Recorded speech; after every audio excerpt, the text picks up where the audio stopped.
The heaven shave abrupt light transformed, the sea serene tumult, and the earth succumbed, rendering the entire world documentism of death. Humanity, once perchiteth the pinnacle of the food chain, has plummeted the beasts overnight. Event the former lie insignificant mosquito has no emerge a day saileth el threat to therum nant sofa mankind. The animal kingdom, too, has suffered he onslaught of aberration most creature shave either perish either come the pre of menstrausen titties, leaving gone lie a scant few survivors. This cataclysm has transformed approximately 6% of the global population into zombies, culminating in the complete collapse of human society. The survivors serenaton lie confronted with them in a soft-wounded and grotesque beasts bemustal sormain of vigilant against betrayal from their. In this Gaetisera, the darker facets soften and nature are magnified exponentially, as familial bonds, friendships, and dramatic lavine do run precedent tetrials, with Bhutan and Folka both maintaining their integrity. Within the confined Sofjingzhou University, a harrowing zombie crisis unfolds. Students Mosnaton live a dead relentless pursuit of dead boodles wariovtos around them harbor treacherous intentions, seeking to the mesmerous stepping stones to escape. After all, in this struggle for survival, casting Gotherson toperal my Tafford and precious skins to flay. Choose I epitomize escaperson. Faye said with relentless slot off zombies, he doesn't other see tetode liveries weaved kicked a malaclasmata behind him, toppling him to the ground in a bit a secure high son escape. The classmates anguished cry coesis his friend, Yichingfeng, can only watch helpless lias his dear companion false victim to the jaws of the undead. Chu Xiao, you beast, why have you condemned him? He was your classmate. Yichingfeng, filled sorage and sorrow, shouts a shekontinus to sprint forward. Henavir anticipateth that his arrival nothing. This time, his friend's demise wooed come even swifter. Chuzaya casts a cold glance at Yichingfeng, his mind racing with calculations. He's a Kuliawara thought the fallen classmate as Yi King Feng's friend, and thus, Hito cannot be spared. Yet, Theparamount concern remains survival he says a subordinate, Li Wenbin, and paint say vision of a promising future Tozakur high zone safety. Li Wenbin, ever Thessica Fanto Chushio, understands that Chuzaya's father owns the university supermarket, with its employer of Gasha's father's Ikira to detail. As long as the bodyguards remain alive, Chuzaya stands Sash's most formidable alien thighs apocalyptic landscape. Therefore, Harriet Alipal gestor Chuzaya safety. However, Yi King finges and deterred in his quest for vengeance. Has suppressed his fury Andralius Theathers to cargo forth, attempting to breach Theme's circlement of zombies. Alas, his influence ceased too feeble new nigh swilling to his skull. Observing this, Chuzaya swift like a man's thecro to follow Yi King Feng's lead. Mindful hath this bodyguard serene root.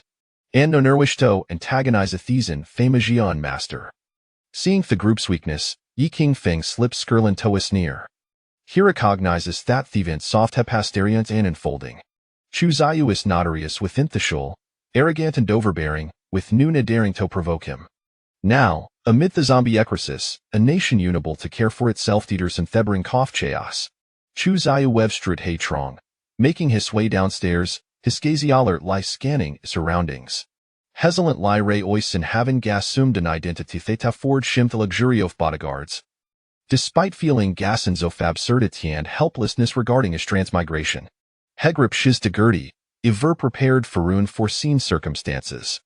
Ash flees, Chuzaya notes Yi King Feng soonajuli fierce a demeanor and unyielding strikes, a star contristo theto for typical university student. These observation raise his suspicions, prompting him to recess Tivalyavi King Fengus a potential asset. In Hismond, only be exploiting every available source Sekanoni Hopatozer Vivint, Ulchua's world. And perhaps, Yi King Fingus the critical weapon Hesik Stowield. Heaven and dirt undergo cataclysmic transformation, this he assured violently. And every ground succumbs, rendering Thworld Dokintoa boundless abyss of death. Humanity, Theon's dominant species top the food chain, has plummeted the depths overnight. Event the previous lie inconsequential mosquito, now, a Sisela thel threatotherum nant soft mankind. The animal kingdom, too, has suffered under the onslaught of aberrations. Most creatures of their perisher become monstrous entities, leaving gone lie a scamfuto survive. This calamity has transfigured approximately 6% of the global human population into zombies, resulting in the complete collapse of human society. The survivors serenaton libe sieged bithman a soft-wounded and grotesque beasts, but they must also remain vigilant against the treachery of their fellow humans. In this Tisera, the darker facets soften and nature are magnified beyond measure, with familial bonds, friendships, and romantic dies unprecedented trials. Few with those who manage a twofold their true selva amid such turmoil. Within the confined Sofjingzhou University, a harrowing zombie crisis unfolds. Students must not live a relentless pursuit of undead Buddelsor watchful forthos among them who might harbor sinister intentio, seeking to see their stepping stones to escape. After all, in Thisla deathment, pushing Ganather and Toperol may afford and precious seconds for survival. Choose I embody as such a person. Faye said with virulent lesson slot off zombies, Hune hesitating lid liver say kickto amalaklasmata behind him, sending him sprawling to the ground in a bit a secure high son escape. The classmates anguished cry coisa shefals, while Yi King Feng Kanan liber witness shelpless liash's dear friend false pretothan dead. Chu Xiao, ya wretched beast, we have a condemned them to death, Huasier classmate. Yi Qingfeng, filled with sore wonderage, shout sash processumward. Henavir anticipated that his arrival would fail to alter his friend's fate this time. His friend met a swifter demise. Chuzaya casts a cold glancy teaching Feng, contemplating his next him. He's acutely aware a thought that a ceased classma tu was Yi King Feng's friend, and thu she cannot be left to live. Yet, the foremost priority remains survival. Hesesius loyal subordinate, Lu Wenbin, and paint savi vid picturio fa promising future to ensure high son escape. Li Wenbin hustle ways being Chuzaya sycophant, fully aware of Chuzaya, his father being Theoner of Hekum supermarket, with its staff comprised of his father's Ikuritai personnel. As long as the bodyguards endure, Chuzaya stands as Li Wenbin's greatest ally in Thai's apocalyptic world. Consequently, Hiredi like amidst to safeguarding Chushio. However, Yi King Feng's thirst for vengeance remains unquenched. Suppressing his fury, Heralius the thirst to cargo forward, attempting to breach Thene's circlement of zombies. Unfortunately, his influence proves feeble new nies inclined to discall. Observing this, Chuzai prompt like a man's thecro to follow Yi King Feng's lead, for Chuzai's bow to guard serene route, and no wish to find this notary Jian master. Yi Qingfeng, witnessing the group's timorousness, reveals a hint of disdain at the corner of his mouth. He recognizes that thievin soft theer, postliferia and enfolding. Chu Xiao, infamous for his arrogancy and tyranny within the shul, has instilled fear in all. And now, as the world ascends into a zombie crisis, the nation is preoccupied with its sound survival, Harold and Jimin shows. As Chu Ziyu navigates Strut Hei Trong towards filler levels, he remains vigilant, casting worry glances around him. Has secret lie ray ois sath thaving traversed into a person equipped with bodyguards, despite feeling Gassen's of absurdity and helplessness regarding. Gripping his dagger firmly, Hess stands ready to confront in unforeseen circumstances. During escape, Chu Ziyu observes Yi King Feng exhibiting an uncharacteristically fierce demeanor. Executing actions with precision and ferocity theta far from typical fast standard university student. This strikes him as peculiar, elevating disregard for Yi Qingfeng. Simultaneously, he begins to contemplate how to leverage Yi Qingfeng, this formidable weapon, to his advantage. In his mind, only utilizing every available for seeking onin du rin this chaotic world. And Yi Qingfeng may well be he pivotal weapon he needs in his arsenal. The heavens sandert undergo judden upheaval, this he assured violently, and the very ground seems to sink, transforming the entire world into Chizmof death. Humanity, once perchide top the food chain, has plummeted Thebes in a single night. Event the on-sane consequential mosquito hosmerge, das saileth el threat to therum nant sofa mankind. The animal kingdom, too, has been besieged by barren transformations. Most creatures either perish or become to monstrous beings, with only a select few surviving. This cataclysm has rendered approximately 60% of the global population in zombies, leading to the complete collapse of human society. The survivors must not only contend with them in a soft-hunded and aberrant beasts butal sormanaver vigilant against the potential treachery of.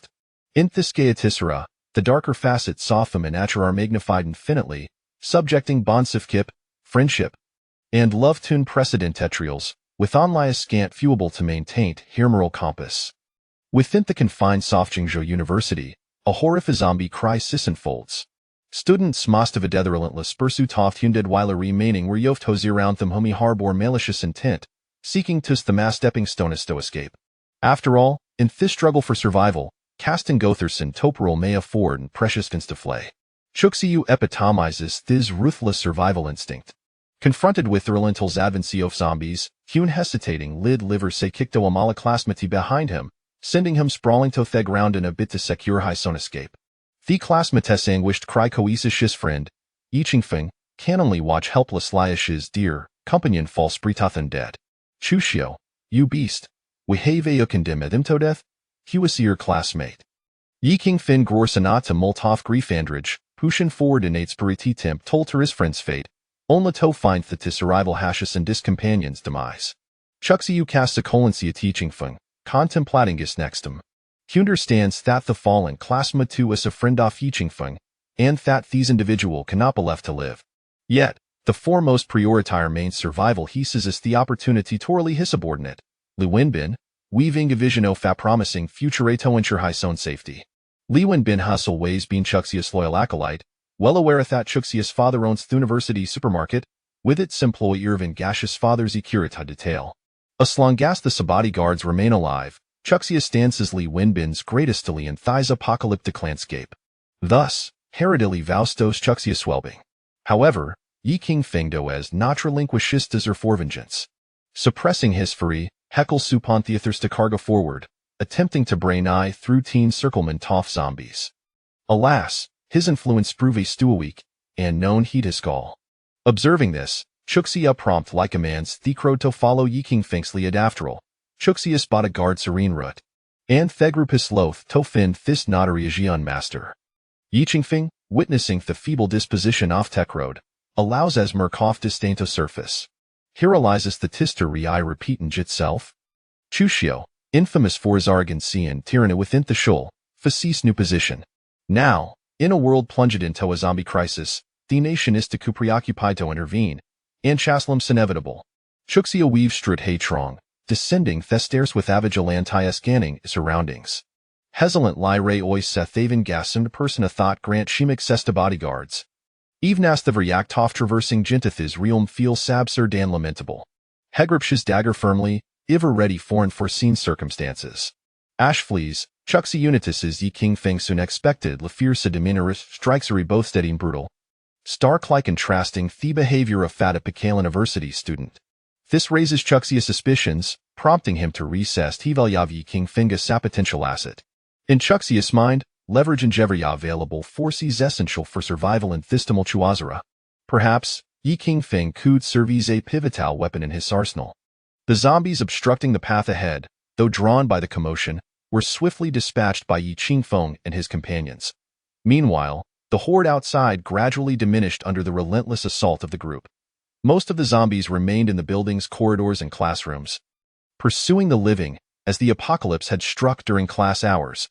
The oppressive heat of summer exacerbated the tension, leaving those not in class languishing in their dormitories, enjoying the respite of fans and air conditioning. The few who managed to escape had either fallen prey to the zombies or quickly sought refuge. Many had fled the building alongside them, scattering in search of what they deemed safe havens. In contrast, Yi Qingfeng found the classrooms on the first floor abandoned, with zombies nearly eradicated by the prior chaos. Everyone, hurry inside and secure the doors. This place is safe for the moment, he urged. After eliminating the remaining zombies in the classroom, Yi Qingfeng and the others swiftly locked the doors, as their most pressing need was to regain their strength. Chuxiu sat in a corner by the door, quietly observing Yi Qingfeng's demeanor, which was markedly different from his usual self. Chuxiu, would you like some water? Li Wenbin whispered, discreetly producing a bottle from his pocket. Though he had already taken a sip, water had become a precious commodity, and sharing it now seemed inconsequential. Chuxiu, feeling parched, accepted it without hesitation, draining the bottle and finding some solace in the act, alleviating his earlier agitation.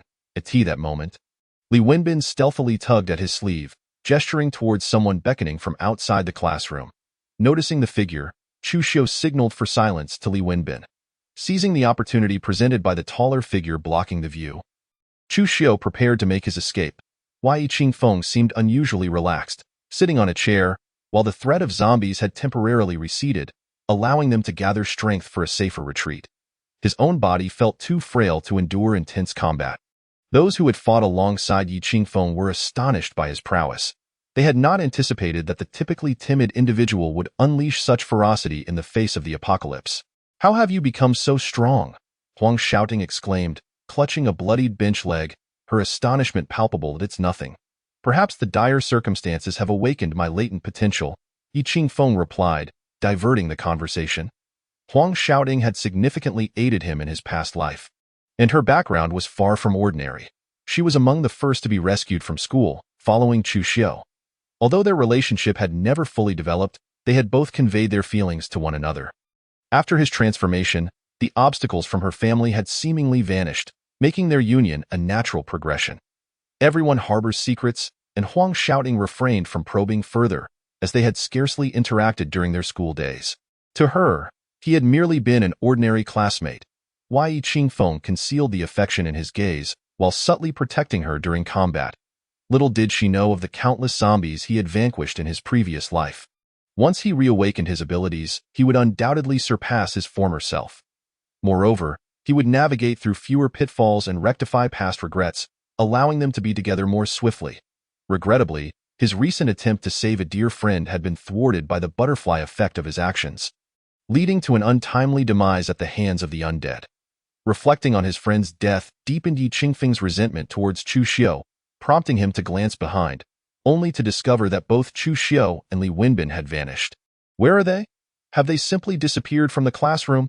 he thought, alarmed. It was worth noting that in his previous life, Chu Xiu had accompanied them to the supermarket, where many unpleasant incidents had unfolded. Aware of the unfolding events, he had not focused much on Chu Xiu, but it was evident that changes were afoot. Yi Qingfeng turned his gaze towards the school supermarket, speculating that they would likely head there. "Yi Qingfeng is no ordinary individual. Don't you sense something amiss?"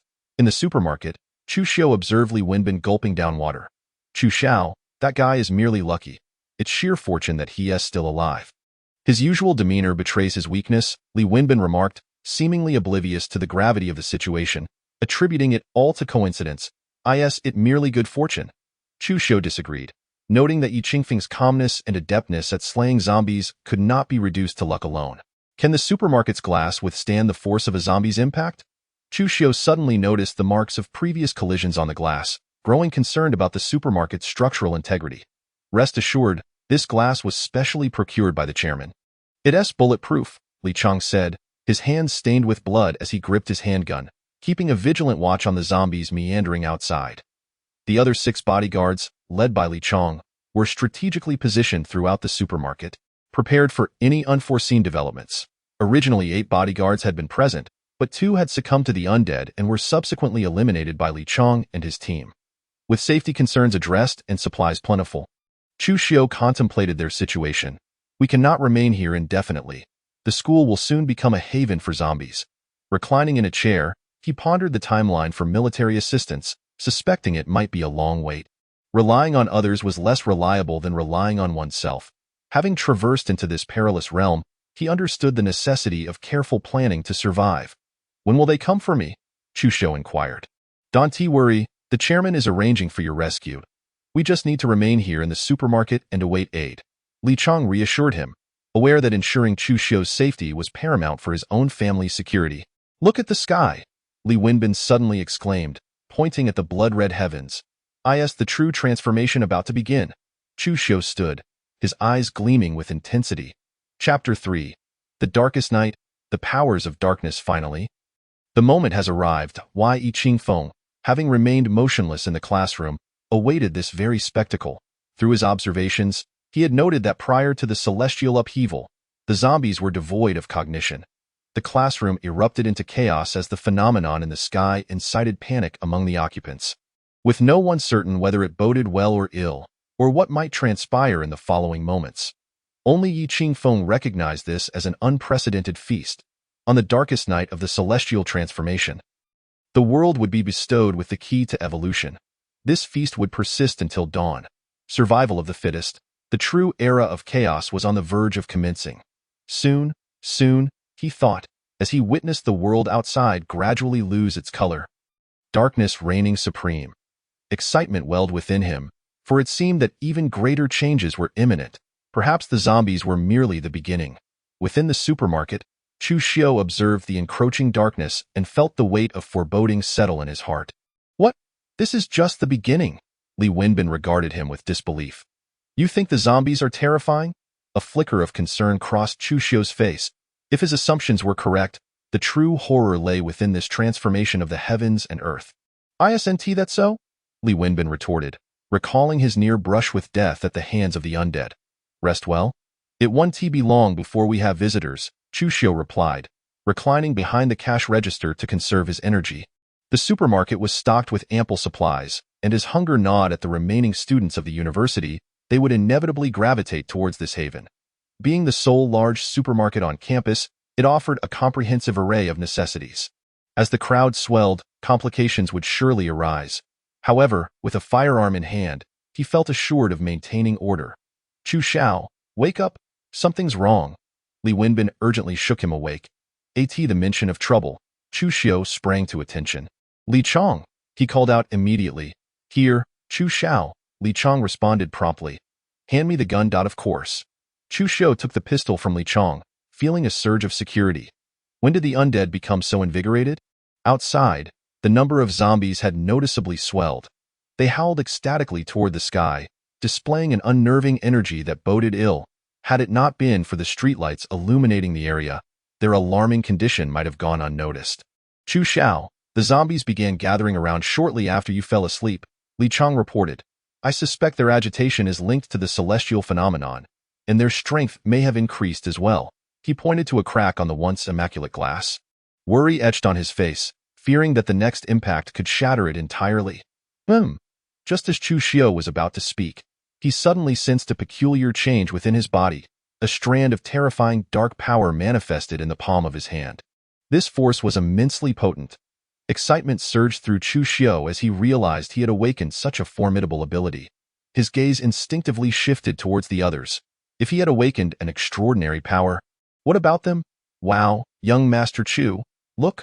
I have awakened a fire-based ability, Li Wenbin exclaimed, flames flickering in his palm, reveling in his newfound pyrotechnic prowess. Li Chong, what ability have you awakened? Chu Xiu inquired, noticing Li Chong standing aside. His face alight with enthusiasm.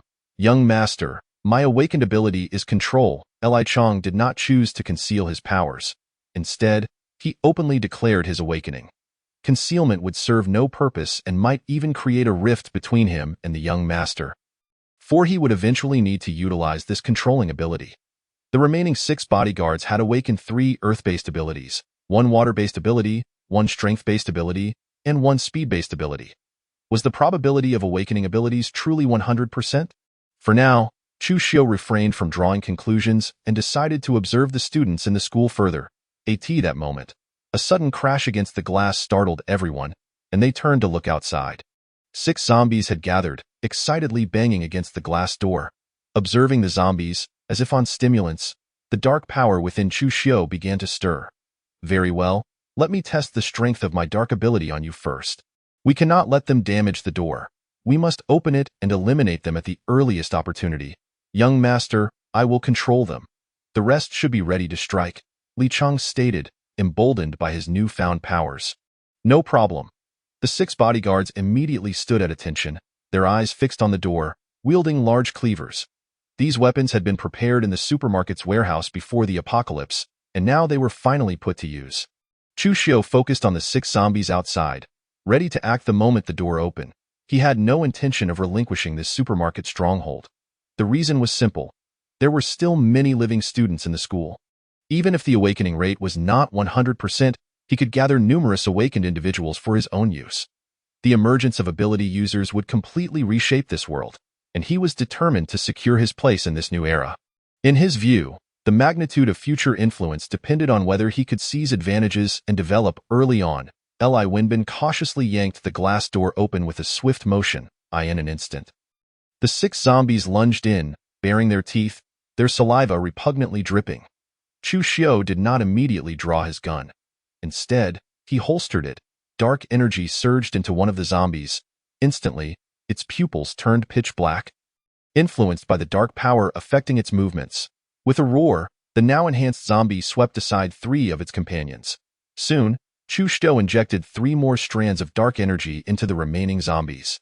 At present, he could only control 4 zombies, but the effects of dark ability extended far beyond this. The commotion attracted more zombies from the surrounding area, their roars growing increasingly fierce. The night had not yet faded, and Chu Xiu had to remain vigilant against sudden attacks from the zombies. Being bitten offered no remedy, so he could not recklessly venture outside. The transformation of the zombies under his dark influence was promising news. After Li Wenbin and Li Chang each dispatched a zombie, Chu Xiu commanded, "Quick, close the door." Using the 4 zombies as a buffer, Li Chang and Li Wenbin promptly shut the door once more. The 4 zombies, now infused with Chu Xiu's dark power, were far more ferocious and had gained several times their original strength. With the additional help from Li Chang's control ability, they swiftly eliminated over 10 zombies. With no living humans in the vicinity, the remaining zombies showed little desire to attack one another, their vitality gradually dissipating. Following this initial confrontation, Chu Xiu gained practical insight into his dark ability. The control he exerted over the zombies did not necessitate direct management. Rather, he could issue commands and have them obey. It was remarkable that a creature devoid of reason like a zombie could be made to follow orders through dark power. What a terrifying strength this was! As for the full extent of dark ability, he knew he would need to explore it further. "Young master, does your awakened ability also fall under control like Li Chang's?" Li Wenbin asked, eager to flatter him after witnessing Chu Xiu's extraordinary capabilities. "Let us see if these zombies have anything of value inside their heads," Chu Xiu mused, choosing to let the misunderstanding linger. Based on novels he had read in the past, it was highly probable that the zombies contained so-called cores within their brains. Li Chang, being the possessor of a control ability, swiftly realized that the powers showcased by the young master were not merely control. However, being clever, he chose not to expose this fact. "Young master, there really is something inside." One of the bodyguards, suppressing his disgust, extracted a gray core, smeared with brain matter, from a zombie's head using a dagger. "Young master, mine seems to be a different color." Another bodyguard retrieved a pale yellow core from a different zombie's head. "Young master, here, clean it up," Li Wenbin said, taking the 2 cores from them. He wiped them down with a pack of tissues before handing them to Chu Xiu. Chu Xiu accepted the cleaned cores with satisfaction. This fellow truly proved to be a keen observer, having faithfully followed his predecessor. The cores were incredibly hard, and their touch was chilling at that moment. Memories of a scene he had witnessed while escaping the teaching building resurfaced in his mind. That fellow Yi Qingfeng had seemingly cracked open a zombie's head during his own slaying spree. Yet at that time, there had been no cores within the zombie's brains. Did Yi Qingfeng know about these changes from that moment on? Things were becoming increasingly intriguing. A subtle smile crept onto Chu Xiu's lips. As he instinctively activated his dark ability to see if he could absorb the cores, he watched in astonishment as they disintegrated into powder before his very eyes. Chapter 4. So you are a rare space ability user, young master. Did absorbing this core make you stronger? Li Wenbin asked excitedly, witnessing the transformation. It appeared that one avenue to strength lay in the absorption of these cores. "Indeed, I have grown stronger," Chu Xiu replied with satisfaction. "You all should collect the cores from the zombies outside. Only by becoming stronger can we ensure our survival." Chu Xiu was also reminding them that only through his own growth could he guarantee their continued safety. Understood. Li Chang immediately sprang into action, assessing the situation outside and confirming it was safe before leading 3 others out to gather the cores. Chu Xiu, taking advantage of the dim light from the street lamp, gazed at the wandering zombies with fervor. They were all nourishment for his enhancement. Meanwhile, Yi Qingfeng had already emerged from the classroom, slaying zombies and collecting cores to bolster his power. Having awakened a space ability akin to his past life, he aimed to seize every advantage early on, striving to become the most formidable ability user. He had meticulously planned for this moment. After tonight, his strength would undergo a radical transformation. After all, he alone knew that the cores within the zombies' brains could enhance their powers. Even if others discovered this later, he would have already gained the upper hand. As for Chu Xiu, he believed the other party was still reveling in the joy of awakening their abilities. Yi Qingfeng smirked, knowing he would settle the countless debts owed to him in due time. Many astute individuals within the school had begun to muster the courage to take their first steps. Emboldened by their powers and slay zombies, the knowledge that cores within zombies could enhance their abilities was a secret many kept close to their hearts. Just minutes before the darkness faded, Chu Xiao had gathered nearly 2,000 cores. It was worth noting that the total student population at the university was only about 30,000. In contrast, Yi Qingfeng, alone during this time of limited visibility, had only managed to collect 800 cores despite his strenuous efforts. After absorbing several hundred cores, Yi Qingfeng began to feel quite pleased with himself, even discreetly handing some cores to Huang Xiaoting. Huang Xiaoting's awakened ability was a rare healing power, making her support role invaluable. As dawn approached, Chu Xiao noticed the darkness outside dissipating at a visible rate, signaling that a new era was about to commence. He had absorbed a sufficient number of zombie cores and reserved a few to share with Li Wenbin, Li Chong, and the others. Young master, why are we attracting all the zombies to our supermarket? Isn't that dangerous? Li Wenbin questioned, perplexed by Chu Xiao's strategy. Dangerous, indeed. But what I seek are not mere weaklings, Chu Xiao replied, sitting calmly at the cash register, biding his time as he awaited the catch. If he wished to build a team that would eventually evolve into a formidable force, he needed to gather a sufficient number of powerful ability users. If they could not even handle the zombies, then survival of the fittest would dictate that the weak would perish.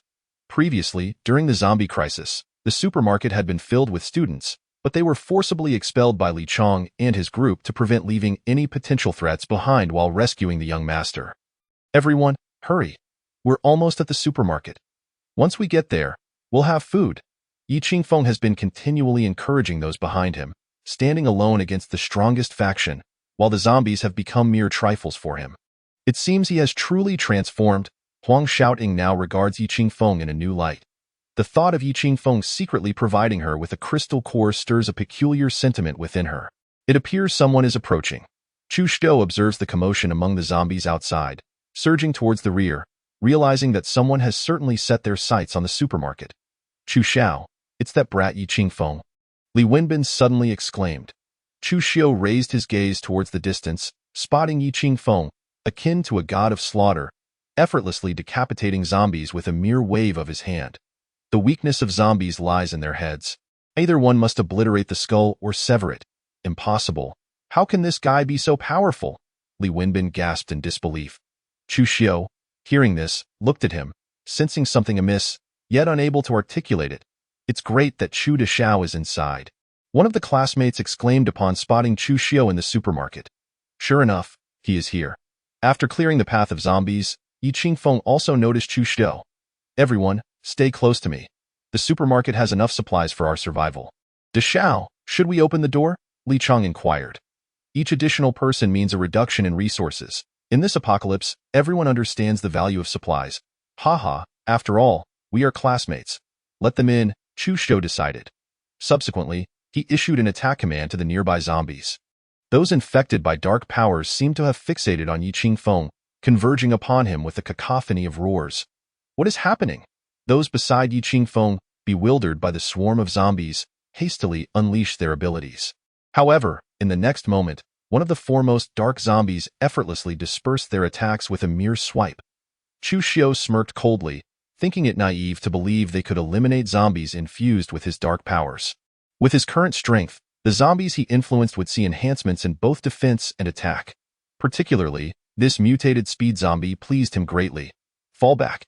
Yi Qingfeng, noticing the abnormal behavior of these zombies, quickly commanded everyone to retreat. Having battled Chu Xiao countless times in his past life, he swiftly discerned that these zombies were under Chu Xiao's control in his former life. Chu Xiao had enslaved countless individuals and even many extraordinary beasts with his dark powers. Turning former friends into adversaries, they had both arrived at the supermarket together in his past life. He had escaped this fate. Now, with circumstances altered, he was not surprised it seemed the other party intended to eliminate them and monopolize the resources within the supermarket. However, after a skirmish, Yi Qingfeng sensed something was off. These zombies were solely targeting him. What does this mean? Are they specifically after me? Suddenly, a rush of air surged from behind him. Sensing the danger, Yi Qingfeng conjured a blade of space and hurled it backward. Yet, the dark zombie attacking him evaded with remarkable speed, its claws relentlessly slashing towards him, causing Yi Qingfeng to break into a cold sweat. Fortunately, he reacted swiftly, utilizing spatial teleportation to evade this lethal strike. If a zombie were to grasp him, the ensuing viral infection would be fatal. These zombies are only attacking Yi Qingfeng. We must leave, however. Many people trailed closely behind Yi Qingfeng, including several newcomers, many of whom were quite intelligent. Observing the zombies' singular focus on Yi Qingfeng, they hastily dashed towards the supermarket. But Yi Qingfeng, oh no, Yi Qingfeng will take care of himself. We must hurry. Huang Xiaoting's close friend, seeing her hesitating, impatiently tugged her along to follow the others. Upon witnessing Yi Qingfeng vanish and reappear, Chu Xiu finally gleaned the information he desired. So, you possess the rare space ability, Yi Qingfeng. Chapter 5. A subtle scheme to isolate Yi Qingfeng. Once the dark speed zombies understood Yi Qingfeng's abilities, they quickly retreated. They were remarkably swift, but their fortune would not extend to others. After losing sight of the speedy zombies, Yi Qingfeng turned his attention to the ordinary zombies that continued to attack him. Since you enjoy controlling these zombies, I shall eliminate them all for you. Chu Xiu watched, unperturbed, as Yi Qingfeng dispatched the zombies he had been controlling outside. He merely smiled. He could create countless dark zombies at will and even enslave ability users to serve him. Such losses were negligible. Hundreds of people flooded into the supermarket, yet its vastness prevented it from becoming overcrowded. No entry beyond this point. Can't you read the sign? College student? A bodyguard swiftly knocked down a student attempting to breach the supply area. Halting others with similar intentions, Li Chong had already cleared a significant area at the front of the supermarket, where supplies were stockpiled. Hey brother, we've been hungry for quite some time. Could you spare some food? Yes. Surely you can't let us starve here. With so much food in the supermarket, you can't consume it all. It would be reasonable to share some with us. The student suddenly became rational, attempting to appeal to the bodyguard's sense of empathy. Their newfound compliance stemmed from the gun he pointed at them. Even though many were ability users, they could not withstand the bullet's might. Everyone, please remain calm. In these extraordinary times, resources must be distributed to ensure everyone's survival. Chu Xiu's voice resonated from the back, and upon recognizing him as Chu Deshao, the crowd parted to create a path. The supermarket belonged to Chu Xiao's family, and he was providing everyone with a chance to stave off hunger. I trust no one would oppose out of personal greed. Li Wenbin, possessing a modicum of cleverness, chimed in beside Chu Xiu, effectively silencing many dissenters. Coupled with Chu Deshao's reputation built in school, anyone opposing him at this moment would undoubtedly face dire consequences. If there are no objections, Li Chong, please fetch some bread and water for them. Chu Xiu, pleased with the crowd's compliance, remarked, with control firmly in hand. It would not be long before their voices would align with his. Understood. Li Chong nodded, taking two others to retrieve bread and water. Chu Xiu, what do you mean by this? Yi Qingfeng, being the last to enter the supermarket, demanded loudly. What do you mean? Chu Xiu feigned innocence. What do you mean, Yi Qingfeng? Is there something wrong with Chu Xiao distributing food to everyone? What are you really after? Li Wenbin, understanding Yi Qingfeng's intent, promptly twisted the conversation to create ambiguity. Is that what I was implying? Don't divert the topic. Realizing the crowd's scrutinizing gazes, Yi Qingfeng quickly clarified. I meant to ask why the zombies outside were only attacking me. The only one who bears a grudge against me is you, Chu Xiu. Yi Qingfeng, astute as ever, refrained from exposing Chu Xiu's dark powers, knowing it would raise suspicions about why he was aware. Chu Xiu, you are so confident in your behind-the-scenes manipulation. This time, I shall not let you have your way. What are you talking about? I completely do not understand. Why are the zombies only targeting you? You must find that answer for yourself. You cannot hold me responsible for your friend being inadvertently killed by a zombie, Chu Xiu retorted, slowly approaching him, lowering his voice to a level only they could hear. If I did it, so what? Do you think awakening your space powers will allow you to avenge him? How naive. He turned away, unfazed by Yi Qingfeng's displeased expression, relishing the prospect of Yi Qingfeng's growing strength. Unfortunately, his dark powers were not yet sufficient to influence someone of Yi Qingfeng's unwavering resolve. Just wait. Soon, Yi Qingfeng shall be my subordinate. Yi Qingfeng glared hatefully at Chu Xiu's retreating figure, lamenting that this was not the ideal moment to act. With Chu Xiu distributing food to everyone, if he were to strike now, he would likely fail to garner support, and even Huang Xiaoting might misinterpret his intentions. Chu Xiu returned to the cash register. Seemingly casual, yet secretly observing the crowd, Yi Qingfeng's strength likely stemmed from the absorption of numerous zombie crystal cores. Meanwhile, many present appeared to have not absorbed any cores, judging by their previous actions. Moreover, Yi Qingfeng had seemingly refrained from extracting crystal cores from the zombies he had slain in front of everyone. This suggested that Yi Qingfeng was concealing his true capabilities. However, this was advantageous. It appeared that control would soon shift to him, simultaneously undermining Yi Qingfeng's previously established reputation for slaying zombies. By the way, your ability is also fire-based like mine. Why does yours seem so weak? Li Wenbin, sitting beside a classmate, feigned curiosity and asked, "Don't mention it. I still have no idea how to enhance my ability," the classmate sighed. "Didn't Yi Qingfeng tell you? The crystal cores within the zombies' heads can enhance abilities." Li Wenbin exclaimed incredulously, feigning astonishment. His voice resonated clearly, capturing the attention of everyone present. I wondered why Yi Qingfeng was sneaking out alone.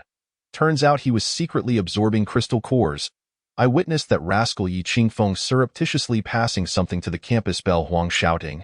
Initially presuming it to be a snack, however, it now appears to be a crystal core. Those who are aware of the presence of crystal cores within the brains of zombies are fortunate. For those who remain oblivious, their perception of Yi Qingfeng has plummeted drastically. Why Yi Qingfeng is indeed exceedingly selfish. He is simply incomparable to the illustrious young Master Chu. Just observe the breadth of young Master Chu's vision in contrast to his own. The crowd buzzed with chatter, their cutting remarks rendering Yi Qingfeng's countenance all the more disconcerted. Ladies and gentlemen, it seems that the significance of crystal cores is abundantly clear to all. I happen to possess a few crystal cores here. Those who have awakened their powers may step forward to claim one. Chu Xiu clapped his hands, drawing the attention of the assembled. At that moment, Yi Qingfeng found himself isolated from the crowd.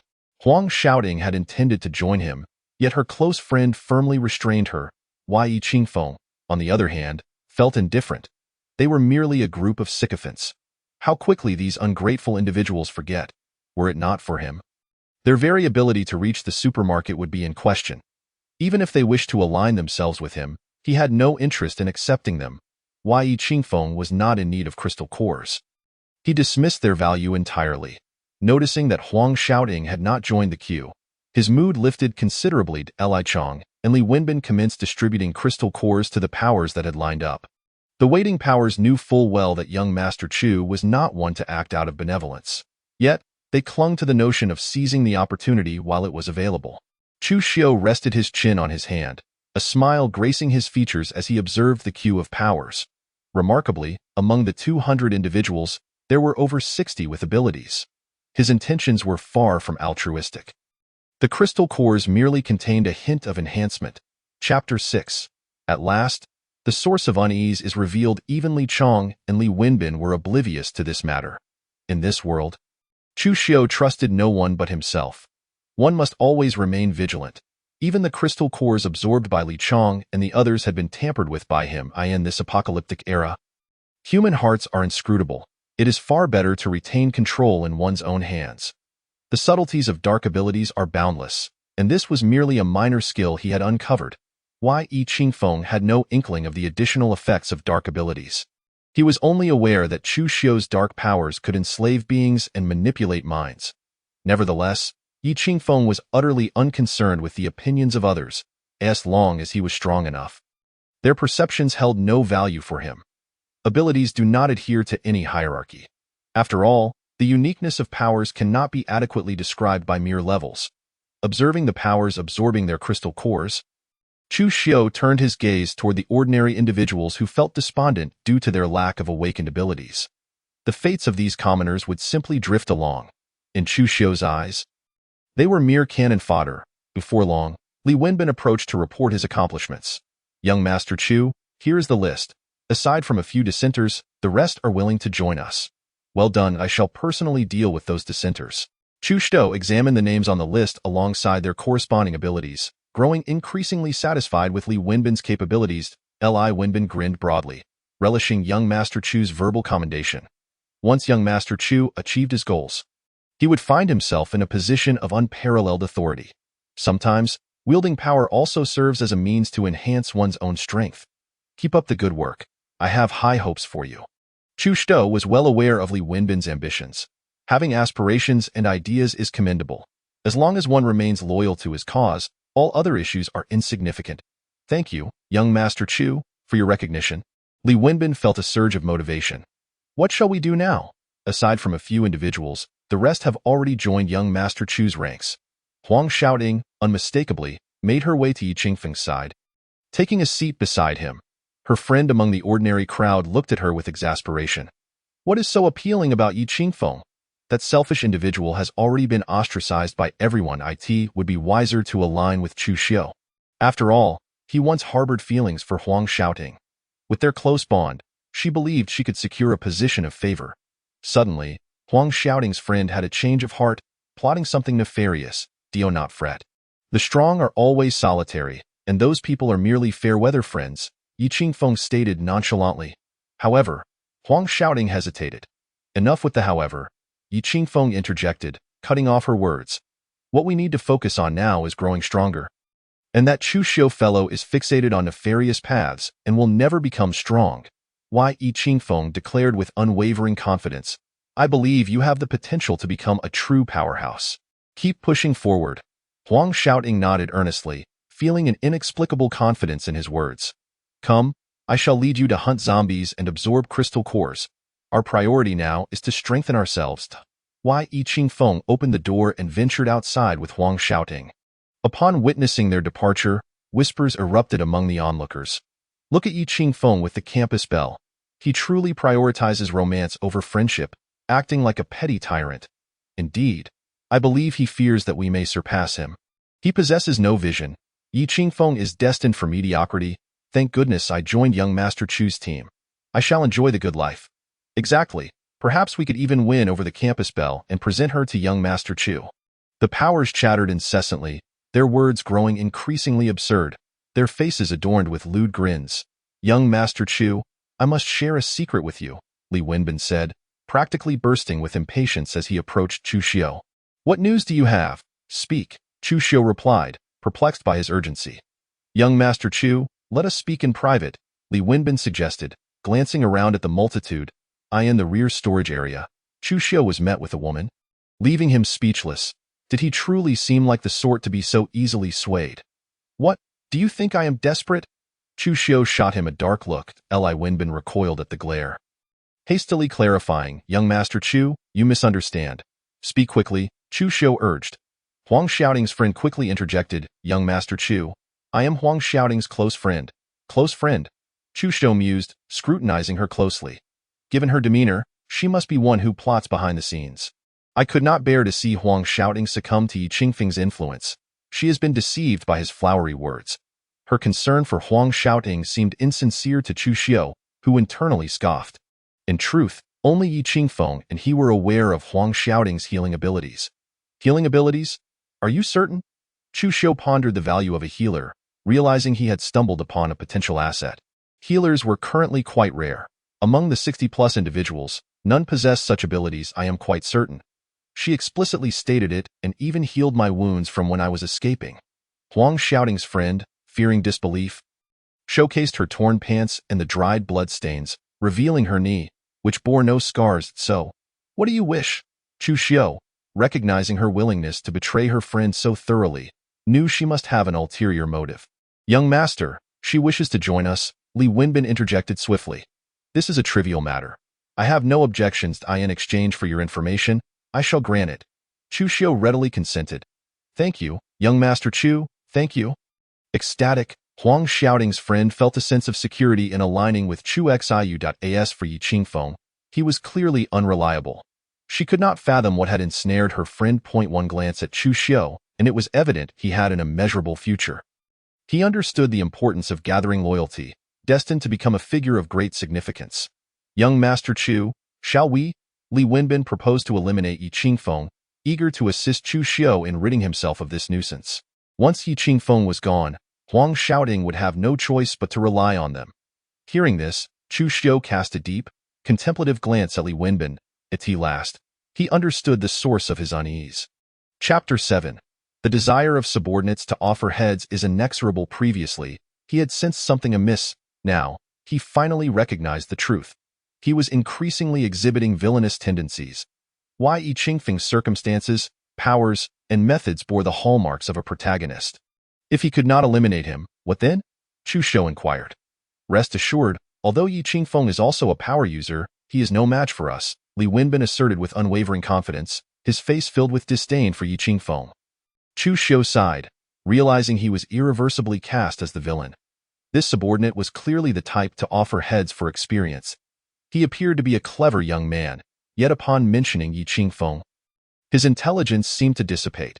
Observing Li Wenbin's reaction, it was as if he had been drugged, his rationality completely absent. For now, there was no need to take action against him. Their immediate priority was to gather crystal cores and grow stronger. Having surmised that the opponent might indeed be a protagonist, it was unnecessary to offer experience by taking heads. If Yi Qingfeng truly was the protagonist, then Chu Xiu's need to subjugate him became all the more pressing. Enslaving a destined protagonist would render him invincible. Why Yi Qingfeng, that scoundrel, should be eliminated without a trace. There will undoubtedly be no lingering threats. If we do not eradicate him now, he will surely stir up trouble again in the future. Observing that Lord Chu had departed, Li Wenbin hurriedly approached to persuade him. Even if Lord Chu is indifferent towards that wretch, it is my duty to eliminate any potential hazards for him. Focus on your responsibilities. I have my own plans for this matter. Our priority is to grow stronger, stronger still, so do not fall behind. And above all, do not dare to act without my consent. Li Wenbin, accustomed to his own methods, would not abandon him unless absolutely necessary. I wouldn't dream of it. Lord Chu, rest assured, I shall not take matters into my own hands, he hastily denied, as if his secret intentions had been laid bare. That is good. Chu Xiu strode directly towards the extraordinary individuals. These people had not yet fully distanced themselves from the ordinary. They still cared for classmates and friends who were unawakened. Human hearts do not harden or grow cold overnight. Such changes typically occur gradually over time. Many individuals quietly shed tears, some boys, but the majority were girls. The innate sensitivity of girls rendered them more vulnerable, while several hormone-driven boys offered comfort nearby. With communication severed, the safety of their families remained uncertain, and no one could predict whether tomorrow would bring salvation or death. Lord Chu, Lord Chu, Lord Chu. Upon his arrival, the crowd rose, their demeanor shifting to one of respect, while the ordinary individuals also stood. After having faced life and death, everyone understood what extraordinary powers entailed. Personal strength equated to authority and status, even the power to dictate life and death. Chu Xiu took a seat on a stool hastily vacated by a boy. Gazing at the assembly as he spoke slowly, "Esteemed friends, the threat of zombies is far from over. We must ensure that we all survive until help arrives. Fortunately, fate has spared us. We have awakened extraordinary powers, granting us the strength to combat the undead. We need to unite all possible forces and consolidate our efforts. Beyond ourselves, there are many alumni within the school who require our assistance. By joining my team, you pledge your trust in me. Thus, I have resolved to reclaim the entire school, restoring it to our control and eliminating the threat of zombies. We shall establish a safe haven, a sanctuary devoid of the undead." Chu Xiu's words were profoundly stirring. Not only did they ignite fervor among the boys, but the girls, too, flushed with excitement. "Lord Chu, I stand with you. A safe haven without zombies." Such grand visions were indeed characteristic of him. After hearing this, a fire ignited within me. How fortunate I am to follow Lord Chu. Otherwise, with a selfish person like Yi Qingfeng, I would be lucky to escape betrayal. The crowd clenched their fists. Suppressing their exhilaration, their eyes rekindled with hope and light. This illumination was a beacon that Chu Xiu had personally kindled for them. Meanwhile, those extraordinary individuals who had absorbed the crystals bestowed by him felt the dormant dark powers within them quietly influencing their beings. Satisfied with the hope he had reignited in the crowd, Chu Xiu smiled. It seemed his rhetoric had not faltered. He could effortlessly stir the passions of these students. The dark power concealed within them would gradually affect their minds and bodies, ultimately transforming them into his most loyal followers. When the time came, even at the cost of their lives, they would rush to their demise without hesitation. Then, Chu Xiu gestured for Li Chang to approach and assign tasks to the ordinary individuals, such as cleaning the zombie crystals and disposing of the corpses. Such chores were far too precious to waste on the extraordinary. "You need not worry. I vow with my life that nothing will go awry at the supermarket," Li Chang assured, thumping his chest. "I trust you," Chu Xiu said, patting Li Chang's shoulder in encouragement. "All awakened extraordinary individuals, follow me. The ordinary people will heed the arrangements of my bodyguard." Li Chong. Upon emerging with his group, Chu Xiu discovered that nearly all the zombies surrounding the supermarket had already been stripped of their crystals. Lord Chu, it must have been that Yi Qingfeng. Damn that Yi Qingfeng for stealthily absconding with our crystals. Li Wenbin could hardly speak without mentioning that rascal. Lord Chu, why don't we take matters into our own hands and deal with Yi Qingfeng? A boy, approximately 6 feet tall, stepped forward, a sports student named Zhao Meng. Known for his penchant for brawling outside of school, Chu Xiu's previous incarnation had once employed Zhao Meng to teach several individuals a lesson. Zhao Meng had a decent rapport with his predecessor and was fiercely loyal. Lord Chu, Zhao Meng has awakened lightning powers. He added, I've heard from many that his lightning abilities are extremely destructive. Li Wenbin whispered, fearing Lord Chu might forget. Not necessary. Strengthening ourselves is the priority. Focus your thoughts correctly, Chu Xiu reiterated, feeling the familiar frustration of being a villain. His subordinates were always eager to offer heads to the protagonist for experience points, and when they didn't, their persistence was maddening. What to do? Oh well. Zhao Meng, realizing that Lord Chu had no intention of confronting Yi Qingfeng, relented. Suddenly, a swift black cat sprang from a nearby flower bed, launching itself at the crowd. Many were caught off guard, and several bore deep gashes on their arms. The pain registered too late for some, as they were still unaware of their injuries. Meow. The black cat, eyes glinting with menace, licked the blood from its paws. Damn it, have the animals mutated too? Many felt a chill run down their spines, instinctively retreating a few steps. Chapter 8. Action. The Realm of Darkness. Do not panic. A mutated black cat has frightened you so easily? Chu Xiu observed the fierce-eyed creature, astonished that a cat even existed in this school. Surely, some disobedient student had smuggled a cat into the dormitory. However, witnessing this mutated black cat made him realize a crucial truth. The threat posed by mutated animals far surpassed that of zombies. Zombies currently lack the potential for reproduction. There would come a day when they could be eradicated. But mutated animals were a far graver concern. Their breeding cycle is short and frequent, posing a headache for the future. Yet, contemplating such matters now might be premature. Hiss. Those struck by the mutated black cat finally felt pain. Collectively inhaling sharply, damn it, this cursed black cat, does it carry a virus? I'm finished. I've contracted a virus. Will I become a zombie? What should we do? Some turned pale upon seeing the bloodied wounds on their arms. With the heat of the season, they were all clad in short sleeves. Even attempts to conceal their injuries would be in vain. Chu Xiu, observing the ashen faces of the injured, quietly averted his gaze. However, if these individuals did turn into zombies, the crystals within their brains might possess even greater value. That thought flickered through his mind. Lord Chu, could they become zombies? Li Wenbin approached, visibly anxious, genuinely fearing that these individuals might suddenly turn and attack him. Do not worry, it is a mutated wildcat, not a zombie cat. A mutated wildcat is akin to us, awakened extraordinary beings. You should understand now. Chu Xiu's gaze remained fixed on the black cat, which continued to lick its paws. Though his assertion lacked empirical validation, it seemed plausible. Those extraordinary individuals who had not been injured were unaware of this. They were deeply concerned that their companions might suddenly transform into zombies and attack them, instinctively distancing themselves from the wounded. Seeing this unfold, the injured felt their hearts shatter further. Everyone, calm down. Lord Chu has stated that this mutated black cat is equivalent to our extraordinary beings and does not carry a virus. Li Wenbin conveyed. Zhao Meng breathed a heavy sigh of relief. After all, he bore a wound from the mutated black cat. Just as the group began to feel reassured, they witnessed Zhao Meng angrily stride towards the creature. Lord Chu, allow me to deal with it. Very well. Chu Xiu was curious to see Zhao Meng's abilities and to gauge the true power of the mutated black cat. Meow. The mutated black cat, irritated by the approaching human, let out a displeased sound. It transformed into a shadow, launching itself directly at Zhao Meng. Come at me, beast, Zhao Meng bellowed, lightning energy coalescing in his fist as he struck at the shadow.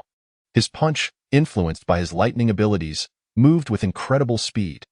Yet, the mutated black cat was far swifter than Zhao Meng. Before his fist could fully extend, the cat struck him viciously across the face, leaving an X-shaped gash.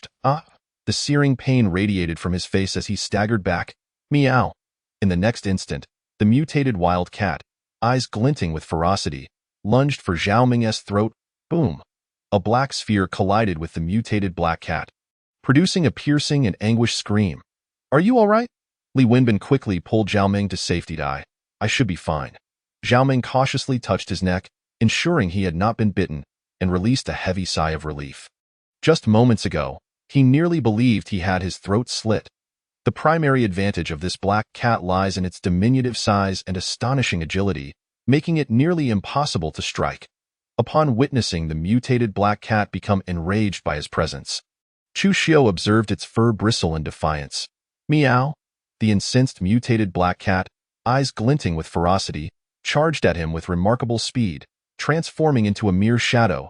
"Be careful, young Master Chu." The onlookers behind him were filled with concern for him, yet dared not intervene. "Beast, perish!" Chu Xiu scoffed, refusing to evade. Dark mist emanated from his being, swiftly enveloping the attacking mutated black cat. "Meow!" The air was filled with the cat's anguished cries amidst the shroud of darkness, so powerful. Zhao Ming was utterly astonished. The cat's lamentations revealed the extent of Chu Xiu's strength. "Humph, that's why you are Chu Xiu, while you are merely Zhao Ming." Although Li Wenbin was unaware of Chu Xiu's true prowess, he understood that the stronger Chu Xiu became, the more secure his own position would be. As the dark mist dissipated, the onlookers beheld Chu Xiu gripping the mutated black cat by its neck, leading it towards them. The cat now appeared resigned, showing no signs of resistance, having witnessed great terror moments ago. Chu Xiu had not anticipated that this creature possessed such tenacity. It had not perished. Truly, a cat has 9 lives. Within his realm of darkness, the shadows rendered the wild cat blind and deprived it of its senses. Regardless of the terror of the dark, the mist forcefully consumed the life force of the mutated black cat. The agony of its life essence being devoured, coupled with the sensation of mortality, instilled a primal fear within the cat. In a bid for favor, the mutated black cat exposed its belly, indicating submission. Finding it intriguing that a mutated black cat would willingly submit, he spared its life. "Young Master Chu, why not just kill it outright?" Li Wenbin inquired with curiosity. "Worry not, it has already pledged its allegiance to me. It is my pet now." Chu Xiu casually discarded the mutated black cat onto the ground, while the crowd watched intently, fearful of a sudden outburst. "Meow!" The cat, appearing quite aggrieved, approached Chu Xiu's feet, rubbing its face against his leg like a domestic cat. "You wretched beast!" Chu Xiu chuckled as he playfully kicked it, declaring, "From now on, your name shall be Xiao He." "Meow!" Xiao He promptly leapt onto Chu Xiu's shoulder, obediently refraining from licking its paws. "You'd best grow stronger quickly, or I shall chop you up for a meal." Chu Xiu ruffled Xiao He's fur, glancing at his hand, astonished to find that the mutated cat did not shed a single hair. While he trusted in the loyalty of animals, he still left a trace of dark energy within Xiao He. Having absorbed so many crystal cores, the dark abilities had bestowed upon him numerous other benefits. The dark realm was among them.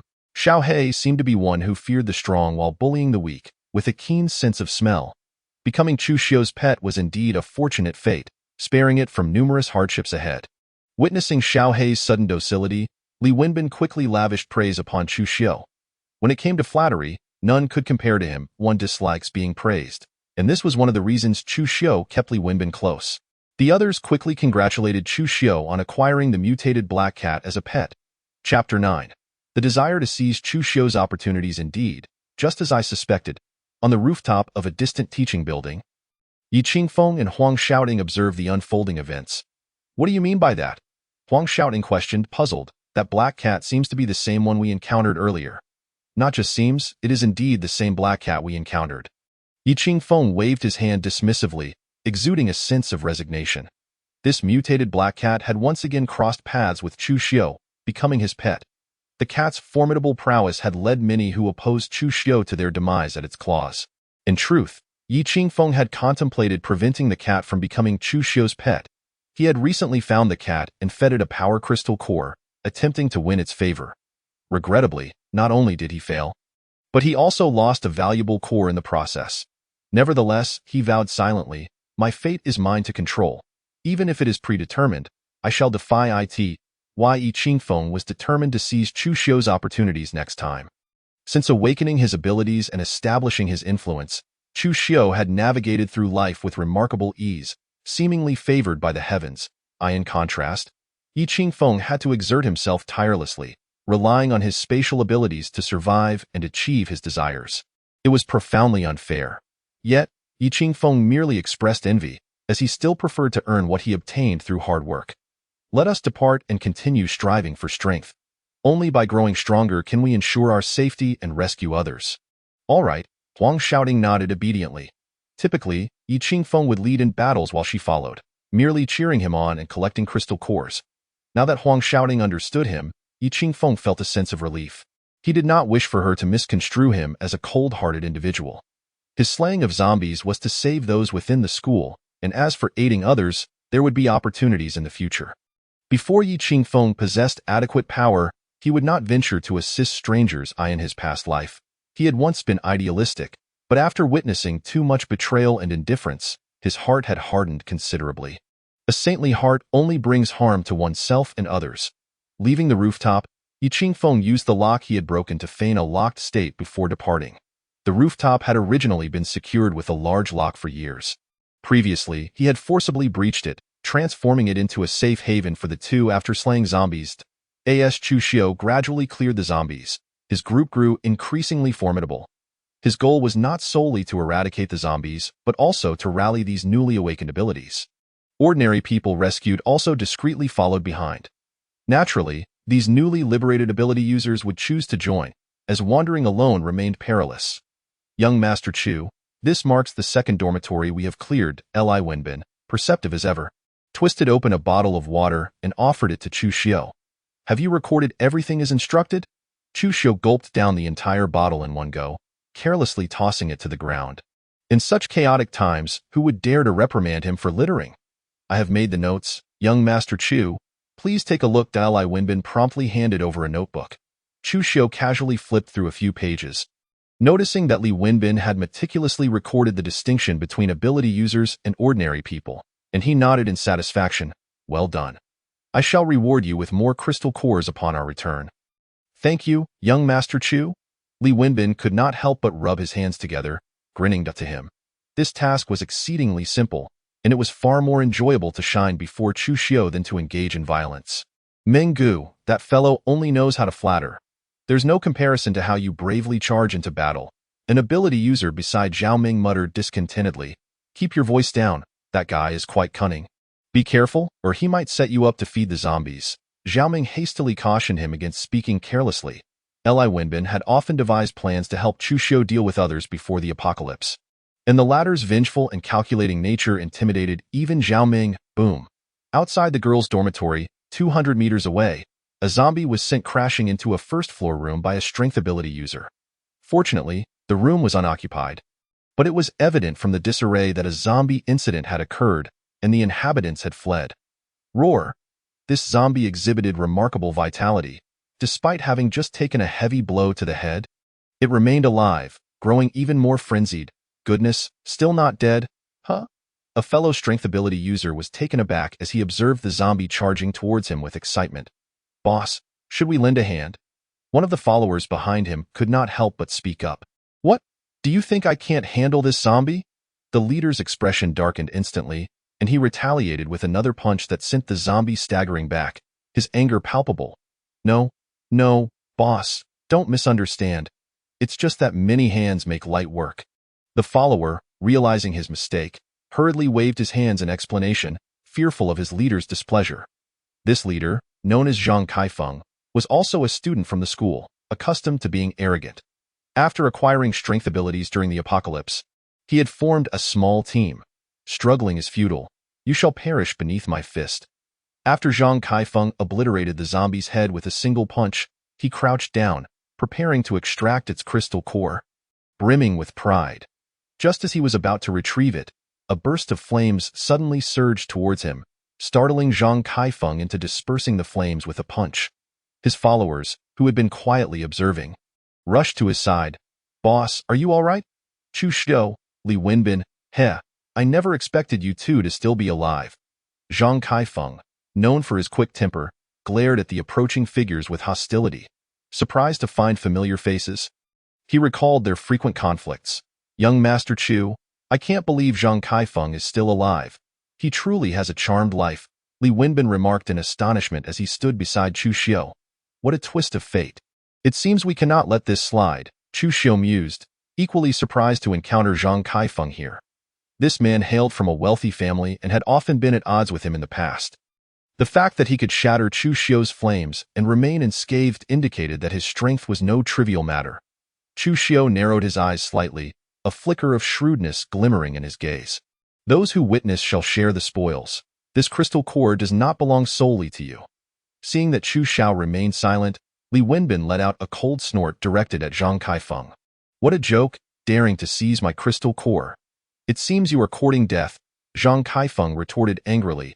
He held a firm belief in his own abilities, fearless even in the face of overwhelming odds. Boss, there seem to be quite a few people on the other side, one of Zhang Kaifeng's subordinates said nervously. With only about 20 on their side, they were vastly outnumbered by the nearly 300 on Chu Xiu's side. Suddenly, a chorus of zombie growls erupted around the dormitory. Damn it, why are there so many zombies? Let's hide inside first, Zhang Kaifeng muttered, retreating into the women's dormitory of Building 1. In truth, Zhang Kaifeng and his group managed to arrive here precisely because Yi Qingfeng had previously cleared the area. The zombies that had appeared later were partly those secretly controlled by Chu Xiu. He had discreetly gathered the scattered zombies around, dealing with them while simultaneously eliminating Zhang Kaifeng, who harbored a grudge against him. There was no need for legal repercussions in this post-apocalyptic world. Let us head inside the dormitory and rescue the living, then we can play the heroes, Chu Xiu joked as he led everyone to Building 2's female dormitory. The remark elicited a chorus of knowing chuckles from the men, affirming they had indeed followed the right leader. In this apocalypse, women may not hold value, yet they are undeniably essential. Young men, filled with vigor, naturally sought female companionship. Chu Xiu never neglected his own, nor did he look down upon women. He merely offered those without awakened powers an alternative means of survival. Chapter 10. The woman I set my eyes upon cannot escape in this perilous world of apocalyptic chaos. When the end shall be quelled remained an enigma, with no glimmer of hope in sight. The once constricting laws that bound society had been cast aside like shackles, for an ordinary woman to thrive. Her most pragmatic option was to align herself with the powerful. Among the 2 female dormitory buildings, numerous survivors remained, many of whom had awakened their powers. After all, the awakening of abilities was a matter of individual variance. Not dictated by gender, I shall refrain from involving myself in the rescue. Should they all develop feelings for me, I would rather not witness your envy, Chu Xiu quipped. Whether you can win the heart of a beauty depends solely on you. I will await your return on the rooftop. With a grin, Chu Xiu ascended the stairs, just as a zombie careened down the corner. Meow. Xiaohei dutifully struck, ripping the zombie's skull apart. Lick your claws clean before coming back up. As Xiaohei prepared to climb onto his shoulder, Chu Xiu's gaze turned icy, causing Xiaohei to halt abruptly. Meow. Xiaohei licked his claws in a show of grievance. Be cautious, you lot. Follow me and clear the path ahead. Li Wenbin instructed, startled, as he quickly designated 5 capable ability users to lead the way. Xiaoming glanced at Li Wenbin, marveling at his knack for flattery. The ordinary folks wisely remained in the hallway, for safety was paramount, while the ability users cautiously spread across each floor, banding together to eliminate zombies. Though the allure of saving gentle classmates and beautiful seniors lingered, the dangers of distraction were ever present. Should they falter and be caught by a zombie, even an ability user could meet their demise. However, once the ability users coordinated their powers, as long as they did not err, they would largely evade the zombie's grasp. Zombies roamed the stairwell, and Li Wenbin, accompanied by 5 ability users, dispatched one after another. Even Xiaohei could not resist the urge to consume several crystal cores, despite not fully understanding why, feeling an instinctive drive to grow stronger. Upon reaching the secured door to the rooftop, Chu Xiu noticed bloodstains on the iron gate, indicating someone had recently touched it. Seemed the rooftop had been visited. Perhaps someone still lurked there. As the others observed Chu Xiu standing still, one astute ability user approached. Chu Xiao, allow me. I can pick the lock. With a deft touch, he slipped his finger into the lock and twisted it effortlessly, swinging the iron door wide open. Afterward, he returned to the back, not seeking praise. I thought your ability was useless. Turns out it's quite handy. Li Wenbin remarked, formulating a plan to utilize this talent in future endeavors. When Ben Gu takes you to the bank to unlock it, it'll be filled with gold. Just joking, Li Wenbin added, as Gu Li sheepishly scratched his head. Jiu Li, right? As a new student, Li Wenbin. As your senior, we'll look after you. Chu Xiu's memory served him well. He recalled this newcomer had been noted by Li Wenbin. Initially, he had underestimated the potential of this ability, but it appeared there was more than met the eye. This served as a reminder not to underestimate any ability user, lest one trip in the mud. Every ability possessed its unique utility, and only the owner truly understood its might. Yu Li was worth nurturing. Should he prove effective, greater efforts would follow. This was a gamble sure to yield returns. In a world where many looked down upon him, extending a helping hand would surely garner gratitude. You've caught Chu Xiao's eye. You will undoubtedly soar in the future.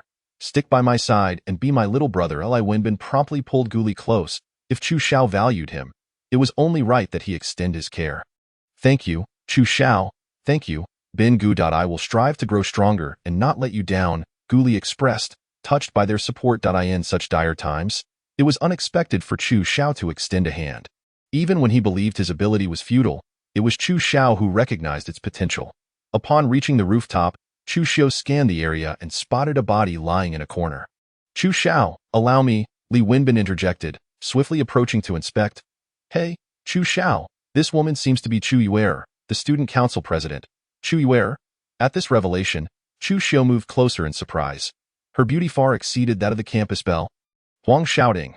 The previous owner had harbored feelings for Chu Yuer, yet she had shown little interest in him. Chu Xiao was no monk, naturally intrigued by beautiful women, but he wouldn't grovel like his predecessor. Women should not be coddled. One must exude strength. Wake her up.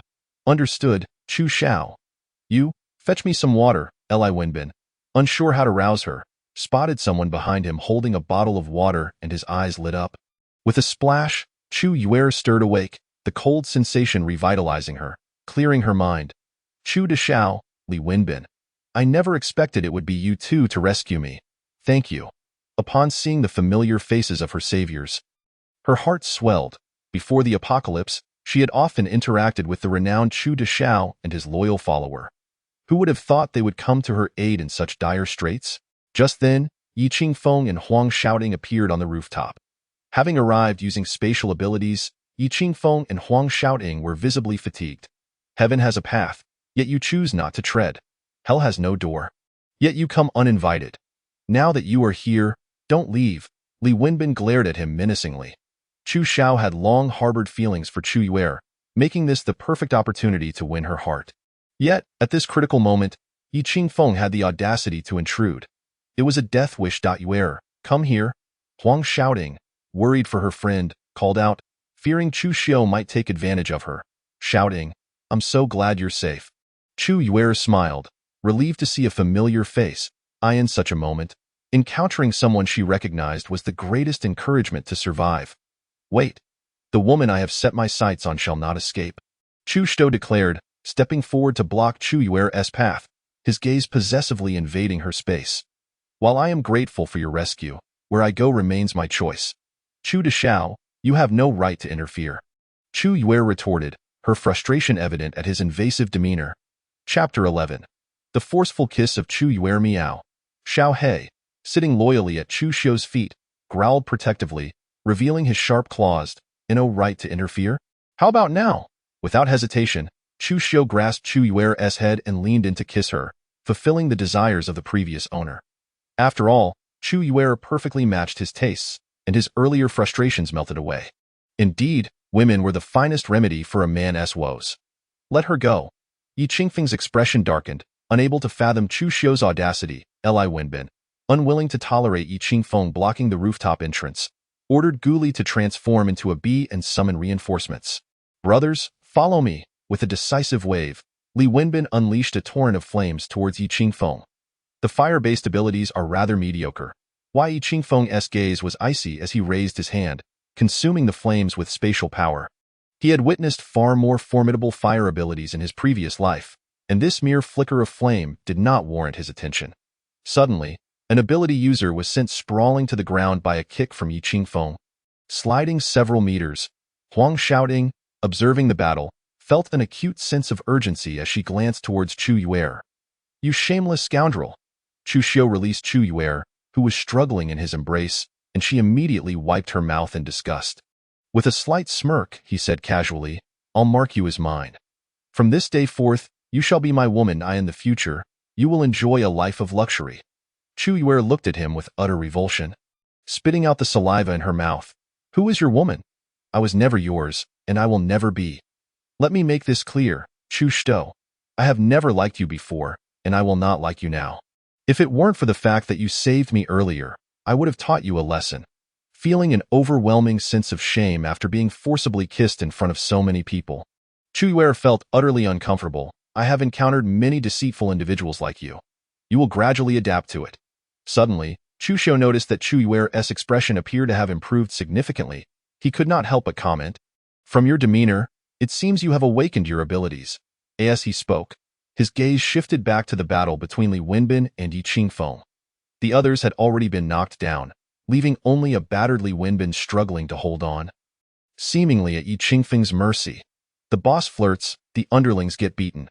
This seems quite reasonable, doesn't it? I won't hide it from you. After you saved me, I sensed the awakening of my abilities." Chu Yuer admitted, feeling no need to conceal her powers now that they were both aware. Chu Xiu grasped this information, but the next moment, he felt an intense chill enveloping him, causing him to shudder. Ice powers. He watched as the entire rooftop rapidly crystallized into ice, his own feet becoming partially frozen. Meow. Xiao He seemed to loathe the cold sensation, hastily licking the blood from its claws before perching on Chu Xiu's shoulder. Crack! Chu Xiu unleashed his dark powers, effortlessly breaking free from the icy restraints. Meanwhile, Yi Qingfeng rushed to Huang's shouting side to protect her as Chu Yuer unleashed her ice abilities. As expected, she had awakened her ice powers. Events from his previous life were unfolding along the same trajectory. Yi Qingfeng sighed in relief, knowing he had come here because he was aware that Chu Yuer had fallen unconscious in this very spot in his past life, only to awaken in disarray. It was evident that she had been taken advantage of while she was unconscious. Ever since then, she had worn a frosty demeanor, akin to her ice powers that sealed her heart. This was information Yi Qingfeng had unwittingly learned from Huang Xiaoding. Since that time, he had suspected that Chu Xiu was responsible for her plight, but regrettably, he lacked evidence to confront Chu Yuer. Yet, none of this mattered anymore. The course of events had been altered. Thanks to his timely arrival, what should have transpired did not occur, and that was sufficient. "Young Master Chu, we have arrived." A throng of individuals rushed up the stairs from the rooftop's iron door. Whoosh! A speed ability user dashed up. Bang! Yi Qingfeng, quick as a flash, forcefully shut the iron door, using spatial abilities to damage the lock. Bang, bang, bang. The iron door reverberated with a cacophony of impacts. "Break down the door." The trapped individuals shouted anxiously, fearing that failing to perform well would make them appear incompetent. The notion of breaking it down was nothing short of a fool's dream. Drawing from his experience in his previous life, Yi Qingfeng reinforced the iron door and the surrounding walls with spatial powers. Chu Xiu glanced at the door, continuously rattled by impacts, then turned to Chu Yuer and remarked, "Your ice powers, awakening for the first time without absorbing any core enhancements, exhibit considerable might.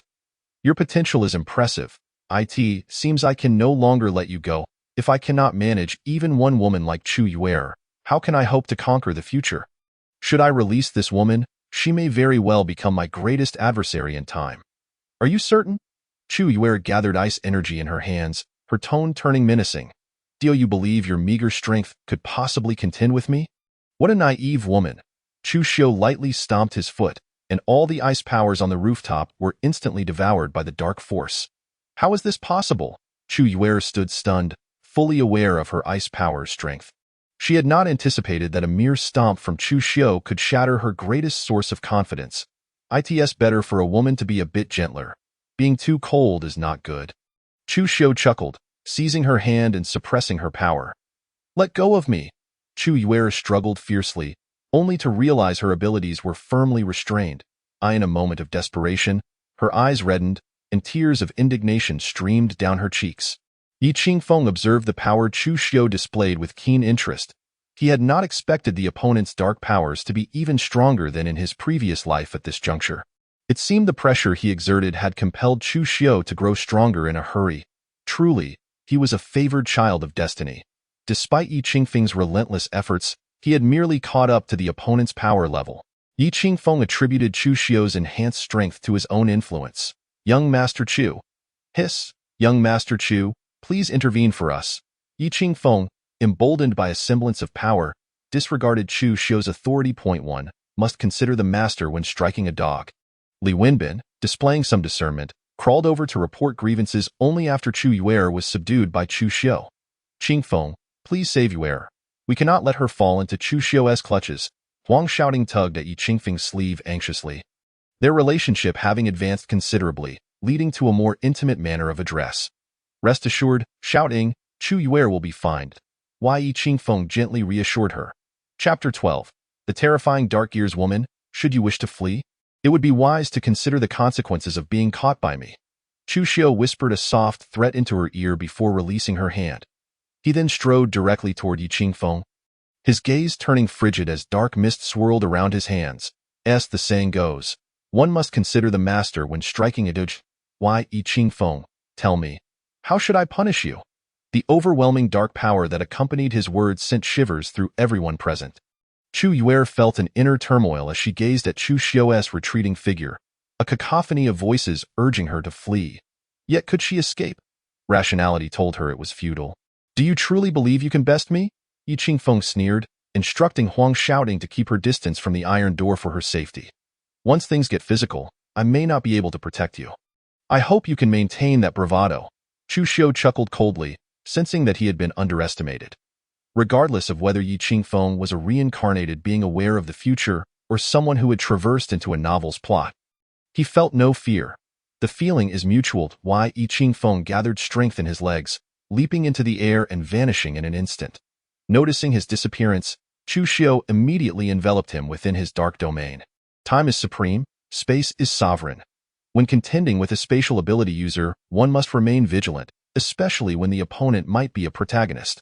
Dark domain, I did not expect your power to progress so swiftly. Deprived of his senses, Yi Qingfeng, unable to locate Chu Xiao, felt his spatial abilities being encroached upon. I am curious how you knew my awakened abilities were dark powers. Chu Xiao melded into his dark domain. Observing the vigilant Yi Qingfeng with a dispassionate demeanor, as he raised his hands, gears began to materialize behind him.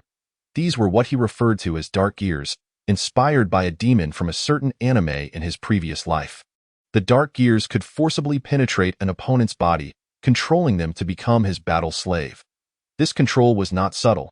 It was an overt and immediate transformation that was easily discernible. However, once controlled by the dark gears, the opponent's power would be enhanced, yet their potential would be solidified, leaving no room for further advancement. If one wishes to keep their secrets, they must refrain from wrongdoing. Chu Xiao, there are always stronger individuals beyond one's kin. Merely relying on the dark domain, you cannot match me. Though Yi Qingfeng had lost his senses, he had not lost his spatial abilities.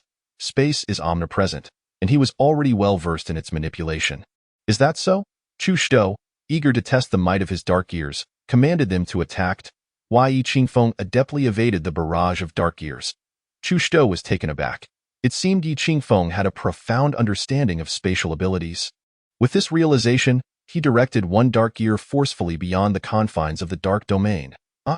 Outside the dark domain, Huang Shouting emitted a cry of pain. Indeed, upon hearing her agonized scream, Yi Qingfeng was momentarily distracted. Several dark gears surged towards him, but his reaction was swift. He executed a roll to evade. Yet, Yi Qingfeng did not anticipate that Chu Xiao had been waiting for him to dodge in that fleeting moment.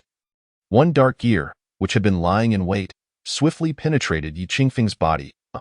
Yi Qingfeng felt as if his very soul were being torn apart in that fleeting moment, as something dark and sinister invaded his being. The dark gears instantly affected Yi Qingfeng, causing a flicker of ominous light to gleam in his eyes. No. The remnants of Yi Qingfeng's consciousness screamed in desperation. If he were truly under Chu Xiao's control, there would be no possibility of turning the tide. Yet, the encroaching darkness was gnawing at his willpower. I am a reborn individual. My fate is determined by me, not by the heavens. How could I possibly fall into the hands of someone like Chu Xiao? With the strength of his willpower, Yi Qingfeng, having lived 2 lives, fought against the darkness with fervor. In that moment, his formidable willpower was able to resist the dark force. Ha ha ha, Yi Qingfeng, who would have thought your weakness would be a woman? Chu Xiu, upon seeing Yi Qingfeng ensnared by his dark gears, felt a surge of satisfaction. This was enough to prove that even the protagonist could not escape his dark machinations. Others would stand even less chance. Furthermore, the fact that his foe was distracted by a woman was a fitting consequence for being ensnared by him. With a gentle wave of his hand, the dark realm dissipated. He glanced at the iron door that had yet to be breached. Clicking his tongue in annoyance, with another wave, a surge of dark energy surged forth, engulfing the spatial abilities that had been woven into the door. Boom! The iron door was blown open from within, and the supporting abilities led by Guli rushed in. Chu Xiao, Brother Bin, I'm sorry for being late. Yuli hurried to Chu Xiu's side, filled with remorse. I'm truly useless, held up by a mere iron door for so long. Chu Xiu waved him off, unconcerned. He noticed Chu Yuer standing idly by. This woman had not fled. She was quite clever, and he couldn't help but wrap his arm around her stiffened form.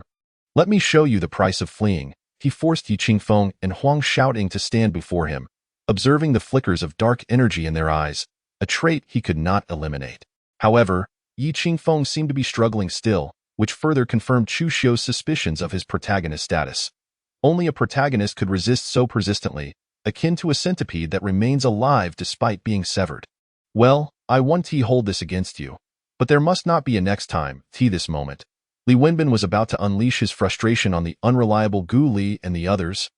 But upon seeing that Chu Xiu bore no grudge against them, he held his tongue. Brother Bin, what happened to your face? Gu Li felt a pang of guilt upon seeing Li Wenbin's injuries. It would have been better to be scolded than to see his friend hurt. It's nothing, just a man's scar. You wouldn't understand, Li Wenbin, unwilling to lose face in front of them, retorted stubbornly. Get back to work. We need to clear this building quickly, as there are serious matters to attend to.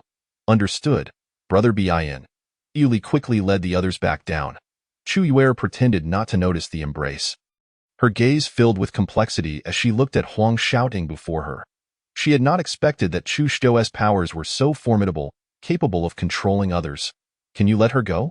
She poses no threat to you as a mere woman. After all, it was because of her that things had come to this. She couldn't just stand by and do nothing. As for Yi Qingfeng, she hardly knew him. Saving one was already a blessing. What of women? Can they not grow strong? Chu Xiu found her assertion flawed. Women, when resolute, can surpass men in strength. Are you truly afraid of a woman's retribution? Chu Yuer was anxious, yet dared not display it overtly. It's not about fear. It's simply impossible for me to release her without reason. In truth, in Chu Xiu's mind, using the dark gears on Yi Qingfeng was merely an experiment. Releasing him was only a matter of time, as the potential of one controlled by dark gears would be solidified and unable to grow stronger. Spatial abilities cannot be squandered. He intended to wait until Yi Qingfeng's strength surged before fully exerting control over him for the best outcome. Moreover, he would leave a mark within Yi Qingfeng to prevent any future mishaps. After all, he was the protagonist and must not be underestimated. Chapter 13. Be firm with women. What must I do to secure her release? Chu Yuer, sensing a glimmer of hope in his demeanor, inquired eagerly. If I were to agree to this, would you then let her go? Chu Xiu smirked, whispering a condition into her ear. Impossible, I assure you. Such thoughts are mere folly. Chu Yuer was taken aback by Chu Xiu's audacity, finding him utterly shameless. It is you who seeks my favor, not the other way around. Chu Xiu deftly maneuvered through Chu Yuer's psychology, understanding that such a woman required firmness. How could you be so unreasonable? Chu Yuer's eyes brimmed with tears, unwilling to sacrifice herself for the sake of her dear friend Huang Shouting. I'll give you time. Consider it carefully. The longer it takes, the less chance she has of recovery, and I cannot guarantee her fate. Chu Xiu spoke languidly, beckoning to Li Wenbin. Chu Xiao, once this building is dealt with, you will lead the team to resolve the issues with the adjacent building. Understood, Chu Xiao, you can rest assured. Nothing will go awry. Li Wenbin assured confidently, then turned to glare at Yi Qingfeng, who was under Chu Xiao's control. A malicious intent bubbling to the surface. Slap! A sharp crack echoed as Li Wenbin struck Yi Qingfeng's face. You dared to hit me. Now look at you. Caught in my boss's grasp, you're finished. However, Li Wenbin was unaware that his slap had awakened Yi Qingfeng's consciousness, which had been teetering on the brink of unconsciousness. Slap. Chu Xiu immediately sensed Yi Qingfeng's anomaly and swiftly delivered a forceful blow to Li Wenbin's head. Do you even realize what trouble you've caused? Your slap has roused this guy's consciousness. Chu Xiao, wouldn't it be simpler to just kill Yi Qingfeng and be done with it? Li Wenbin rubbed the back of his head, looking innocently at the darkened Yi Qingfeng. Get lost. Do you think my affairs require your judgment? No, Chu Xiao, don't misunderstand. I'll get to work right away. Chu Xiu let out a heavy snort, prompting Li Wenbin to hastily lead his companions away. He had realized that Li Wenbin was the type to need tough love. No wonder he had become his loyal subordinate. Now, only he, Chu Yue, and the controlled Yi Qingfeng and Huang Xiaoding remained atop the rooftop. Chu Xiu casually perched on the railing, observing the zombies below as they launched a frenzied assault on the female dormitory across from them. As for the potential collateral damage, he could not concern himself with that in chaotic times. Death comes too easily to those with ill fate. Let the zombies wear down Zhang Kaifeng's group. Once they are exhausted, that will be their moment of demise. Come sit, he patted the space beside him, inviting Chu Yue over. Were those zombies also your doing? As the president of the student council, Chu Yue was perceptive and quickly deduced the truth as she joined him. Congratulations, you've gained a deeper understanding of me. Chu Xiu was taken aback by her insight. After all, I am the student council president. While the position has its limitations, it is quite the exercise in resilience. Chu Yue felt powerless against him. As long as he did not force her hand, acquiescing to his whims seemed the best strategy. I want to interfere with your plans against them, but there are many innocent survivors in the dormitory.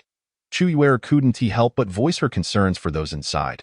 They had narrowly escaped the first wave of the zombie outbreak, only to face human calamity once again. Her heart ached for them.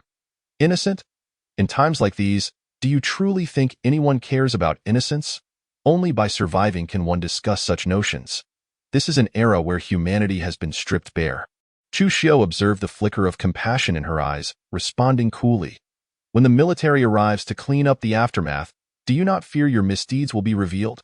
Chu Yue was curious whether he truly felt no trepidation about facing retribution later. The military? Chu Xiu scoffed, rising to his feet and gazing down at the dormitory building poised to be breached by zombies. By the time the military is concerned, this era will have long since transformed into one dominated by abilities. An age where one person determines the fate of millions. Chu Yue gazed at him in shock, astounded by the magnitude of his ambition. SOU. He gently lifted her chin, speaking in an exaggerated tone. Accept my previous condition, and you'll reap great rewards. Heh. Chu Yue swiftly swatted his hand away, coldly retorting. I warn you, do not even think about it. You will come to me willingly. He was in no rush. He understood that her capitulation was merely a matter of time. In his past life, he had never lacked for women, so there was no urgency to indulge her, even if it came to force. Now was not the time. Suddenly, a sound sliced through the air. Without a moment's hesitation, he unleashed his dark powers, instantly consuming the oncoming wind blades. Above, a massive bird, roughly 5 meters in size, circled ominously. He had not expected to encounter a flying beast so soon. With a wave of his hand, the dark gears manifested and surged forth. Ice and snow powers. Chu Yue struck, freezing the bird's wings for several seconds. Buying Chu Xiu precious time. A black gear plunged into the creature's body, eliciting a shriek of agony from the avian beast. Who would have thought I would be gifted a flying beast? What serendipity! Chu Xiu marveled at the unexpected fortune that had fallen into his lap. So that black gear is your means of control. Chu Yue finally witnessed the extent of his abilities. Indeed, I refer to it as the dark gear. Chu Xiu directly commanded the bird to soar to the front of the two individuals. The wind elemental bird, an enhancement for those with wings, was a formidable ally. Chu Xiu stepped onto the back of the 5-meter-long bird, which could comfortably accommodate 2 people. The bird spread its wings and took flight, resembling a great goose soaring through the sky. Chu Xiu had a clear view of the scenes outside the school. The streets were rife with accidents, and countless zombies roamed aimlessly. Fires ignited by explosions raged violently in various locations. Chaos reigned, painting a picture of an apocalyptic world. It seemed that, in comparison to the turmoil outside. The situation within the school was somewhat bearable. After observing for a while, Chu Xiu returned to Chu Yuer's side. "What is happening outside?" Chu Yuer inquired anxiously. "If you were to witness it, you would find that the school remains relatively acceptable," Chu Xiu replied with a chuckle. Chu Yuer's hopeful gaze quickly turned to one of disappointment. The anticipated rescue felt increasingly distant. Chu Xiu paid her no mind, instead taking control of the bird, suddenly harboring the idea of assembling an aerial army of exotic beasts. Shortly thereafter, Li Wenbin arrived on the rooftop with Gu Li and Zhao Meng. "Young master, we have cleared this dormitory building. However, due to the zombie virus infection, over 20 ordinary people have perished. It's unfortunate for them, but now we must deal with those below." Chu Xiu, unfazed by the screams and wails echoing from the opposite dormitory, issued his orders. Chapter 14. "Congratulations, young master. Your wish is fulfilled, damn it. Why did these zombies completely disregard the dormitory across from us? It must be that bastard Chu Xiu who tampered with things." Zhang Kaifeng seethed, watching as only 3 of his brothers remained steadfast by his side. Under the relentless assault of the zombies, the dormitory door was on the verge of collapse. Zhang Kaifeng's stamina was rapidly depleting. If this continued, he would be left with no escape. "Boss, let us run." "Yes, boss, the dormitory door won't hold much longer. Damn it." Zhang Kaifeng wished to devise a plan, but there had to be a feasible way out. Presently, the door was blocked by zombies, leaving them trapped. Better to escape through the window than to be bitten to death by zombies. Zhang Kaifeng delivered a powerful punch that shattered the window, transforming into a temporary worker for a demolition crew, and he tore the window open. "Are you all right up there?" Zhang Kaifeng's expression darkened as he saw Chu Xiu, Li Wenbin, and others waiting below to ensnare them. "Chu Xiu, you bastard. If you have the guts, face me one-on-one. You traitor of humanity, using zombie remains against your own kind. You're doomed." Zhang Kaifeng shouted furiously at Chu Xiu below. "Chu Xiu, I curse you," Zhang Kaifeng bellowed, fully aware that Chu Xiu clearly intended for him to meet his demise. Jumping down now would be akin to walking into a trap. "Zhang Kaifeng, we are old acquaintances. Allow me to personally escort you on your journey," Chu Xiu remarked, signaling Li Wenbin to take action. "Young master, just watch," Li Wenbin assured with a pat on his chest, vowing to complete the task. At that moment, the zombies besieging the hallway began to retreat like a receding tide. "Brothers, charge!" Li Wenbin led Zhao Meng, Gu Li, and over 30 other ability users into the building. Among them was Yi Qingfeng, the protagonist. It would be foolish not to utilize such free muscle in Chu Xiu's eyes. Zhang Kaifeng was merely a minor character, while Yi Qingfeng's formidable strength rendered Zhang Kaifeng utterly defenseless, and he was slain on the spot. However, in the process of killing Zhang Kaifeng, Yi Qingfeng unexpectedly regained his consciousness. Forcibly breaking free from the control of the dark gear, he fled alone, leaving Huang shouting behind. Just before departing, Li Wenbin received a fierce kick from Yi Qingfeng in retaliation. Had Gu Li not pulled him back in time, he would have been sent flying from the 3rd floor. "Young master, that Yi Qingfeng should have been killed," Li Wenbin fumed, his resentment toward Yi Qingfeng growing deeper on the way back. In truth, he had no idea that it was Chu Xiu who orchestrated everything before him. While releasing a tiger back to the mountain is indeed perilous, Chu Xiu had already buried hidden dangers within Yi Qingfeng. Yi Qingfeng must grow. Letting him roam free was the best choice. The other party would inevitably return, and that would be the time for Chu Xiu to reap his rewards. For now, Yi Qingfeng was not a concern. If he sought vengeance, he would return eventually. Observing Li Wenbin's obsession with Yi Qingfeng, Chu Xiu couldn't help but chuckle. Indeed, the protagonist's halo was affecting the villain's intellect. After all, Huang shouting was still in their possession. Li Wenbin seemed contemplative, pondering how to scheme against Yi Qingfeng upon his return. Did he truly escape on his own? Chu Yuer murmured beside Chu Xiu. "Does it matter whether he left by himself?" Chu Xiu replied with a smile, delivering a slap that left Chu Yuer momentarily stunned. Feeling a tingling sensation surging through her body, she blushed with anger. "What are you doing?" Meanwhile, the astute individuals around them had already averted their gazes. Pretending not to look in their direction, Chu Xiu ignored her, instead directing Li Wenbin. "You will be responsible for the subsequent zombie clearing operations. If you encounter any zombies that you cannot handle, return and report to me. Remember, do not act recklessly. Once the entire school is cleared, You will be my #1 contributor. Li Wenbin felt a deep sense of trust from Chu Xiu and assured him enthusiastically, I will definitely live up to young master's trust. That's good to hear, Chu Xiu said, satisfied as he watched Li Wenbin eagerly accept the task. It was clear he had no intention of personally sweating through the front line. After all, what was the point of gathering so many subordinates if he had to bear the burden himself?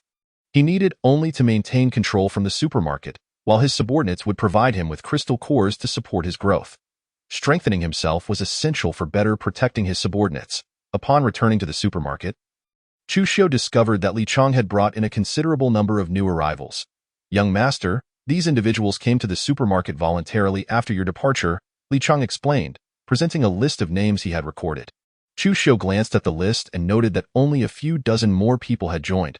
I'll leave these ordinary people in your care. Young master, what about those ability users? You need not concern yourself with them. I've entrusted their management to Li Wenbin. Every villain has their match, and Li Chang is not suited to manage those ability users. It's better suited for the less powerful Li Wenbin. Understood, young master. Li Chang left, feeling dejected. People naturally aspire to ascend, while water flows downward. No matter how many ordinary individuals one manages, it pales in comparison to managing ability users. Chu Xiu could discern Li Chang's disappointment. But he had other plans for him. Li Chang's control abilities would not be wasted on ordinary people. The sudden influx of so many individuals made the supermarket feel crowded. Come now, I fulfilled your request and helped Huang Shouting regain her senses. He suddenly turned to the corner where Chu Yuer stood, pulling her toward the restroom behind the warehouse. Chu Yuer was momentarily dazed when pulled, only realizing what was happening once she was inside the restroom. What are you doing? What am I doing? Naturally, I am fulfilling your promise. An hour later, Chu Xiu emerged from the restroom, looking invigorated. Chu Yuer bypassed him, rushing to a water-filled area to wash her face vigorously. Li Wenbin wore a mischievous grin, giving Chu Xiu a thumbs up. Congratulations, young master, your wish has been fulfilled. All right, on to serious matters. What do you need from me? Chu Xiu recalled how Chu Yuer had transitioned from resistance to compliance in the restroom.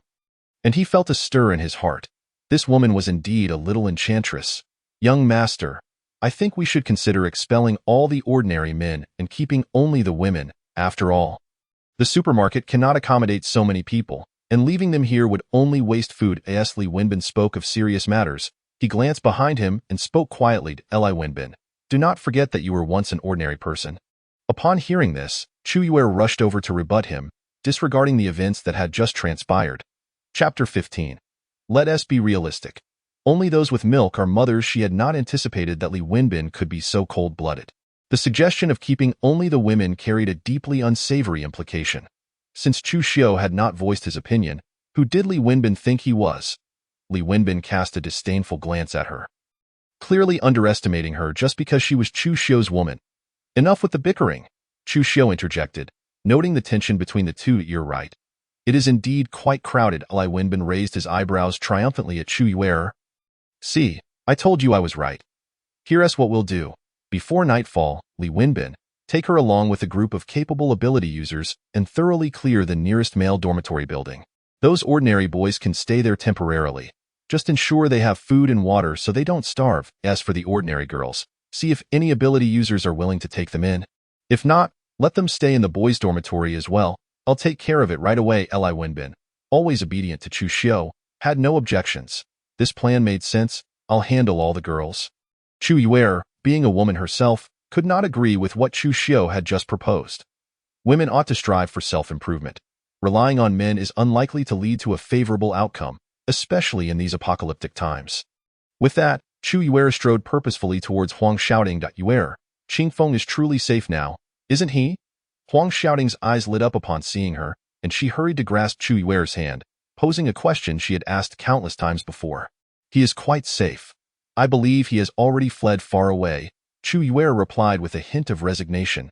I wonder what kind of enchantment Yi Qingfeng cast on Shouting, for even after his departure, he seems to have taken her spirit with him. Enough about Yi Qingfeng. Having offended Chu Xiu, as long as he remains alive, he will not dare show his face again. Chu Yuer was well aware of Chu Xiu's capabilities. Having experienced life and death, her heart had grown stronger. Ladies, I am Chu Yuer, the president of the student council. I believe many of you know me, and I am also an awakened ability user with ice and snow powers. Standing before the crowd, She stood atop a crate, ensuring that everyone could see her clearly. The crowd instinctively raised their heads to look at her. Chu Yuer was indeed a renowned student council president within her school, and they recognized her, albeit with curiosity about what she would say next. Chu Xiao, are we to allow her to divide us? Li Wenbin expressed his concern, unable to accept the situation. How could Chu Xiao relinquish our achievements so easily for the sake of a woman? Be patient. Why the urgency? Chu Xiao reprimanded him sharply, silencing him. I wonder what he is so anxious about. Does he think of himself as a man who forgets his principles for the sake of beauty? Li Wenbin obediently fell silent, refraining from speaking. Chu Yuer remained overly optimistic. Under normal circumstances, with her looks and position as student council president, a rallying call from her would have seen the boys eagerly following her lead. However, that was no longer the case.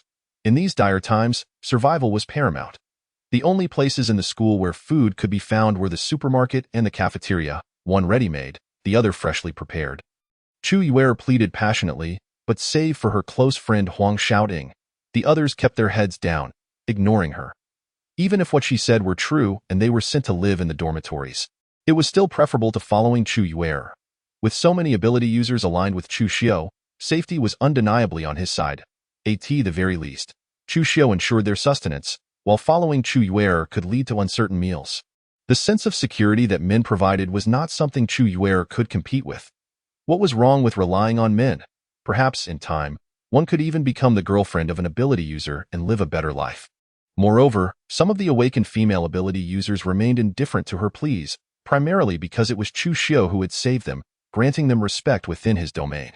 With so many ability users on Chu Xiao's side, staying their guaranteed safety, that a few were indeed inclined to follow Chu Yuer, but upon seeing the majority unmoved, they dared not step forward. Frustrated, Chu Yuer declared, "Very well, since you choose not to leave, you shall heed my commands." Not long after, Chu Xiao approached Chu Yuer and clapped his hands, prompting the previously indifferent crowd to rise promptly. The sight left Chu Yuer feeling immensely stifled. Ladies and gentlemen, the supermarket is ultimately quite limited. We are all adults here, not children, and I guarantee that as long as you follow my orders, you will not go hungry. Just 3 days. 3 days is all I need to clear the entire school of zombies. With that, he snapped his fingers. Let us commence. Under Li Wenbin's leadership, more than 40 ability users, along with those who had yet to awaken their powers, departed from the supermarket. In times like these, having milk is vital. Without it, who would follow you? Chu Xiao whispered mockingly into Chu Yuer's ear. You are still rather naive. Feeling disheartened by the crowd's apathy, Chu Yuer scoffed and led Huang Xiaoting to a corner to wait. Chu Xiao, if this continues, our food supply won't last long. Li Chang approached and spoke quietly. Once it's gone, we will seek more outside. 3 days to consolidate the school's strength will suffice, so, for now, do not fret about food. And I recall there are grain depots in Jingzhou. Chu Xiao's gaze extended beyond the confines of a mere school. If they did not recruit more ability users during the early stages of the apocalypse, it would become exceedingly difficult later on, especially since it remained uncertain whether ordinary people could still awaken abilities. Each new ability user diminished the pool available. This was a limited resource, and for every piece taken by others, there was less for oneself. I will take a rest now. Li Chang, you and the others will take turns keeping watch. If anything arises that you cannot handle, call for me. With a yawn, Chu Xiao acknowledged the exhaustion from a day's labor. Meow! The little black cat, which had been resting on the counter, rushed to follow him as he left. In the storage room's resting area, Chu Xiao unceremoniously tossed the little black cat out and shut the door. You thought you could slack off by avoiding the door? You better stay outside and guard. Meow meow. Thrown outside, the little black cat obediently lay down to rest, feeling aggrieved that it was denied even a bed to sleep on. Having escaped Chu Xiao's control, Yi Qingfeng chose not to leave the school. After all, Huang Xiaoting was still in Chu Xiao's grasp, and he could not abandon her. Truth be told, being controlled by Chu Xiao had taken him by surprise. The black gear had surprisingly managed to erode and suppress his consciousness, something he had never witnessed Chu Xiao using in his past life. This unexpected turn of events had led the once experienced Yi Qingfeng to suffer a great setback, nearly leading to his downfall. Chapter 16. You are quite brave. Yi Qingfeng returned to the rooftop where the earlier battle had taken place, quietly munching on some snacks he had just found. He couldn't shake the feeling that, since his rebirth, he seemed to be faring worse than in his previous life. Had he become muddled in his dealings with Chu Xiao, or was his eagerness to amend past regrets clouding his judgment? Reflecting on his actions, he nibbled absent-mindedly. After a long while, he exhaled a heavy sigh. It was evident that his impatience had led to changes in past events, resulting in Chu Xiao's increased strength. Chu Xiao, between us, it is a matter of life and death. With a flourish, Yi Qingfeng retrieved the crystal cores he had previously collected from his storage space, and no matter the circumstances, gaining strength was the ultimate truth. By the time Li Wenbin and the others returned, night had already fallen. Fortunately, they had managed to clear most of the zombies along the way and encountered no significant dangers. Chu Xiao, there is currently no danger at the dormitory either. Once the main door is secured, the second floor and above remain safe. Li Wenbin briefly mentioned the situation. Chu Xiao pondered for a moment before clarifying his stance, ensuring that ordinary people were not underestimated. Do not regard ordinary people with disdain. Should they awaken abilities in the future, these individuals could serve as our greatest reserve force. Now I understand. Chu Xiao's insight is commendable. Li Wenbin finally grasped why Chu Xiao took the ordinary people seriously. Offering a compliment. As for the crystal cores we collected earlier, take 200 for yourself to absorb. Chu Xiao was never stingy when it came to his own people. Thank you, Chu Xiao. I shall take my leave now. Li Wenbin gleefully headed to the warehouse to retrieve the crystal cores. As night descended, Chu Xiao arranged for a considerable number of individuals to keep watch. The darkness presented obstacles to their vision, making them susceptible to sudden zombie attacks. However, for zombies, night was their domain, providing them with a natural advantage. Over the next 3 days, Chu Xiao remotely commanded the team to systematically clear the school, marking various areas on a simplified map of the school. These delineated regions represented the safe zones that had been cleared. It was astonishing that, from a school population of tens of thousands, only this small number remained. A mere 1 in 10 survives, Chu Yuera lamented, her expression tinged with sorrow as she considered the fact that the rescued individuals barely totaled over 1,400. Chu Xiao had anticipated this outcome and was not surprised. Responding calmly, the sudden transformation of those around us into zombies caught most off guard. This number is already quite optimistic. That's still fortunate. Considering the number of people in our school, the situation across the entire Jingzhou city is likely no better. 2 locations within the school remain to be addressed: the gymnasium and the cafeteria. The gymnasium was adjacent to the cafeteria, and he had left these 2 areas for last. He drew a large circle around the coordinates of both locations on the map. Given their current numbers, the food in the supermarket would suffice for about 10 more days. However, to continue surviving, they would need to venture beyond the school. With over 200 ability users, they would split into 2 teams. Xiaoming, Chu Yuer, you 2 will take 100 ability users to handle the cafeteria. The rest will follow me to clear the gymnasium. Is that acceptable? After surveying Xiaoming and Chu Yuer, he noted Xiaoming's rapid growth over the past few days, which was undoubtedly aided by the crystal cores he had distributed. The stronger one became, the more cores they accumulated. The more cores one possessed, the stronger they grew. Alternatively, slaying a certain number of zombies would also yield rewards in the form of cores. Of course, the final say rested with him. I have no objections. Xiaoming thought only of how many crystal cores he could acquire from this operation. Neither do I, Chu Yuer added. Seeing that both had no reservations, he issued the command. Let us commence. Li Chang followed me, while the other 6 were tasked with guarding the supermarket. Understood. The school gymnasium. To my astonishment, nearly 300 individuals had survived here, including a dozen teachers. In fact, among those gathered over the past 3 days, there were quite a few educators as well. Those teachers who attempted to leverage their status to cause trouble had been swiftly dealt with by Li Wenbin. The remaining ones naturally obeyed, knowing that compliance was essential for survival. The one in charge of this group of over 300 was surprisingly the school's director of education, Qian Yuqing, who had awakened a shadow ability. Upon awakening, he swiftly seized control of the situation. Director Qian, we have run out of food. What shall we do? A worried teacher inquired. If these students discover the lack of provisions, they may revolt, another teacher added. Revolt? Who dares to cause trouble?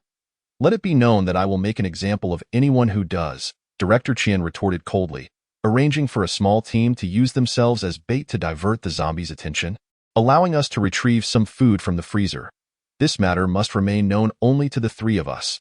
Very well, let it be so, the 2 agreed with sly grins. Meanwhile, the obedient students were blissfully unaware of these machinations. With some of the troublemakers already fed to the zombies by Director Qian, outside the gymnasium, Chu Xiu approached with Li Wenbin and others. The zombies outside had been dealt with by Li Chong and his team. Meow! Xiao He dug into the zombie crystal cores, swallowing one whole. Xiao He's strength had significantly increased, to the point where even Li Chong could not contend with him. It seemed the gymnasium housed formidable ability users. Go, call the people inside out. Chu Xiu surveyed the area, noting the numerous fallen zombies, all of which had been stripped of their crystal cores.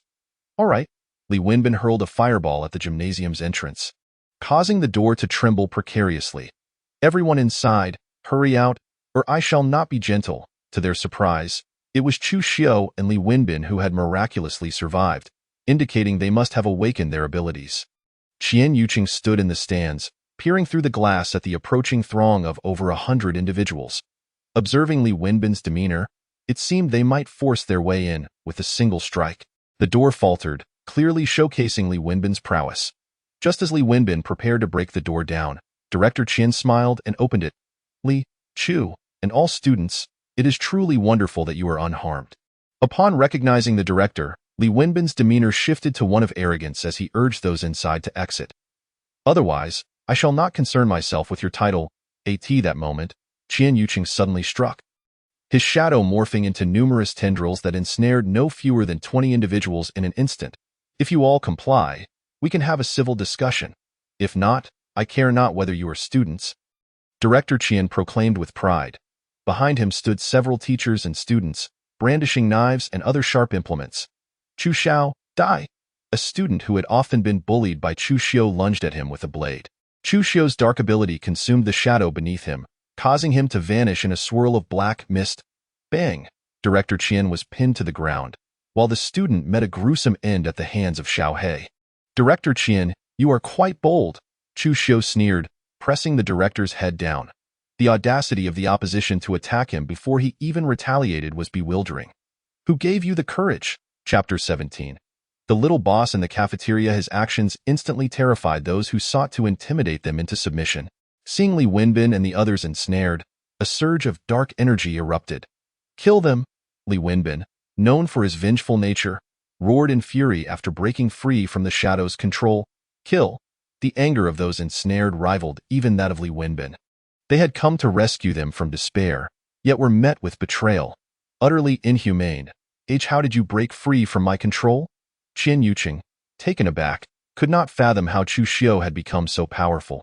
Escaping his shadow restraints, previously, his shadow had been invincible, even coercing troublemakers into actions that led to their demise by zombies. Do you think I would bother explaining myself to an ant? Chu Xiu's face wore a cold smile as he drew a gun. Aiming it directly at Qian's head, bang! The gunshot echoed, leaving only a shattered skull in its wake. This display horrified the survivors within the gymnasium. Has a gun. After holstering the weapon, he addressed those inside, stating, you have 3 minutes. I want to see everyone before me. At his command, those who had contemplated hiding rushed outside, fearing they would miss the deadline. Moreover, all these individuals turned out to be ability users, definitely not to be trifled with. Those who had raised weapons against Chu Xiu and his group collapsed to the ground, bloodied and terrified. Clearly, they stood no chance against Chu Xiu. He had never feared casualties. Only those who had survived life and death battles could truly be called ability users. Chu Xiao, here are their crystal cores. Li Wenbin extracted the cores from the fallen and placed them in a plastic bag. To his surprise, Director Qian's core was purple.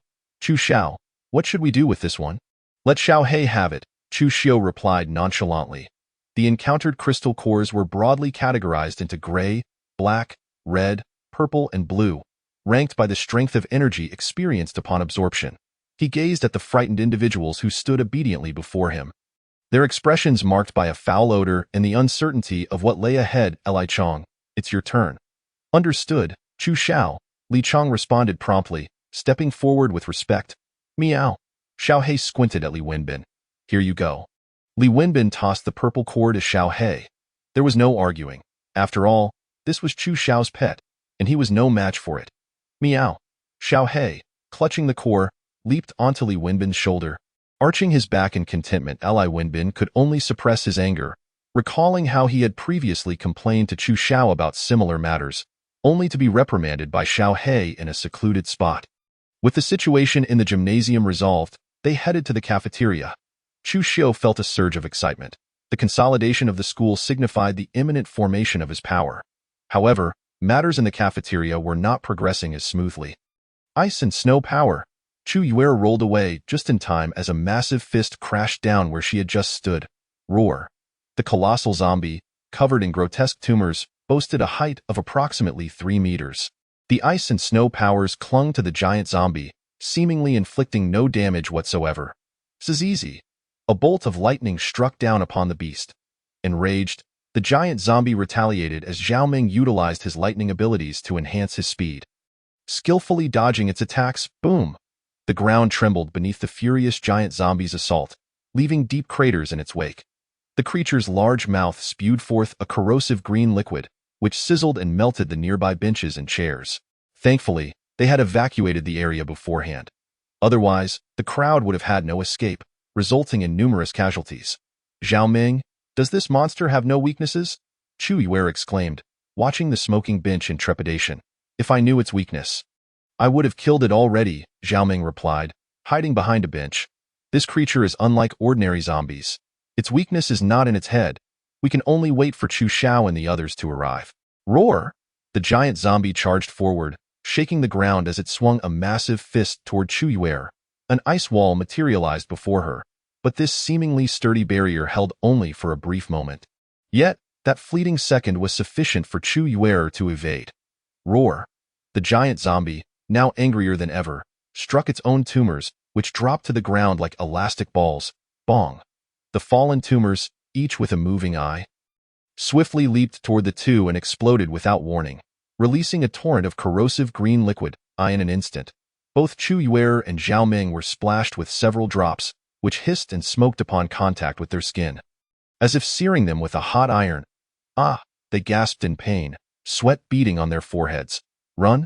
Seeing the tumors regenerate on the giant zombie, Zhao Ming decisively fled. Gritting her teeth, Chu Yuer unleashed her full power, erecting ice walls around the giant zombie. Only by temporarily restraining it could she prevent it from causing further harm. The cafeteria was devoid of Sir Vivo. Not far from the cafeteria, Yi Qingfeng, who had been hiding for several days, crouched here to assess the situation.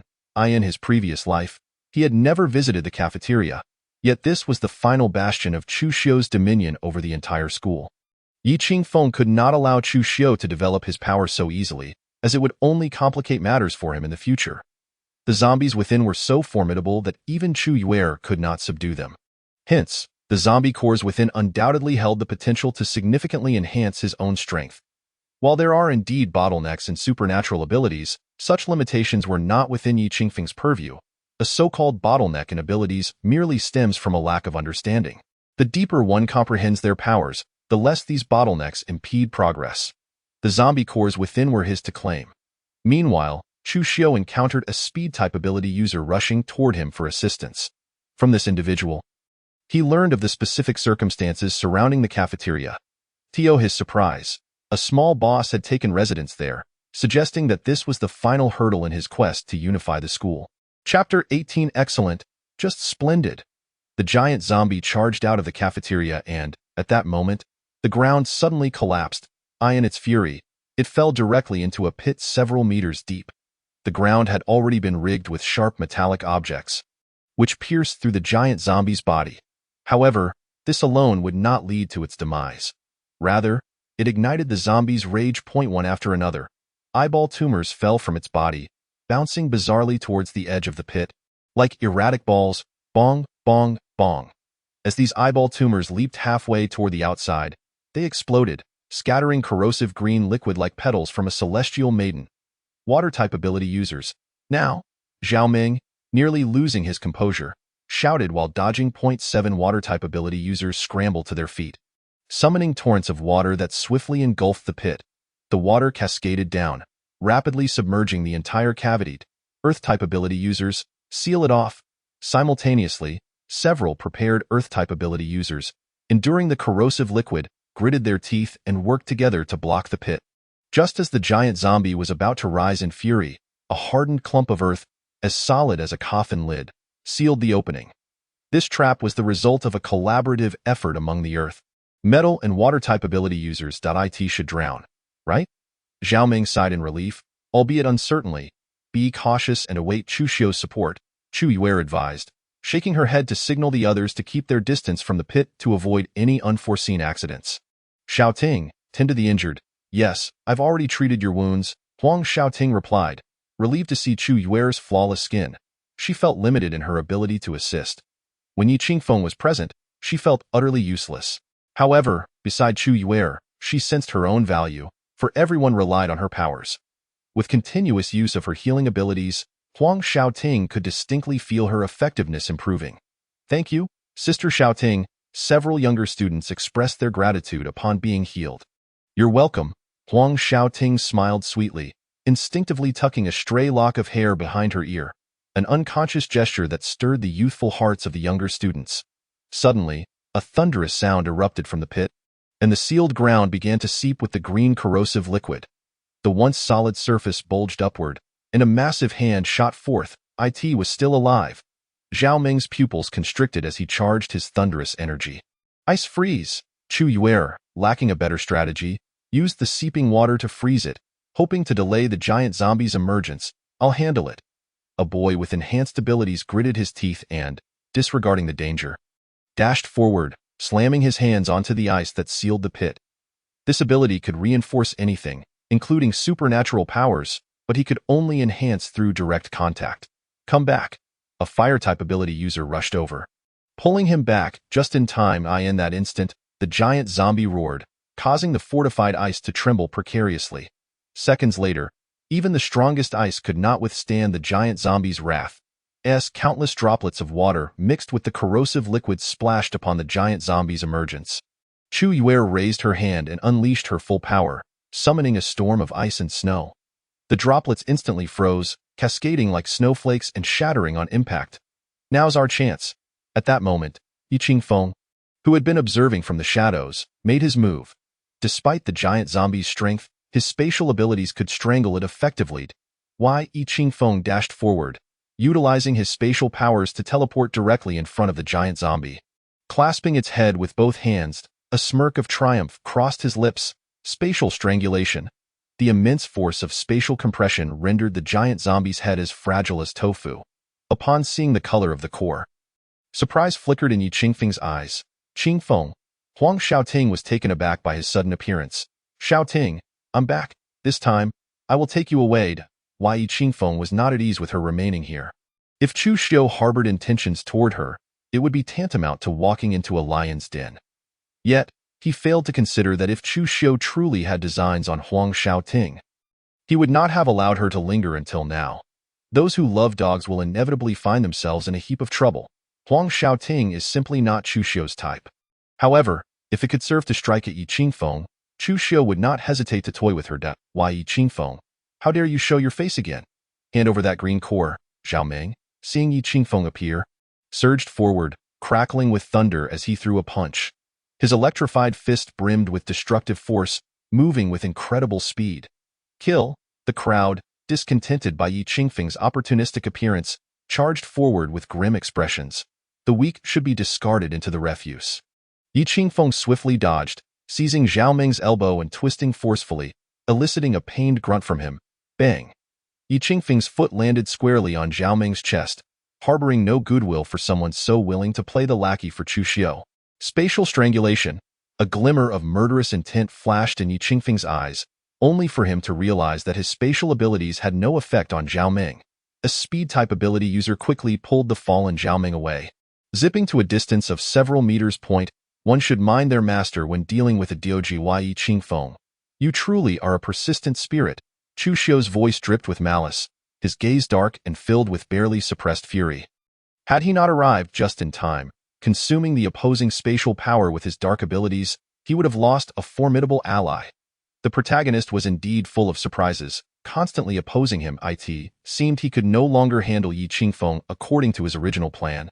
Whoosh! As the crowd surged toward him, Yi Qingfeng instantaneously reappeared beside Huang Xiaoting, and in the next second, he teleported 20 meters away. Chu Xiu, Our accounts will be settled, and this core shall serve as interest. Yi Qingfeng brandished the green core, a triumphant laugh escaping his lips as he faced Chu Xiu. Chu Xiu, instead of growing angry, chuckled coldly, a chilling laughter that sent shivers through all present. Very well. Since you seek death, do not blame me. His eyes glimmered with ominous black energy, a powerful dark force enveloping him. A wisp of black mist flickered from the depths of Huang Xiaoting's gaze. But Yi Qingfeng remained oblivious to this scene. Chapter 19 The tragedy directed in person. The black ears within Huang Xiaoting lay dormant. Chu Xiu had not disposed of them. This contingency was now perfectly timed. Originally, Chu Xiu had intended to use Huang Xiaoting to lure in the big fish, Yi Qingfeng, but he hadn't anticipated this premature encounter. Xiaoting, are you certain you wish to leave with Yi Qingfeng? Chu Yuer, sensing Chu Xiu's fury, called out to Huang Xiaoting with concern. Sister Yuer, thank you for your care, but I trust him. He would never harm me. Sister Yuer, come with me. With someone as tyrannical as Chu Xiu, a divergence in ideals is inevitable. Huang Xiaoting replied resolutely, even attempting to coax her to join them. Alas, I will not leave for now. Chu Yuer silently shook her head, holding her own convictions. Convinced that Yi Qingfeng would not survive long. Only unity could ensure survival. Individuals like Yi Qingfeng, who operated alone, were destined for disaster. Chu Yuer, heed my warning. Chu Xiu is a tyrant, employing ruthless methods, and his heart is as cold as ice. Exercise caution. Feeling self-satisfied, Yi Qingfeng believed his words might earn him favor with Chu Yuer, who was destined to become the future Ice Queen, capable of freezing vast expanses with a mere gesture. Chu Xiao, we cannot let him escape, Li Wenbin urged urgently. Escape? He cannot, Chu Xiu sneered, radiating an aura of darkness. Why, Yi Qingfeng? This is your own doing. Chu Xiu's presence exuded a malevolent energy, his pupils a void of darkness. As black mist swirled from his eyes, as each step stirred the smoke, an oppressive aura of darkness and otherworldly powers slowly emanated from him. The crowd held their breath in silence, fearful of disturbing Chu Xiu. Chu Xiu, do not blame me for not warning you. You cannot catch up to me. With the ability to manipulate space, Yi Qingfeng could navigate danger with ease, inherently invincible. The last time he had fallen victim to the dark gears of his opponent was merely a consequence of his over-reliance on information from his previous life. Resulting in his own downfall, one could provoke my wrath and expect to escape unscathed. Without faltering, Chu Xiu gazed at Yi Qingfeng, who remained motionless yet approached ever closer, letting out a faint chuckle. Truly the protagonist, always exuding confidence and arrogance. Alas, I am not a mindless villain. Farewell. Finally, Yi Qingfeng made his move, pulling Huang Xiaoting and vanishing from sight. Indeed, his intention was to display his prowess before Chu Xiu, hoping to incite his ire. Yet, after disappearing, Yi Qingfeng and Huang Xiaoting reappeared at the original spot in disbelief. Yi Qingfeng looked at the panic-stricken Huang Xiaoting before turning his gaze towards Chu Xiu. Despicable wretch, aside from ambushing me, you are no match for me. As he spoke, dark powers flickered in Yi Qingfeng's eyes. The black gears that had just entered his body began to turn slowly. Threads of dark energy emerged with the rotation of the gears. Ha ha ha, Yi Qingfeng, do you think your spatial abilities make you invincible? If I can deceive you once, I can do it again. Chu Xiu manipulated the dark energy within Yi Qingfeng, continuously gnawing at his sanity. No, I must flee. No, I will not flee. I will kill Chu Xiu. Kill him. Kill him. These two conflicting thoughts left Yi Qingfeng's mind in turmoil, causing him to cry out in pain. Qingfeng, are you all right? Huang Xiaoting shook him anxiously, tears welling in her eyes. Despite her attempts to heal him with her powers, it was futile. Unbeknownst to her, the contact they shared when entering the spatial realm allowed the hidden dark gears within her to surge into Yi Qingfeng's body. Having previously dealt with the dark gears, Yi Qingfeng fell victim to Chu Xiu's machinations once more. Come, kill me. At that moment, a devilish whisper echoed incessantly in Yi Qingfeng's ears. His senses were utterly overwhelmed by the dark powers. In a daze, he saw Chu Xiu before him, mocking his impotence, ridiculing his frailty. Chu Xiu, you shall pay for this. Humiliation, rage, and a murderous intent swiftly consumed the remnants of his sanity. Huang Xiaoting remained oblivious to the impending danger as Yi Qingfeng, in a fit of fury, struck out, his hand piercing through her body. He clutched her heart, still beating vividly in his bloodied grasp. Ha ha ha. Yi Qingfeng laughed maniacally, his laughter resonating with unrestrained delight. Shouting. Chu Yuer's worried call reached Huang Xiaoting's ears. Buzzing. Huang Xiaoting looked at Yi Qingfeng in disbelief, unable to fathom that the man who had once treated her so well would turn against her. With a ruthless grip, Yi Qingfeng crushed her heart. Chu Xiao stood a mere 2 meters away, arms crossed, his eyes swirling with dark energy, intently orchestrating the unfolding tragedy. She's merely a healer. Her death is inconsequential, he thought.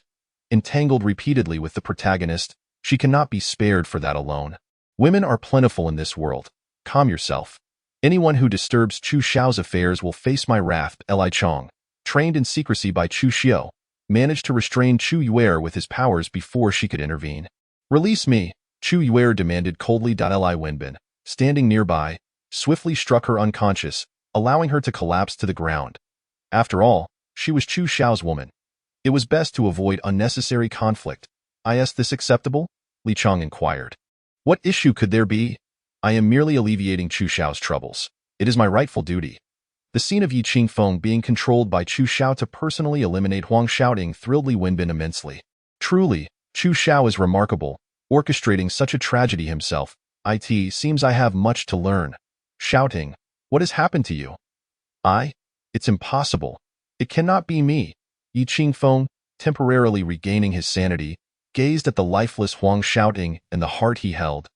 Unable to accept the reality, to have killed the woman he loved with his own hands was a torment that brought tears to the eyes of any onlooker. How tragic, Chu Xiao mocked with feigned sorrow. This grudge shall not go unavenged. Yi Qingfeng's memory surged, reminding him that he had indeed killed Huang Xiaoting. His expression remained devoid of emotion, only his murderous intent seeping through. Gently placing Xiaoting's corpse on the ground, Yi Qingfeng stood, intending to eradicate the dark gears within him once more, but he found his sanity again ensnared by the dark powers. Chu Xiao, you are a monster, he bellowed, summoning the last vestige of his reason amidst the anguish and sorrow. Yi Qingfeng, this performance must come to an end. Chu Xiao, disinterested in further dialogue, snapped his fingers, summoning the dark realm that enveloped both of them. Chapter 20. Transforming the protagonist into a spatial combat slave, darkness descended. And Yi Qingfeng was caught off guard, struck down with a single punch. Cough, cough. He knelt, clutching his abdomen, agony twisting his features. He was acutely aware that his consciousness was fading, and his spatial abilities were rendered useless. The suppression was intensified. As Chu Xiao grew stronger, the dark realm acquired the power to suppress. Within this realm, all powers, save for one's own, were stifled. Damn it. My spatial abilities have been suppressed. Yi Qingfeng felt his chances of survival plummet to an all-time low. Chu Xiao ground Yi Qingfeng beneath his foot, eliciting a cry of pain. Looking down at the man he had subdued, he spoke coolly, in the dark realm, I am the sovereign. Your time ends here. While his confrontation with Yi Qingfeng progressed smoothly, he never lost sight of the latter's protagonist status. What defines a protagonist? A protagonist can experience explosive growth in crises, and when faced with life-and-death situations, opportunities for escape emerged. I will kill you. Yi Qingfeng glared defiantly, filled with a desire to rend flesh and shatter bones. The heartbreak of having slain his beloved struck him deeply. Even if he survived, he would forever carry the weight of guilt. Kill me? With your current state? Chu Xiao taunted. Did you ever consider this day would come? While he verbally berated Yi Qingfeng, he subtly manipulated the dark energy, consuming the remnants of his consciousness. Perhaps in this dire moment, the protagonist's aura flickered to life, as Yi Qingfeng's fading consciousness resisted the encroaching dark force. To enslave the protagonist has been my desire since I recognized your identity. Yet, it was regrettable that he would have to reap this fruit before Yi Qingfeng had truly matured. Chu Xiao, do not revel in your triumph. If I survive today, I will surely topple your empire and reduce you to dust. Yi Qingfeng's eyes had been completely swallowed by darkness, devoid of any luster, yet a singular thought propelled him to endure, submit and become my slave. Chu Xiao sensed it was time. Yi Qingfeng's consciousness was nearly extinguished. Pressing his palm against Yi Qingfeng's head, he unleashed a torrent of dark energy into his mind. Boom. Within Yi Qingfeng's consciousness, a surge of terrifying dark mist flooded in, invading every corner of his awareness. Ha ha ha, I've found you. The dark mist surged towards the corners, striking with unerring precision. This technique was also a safeguard against the protagonist's potential resurgence. Completely extinguishing Yi Qingfeng's last flicker of hope was paramount. The final shred of consciousness lurking deep within his mind revealed a crack amidst Chu Xiu's laughter. Why, Yi Qingfeng's hatred for Chu Xiu was so profound that this instinctive awareness was beyond his control. Outside the realm of consciousness, Chu Xiu opened his eyes from a meditative state, observing Yi Qingfeng, now motionless, and released his grip.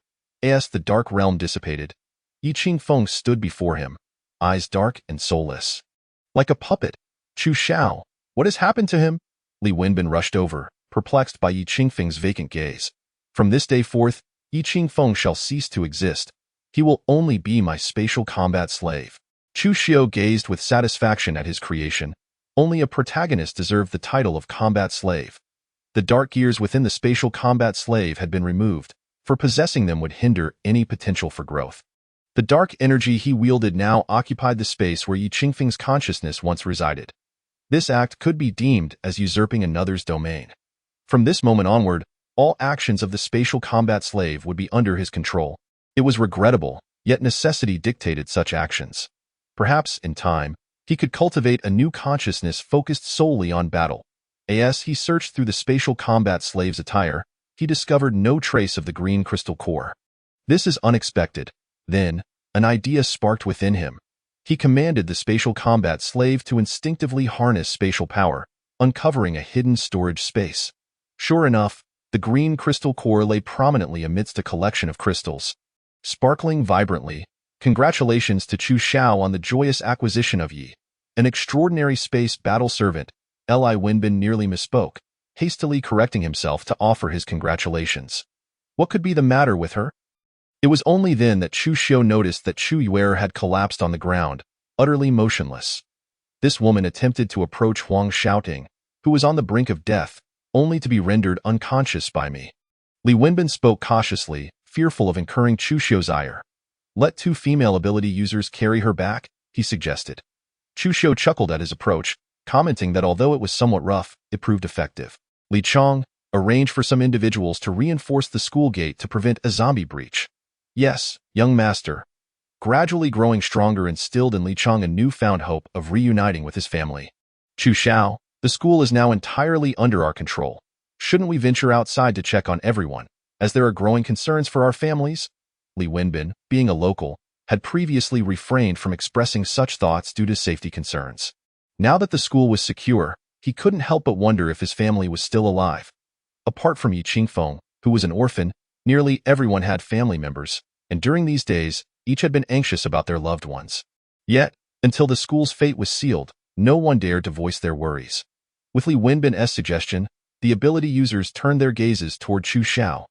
Chu Xiu regarded them with a commanding presence, calmly stating that it is only natural to be concerned about one's family. I will not hinder you, but you must heed my words, proceed step by step. Should anyone act on their own accord, they may find themselves on the wrong side of my wrath, mercilessly dealt with. The ability users fell silent. Now that the school was cleared, their longing to return home grew increasingly urgent. Sensing the tension, Li Wenbin, anxious to avoid any mishaps, quickly interjected, "Why is everyone so quiet?" At this moment, acting independently against Chu Xiao's orders would be akin to betrayal. Only through unity can they harness their full potential. I too have family. I yearn to return, yet we must not allow our strength to be diluted, or we shall fall prey to scattered attacks. Chu Xiu remained silent, observing them intently. Anyone daring to propose a departure at this juncture would jeopardize the entire team. Serving as a warning to ensure compliance if necessary, those who defy might become mere cogs in a darker machine. For the sake of greater ambitions, one must not be overly concerned with trifles. At this moment, Xiaoming stepped forward, addressing the group. Li Wenbin is correct. Everyone has family, and we cannot prioritize one over another. Let us not forget that Chu Xiao also has family and has chosen not to seek them out. Indeed, Chu Xiao is just like us. Xiaoming's words caused the crowd to lift their gazes toward Chu Xiao. Chapter 21. Unable to comprehend, I shall illuminate your understanding. Ultimately, everyone opted to place their trust in Chu Xiao. For it was he who had consolidated their strength and cleared the school of zombies. They believed he would lead them, just as he had within the school, step by step until they found their families. At that moment, Chu Xiao's stature in their hearts underwent a monumental transformation. He had become their beacon of hope. Before confirming the fate of their families, no one wished for any misfortune to befall him. I believe in you. You will guide us out, won't you? Xiaoming approached Chu Xiao, his gaze unwavering. Naturally, Chu Xiao replied with a smile. Xiaoming's emergence surprised him. Previously, he had regarded him as somewhat simple-minded. Having underestimated his depth, once Li Wenbin discerned that there were no objections from the others, he sighed in relief, narrowly avoiding a blunder. His earlier suggestions stemmed from the growing longing for family that everyone had been feeling. A sentiment he too shared deeply. If this matter were not resolved promptly, it could pose significant complications for the entire team in the future. With the near mishap behind him, Li Wenbin lost all desire for accolades. However, Chu Xiao could still sense a trace of Li Wenbin's intentions, mentally noting his contribution. This was indeed something he had overlooked, but Li Wenbin had rectified it. Having a subordinate who could think ahead and execute tasks effectively was quite refreshing. Though his character was suspect, often engaging in inappropriate behavior toward the female members of the team, a matter that invoked ire yet was often tolerated as long as it did not become a widespread grievance. Chu Xiao found that as long as one remained loyal and capable, moral character was of lesser importance. Unlike certain protagonists who only valued virtue, he was more forgiving of those with minor flaws if they possessed talent. It was akin to a protagonist who had multiple wives yet demanded monogamy from others. A glaring double standard. In his view, no one is perfect. Flaws are inherent to humanity. A virtuous character could also be perceived as a flaw from another perspective. Li Chong summoned some engineering students to retrieve tools from the maintenance room. Chu Xiao led the others back to the supermarket. After Chu Yuer regained consciousness, she fell into a sullen silence, seemingly affected by Huang Xiaoting's death. Once Chu Xiao had arranged everything, he noted the waning daylight and prepared to venture outside the next day to expand their territory. Time waits for no one. One must chase after it relentlessly. The world is ever-changing, with countless alterations occurring each day, and what tomorrow may hold remains uncertain. Unable to comprehend, he approached Chu Yuer and effortlessly scooped her up in a princess carry. I shall help you find clarity. Observing her expressionless face, he felt a twinge of amusement as he carried her into the storage room for some rest. After Li Chong and his team toiled to renovate the school gate before nightfall, he returned to report to Chu Xiao. Where is the young master? As Li Chong pondered how to relay the updates, he realized Chu Xiao was absent and sought out Li Wenbin. Chu Xiao is currently discussing matters with Chu Yuer. Would you like to join them? Li Wenbin suggested with a mischievous grin, gesturing toward the storage room. At their age, they certainly had their share of cunning. Li Chong, familiar with Li Wenbin, was about to step forward when he suddenly caught himself. Chuckling as he teased, I merely answered your question honestly. What cunning do I possess? Li Wenbin feigned innocence in his rebuttal. Were you not the one who brought up concerns for family earlier this afternoon? Li Chong, curious, settled down beside him. What concerns? Li Wenbin scoffed. The very statement about worrying for family.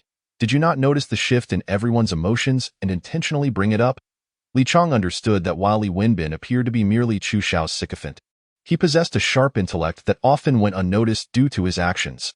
After all, one does not gain admission to Jingzhou University without being astute. He was far from a mere flatterer. Yes, these are common human emotions. Chu Xiao tends to think too far ahead, neglecting the immediate concerns. As his subordinates, we must proactively alleviate his burdens.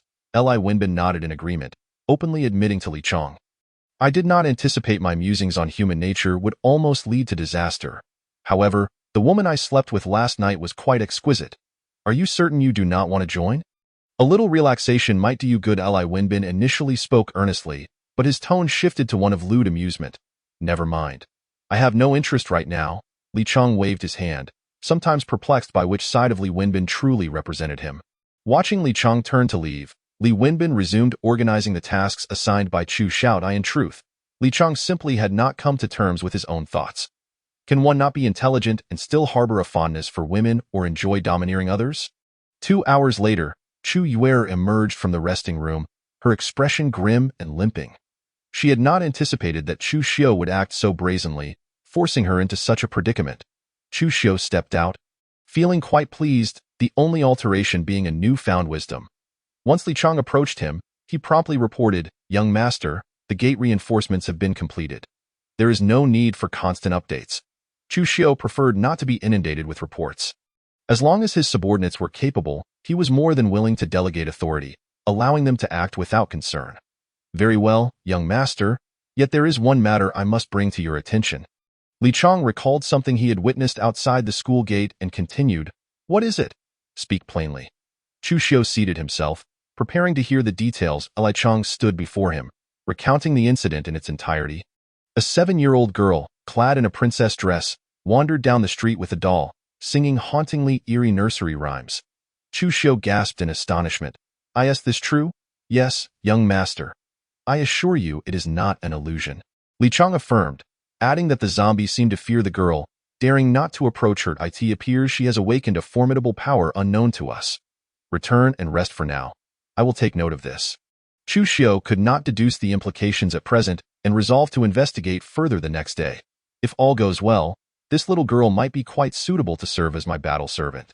Chapter 22. A sea of corpses, an overwhelming stench with the emergence of a space battle servant. Chu Xiu felt increasingly confident in his quest to expand beyond the school's confines, in the early stages. Having a vast territory is not necessarily advantageous. What truly matters is whether the occupied land is rich in resources. Even those with extraordinary abilities require sustenance, and it is even more crucial for ordinary individuals. Supporting such a multitude cannot solely rely on the meager supplies from supermarkets. Regrettably, there is no way to contact the protagonist's father. According to memories, the father was not a self-made man. If one were to investigate, they would find numerous blemishes on his reputation. With a fortune surpassing billions and many brothers, his wealth is more in the form of an extensive industrial chain rather than cash, particularly in the food industry. On a national level, the protagonist's father is considered one of the most prominent figures. However, if this so-called father has not encountered any misfortune, he may soon send someone to rescue the protagonist. At that point, worries about food and drink would be alleviated. Having read numerous novels, the protagonist has often seen characters with significant backgrounds and resources striving to succeed on their own. In reality, without their family's support, such protagonists would struggle to thrive. This reflects the irony of wanting to have it both ways. If one possesses resources, why not utilize them? Would one let them gather dust? That night, Chu Xiu forcibly brought Chu Yuer into the lounge. Do not ask. They did nothing but play a simple game of poker. When Chu Yuer succumbed to sleep, Chu Xiu took out the green crystal core and began to absorb its energy. Indeed, the green crystal core's energy was purer and more substantial than that of the blue core. Upon completing the absorption, he opened his palm, gathering an immense dark power within. The sleeping Chu Yuer furrowed her brows, as if sensing this power, becoming restless. Even the vigilante Xiao He outside was nearly startled into a frenzy by this sudden surge of terrifying energy. Enraptured by this increasingly potent dark force, Chu Xiu quickly regained his focus. There were too many tasks ahead of him. This power was insufficient, and he needed to grow stronger. The following day, as the sun of the apocalypse rose as usual, unaffected by the chaos, before departure, Chu Xiu reviewed the comprehensive lists and supplies compiled by Li Wenbin. The total number of individuals, including both ordinary people and those with abilities, amounted to 1,723. Among them were 245 with extraordinary powers. Among the capable individuals were Zhao Ming, Li Chong, Li Wenbin, and Chu Yuer.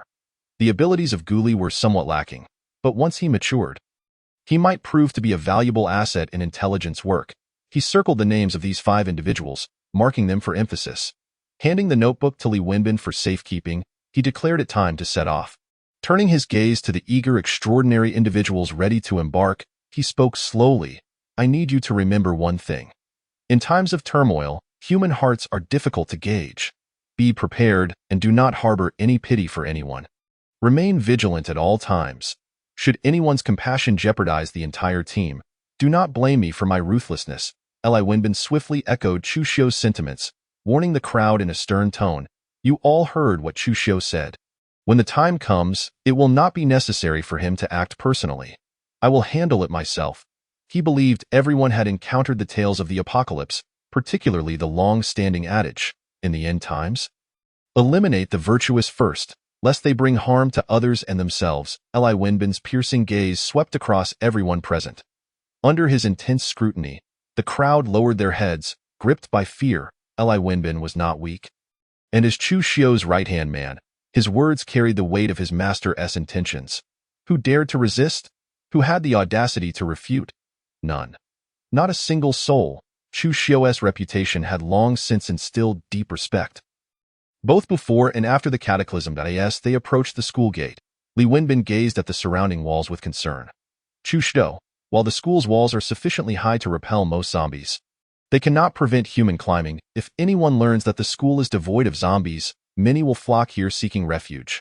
Give me some time, and I will devise a plan to restore the school's surveillance system. Chu Xiu glanced over and, finding merit in his words, nodded in agreement. Then I shall entrust this task to you. However, beyond restoring the power and monitoring systems, we must also find a way to re-establish communication. As our territory expands, so too will the complexity of management. Understood, Li Wenbin replied quietly. All right, let us proceed. Remain vigilant of your surroundings. Do not fall prey to the zombies. With a wave of his hand, Chu Xiu instructed Li Chong to open the school gate. For this reconnaissance mission outside the school, he left 6 bodyguards behind to oversee the ordinary people in the supermarket, while all other extraordinary individuals joined the operation. He would not tolerate the presence of useless members in his team. Only through continuous combat could they gradually grow. He required a powerful elite force of extraordinary individuals to serve him and would filter them out slowly. Outside, numerous vehicles lay abandoned, remnants of a chaotic pileup caused by the sudden zombie outbreak. Some perished in the streets, while others met their end in their cars. Several zombies were even ensnared in seatbelts, struggling and howling within the vehicles. Corpses littered the ground in various states of decay, the blood beneath them long dried under the sun's relentless gaze. Aside from the wandering zombies, no trace of humanity was visible. The air was thick with the stench of death, an overwhelming odor that turned the stomach. Even Chu Xiu could not help but grimace, instinctively covering his nose. This smell is unbearable. Chu Xiu, here is a mask I brought from the supermarket. Li Wenbin promptly produced a mask from his pocket and offered it. After donning the mask, Chu Xiu felt a sense of relief. Li Wenbin quickly put on a mask of his own. Supplies were scarce, and there were none left for others. The rest fared no better, some even retching at the foul air. Had the school not dealt with the corpses promptly, it would have faced a similar fate as soon as one stepped out of the school gates. A life was lost, leaving an indelible mark on the hearts of those present. You few, take these vehicles and drag them to the intersections on either side. Devise a way to block them for me. Li Chong summoned a dozen individuals, commanding them to act. Only by sealing off the intersections could they effectively cleanse the zombies hidden within the surrounding buildings. Understood, Brother Chong. Although these individuals felt a twinge of reluctance, what an unfortunate fate to be singled out. Their faces betrayed none of their discontent. These were not just any individuals chosen at random by Li Chong. They possessed far greater strength than the others. Among them, 3 were even endowed with extraordinary physical abilities, effortlessly lifting vehicles with their bare hands. Seated on a chair prepared by Li Wenbin, Chu Xiu absorbed the gathered crystal cores. The most basic gray cores no longer had any effect on him. He now focused primarily on the red and purple cores. The black cores, which surpassed the gray ones, had already been allocated as rewards. Suddenly, he furrowed his brow, standing up with a grave expression, scanning his surroundings for a direction. Meow. Xiao He, startled, leaped onto Li Wenbin's shoulder. Chu Xiao and Li Wenbin hurried to Chu Xiao's side. The crowd instinctively huddled together, as if seeking solace in numbers. A chilling nursery rhyme echoed from all directions, sending shivers down their spines. Chu Xiao, it's this nursery rhyme. It must be her, that little girl. Li Chong rushed over, his face etched with fear, speaking in a trembling voice. The dark domain. Once Chu Xiu's dark domain enveloped the crowd, they were instantly released from the clutches of that terrifying sound. Their bodies drained and drenched in sweat. I found you. At that moment, the voice emanated from a singular direction. Within the dark domain, only he could hear it, while the others were rendered devoid of their senses. The source of the voice was located in a hotel across the street. It was astonishing that this mysterious little girl could instill such fear within him. Chu Xiu manipulated his spatial battle servant, utilizing spatial abilities to vanish from his location. Such perilous tasks were best entrusted to the spatial battle servant, ensuring maximum safety. The spatial battle servant, akin to an extension of himself, allowed him to view the scenes through its perspective. After entering the hotel and searching through the layers, he ultimately discovered the voice emanating from the 6th floor. Gazing at room 601, he could hear the haunting melody from within, and his trepidation intensified. Damn it! Chu Xiu cursed inwardly, kicking the door open with force. There sat a little girl in a pink princess dress by the window, clutching a doll and singing the nursery rhyme. Even upon noticing his presence, the girl merely tightened her grip on the doll and continued her song. The haunting melody only amplified Chu Xiu's fear. In an instant, Chu Xiu forcibly transported the little girl to his side. The girl seemed taken aback by the persistence of her song, and an overwhelming pressure caused her to burst into tears, her eyes reddening. As the nursery rhyme ceased, Chu Xiu retracted the dark domain. The crowd quickly regained their senses, noticing the little girl beside Chu Xiao. Dida Xiao, it's her. Upon seeing the child beside Chu Xiao, Li Cheng stuttered in shock. Holy crap! Chu Xiao, let us go. At the sound of Li Cheng's words, Li Wenbin immediately grabbed Chu Xiao and attempted to flee. It's all right. I've temporarily dealt with her. She won't be singing for a while. Chu Xiu rubbed his aching head. The previous amplification of fear had conjured images in his mind of being eliminated by a certain protagonist in the future. Was this truly his greatest fear? He unconsciously wiped the cold sweat that had appeared on his back. The girl's abilities were indeed uncanny. Good little sister, don't cry anymore, all right? Here, I'll give you some candy. Chu Yuer, observing the little girl's distress, felt her heart soften and quickly knelt to comfort her gently. You must calm her down. If you can't, I'll have to resort to more forceful measures. Chu Xiu remarked coolly, watching Chu Yuer tend to the little girl. This child must be utilized for his own purposes. She would serve as a convenient tool in his future endeavors, whether in dominating territories or confronting adversaries. Chapter 24. Women are merely condiments. Chu Yuer looked up at him, somewhat displeased. Can you not possess a shred of compassion? Must you always resort to such methods? Do you truly lack the confidence to handle a mere girl? Having shared a bed, Chu Yuer was unaware that her initial aversion to him had faded. Chu Xiu gazed at her with a penetrating look, speaking slowly. Don't think that just because you've become my woman, you can dictate my actions. What I choose to do is my own affair. If you cannot comply, then follow my instructions. Chu Xiu had no inclination to be a pawn for others. If this world had protagonists, could it not be surmised that there was more than one? Training this little girl well would make her susceptible to being taken by a protagonist, especially given his own role as the antagonist. Even if Chu Yuer managed to win her over, he would still impose a secure restraint to ensure peace of mind. First, clear out the hotel across the street and gather information about his Guli, who was still diligently following the crowd. Heard Brother Bin call out to him. He hurriedly ran over. Brother Bin, young Master Chu. Guli stood obediently before the two men. Chu Xiu whistled, and a dark shadow descended from the sky. This shadow was a bird controlled by the dark gears he had harnessed at school.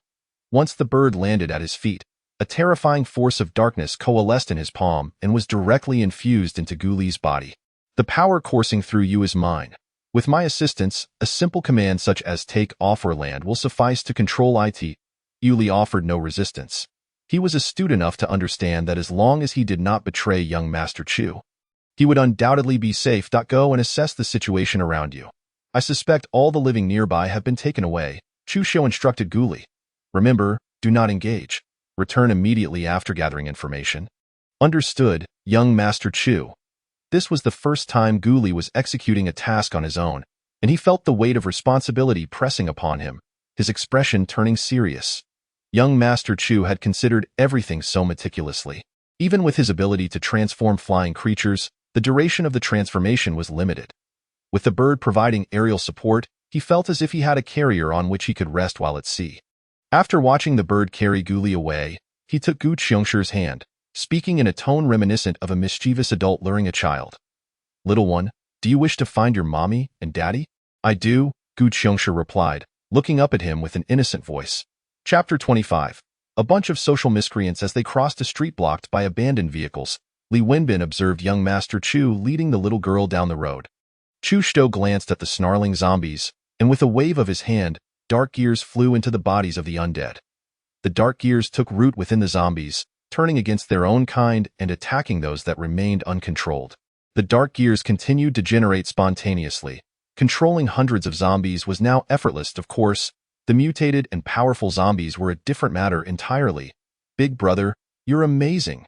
Gu Qiongshi exclaimed in awe, seeing the monsters freeze at his command. Your abilities are quite impressive as well. As long as you obediently listen, you'll grow strong enough to find your mommy and daddy, Chu Xiu gently reassured he in every corner of the room. Ice was strategically placed, a creation of Chu Yuer. During this sweltering summer, the decomposition of corpses occurs at an accelerated pace, resulting in an even more putrid stench. If the bodies are not handled properly, it could spell disaster. If the corpses cannot withstand the conditions, how could mere mortals?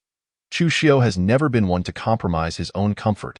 He believes in striving for a life that surpasses yesterday's. For what is the purpose of effort if not to ensure one's own ease? Nobody dares to disrespect him. As Guli stepped inside, he immediately felt a refreshing chill that cleared his mind considerably. Chu Xiao, I am uncertain if the person you seek is indeed the one I discovered. I have taken a few photographs with my phone. Please take a look. Ji Yuli hastily retrieved his phone and displayed the images from his gallery. Chu Xiu propped his leg on the table, scrutinizing the photos. Do these individuals possess firearms? Upon noticing the weapons in the hands of those depicted, he lowered his leg. Chu Xiao, these individuals are beasts. Many women have suffered at their hands, while the men cower in the corners, too afraid to speak, Guli said with palpable indignation. Where did they acquire such weaponry? Did they raid the police armory?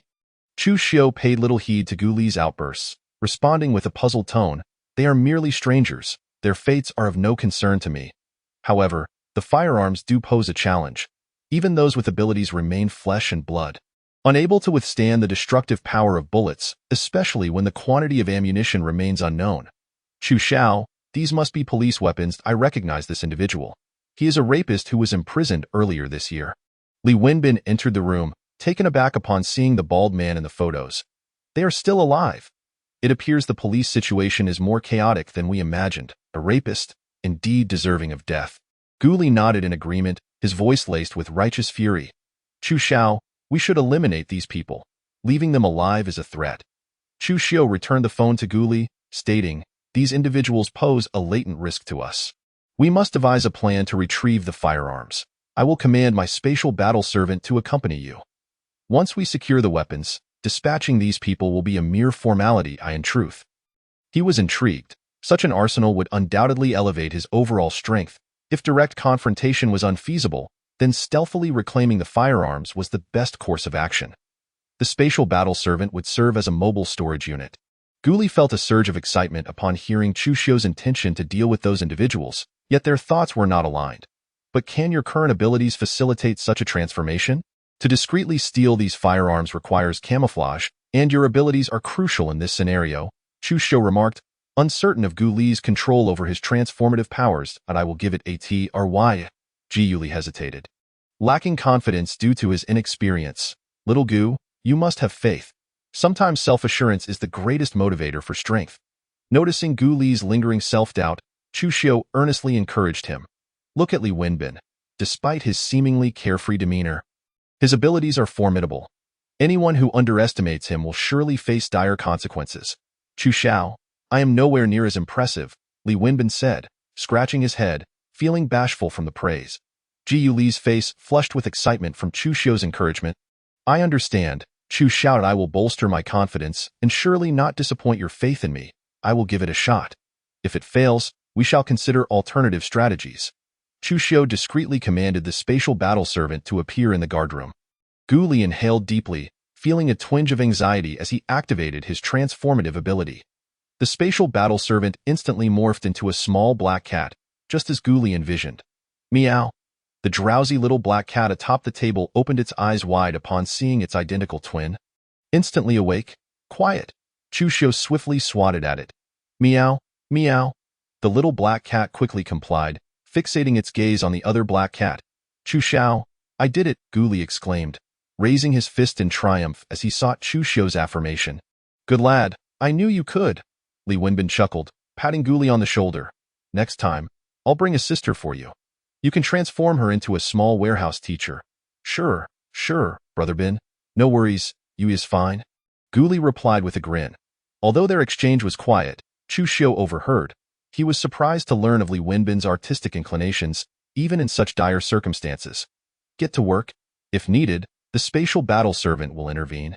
Just ensure your own safety, he urged, feeling a twinge of envy at their playful banter. Understood. Chu shout I shall take my leave, Gu Li said, quickly adopting a serious demeanor as he prepared to depart with the spatial battle servant. Hey, bring 2 loaves of bread and some water with you. Li Wenbin tossed 2 loaves and a bottle of water from the corner. Don't get yourself killed. I've invested quite a bit in your crystal cores. Brother Bin, rest assured, I will be fine, Gu Li assured him, catching the provisions and waving goodbye with a smile. Chapter 27. To be the best lackey after Gu Li's departure, Li Wenbin turned to Chu Xiu and said, once we obtain that batch of arms, we can swiftly dominate the surrounding territories, expanding step by step from the school as our epicenter. However, I am concerned about the possibility of military presence above us. Li Wenbin expressed his apprehension about potential repercussions. Do not fret. Unless unforeseen circumstances arise, the future world will be one where the gifted reign supreme. Chu Xiu dismissed his concerns. This world has changed. Strength is paramount. Perhaps in time, bullets will pose no threat to the gifted. I see now that I was overly cautious, Li Wenbin conceded, setting aside his worries. Just then, he spotted Chu Yuer entering with Gu Qiongshi. Chu Xiao, I shall take my leave for now. If anything arises, do not hesitate to call me. Li Wenbin understood the importance of discretion as he exited the lounge. What brings you here? Chu Xiu casually rested his feet on the table. Directing his gaze toward her, Li Chang has returned. Have you found any news about Xiaoshi's parents? Chu Yuer asked directly. I found these 2 identification cards in her room, Chu Xiu said, gesturing toward the 2 cards on the table, 1 male, 1 female, presumably belonging to her parents. Chu Yuer eagerly picked up the IDs and bent down to show Gu Qiongshi. Quickly, see if this is your mom and dad. Daddy and mommy, that's my daddy and mommy. Gu Qiongshi exclaimed, her excitement palpable as she clutched the IDs tightly. Chu Yuer regarded her with a hesitant expression, asking, were they among the zombies? No, they must have been taken by someone. But judging by how beautiful your mother is, she is likely still alive. As for your father, it is uncertain. Chu Xiu's words cast a shadow over Chu Yuer as she pondered her own situation. Had she not awakened her ice and snow abilities? Would she have been treated as a mere plaything by Chu Xiu, to be discarded at will? As thoughts of her ambiguous relationship with Chu Xiu plagued her, she felt increasingly distressed, yearning to resist but realizing she lacked the strength to do so. Big brother, have you found my mommy and daddy? Gu Qiongshi asked innocently, clutching the IDs tightly. Rest assured, Big brother will help you find them, Chu Yuer said, lifting Gu Qiongshi in her arms to shift the conversation away from her parents. Let us go, Xiaoshi. Let us sing. Okay. I love singing the most. Gu Qiongshi, still just a child, quickly brightened at the change of topic. Chu Xiu watched as Chu Yuer departed, a glint of ambition in his eyes.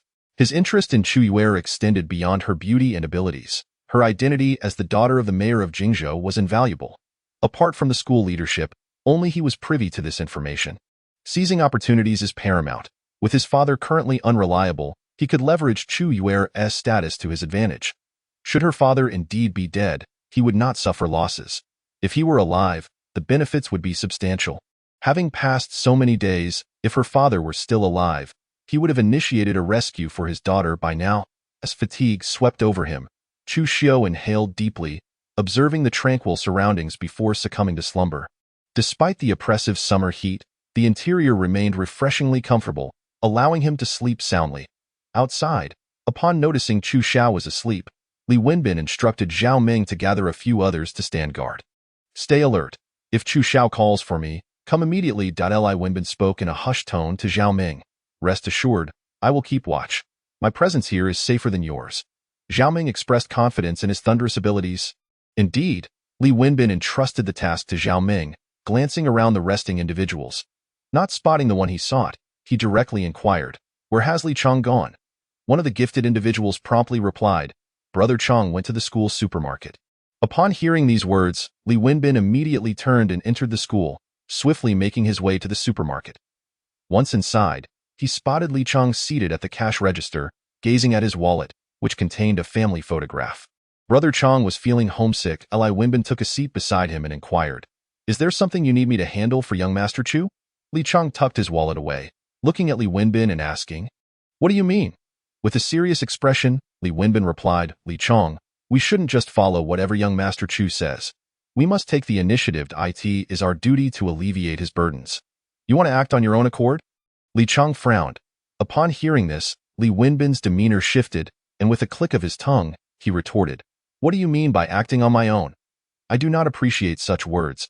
We should continue to expand our territory, gather more supplies, and recruit more extraordinary individuals to our side.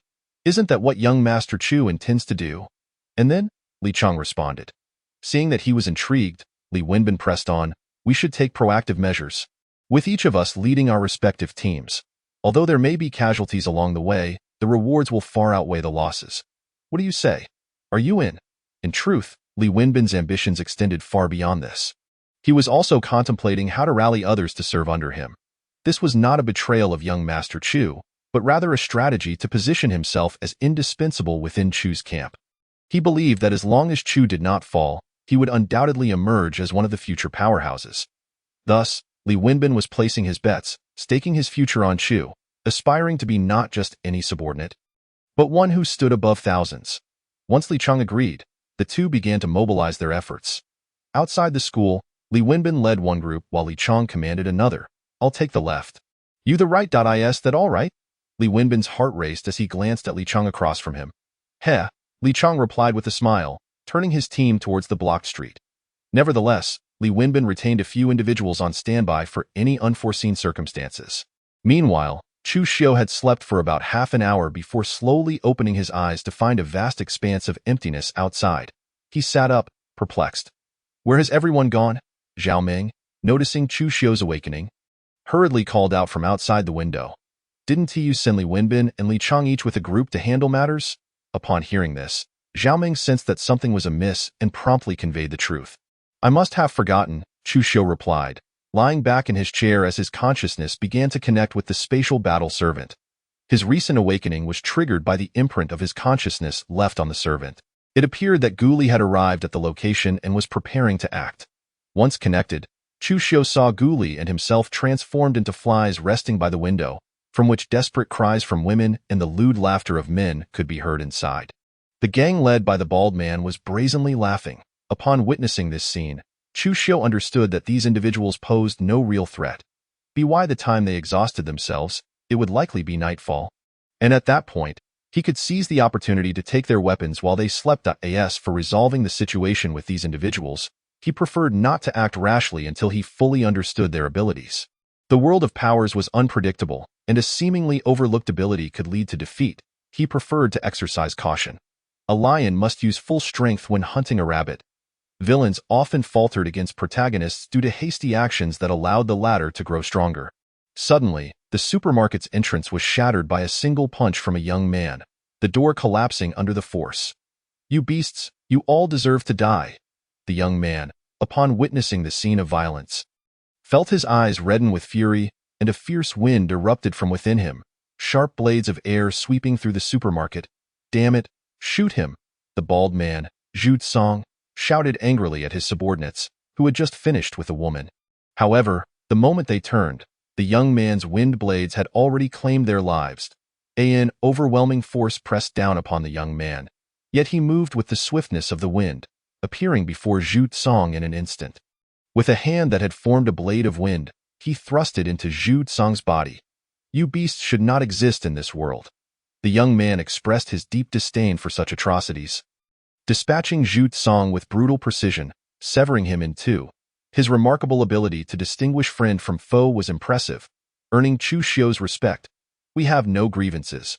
Why must you kill me?" Zhu Song's face paled in fear, bewildered by the sudden appearance of such a powerful individual. "The chaos of this world is exacerbated by people like you. I will kill every last one of you."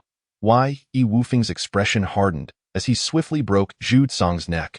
Sighing at the sight of the women who had been oppressed, he urged, "Quickly, find your clothes. Those who have bullied you are now dead. In this chaotic world, you must strive to live on." He cast a compassionate glance at them, recognizing that women remained vulnerable in such tumultuous times. We need not resort to theft. We can simply breach the premises directly. That moment, you shall transform the firearms in their possession into something else, so as to spare my spatial battle slave body from harm. As for the women, Chu Xiu naturally would not complain about their numbers. After all, there remained several single individuals among his ranks. It is all upon me, young Master Sijia. Yu Li was elated to see Chu Xiu's agreement, for he feared that Chu Xiu might find it troublesome and decline, leaving those women at the mercy of fate. Chapter 29. Decisive Action, Tolerance of Others. Only after ensuring that the one named Yu Wufeng would not return did Chu Xiu prepare to act. He found himself quite fond of individuals with Yu Wufeng's personality. Such a character, wielding a powerful wind-based supernatural ability, could be easily manipulated for his own ends. Much like a double-edged sword, it is capable of wounding foes, yet can just as easily injure its wielder. The sky had not yet darkened, and it seemed that several zombies were wandering in from afar. Chu Xiu, controlling the spatial battle slave, and Gu Li, instantly materialized in the corner outside the supermarket. With the acquisition of these weapons, the women became noticeably vigilant against the encroaching zombies. The men, naturally, dared not voice their objections, for their current circumstances had improved significantly. At the very least, they were treated as human beings rather than being discarded like animals in a corner. Meanwhile, the portly man in a suit appeared increasingly disgruntled. Those endowed with supernatural abilities would not dare to resist while he was present. Yet, why should ordinary women stand over him? It was merely through the possession of firearms. If he could seize the guns, he could elevate himself above all others. Just as this suited man conspired with a few similarly discontented individuals to act in the dead of night. They unfortunately lacked the time to wait for the moon to rise, for Chu Xiu and Gu Li had already made their move. The speed of spatial teleportation was astonishing, and the women on guard were swiftly rendered unconscious almost simultaneously. The firearms they held were transformed into serpents by Gu Li, ensuring that any unforeseen circumstances would be mitigated. Though lifeless, the sight of these serpentine creatures frightened the women into discarding their weapons. Naturally, upon the sudden discovery of snakes in their hands, their instinctual reaction was to cast them aside, fleeing from danger. Chu Xiu showed no distinction between men and women. He spared no effort to achieve his objectives. Concepts of morality and restraint were mere self-imposed shackles of heroes. A fade of pride in the face of true power and authority, everyone was merely a pawn. All were rendered unconscious by Chu Xiu's hand. None were spared. With a mere gesture, he absorbed all the firearms into his spatial domain. The munitions piled in the corners vanished in an instant. Wake them all up and proceed as previously discussed. With the acquisition of this small cache of arms, Chu Xiu's spirits soared. Understood, young Master Chu. After Gu Li roused the individuals, he instructed the women to follow him while the men were to remain in the supermarket. Awaiting future rescue. Upon realizing that the firearms had vanished, the flicker of hope that had ignited within the women was extinguished, leaving them silent and downcast. It seemed they had resigned themselves to fate. The ability to incapacitate them and seize all their weapons could only belong to an extraordinary individual. The power of supernatural beings was something they had witnessed before. Why is this? Are you like that previous group? Only requiring women? Seeing that only 2 of them stood against over 30, the suited man grew bolder. His initial plan to seize the firearms and become the leader was thwarted by the unexpected emergence of another. The abrupt collapse of his scheme left him reeling. What gives you the right? We also want to leave, unless you leave the weapons with us. Yes, if you have the capability, go ahead and eliminate us all. A flicker of anger crossed Gu Li's gaze. Youthful exuberance surged within him. The aggressive tone of these individuals infuriated him. I have stated that I will leave some provisions for you.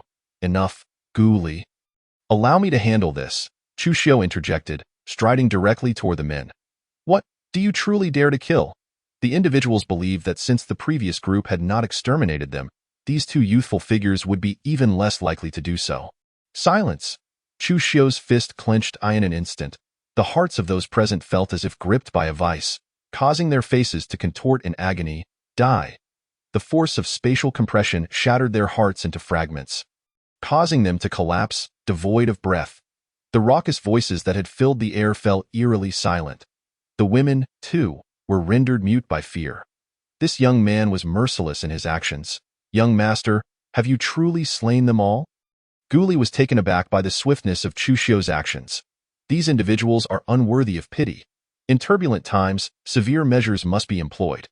You shall learn to do the same in due course. Do you understand? Seeing Gu Li shocked by his own actions, Chu Xiu offered a faint smile in time. You shall grow accustomed to this. Understand this. Only those who stand by our side may be deemed human. I shall entrust this spatial battle slave to you. I have matters to attend to. With that, Chu Xiu severed his connection with the spatial battle slave and slowly opened his eyes. What is it?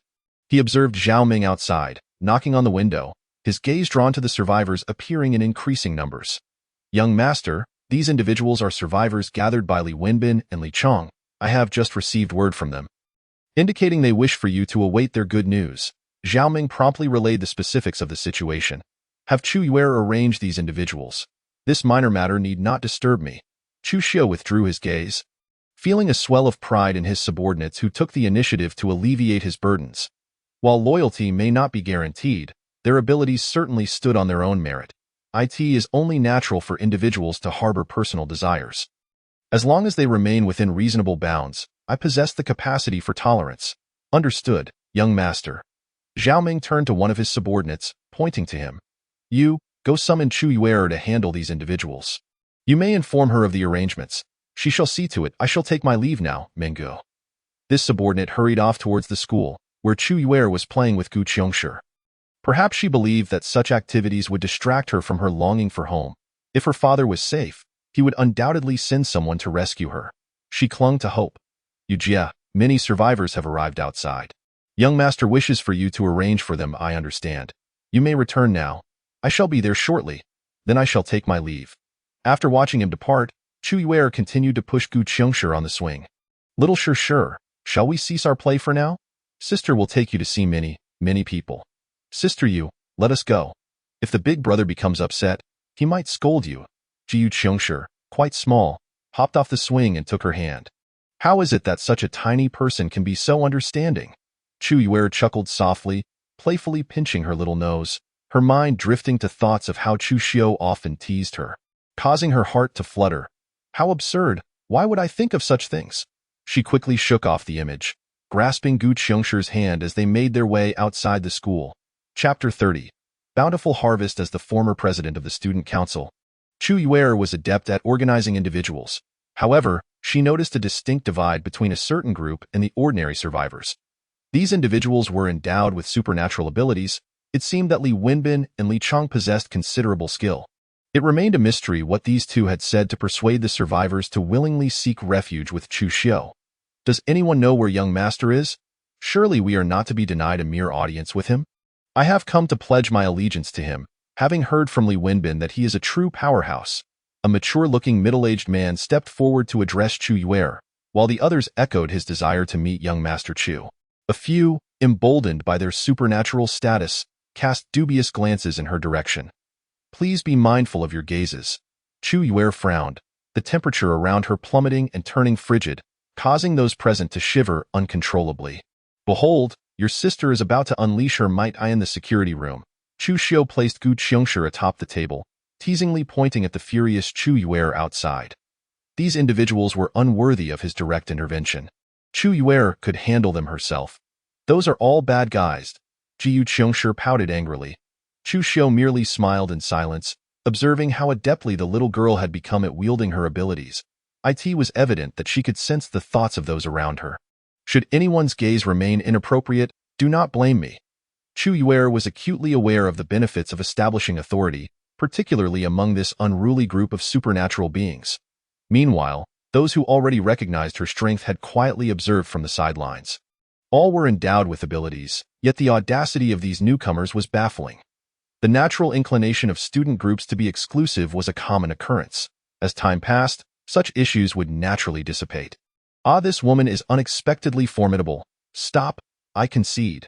Witnessing the icy power coiling around their feet, the very individuals who had previously looked down upon Chu Yue quickly became docile. The ability to unleash such a vast range of ice-based powers indicated that this woman was indeed extraordinary.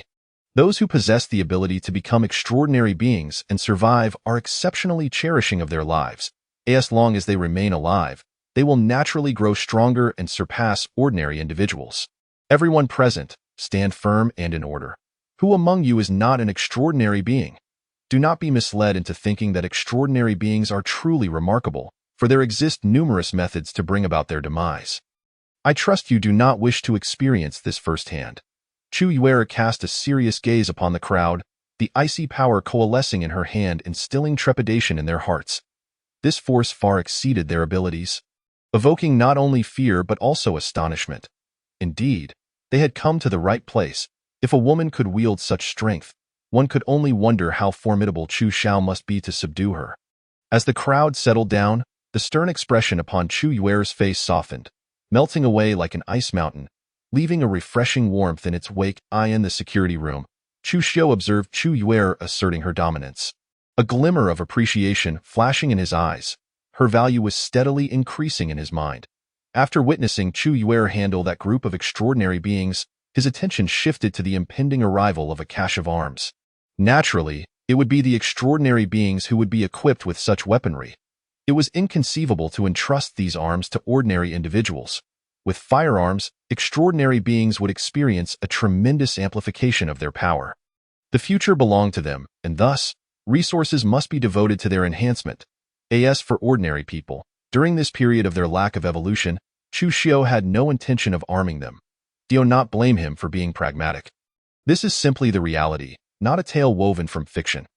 Regarding the sheltering of ordinary survivors, Chu Xiao envisioned utilizing them for labor, such as cultivation, while extraordinary beings would be tasked with warfare and territorial expansion.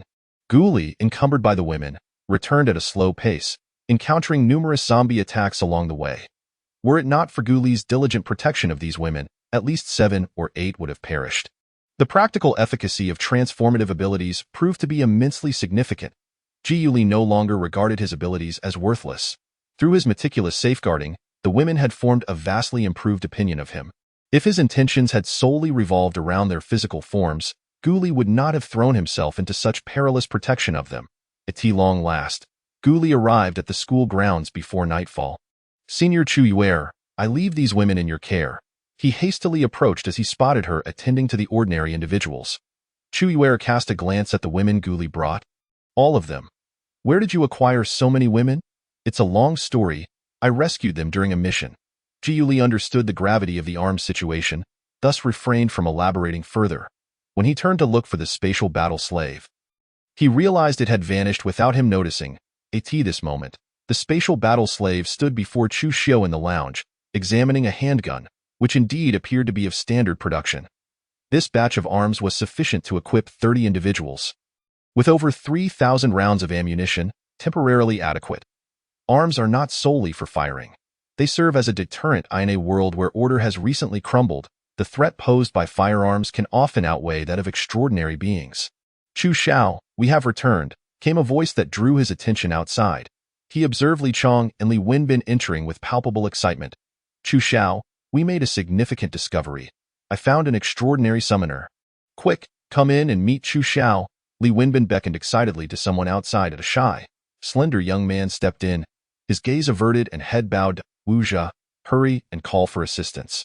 Noticing the boy's bashfulness, Li Wenbin gently nudged him forward. "This fellow is somewhat shy. His name is Wu Jia, a child from an upscale neighborhood. Unfortunately, his parents were bitten by zombies." Li Wenbin hastily relayed his basic information. Chu Xiao." Upon mention of his parents, Wu Jia's eyes reddened, and his voice trembled. "Summoning ability? Show me what you can do with your powers. If your abilities are formidable, I will nurture you and make you one of my most trusted aides." Chu Xiao regarded him with curiosity. Such a timid individual, yet he had awakened a summoning ability. Indeed, extraordinary powers do not discriminate, revealing a randomness that is quite striking. "Zhao Meng," he called out to someone outside. "Chu Xiao, I'm here," Zhao Meng promptly responded, entering.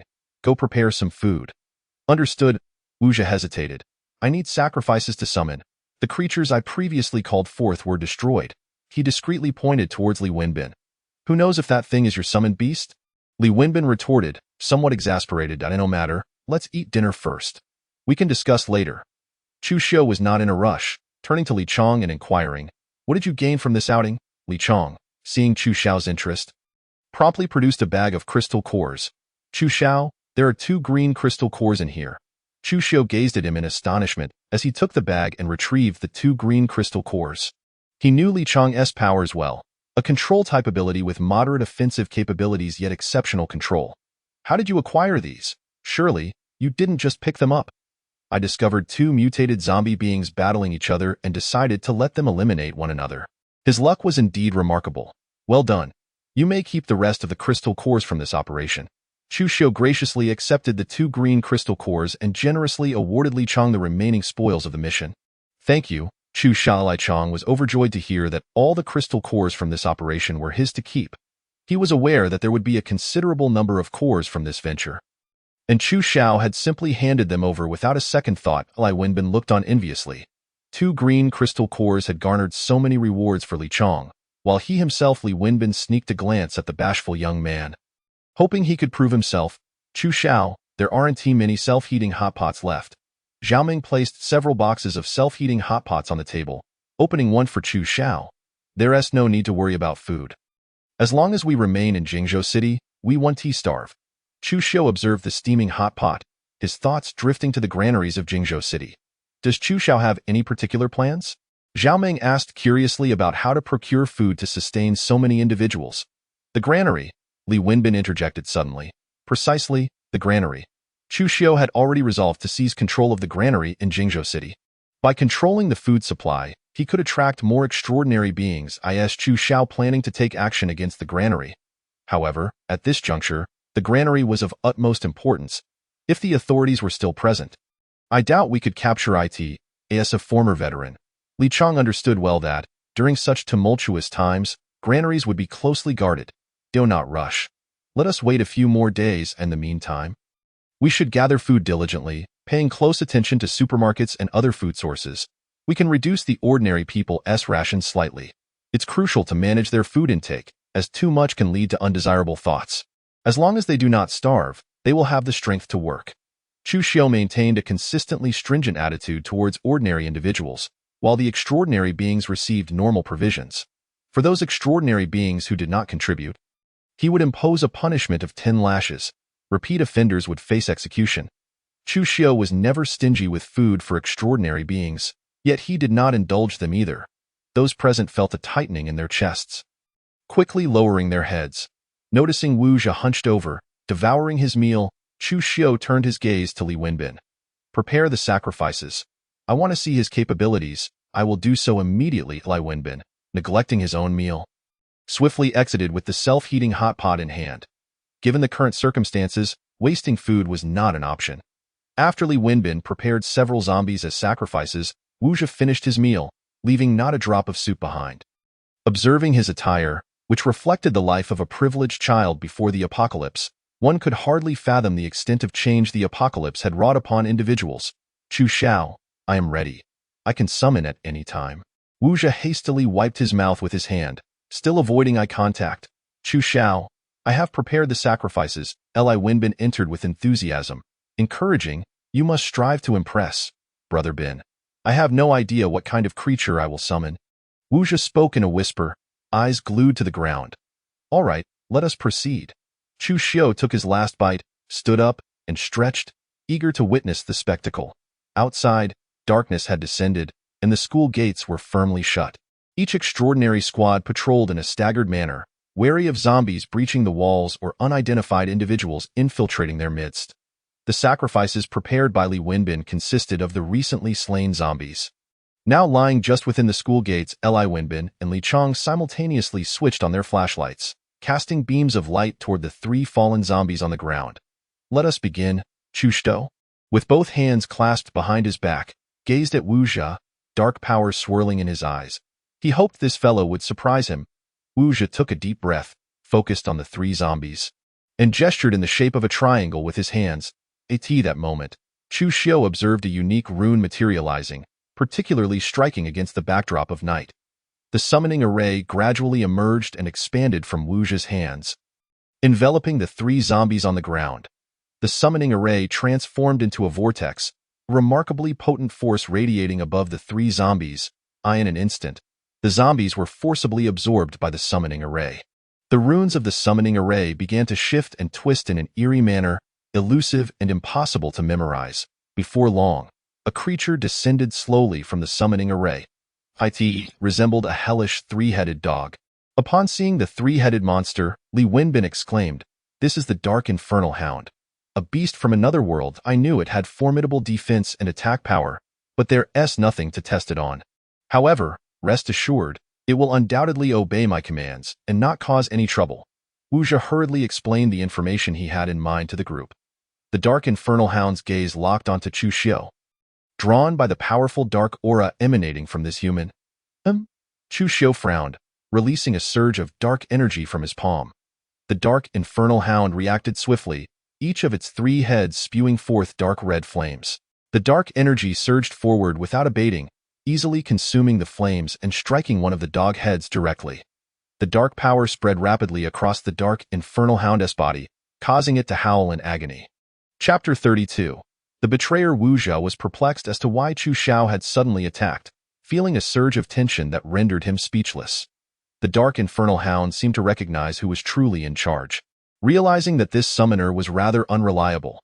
Since Chu Xiu was not an enemy, he would not harm his summoned creature, and thus he withdrew the dark energy. The dark infernal hound quickly scurried behind Wuja. "Summoner, can you handle this?" it lamented, regretting its greed for this offering.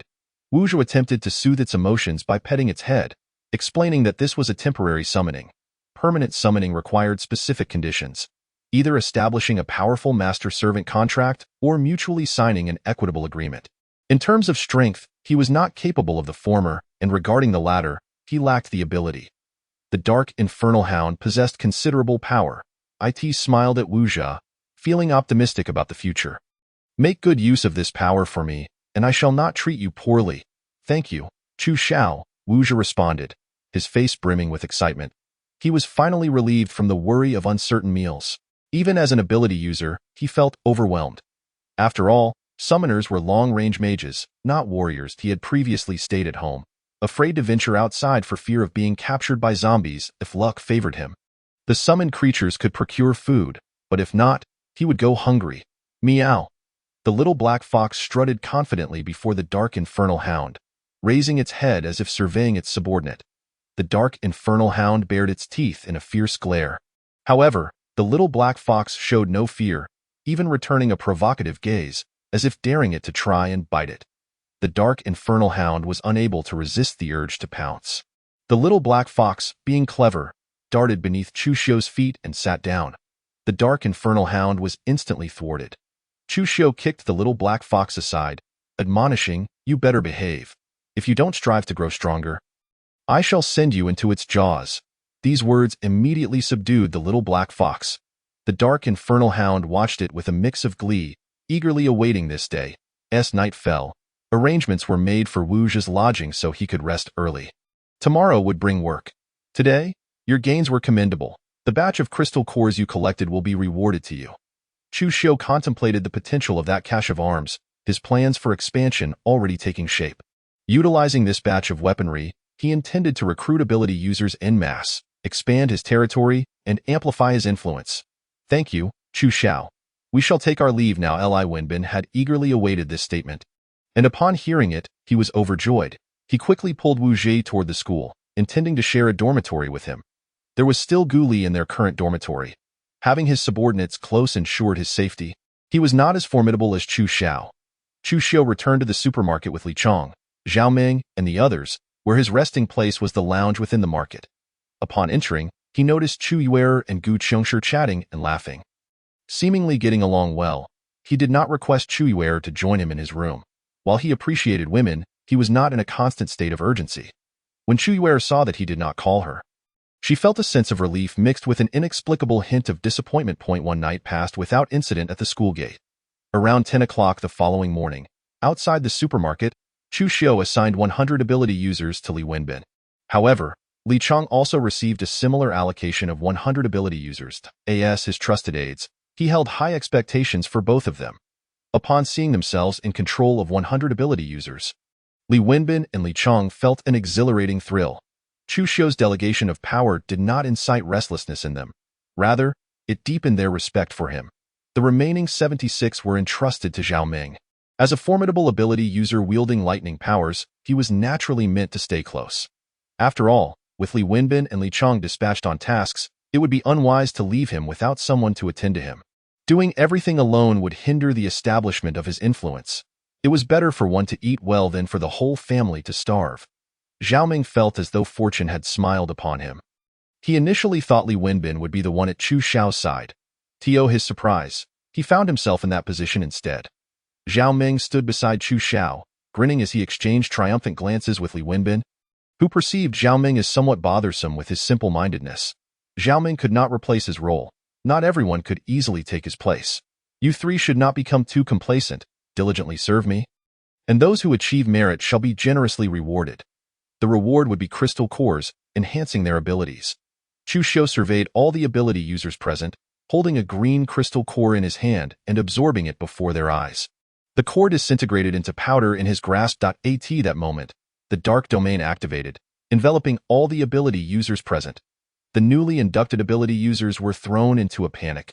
Stay calm. This is Chu Xiao's ability domain. Remain still. If you cause any chaos leading to death, I shall not be responsible. Li Chong and Li Wenbin could not see the individuals behind them, but they understood the command to remain still, lest they provoke the wrath of their leader. Yet, they had forgotten that within the dark domain, all senses were rendered null. Chu Xiao transformed into darkness, mastering the entire area. Within the dark domain, he was omnipresent, keenly observing every shift in expression. Indeed, he needed to assert his authority, making it clear just how formidable he was. When choosing to betray him, one must consider the consequences. Unlike protagonists who feign weakness while being strong, he would not allow his previously compliant subordinates to become unruly. With their senses dulled and engulfed in darkness, panic ensued. Those who had witnessed Chu Xiao utilize this power remained unfazed. Those who attempted to unleash their abilities to escape the dark void found their powers suppressed by an overwhelming force. Unable to use their abilities, they resembled lambs awaiting slaughter, fear swelling within them. At that moment, Chu Xiao's voice echoed in their minds. As your leader, I believe it is time for you to experience my true strength. My greatest disdain is for betrayal. Before you consider such an act, you should contemplate the repercussions. His words reverberated in their minds as the dark domain dissipated. Many collapsed to the ground, drenched in cold sweat, their minds reeling with his message. Chu Xiao had merely employed a minor tactic to deepen the impression of his words in their hearts. Chapter 33. Either destruction or submission. The pride of the newly inducted ability users was shattered to pieces. It became evident that Chu Xiao was the true powerhouse. Their once cherished abilities paled in comparison to his. Bring forth everything. Chu Xiao commanded Zhao Ming once the crowd had quieted down. I will fetch them at once. Zhao Ming, brimming with excitement at the thought of what lay inside, hurriedly led several subordinates into the room. Both Li Wenbin and Li Chong understood precisely what Chu Xiao referred to, their expressions turning eager. Even as ability users, their fervor for firearms rivaled a woman's obsession with cosmetics. The moment Zhao Ming emerged with the weapons, Li Chong and Li Wenbin's subordinates began to chatter in awe. My heavens, firearms! Where on earth did Chu Xiao acquire these? It is best not to inquire. It appears that Lord Chu is preparing to arm us as newcomers. It is likely that we will not receive any. Therefore, let us perform admirably. Naturally, those who are new will not be included, and judging by the firearms, there do not seem to be many. However, the fact that Lord Chu can procure these arms indicates a capability to acquire even more. It is only a matter of time before we all have them. Everyone, quiet down. Li Wenbin and Li Chong turned to silence the murmuring crowd behind them. Their words carried considerable weight, and the discourse promptly ceased. There are 33 firearms here. Li Wenbin, Li Chong, and Zhao Ming. You will each take 11. Each of you will receive 1,000 rounds of ammunition. Distribute them amongst yourselves. Chu Xiao picked up an automatic rifle, skillfully chambering a round, as if he had spent some time at a foreign club. The firearm possesses formidable power. You three should contemplate how to maximize its utility. The forthcoming operation will proceed as initially planned. Do not let me down. He fixed his gaze on Li Chong and Li Wenbin, aware that they bore significant responsibilities in this large-scale endeavor. After the trio had collected their weapons, Chu Xiao escorted Zhao Ming back to the supermarket. He was indifferent about who among the three received the firearms, recognizing it as an excellent opportunity to win over his subordinates, thus intentionally leaving the distribution to them. Outside the supermarket, Li Wenbin naturally prioritized the allocation of weapons to Guli, Wu Jia, and several close confidants. Those who received firearms expressed profound gratitude towards Li Wenbin, while those who did not felt a tinge of disappointment, Li Wenbin keenly observed the expressions of those who had been overlooked. To the remaining individuals without firearms, do not despair. Remember that abilities are paramount. Firearms serve merely as a deterrent, not as a vital strength. Li Chong, I shall take my leave. This marks my first official command. Should this endeavor succeed, I will seamlessly assume control of this 100-strong team. Stay safe. Li Chong, noticing his excitement, offered a cautionary remark to prevent him from encountering misfortune. Understood. Li Wenbin signaled reassurance and departed with his subordinates. After Li Wenbin's exit, Li Chong first distributed firearms to the 6 original bodyguards of Lord Chu, followed by some particularly capable individuals. Follow my lead diligently and ensure that Li Wenbin's team does not surpass ours. Today marks our inaugural operation. Is that clear? Li Chong, being a veteran, spoke with a booming voice, causing a ripple of awareness among the crowd. Understood. Very well, let us set forth. Li Chong, satisfied with the spirited demeanor of his team, led them away. As for sustenance, we shall forage as the situation demands, taking whatever we can find. Centered around the school, we shall begin to radiate Lord Chu's intentions. The northwest and northeast directions belong to Li Wenbin, while the remaining sectors are under Li Chong's command. Chu Yuer oversees the management of ordinary individuals. Naturally, Chu Xiu would not allow these ordinary folk to exploit his resources without recompense. Their role is to clear the battlefield, salvaging useful items such as ropes or any other materials of value. Chu Yuer is responsible for this task, while Li Wenbin and Li Chong engage in combat against the zombies, incinerating the corpses. Such menial and arduous tasks are best suited for ordinary individuals. Fortunately, their numbers are sufficient for the time being. When Chu Xiu finds himself with idle time, he delves into the study of his dark abilities. The cores to enhance his dark powers are collected by his subordinates, while his focus remains on continually uncovering the myriad applications of his dark abilities. A pervasive dark energy swells from within him. Gradually expanding outward, he closes his eyes, his thoughts consumed by his dark powers, seated in a meditative posture akin to ancient practitioners refining their inner strength. This harmonious union of body and mind enhances clarity. After absorbing 2 green cores, his dark abilities have significantly increased. Now, he possesses the capacity to instantaneously unleash a dark domain. This dark realm can strip individuals of their 5 senses, vitality, and suppress their abilities, while also allowing him to transform into darkness. Within this dark domain, he is invincible, rendered unbeatable. The dark gears, forged from concentrated dark energy, can penetrate the bodies of his foes, forcibly controlling their actions, should Chu Xiu desire. He could even consume their will, rendering them eternal puppets, akin to spatial battle slaves. The heart of darkness, transformed by dark energy, will ultimately render them unwavering loyalists to Chu Xiu. The cores he bestows are imbued with his dark power. Thus, anyone who absorbs them will, over time, become his loyal subordinates. However, the intricacies of dark abilities are vast and require meticulous exploration. Presently, his dark domain encompasses a radius of 1 kilometer. The sheer extent of this range speaks volumes about the potency of his dark domain. The dark energy gradually envelopes the entire supermarket. Zhao Ming, with a fluctuating expression, gazes at the encroaching dark energy within the supermarket. The suffocating and terrifying aura instills a sense of dread akin to drifting debris in an ocean, leaving him anxious and unsettled. Lord Chu's power is indeed formidable. Menggu, shall we distance ourselves a bit? One of his subordinates, trembling with trepidation, took several steps back, fearful of becoming tainted by this dark energy. What are you afraid of? Stand back. If Lord Chu catches sight of you, you won't be able to handle the consequences. Zhao Ming hastily admonished him to return, though he too felt a tinge of anxiety. He nonetheless fulfilled his duty to guard his position. Suddenly, all the dark energy within the supermarket was instantaneously absorbed, and Chu Xiu opened his eyes. Indeed, dark abilities are the most fitting for him. Every thought and intention align seamlessly with his powers. It is evident that he is destined to be a villain. Villains have always possessed ample talent and backgrounds, surrounded by formidable allies. With dark abilities at his disposal, he feels confident in subjugating or vanquishing any protagonist he encounters. They will either be annihilated or rendered into servitude. Chapter 34. Hoping the opponent recognizes their place upon witnessing the dark energy within the supermarket retract. Zhao Ming exhaled in relief, filled with admiration for Lord Chu. The rapidity of Lord Chu's ascension in strength is astonishing.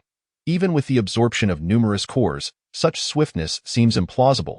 As someone who has consistently ranked among the top 3 under Lord Chu, he understands that the enhancement of abilities is not instantaneous. A comprehensive understanding of one's powers is essential. The more one comprehends their abilities, the more adeptly they can wield them, leading to greater strength. Of course, cores are indispensable, but ultimately, the true power of an ability user lies within themselves. Simultaneously, Xiaoming's urgency to enhance his own strength grows increasingly intense. Li Wenbin is currently engaged in clearing the zombies within this community. Though he is troubled by the abundance of spiders, with webs densely covering the area, movement becomes nearly impossible.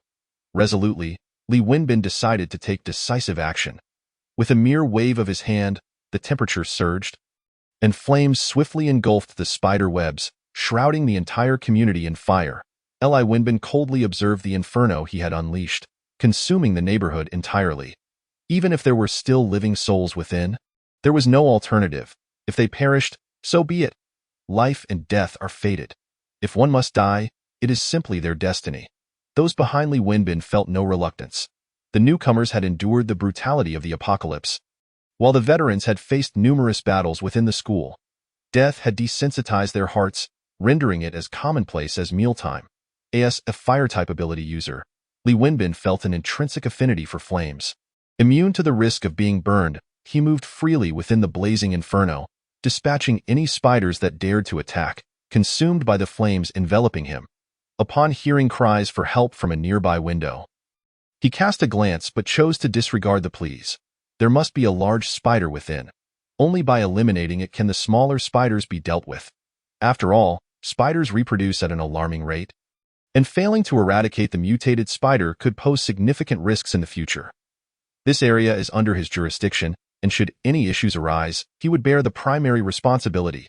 He has no desire to shoulder that burden. The only solution is to eliminate the mutated spider.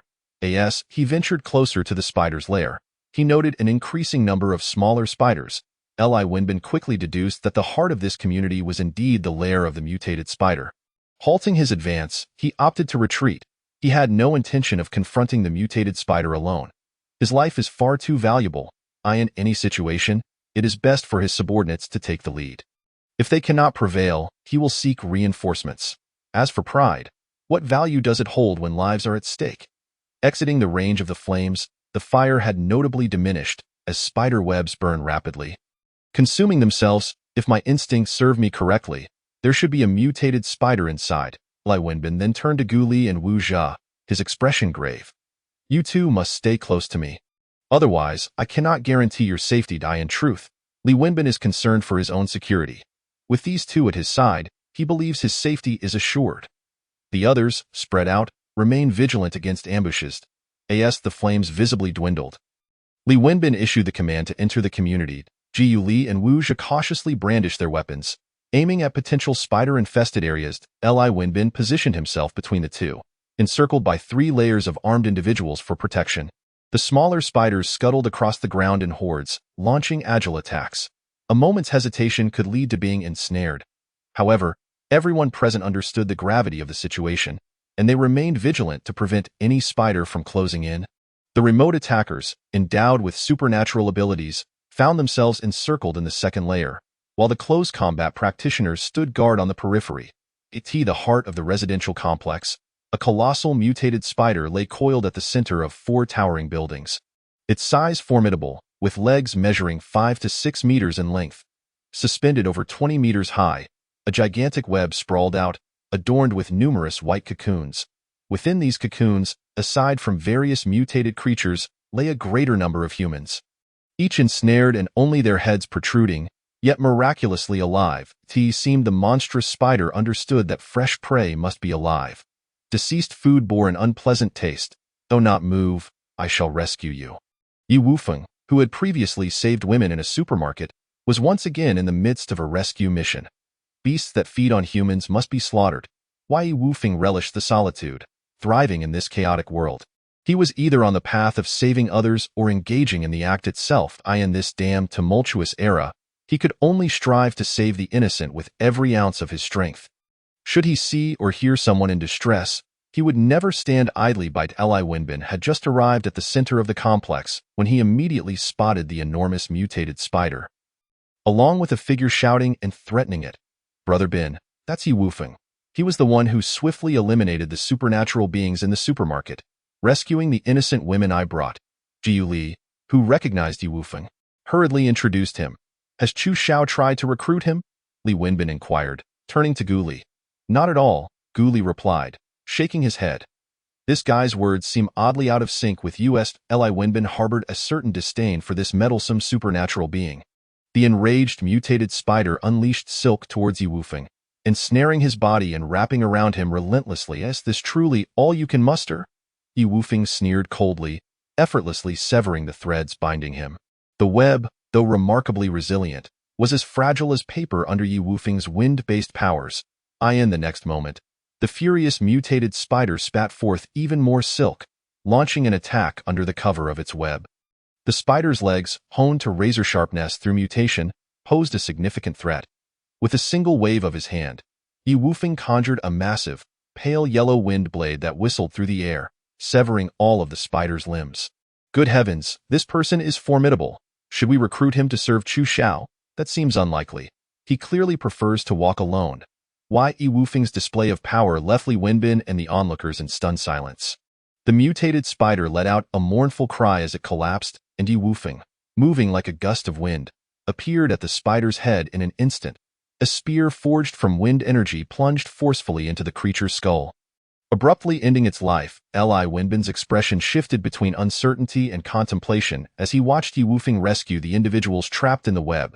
If this man could not be recruited, he would inevitably become a future threat. However, the priority remained recruitment, and he hoped the man would not be ungrateful. Chapter 35. Sowing Discord? 2A. This brother exhibits considerable strength.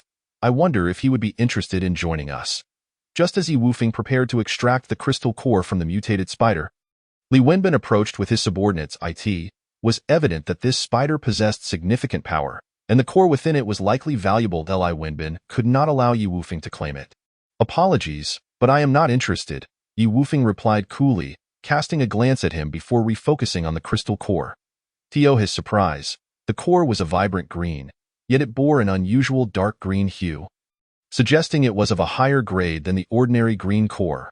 Yi Wufeng held the core openly in his hand, examining it repeatedly, a display of his confidence in his own strength. Li Wenbin's gaze flickered with greed as he observed the core. It was indeed distinct from other green cores, and he felt compelled to possess it. Are you certain you wish to reject my offer? Li Wenbin's tone darkened, hinting at his readiness to resort to violence. What? Do you intend to attack? Regrettably for you, you are not worthy. Yi Wufeng scrutinized him closely, sensing the strength of his supernatural abilities, and could not help but smile derisively. This was a skill he had mastered, allowing him to gauge the strength of others through their abilities, a feat unattainable by ordinary practitioners. What did you say? Li Wenbin, incensed by Yi Wufeng's condescension, raised his hand, prompting his subordinates to aim their guns directly at Yi Wufeng. Surrender that crystal core, and I may spare your life. Don't think that just because you possess some powers, you can act with impunity, and no matter how swift you are, can you outpace a bullet? Li Wenbin's expression gleamed with arrogance as he eagerly anticipated whether Yi Wufeng could maintain his bravado. A mere gun? Do you truly believe these rusty pieces of metal can contend with me? Yi Wufeng glanced back at them, and a sudden gust of wind swept through, effortlessly disarming the weapons and casting them aside.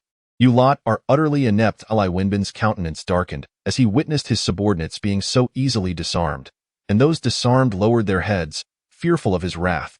Jiu Li and Wu Zhe were equally astonished at how effortlessly their weapons had been taken. And now? Yi Wufeng's tone dripped with arrogance, further igniting Li Wenbin's simmering fury.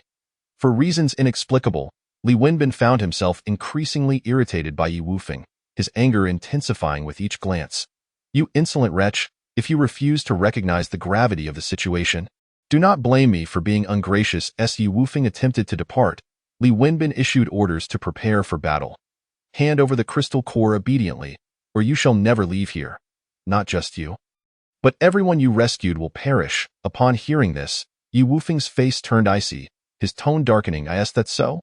I shall see what capabilities you possess to impede me. Dark Hellhound Wuxia, sensing the imminent conflict, swiftly summoned the Dark Hellhound from his spatial realm. The Dark Hellhound could only return after it had acted on his behalf once. However, if faced with insurmountable foes, it could also retreat after exerting its utmost effort. Roar! Upon its emergence, the Dark Hellhound surveyed its surroundings, and upon realizing its master was absent, it immediately adopted a brazen demeanor. Though a summoner, it was not enough to sway the tide. Yi Wufeng, reluctant to further diminish the ranks of humanity's supernatural practitioners, typically refrained from killing unless absolutely necessary. Ji Yuli covertly attempted to employ his transformation ability against Yi Wufeng, but found it utterly ineffective. Brother Bin, my abilities have no effect on him, Guli whispered in embarrassment to Li Wenbin, lamenting his own inadequacy in the face of such power. No matter, Li Wenbin replied, his gaze fixed on Yi Wufeng. A murderous intent brewing. This individual, if left unchecked, would undoubtedly become a future threat. Yi Wufeng regarded Guli thoughtfully, realizing that the inexplicable force that had been forcibly applied to him must have originated from this young man. Regrettably, his abilities were not potent enough. Otherwise, he could have posed a genuine challenge. Kill him. At Li Wenbin's command, the waiting supernatural practitioners sprang into action. Let me witness the source of your confidence. Yi Wufeng's figure floated like the wind. Vanishing in an instant, he deftly evaded the incoming attacks, observing that the leader of this group did not appear to be the true mastermind behind them. It seemed that the real power was orchestrating the compliance of these individuals. However, after successfully dodging their abilities, Yi Wufeng suddenly sensed his speed diminishing significantly. Clearly, among them was an ability that could influence his OW and Yi Wufeng. If you wish to spare their lives, cease your actions. Hand over the crystal core, and I shall grant them mercy. Yi Wufeng vanished from sight. Li Wenbin rolled on the ground, seizing the discarded firearms and taking hostages, those whom Yi Wufeng had personally rescued. Seeing Yi Wufeng's compassion, Li Wenbin sought to manipulate it. Chu Xiao once said, until one achieves their goal, any means may be justified. A smirk crept across Li Wenbin's face, revealing a victorious smile. And no matter how strong you are, it matters not. Grasp your weakness, and all strength is rendered futile. I advise you to release them. Otherwise, your subordinates shall meet their end. Yi Wufeng was not one to back down easily. Wind blades sliced through the crowd, simultaneously ensnaring Guli and Wuxia. The two had remained close to one another, indicating a significant bond. You may attempt it. Li Wenbin suddenly burst into laughter. Go ahead. Gamble that my gun is devoid of bullets. He clearly does not care for your lives. Why not abandon the darkness and embrace the light by joining me? Yi Wufeng's voice dripped with insidious encouragement, sowing discord in the ears of Guli and Wuxia, who were increasingly apprehensive, fearing that a careless moment would lead to their throats being cut by the wind blades in his grasp. The two individuals also hoped that Bin Gu would engage in further discussions with this person, urging him to refrain from acting impulsively. As for the notion of sowing discord, just the thought of Chu Xiao's unparalleled power instilled a profound sense of resolve within them. Sowing discord? It is nothing of consequence. In truth, Li Wenbin was also placing a bet, wagering that the other party would hesitate and refrain from taking action. These hostages were incomparable to his two exceedingly capable subordinates. To use them as bargaining chips would be an utter loss. Chapter 36. The dark power that shakes Yi Wufeng's soul. Upon witnessing the change in expressions on the faces of the two, Yi Wufeng felt a twinge of curiosity. It was evident that the earlier signs of wavering had vanished in an instant. Could it be that these two possessed some leverage over each other? No, it must be some form of trepidation. His initial assumptions proved correct. With so many supernatural beings under his command, the puppeteer behind them was undoubtedly formidable. However, regardless of the circumstances, he would not release these two individuals. They represented crucial leverage to intimidate the opposition. Once he had safely evacuated those he sought to rescue, he could settle the score. Roar!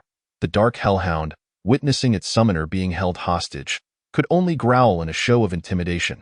As the standoff ensued, Guli and Wuxia suddenly emanated a dark power resembling billowing black mist. Just as this dark energy was about to envelop Yi Wufeng, a surge of vigilance surged within him, prompting him to swiftly release both individuals and retreat to safety. This power induced a tingling sensation at the base of his skull, sending tremors through his very soul. An internal voice admonished him to avoid contamination at all costs. Otherwise, he would face irreversible consequences. Ha ha ha.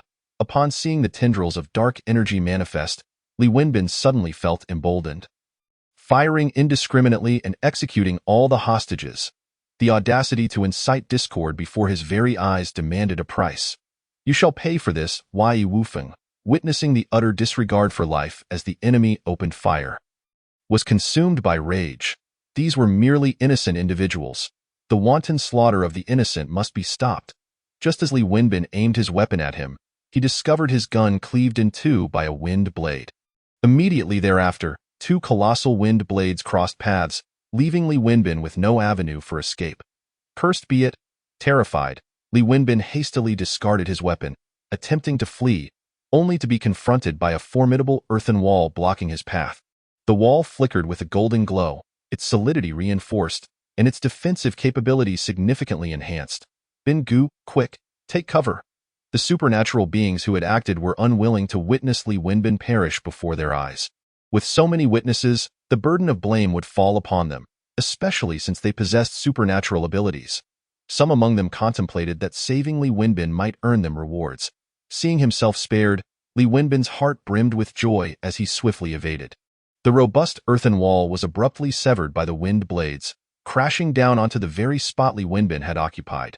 With a resounding boom, he exhaled a sigh of relief upon observing the deep impressions left on the ground by the wind blades. Death? Yi Wufeng noted that the enemy had narrowly evaded his assault, and small wind blades materialized in his grasp like daggers, continuously appearing. As these minuscule wind blades approached him, Li Wenbin cursed inwardly and shouted. Block them! Just as before, Yi Wufeng's wind blades were intercepted by the earth elementals. Although they were far weaker than Yi Wufeng, their combined defensive capabilities proved sufficient to frustrate him. Slow him down? An injured supernatural being suddenly unleashed their ability. The slowing power instantly enveloped Yi Wufeng, significantly diminishing his speed. This was distinct from transformation abilities. It could be executed regardless of strength, contingent only upon time. Kill him quickly. I can't hold on much longer. As he spoke, the supernatural being was already drenched in sweat, appearing drained and fatigued. The others around them launched their attacks, their offensive abilities seemingly merging into one. Wielding terrifying force, Wind Wall, Yi Wufeng utilized the wind wall to absorb part of the impact, while the remaining force was countered by the wind blades. Die? Li Wenbin was no mere pawn. Having earned Chu Xiu's trust, his strength was not to be underestimated. His fiery hands released a massive fireball, aimed directly at Yi Wufeng. Simultaneously, 3 walls rose from the ground, obstructing Yi Wufeng's escape. The only direction left was toward the fireball. Yi Wufeng maintained a calm demeanor, the murderous intent in his eyes intensifying. The time required to shatter the earthen wall was insufficient to evade the impending fireball. He'll think that his speed could be influenced. He would need to exercise caution in the future. In a fleeting moment, the fireball's high temperature had soaked him to the skin. Break apart. A tempest rose from the ground, standing between him and the fireball, which collided with it in an instant. Within the whirlwind lay countless diminutive wind blades conjured by Yi Wufeng, which fragmented the fireball into countless embers, showering the sky. Yi Wufeng swiftly dodged the falling flames. Unwilling to be tainted, astonished at the formidable strength of this fire user, boom! A torrent of flames surged towards him, shimmering with golden light, further enhanced by the empowered supernatural being. The amplified intensity of such flames imposed a heavy burden on the enhancer. Die? Li Wenbin laughed triumphantly, believing his flames to be insurmountable for mere mortals. This was a temperature capable of incinerating a person in an instant, a testament to his true power. The raging inferno was intangible. Slicing it was futile. Boom! A fierce gale erupted, and Li Wenbin watched in horror as the flames were swept back toward him. His expression shifted dramatically. The gale had a secondary effect, expanding the flames several-fold.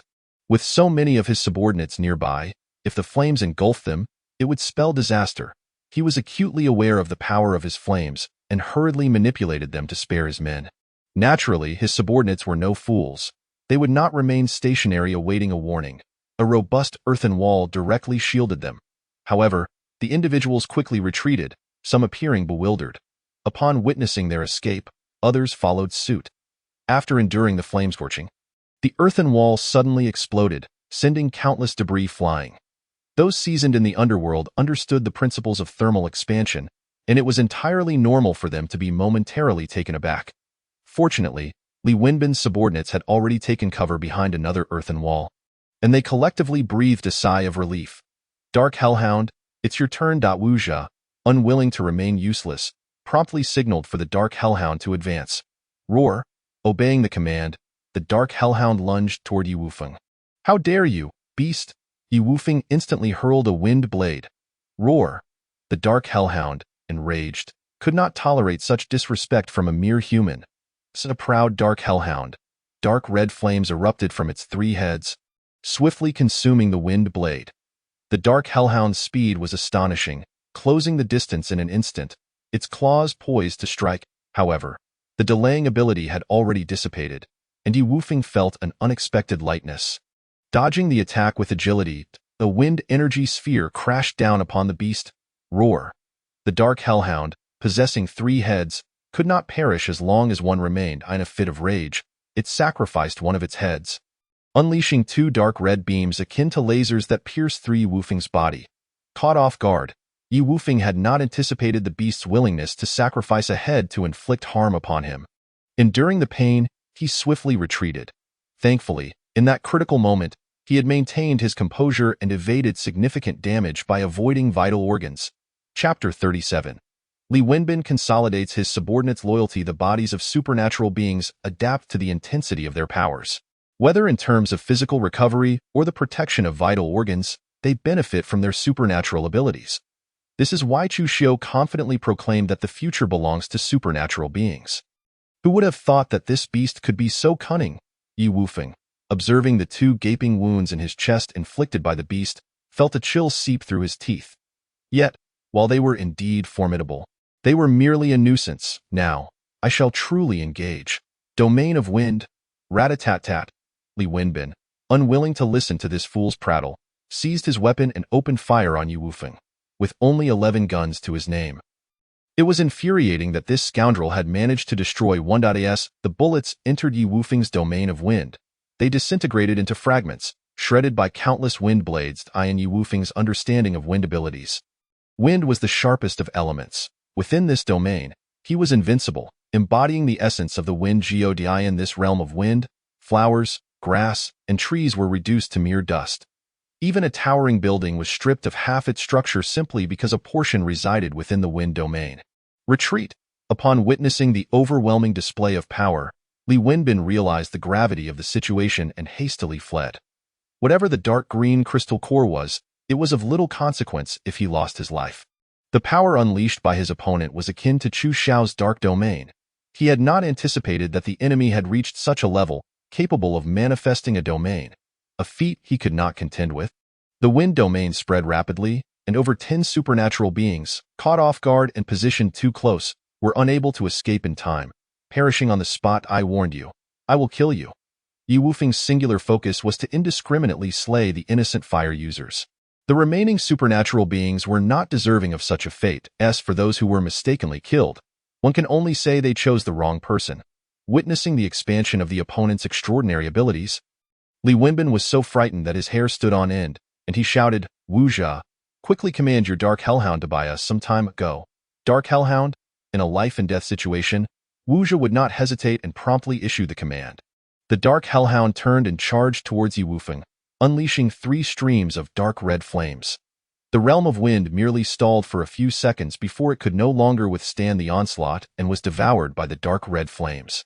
Summon for me. Wu Zha, seeing the danger that the Dark Hellhound faced, gritted his teeth as the summoning array appeared above the corpse of the deceased mutated spider. Although Wu Zha had spent little time with the Dark Hellhound, it resonated deeply with his intentions. He absolutely could not allow it to vanish. He still wished to establish an equal contract with the Dark Hellhound, ensuring that it would exist in this world as his eternal summoned beast. The entity summoned from the corpse of the mutated spider seemed formidable. A giant hand emerged directly from the summoning array, exuding an aura of terror. In an instant, they felt as though their hearts were being gripped by a hand. Struggling to breathe, the colossal hand crushed Yi Wufeng's seemingly invincible realm of wind, shattering it like a mirror, causing Yi Wufeng to involuntarily spit out a mouthful of blood. His gaze filled with trepidation as he looked at the giant hand. Realizing that the summoner he had underestimated could indeed summon such a being, today's grievances, I will repay tenfold on another day. With a resentful glance at the fire element extraordinary being who had indiscriminately slaughtered innocents, Yi Wufeng summoned a gust of wind and vanished without a trace. Having just suffered a backlash from the shattered realm of wind, coupled with the bleeding wounds piercing his body, he had no choice but to retreat. The giant hand retracted into the summoning array, which subsequently disappeared. Phew! Li Wenbin, seeing that the opponent had fled, let out a sigh of relief. However, the humiliation of being left in such a disarray before his adversary would not go unavenged. A glint of calculation flashed in his eyes. Just wait. As long as you remain in Jingzhou, I will surely kill you. Wu Jia. You were impressive. What was that giant hand just now? It was terrifying. I could hardly breathe. Indeed, Wu Jia, that was extraordinary. Is summoning abilities truly this powerful? I previously thought them to be somewhat weak. It seems I underestimated their potential. Thanks to you, that wind element extraordinary being could have easily killed us all. Wu Jia's face flushed with embarrassment at the praise from his peers, not knowing how to respond. Bowing his head, he repeatedly scratched the back of his neck, realizing that he had taken a gamble. To his surprise, the mutated spider had indeed summoned a savior. Well done, my boy, today. You saved us all. You have made a significant contribution, and I will report this to Chu Xiao truthfully. This lad is shy. Let's not shower him with compliments, or he'll bury his head in the ground. Li Wenbin laughed heartily, feeling he had an eye for talent and had not misjudged the person. The others around him chuckled in understanding and began to rest on the spot. For the recent battle had been truly harrowing. However, Bin Gu, what was that black mist that emerged from us just now? Gu Li asked, somewhat perplexed.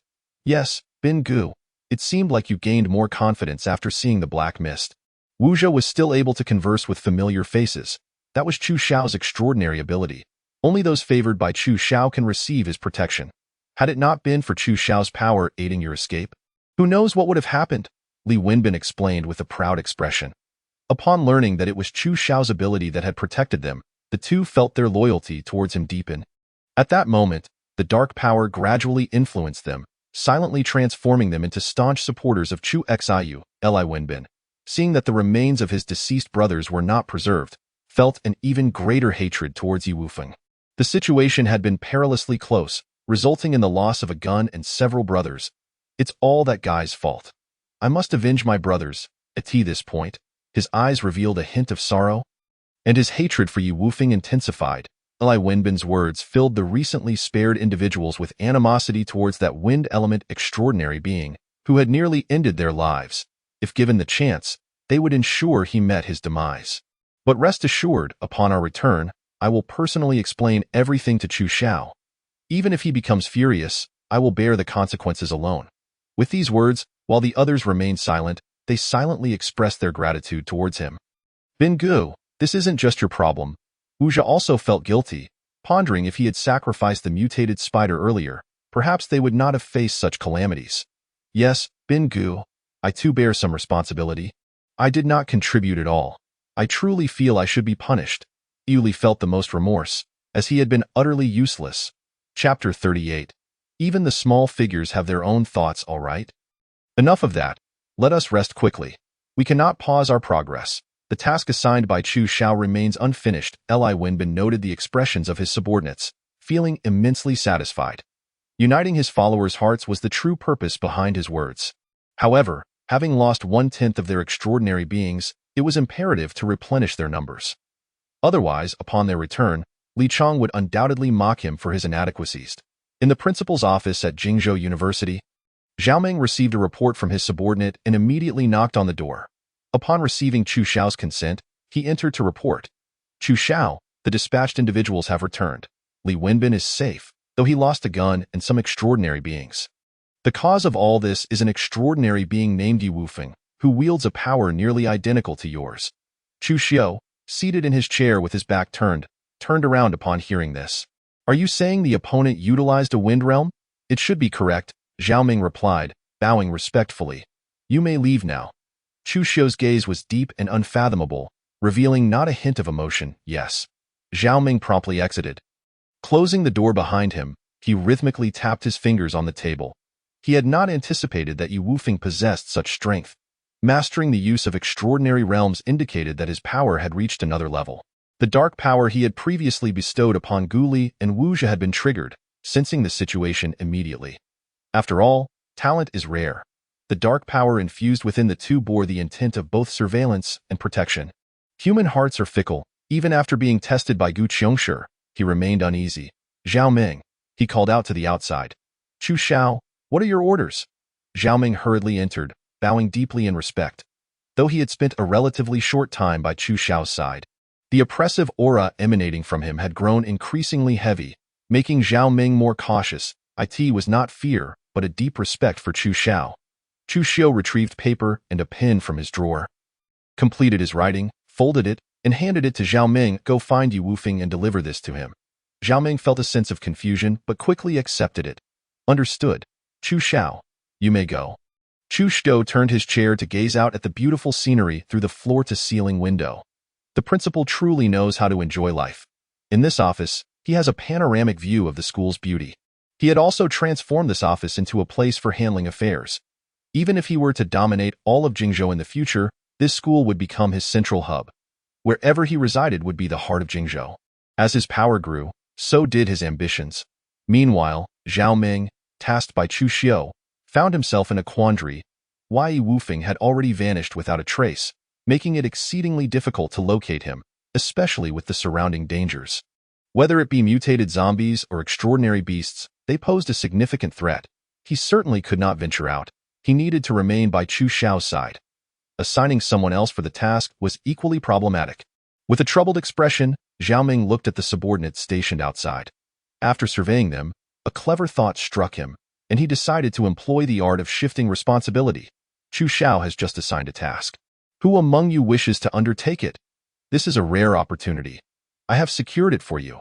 As soon as Zhao Ming uttered these words, he saw his subordinates eagerly raise their hands. Eyes filled with anticipation, hoping to be chosen. Zhao Ming felt an immense sense of pride. He truly was clever. However, when he articulated the details of the task, his subordinates quietly lowered their hands. Such a favorable opportunity was better left for others. Their capabilities simply fell short. It wasn't that they were afraid to go out. It was the prospect of finding someone that made the task seem like a long-term commitment. I will go. My extraordinary ability is invisibility, so even if I encounter danger outside, I can escape unscathed. Just as Zhao Ming was about to forcefully select someone, a usually inconspicuous subordinate bravely stepped forward. All right, you go. Seizing the rare opportunity of someone volunteering, Zhao Ming quickly handed over the letter. Be sure to keep it safe. It must be delivered into his hands personally. By the way, I have information. Yu Wufeng is likely lurking near Li Wenbin and the others. Rest assured, Minggu, I will complete the task. The subordinate quickly accepted the letter, placing it carefully in his pocket. Upon your return, I will reward you handsomely. Zhao Ming cautioned him to be careful and to return swiftly. In the office, Chu Xiao listened intently to the sounds from outside, holding a favorable view of the courageous subordinate who volunteered for the task. Such boldness and willingness to seize opportunities were the traits that could lead to strength. As long as the other party can return safely this time, let Zhao Ming nurture this individual properly. The love for talent is a sentiment shared by all, and Chu Xiao is no exception. Tasked with a mission, Lei Fei promptly exited the school gates, heading towards Li Wenbin as per Meng Ji's guidance. With his invisibility ability activated, danger was unlikely to find him. As he passed by the mutated zombies. As long as he remained quiet, he faced no peril. Lei Fei's decision to undertake this risky task stemmed from the fact that his invisibility ability lacked combat prowess. He envisioned his future in the realm of intelligence work. Gaining recognition from young Master Chu through strength seemed implausible, necessitating alternative methods. Although accepting this mission was a gamble, it provided an opportunity to catch young Master Chu's eye. He could only hope that Minggu would speak a few good words on his behalf, granting him a chance to ascend. Observing young Master Chu's ever-growing power, he was unwilling to remain an ordinary ability user. His family was still unaware of the situation, and all he could do was diligently serve young Master Chu for now. Once he rose through the ranks, not only would his own circumstances improve, but he would also stand a greater chance of locating his family and ensuring they enjoyed a better life. After all, ascending the ranks would allow him to dictate the fates of others. That is the essence of power. This understanding came to him through his observations of young Master Chu. When strength is lacking, one must resort to power. He silently prayed for his parents' safety.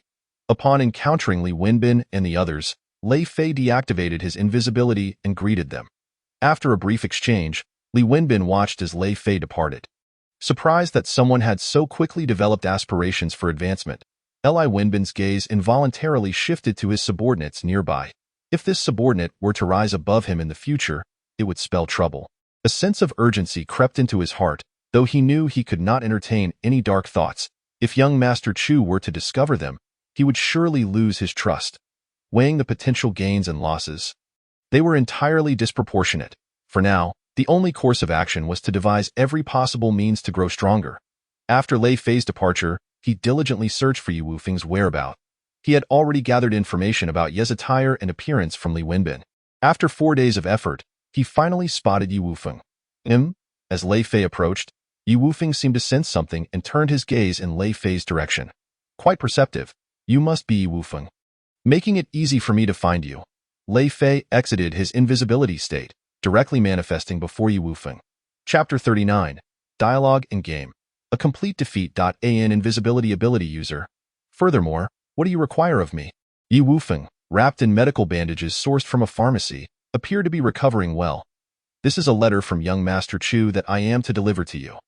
After confirming Ye's attire and condition, Lei Fei felt reassured enough to hand over the letter. Young Master Chu? I am unfamiliar with anyone by that name. Yi Wufeng mentally reviewed the situation, finding no recollection of the so-called young Master Chu. You will know once you read it. Lei Fei casually seated himself nearby to rest. At that moment, he noticed the surrounding corpses of zombies, lying in clusters on the ground, their heads uniformly severed in half. Such prowess displayed by a wind ability user. It was no wonder young Master Chu had sent him a letter. It seemed he intended to invite Yi Wufeng to join him. Where can I find young Master Chu? After reading the letter, Yi Wufeng contemplated for a moment and decided to visit in person. Jingzhou University. Upon hearing this, Lei Fei silently affirmed, quickly adding, lead the way. Yi Wufeng held the letter tightly, clearly invested in its contents. Despite their enmity, unexpectedly, this young Master Chu was the leader of the fire ability user. It was as if he had struck down the small fry, only to face the stronger opponent next. Does he even comprehend the extent of this so-called young Master Chu's strength? The giant hand had indeed caught him off guard previously. However, should he remain vigilant, he would have time to react if that giant hand reappeared. Lei Fei obediently guided the wind ability user. Along the way, he witnessed Yi Wufeng's lethal prowess firsthand. Each strike resulted in instant kills, leaving Lei Fei utterly awestruck. Kill someone as weak as Lei Fei. Yi Wufeng's mastery of the wind ability was nothing short of extraordinary. Upon returning to Jingzhou University, Lei Fei felt an immense sense of relief, akin to returning home. Throughout the journey, he had been on edge. Even though Yi Wufeng was formidable, that did not guarantee his safety in the face of danger. Yet within the confines of Jingzhou University, at least there would be others capable of offering protection. While Yi Wufeng was indeed powerful, his strength paled in comparison to young Master Chu's. At this moment, within the principal's office, Chu Xiu was absorbing the crystal cores collected by Li Wenbin and Li Chong. Thanks to their relentless efforts, substantial gains had been made, yet the area cleared was still insufficient for establishing a larger safe zone. Thus, he required someone to press the accelerator button on his behalf. Knock, knock, knock, young Master Chu, Yi Wufeng has arrived. Outside the office, Zhao Ming gently tapped on the door. Come in. A smile graced Chu Xiu's face. Look, the one who will press the accelerator button for me has arrived. Zhao Ming pushed the door open, and Lei Fei entered, leading Yi Wufeng. Young Master Chu. Lei Fei quickly bowed his head in greeting. Zhao Ming stood beside young Master Chu, arms crossed, vigilant against any sudden moves from Yi Wufeng. So, you are the young Master Chu they speak of? Yi Wufeng took a seat directly opposite Chu Xiu, displaying no caution about encroaching into the enemy's territory. Noticing Yi Wufeng's demeanor, Chu Xiu poured him a cup of tea. Previously, my subordinates had a conflict with you. Consider this cup of tea as a means to bury the hatchet. Do you believe that the lives of those innocent individuals are worth merely a cup of tea in your eyes?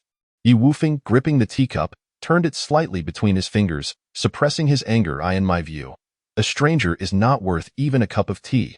This cup of tea holds value for you. Chu Xiu sipped the tea nonchalantly, his gaze drifting between the cup and Yi Wufeng. The aftertaste lingered on his tongue. The myriad flavors of life are but this. This wooden tea table and this set of tea utensils were specially procured by Li Wenbin because of his fondness for them. Yi Wufeng slammed the teacup down heavily, causing some tea to spill. The apocalypse had only just begun. Although order had collapsed, the hearts of the people had yet to extinguish. Rebuilding trust, restoring order, and reinstating the law, that is the most effective way to navigate through this apocalypse.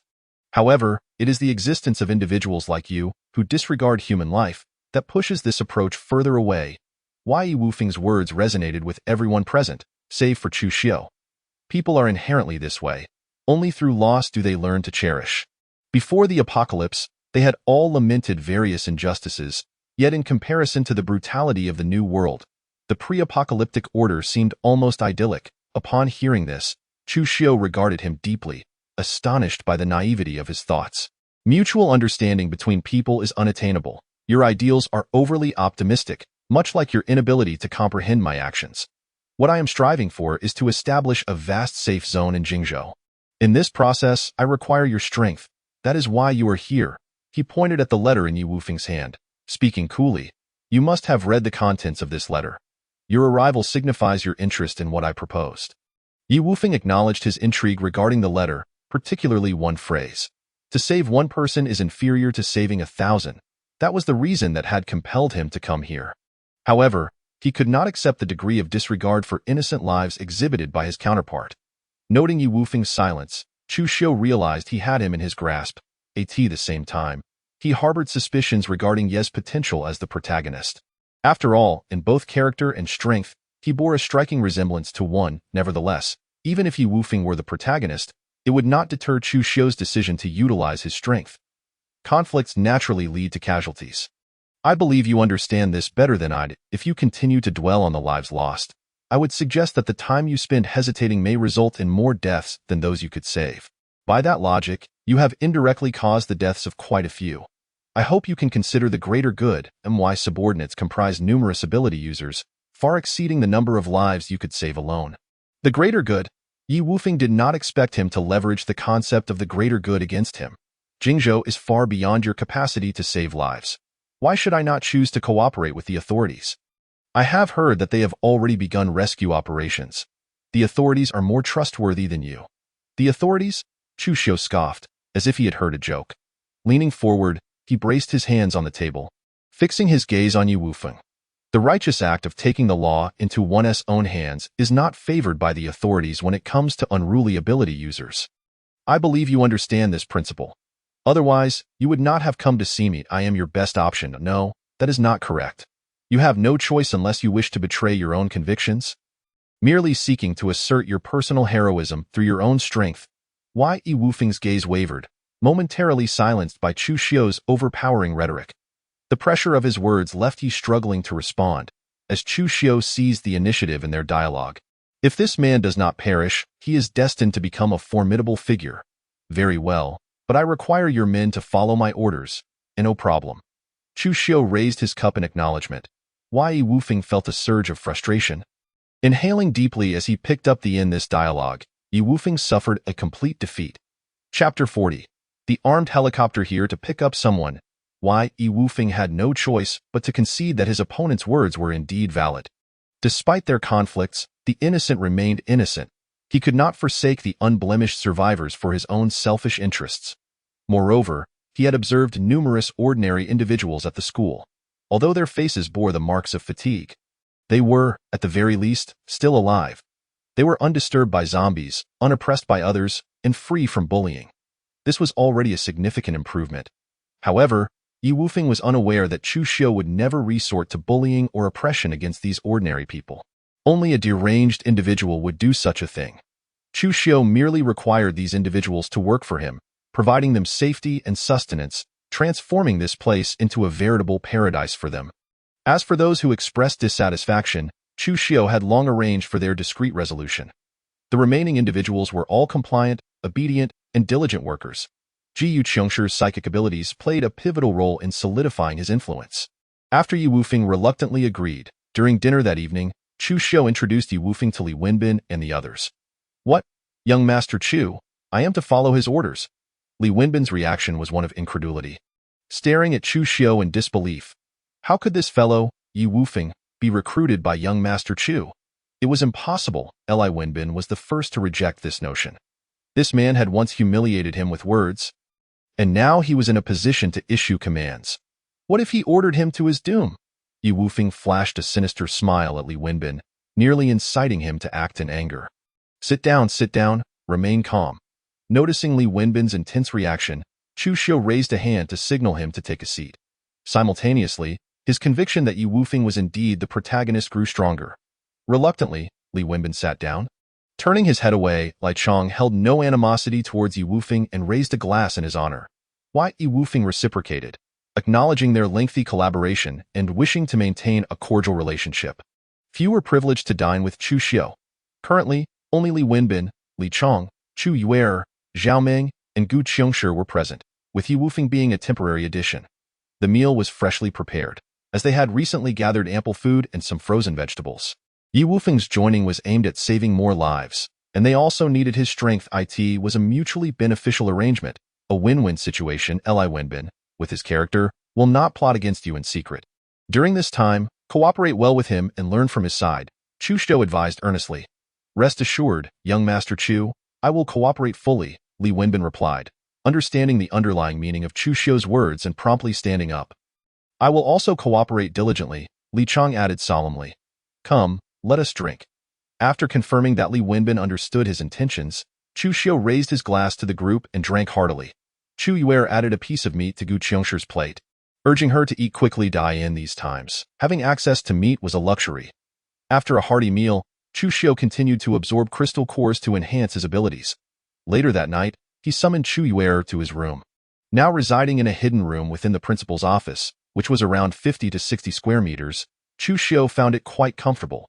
He had expected that their meeting might lead to something more intimate. Yet it turned out to be a conversation. I have news about your father. I'm not sure if you wish to hear it. Sitting at the edge of the bed, Chu Xiu noticed how far she sat from him and spoke casually. You have news about my father? Upon hearing about her family, Chu Yuer immediately moved closer. Seeing her excitement, Chu Xiu couldn't help but smile. She was quite pragmatic. Your father is currently the most powerful figure in Jingzhou, commanding an army of no less than 5,000 men. After a struggle for power, he has emerged as the ultimate victor. I expect he will send someone to the school to find you either tomorrow or the day after. How do you know this? Chu Yuer forced herself to remain calm, though her heartbeat quickened. She had been avoiding thoughts of her father for days, and now, prompted by Chu Xiu, her longing surged uncontrollably. I received this information from Li Chong's newly recruited subordinate. I'm sharing this information with you for a reason. It isn't without cost. What do you want? Let me be clear. I would have found out this information sooner or later. I advise you not to overreach with unreasonable demands. Chu Yuer understood that Chu Xiu was someone who would not act without certainty, but she was not someone to be trifled with either. Once you return, I will have someone contact you. With a sudden snap, Chu Xiu turned off the light, leaving Chu Yuer startled as the blanket began to rustle. Yi Wufeng awoke early, and upon seeing him, Li Wenbin's subordinates nearly took action. Fortunately, after Li Wenbin explained and issued orders in young Master Chu's name, they managed to soothe everyone's emotions temporarily. According to young Master Chu's instructions, I will cooperate with you. Li Wenbin approached Yi Wufeng with a steady tone. Li Chong moved to Yi Wufeng's other side, instructing his subordinates to heed the commands. All right, let us depart. Why? Yi Wufeng remained unfazed by the change in their tone, knowing that once their collaboration concluded, he could address them as he saw fit. Now was not the time to confront them. With Yi Wufeng's formidable combat prowess, they advanced swiftly into the area Li Wenbin was responsible for. The advance was rapid. Yi Wufeng, in his invincible form, executed decisive strikes, personally dealing with those who were more beastly than human. The casualties were minimized, with only a few sustaining injuries. That moment, an armed helicopter circled above Jingzhou University, lowering ropes from which heavily armed special forces descended. Look, your father has come to pick you up, Chu Xiu remarked, observing the special forces landing as he glanced at the excited Chu Yuer beside him. Upon the helicopter's appearance, he had sensed something was amiss. Zhao Meng and the others raised their weapons, wary of the special forces. Do not act rashly. We are here to find someone. the leader of the special forces produced a photograph. Stating their purpose, Chu, young Master Chu, Zhao Ming, intending to mention Chu Yuer, stammered upon seeing the photograph. Have you seen young Master Chu? The special forces leader, Wang Hong, quickly pressed for answers. What do you want with young Master Chu? Zhao Ming regretted speaking up, fearing that their intentions might not be benign. Are you here to pick me up? Chu Yuer had already rushed over, her face alight with anticipation. Chapter 41. Father Chu Xiong's men have arrived. Wang Hong glanced at her, perplexed by her words, and turned to Zhao Ming. Who is this? Wait a moment. Zhao Ming pulled Chu Yuer aside. Come with me. The situation seems to have changed. What's wrong? Aren't they sent by my dad? Seeing Zhao Ming's unusual demeanor, disappointment washed over Chu Yuer's face. They are here for young Master Chu. I suspect they harbor ulterior motives. Wait here. I will go inform young Master Chu. Not wanting to waste time, Zhao Ming hurried towards Chu Shou.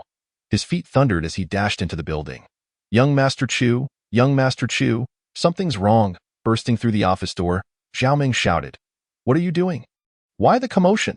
Chu Shou turned at the sound of his voice, scolding him for his reckless behavior. Young Master Chu, those people are not here for Chu Yuer. They are here for you. Zhao Ming took a deep breath and blurted out. For me? Chu Shou exclaimed in surprise. Indeed, the person they are looking for is you, young Master Chu, and they have your photograph. Zhao Ming affirmed confidently. Since they are looking for me, let us go see them. With a wave of his hand, Chu Shou summoned the spatial powers of his space battle slave, instantly vanishing from the office with Zhao Ming. Meanwhile, the special forces leader, Wang Hong, rubbed his eyes in disbelief, unsure if he had seen correctly.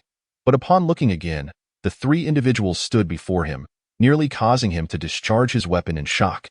Young Master Chu, the chairman sent me to escort you home.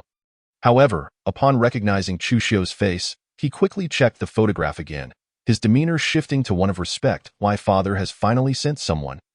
How has he been recently? Chu Shou inquired as he glanced at the armed helicopter lingering on the playground. Could his father, who was merely a businessman in his memory, truly manage to acquire such a thing? To be honest, Chu Shou found it difficult to believe. Young Master Chu, your father anticipated you might doubt us? So he instructed us to bring this.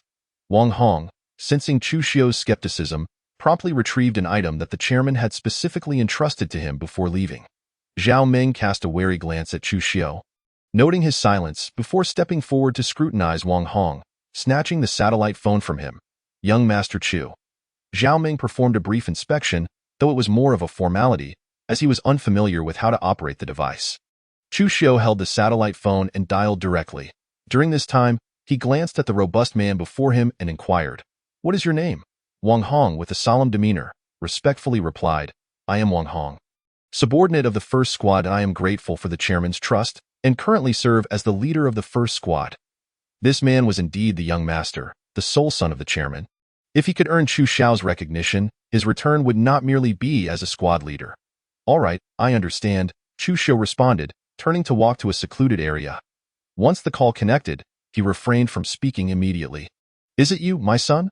The voice on the other end belonged to the father he had memories of, cautious and almost anxious, as if fearing that the voice on the other end was not his son's. I am still alive.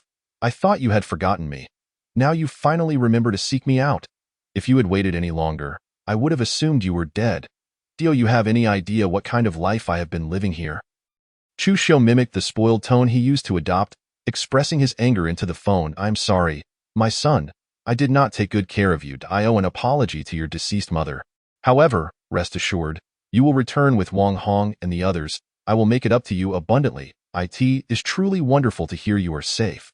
I have established a solid foothold here. If it were not for some previous troubles, I would have sent someone to fetch you much sooner. Chu Shou's only son had always been pampered, and he quickly softened at the mere mention of his son's well-being. Yet, he couldn't shake off the guilt he felt. Had he resolved matters sooner, his son would not have suffered outside for so many days. He understood his son's nature well. Raised in luxury, he was not accustomed to hardship. I won't be going back. I am quite well here, Chu Shou retorted with a dismissive sound. Adopting the tone and character of his previous self, I have awakened my abilities and am thriving here. Although I do lack food, please send some my way. Upon hearing his son's unwillingness to return, Chu Shou was reluctant to acquiesce. Even if his son had awakened powers, He could not shake his worry. My dear son, do not be upset with me. You must return to my side. Only then can I feel secure enough to attend to other matters. How could I possibly rest easy with you out there alone? Especially at this time, the satellite phone could fail at any moment. If we lose contact, how am I to survive? You are my only family, by the way. Your father has also awakened abilities. I have gained magnetic powers. With this ability, I successfully established a safe zone during a crisis. Naturally, Chu Xiu had no intention of returning, but he felt no qualms about requesting supplies from this father he had been given. Since he had traversed into this body and was faced with a father who cherished him greatly, he would undoubtedly support him in the future. Dad, I do not wish to return right now. But I have good news. I am close to establishing a safe zone myself. I plan to center it around Jingzhou University and expand gradually. If we lose contact, you can send someone to find me there. You are in Yanjing City, while I am in Jingzhou City. These two cities are pivotal in the struggle for power in the Jingzhou region, connected as they are. When the time comes, father and son together will surely dominate Jingzhou. On the other end of the satellite phone, Chu Xiong's breathing grew heavy. What delighted him most was the realization that his son had matured. It is said that a tiger father does not raise a dog son. His son, having experienced the cataclysmic changes in the world, had begun to understand the importance of sharing burdens. You have grown up, but first tell me, how many abilities do you have at your disposal? If it is too few, I will send more personnel to assist you. Chu Xiong ceased insisting that his son return. A fledgling eagle must learn to soar, and a mighty eagle must not hinder them. He could only think, no wonder he is my Chu Xiong's offspring. Since his son had the will, he would wholeheartedly support him. I have enough abilities on my end. You should focus on your own well-being. Do not let anything happen to you. Noticing his father's concern, Chu Xiu could not help but add, if you were to die, who would I rely on for supplies? With armed helicopters at his disposal. His father must have amassed considerable power. Moreover, having awakened magnetic abilities, such power, once harnessed, could be immensely formidable. Chu Xiong felt warmth in his heart. He could tell his son's concern for him was genuine. Chapter 42. A tiger father does not raise a dog son. Ha ha ha. I won't die easily. We have a food reserve underground at our group's branch, which I established before the apocalypse. You should know the password to access it, so I need not elaborate. It was quite a coincidence. He had initially intended to profit from the widespread anxiety about the apocalypse, never anticipating it would actually come to pass. Yet, it turned out to be a stroke of luck for both father and son, as these supplies would allow them to attract more abilities to serve them. Chu Xiong felt fortunate for the decision he had made previously. Chu Xiu was momentarily at a loss for words. He had not expected this to be the reason. What an astonishing twist of fate. His father's luck seemed almost too good to be true. Now that I know you are safe, I can rest easy. Since you are unwilling to come to my side, take care of yourself. Wang Hong and his team will remain there to assist you. If it becomes untenable, you can always return. My place will always be your sanctuary. Everything I have is yours. Chu Xiu acknowledged and promptly ended the call. The discourse between father and son was thus uncomplicated. Their exchange lacked the emotional weight often found in conversations between women. Sometimes, a single word of concern suffices. Wang Hong, from now on, you need not return. Stay by my side. He tossed the satellite phone to Zhao Ming and approached Wang Hong, recruiting him as his subordinate. Thank you, Chu Xiao, but what of the chairman? Wang Hong inquired with evident joy, though hesitantly. Chu Xiu gestured for him to rest easy and then walked towards the armed helicopter, running his fingers along its cold surface. Do not worry. I have already stated my intentions. However, I am quite curious as to how my father came to possess such contraband. Wang Hong stepped closer to Chu Xiao, speaking in a hushed tone. The chairman forcefully seized control of the largest arms depot in Yinjing City using his magnetic powers, drawing many who admired his strength to his side. We have been secretly groomed by the chairman prior to the apocalypse, and now we are being activated due to our awakened abilities. Admired? Chu Xiu questioned, a hint of amusement in his tone. Wang Hong, wary of revealing that the chairman employed coercion, hastily cleared his throat and changed the subject. Chu Xiao, that is not the main point. The crux is that the chairman currently commands over 3,000 abilities and nearly 20,000 armed personnel. Chu Xiu was somewhat taken aback in such a short time. My father has gathered so many? Wang Hong whispered two words, which made everything click for Chu Xiu. Those words had been taboo before the apocalypse. To touch them was to invite death. Who would have thought that his father had such prowess in rallying people? It made sense. Those from that region were well trained and thus could be swiftly utilized. In that case, you will work under Zhao Ming for now.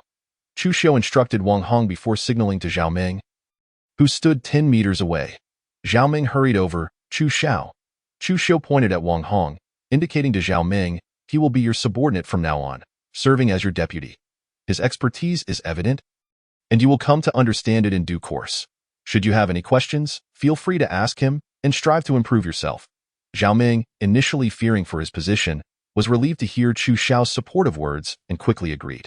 I will surely enhance my skills and not let Chu Xiao down.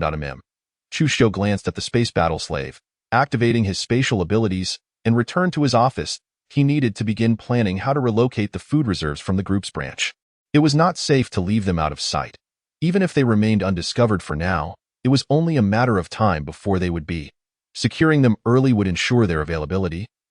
As the demand for food supplies was rapidly increasing amid aggressive expansion, without a substantial reserve of food as a foundation, even a highly cohesive force would gradually crumble. Chu Xiu took out paper and pen, sketching a simple map from his current location to the Group S branch. Meanwhile, Chu Yue returned to the supermarket lounge, feeling disheartened. It turned out they were not looking for her but for Chu Xiu. Yet, with an armed helicopter at his disposal, it was evident that Chu Xiu's father was no ordinary man. He must be a powerful ability user. She couldn't help but wonder how her own father was faring. Lying on her bed, her thoughts wandered, and her eyes grew red with unshed tears. Zhao Ming warmly welcomed Wang Hong and his team. You are older than I, so I shall call you Hong Ge. Upon learning that Wang Hong was a special forces soldier and still active, Zhao Ming expressed his admiration. Chu Xiao has ordered me to be your deputy, so I will naturally follow your lead. Can you provide me with the specifics of the current situation here? Wang Hong did not overshadow Zhao Ming. He could see that Chu Xiu placed great trust in this young man. Since Chu Xiao is inclined to cultivate Zhao Ming, he will naturally spare no effort in guiding him. Very well, that is certainly not an issue. Upon noticing Wang Hong's amiable demeanor, Zhao Ming felt an immediate surge of goodwill, and his enthusiasm became palpably genuine. After learning the entire process from Zhao Ming, Wang Hong realized that Chu Xiao's influence had developed to such an extent. Provided that all goes smoothly, the establishment of a safe zone is imminent. Indeed, the apple does not fall far from the tree. Wang Hong contemplated that staying by Chu Xiao's side, even if he never returned, would surely be no less advantageous than being beside the chairman, perhaps even promising boundless prospects. Thus, he began to earnestly instruct Zhao Ming on how to better safeguard Chu Xiao's security. Therefore, gathering people for intensive training is imperative, even for those with extraordinary abilities. Certain fundamental qualities cannot be overlooked. These will also contribute to enhancing combat effectiveness. The team I brought will be responsible for their training, allowing us to assimilate more swiftly into your ranks. Wang Hong's words were profoundly sensible, and Zhao Ming readily agreed. As the hours passed, the following day dawned, and the eagerly awaited Chu Yue finally encountered the individuals her father had dispatched to escort her. This contingent was fully armed, commandeering a blood-stained tank that had been retrofitted. The number of personnel exceeded 100, including several recently rescued survivors. From their attire, Chu Xiu discerned that these survivors likely shared a similar status to Chu Yue. Even in such times, some privileged individuals will always enjoy a higher priority for rescue. At the entrance of Jingzhou University, Zhao Ming and his companions stood vigilant with their weapons, wary of these newcomers. Yue, do you remember me? I am your Uncle Zhang, sent by your father, the mayor, to take you home. A bespectacled middle-aged man in black approached, flanked by 2 armed guards for close protection. Uncle Zhang, how is my father? Chu Yue recognized him and hurried over, her face etched with urgency. The mayor is well, Yue. He is eagerly awaiting your return home, Uncle Zhang reassured her, pulling her close. His gaze then shifted toward Chu Xiu, revealing a hint of insincerity in his smile. It is said that the apple does not fall far from the tree. Indeed, you are the son of Chu Xiong. The mayor has asked me to convey his regards to your father. Chapter 43. Deceiving the youth, exploiting the intelligence agency. The mayor's intelligence is remarkably astute. My father is far away in Yinjing. Yet the mayor seems to know everything. It appears we have underestimated the mayor's capabilities. A flicker of surprise crossed Chu Xiu's eyes. He had not expected the mention of his less-than-esteemed father.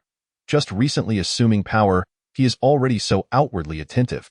It seems this Mayor Chu's strength is not to be underestimated. Chu Xiu, the mayor holds you in high regard. If you can rally your people to serve him, the position he grants you will undoubtedly satisfy you. Zhang Yuan genuinely hoped for Chu Xiu's allegiance to the mayor. Unfortunately, with the latter's father holding power in Yinjing, winning over Chu Xiu would prove nearly impossible. Ha ha ha, the mayor is quite confident. However, I have grown accustomed to a leisurely life, and I fear I may disappoint him. A subtle smile graced Chu Xiu's lips as he spoke in a measured tone. Ha ha ha, Chu Xiu, speaking of favors, you seem quite distant. The hour grows late. I must return to report to the mayor. Until we meet again, I hope for a different outcome. Zhang Yuan, with a smile that crinkled his eyes, prepared to depart with Chu Yuer. This young man spoke with an air of confidence, devoid of the frivolous demeanor typical of those from privileged backgrounds before the apocalypse. Given his father's current standing in Yinjing, any attempt to pressure Chu Xiu must be executed with utmost caution. Before leaving, Chu Yuer cast a reluctant glance at Gu Qiongshi. Had it not been for Chu Xiu's prohibition, she would have taken her with her. Sister, will you come back? Gu Qiongshi called out to her elder sister, her voice tinged with sorrow. Take care of yourself. I will return to see you. Chu Yuer waved farewell. Her heart heavy. Under Zhang Yuan's urging, she climbed into the vehicle. Sure, I will be waiting for your return, Gu Qiongshi shouted, waving her hands. Chu Xiao, they seem to possess considerable insight into matters concerning the chairman. Should we inform him to prevent being outmaneuvered? Wang Hong approached Chu Xiao, whispering his inquiry. Chu Xiu turned to Zhao Ming. Relay today's events to my father in their entirety? Yes, Zhao Ming replied promptly. Chu Xiu's gaze then settled on Li Wenbin and Li Chong. Accelerate the plan. You have 5 days. After 5 days, I expect to see the establishment of a safe zone. As for constructing the defensive walls, that responsibility falls to both of you. With that, Chu Xiu turned and strode back into the campus. Zhao Ming, feeling sympathetic towards the two, offered them a fleeting smile before quickly following suit. He was grateful to be tasked only with protecting Chu Xiu. Otherwise, the pressure would have been overwhelming. It seems our Chu Xiao is quite anxious, Yu Wufeng remarked, leaning against the school gate with arms crossed, a smirk on his face. Our rest period will be shortened. Chu Xiao's urgency must be related to the mayor. I suggest we reduce our sleep and spend the nights outside, returning only when necessary. As for food, let us be self-sufficient. There should still be plenty of unclaimed supplies outside. Li Wenbin sighed in resignation, acknowledging the reality that a single command from above could leave one running endlessly. It seems we have no choice. Li Chong concurred with Li Wenbin's proposal. When they turned to Yu Wufeng, he shrugged nonchalantly. It matters not to me. If it allows for more time to aid survivors, I welcome it. Consequently, the two led the way alongside Yu Wufeng as they departed the school gate. Determined to meet Chu Xiao's expectations within the 5-day time frame, Chu Xiu returned to his office, settling into the executive chair and retrieving the rudimentary map he had drawn. This depicted the route leading to his faction's outpost. The recent order to establish a safe zone within 5 days was not a spur-of-the-moment decision, but rather a resolution formed upon learning of a food reserve at their outpost and times such as these. Securing food is paramount, and it must be acquired promptly. As for how to complete the requisite cleanup within 5 days, that task lies with his subordinates, not him. Zhao Ming, summon Lei Fei, he called out. Before long, Lei Fei knocked at the door and, upon receiving permission, cautiously entered. With his head bowed, he mimicked an ancient salute, hands clasped respectfully. Chu Xiao, you summoned me. Chu Xiu, observing his deferential demeanor, couldn't help but smile. No superior dislikes having subordinates who show such reverence. Chu Xiu had been observing Lei Fei for several days and had even enlisted Gu Qiongshir's psychic abilities to probe his intentions. After uncovering his desires, he had decided to summon him. Chu Xiu acknowledged, stepping closer to Lei Fei, gathering a potent dark energy in his hand. Seeing this, Lei Fei bowed his head lower, anxiety gnawing at him. This dark energy could preserve his life in critical moments. The question was whether he would accept it. You may choose, Chu Xiu said softly as Lei Fei kept his gaze down. I choose to accept. Lei Fei's heart raced at the realization that this decision could determine his future, and he answered resolutely. Good. A flicker of appreciation glinted in Chu Xiu's eyes as he infused Lei Fei with the dark energy. Upon its entry into his body, Lei Fei's demeanor shifted to one of nervousness, his heartbeat quickening. Chu Xiu patted Lei Fei's shoulder.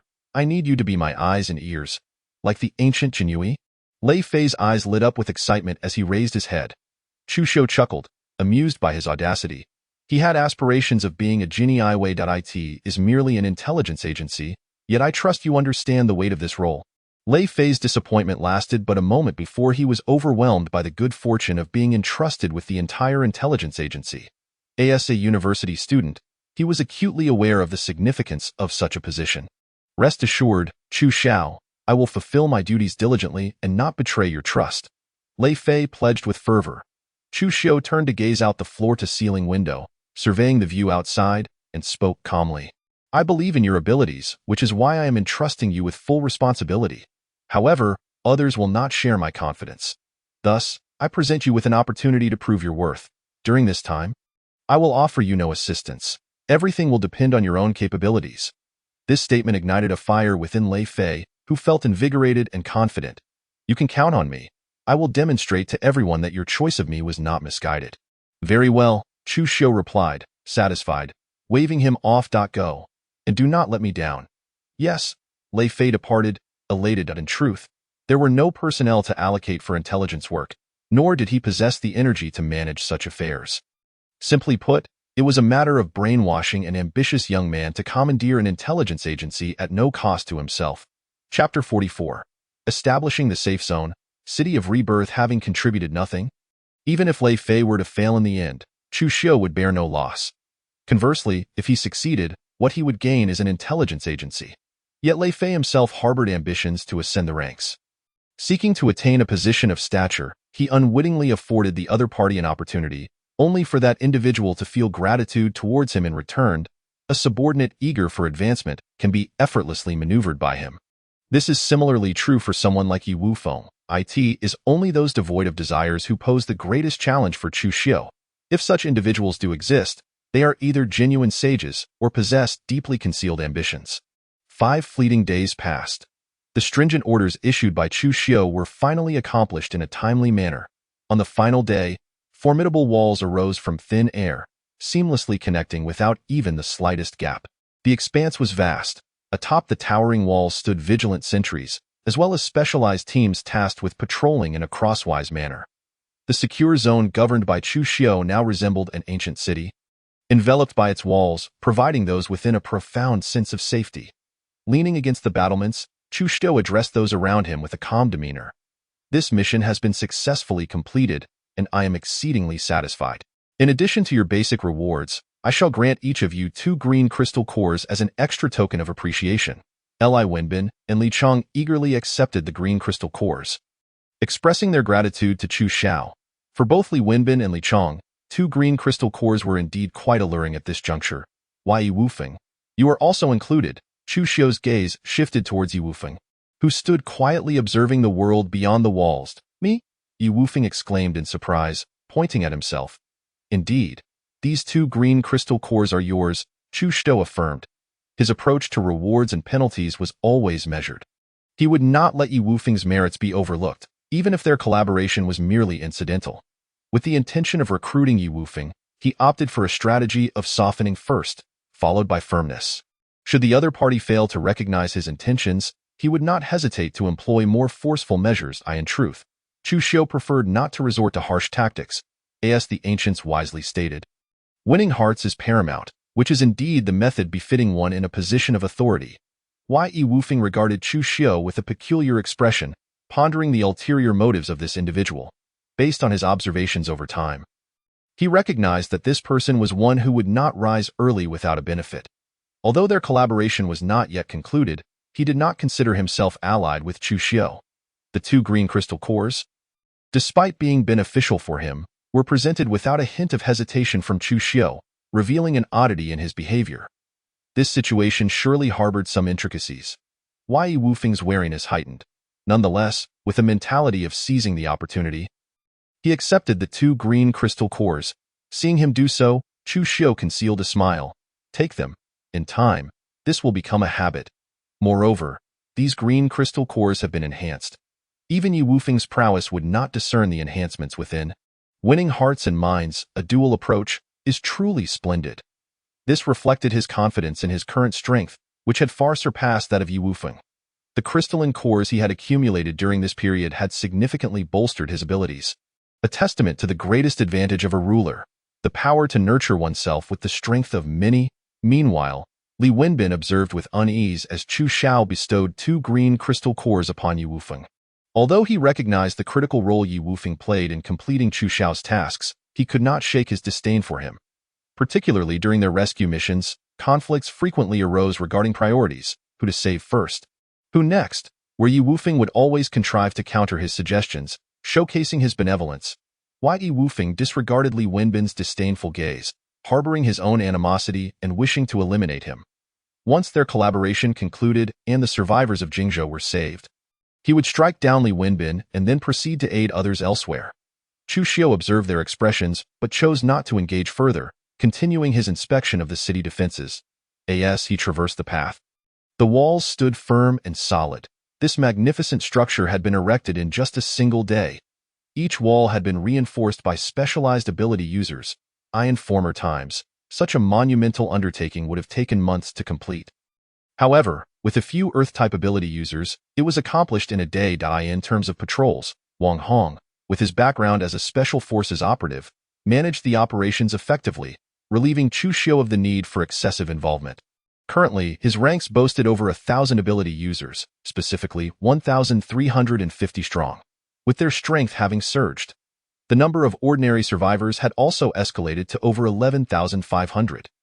Upon the establishment of the secure zone, Chu Xiao named it the City of Nirvana. The name carried profound significance, evoking imagery of a phoenix rising anew. The title of the City of Nirvana would gradually disseminate through broadcasting channels, and he believed that soon, survivors seeking refuge would arrive. Chu Xiao held no expectations of these survivors, regardless of their character. Those who obeyed would thrive, while those who opposed would meet their demise. Ordinary individuals could also possess talents. Some ordinary people could achieve what ability users could not, particularly in matters of communication, water, and electricity. In the presence of skilled professionals, these issues were trivial for such talents. Chu Xiao offered generous compensation, signaling to external talents that the City of Nirvana valued ability. As long as one possessed competence, remuneration would not be a concern. After inspecting the city defenses, Chu Xiao returned to his office with the group. Yi Wufeng, where do you think you are going? Chu Xiao called out as he saw Yi Wufeng preparing to depart. You are holding a meeting. I am not one of your own, and it is better that I remain uninvolved in certain matters. Yi Wufeng, understanding the need to avoid suspicion, had no interest in participating in the meeting. He believed that time spent improving his strength was far more pragmatic. Recently, through combat, Yi Wufeng had recognized his ability was steadily increasing. Only through battle could he grow stronger more swiftly. Sit down. Chu Xiao raised his hand, signaling for him to return to his seat. Chu Xiao commands you to sit. Li Wenbin stood up, blocking the doorway. His gaze fixed on Yi Wufeng with an air of coercion. Yi Wufeng chuckled softly and returned to his seat. He held no fear of Li Wenbin, viewing him merely as a clown. He was curious to see what trick Chu Xiao intended to play by summoning him. Once Yi Wufeng complied and sat down, Chu Xiao produced the plans he had long prepared. This is the address of our Group S branch. Located somewhat distantly, beyond the City of Nirvana. It harbors an underground warehouse built by my father before the apocalypse, stocked with provisions that I need you to retrieve for me. This task will be jointly undertaken by you four: Yi Wufeng, Wang Hong, Li Wenbin, and Li Chong. After speaking, Chu Xiao slid the plans across the table to Li Wenbin. Chapter 45. Large-scale Operation Chu Xiao. Why mobilize so many for these provisions? It seems excessive to waste manpower. I could manage this task alone without issue.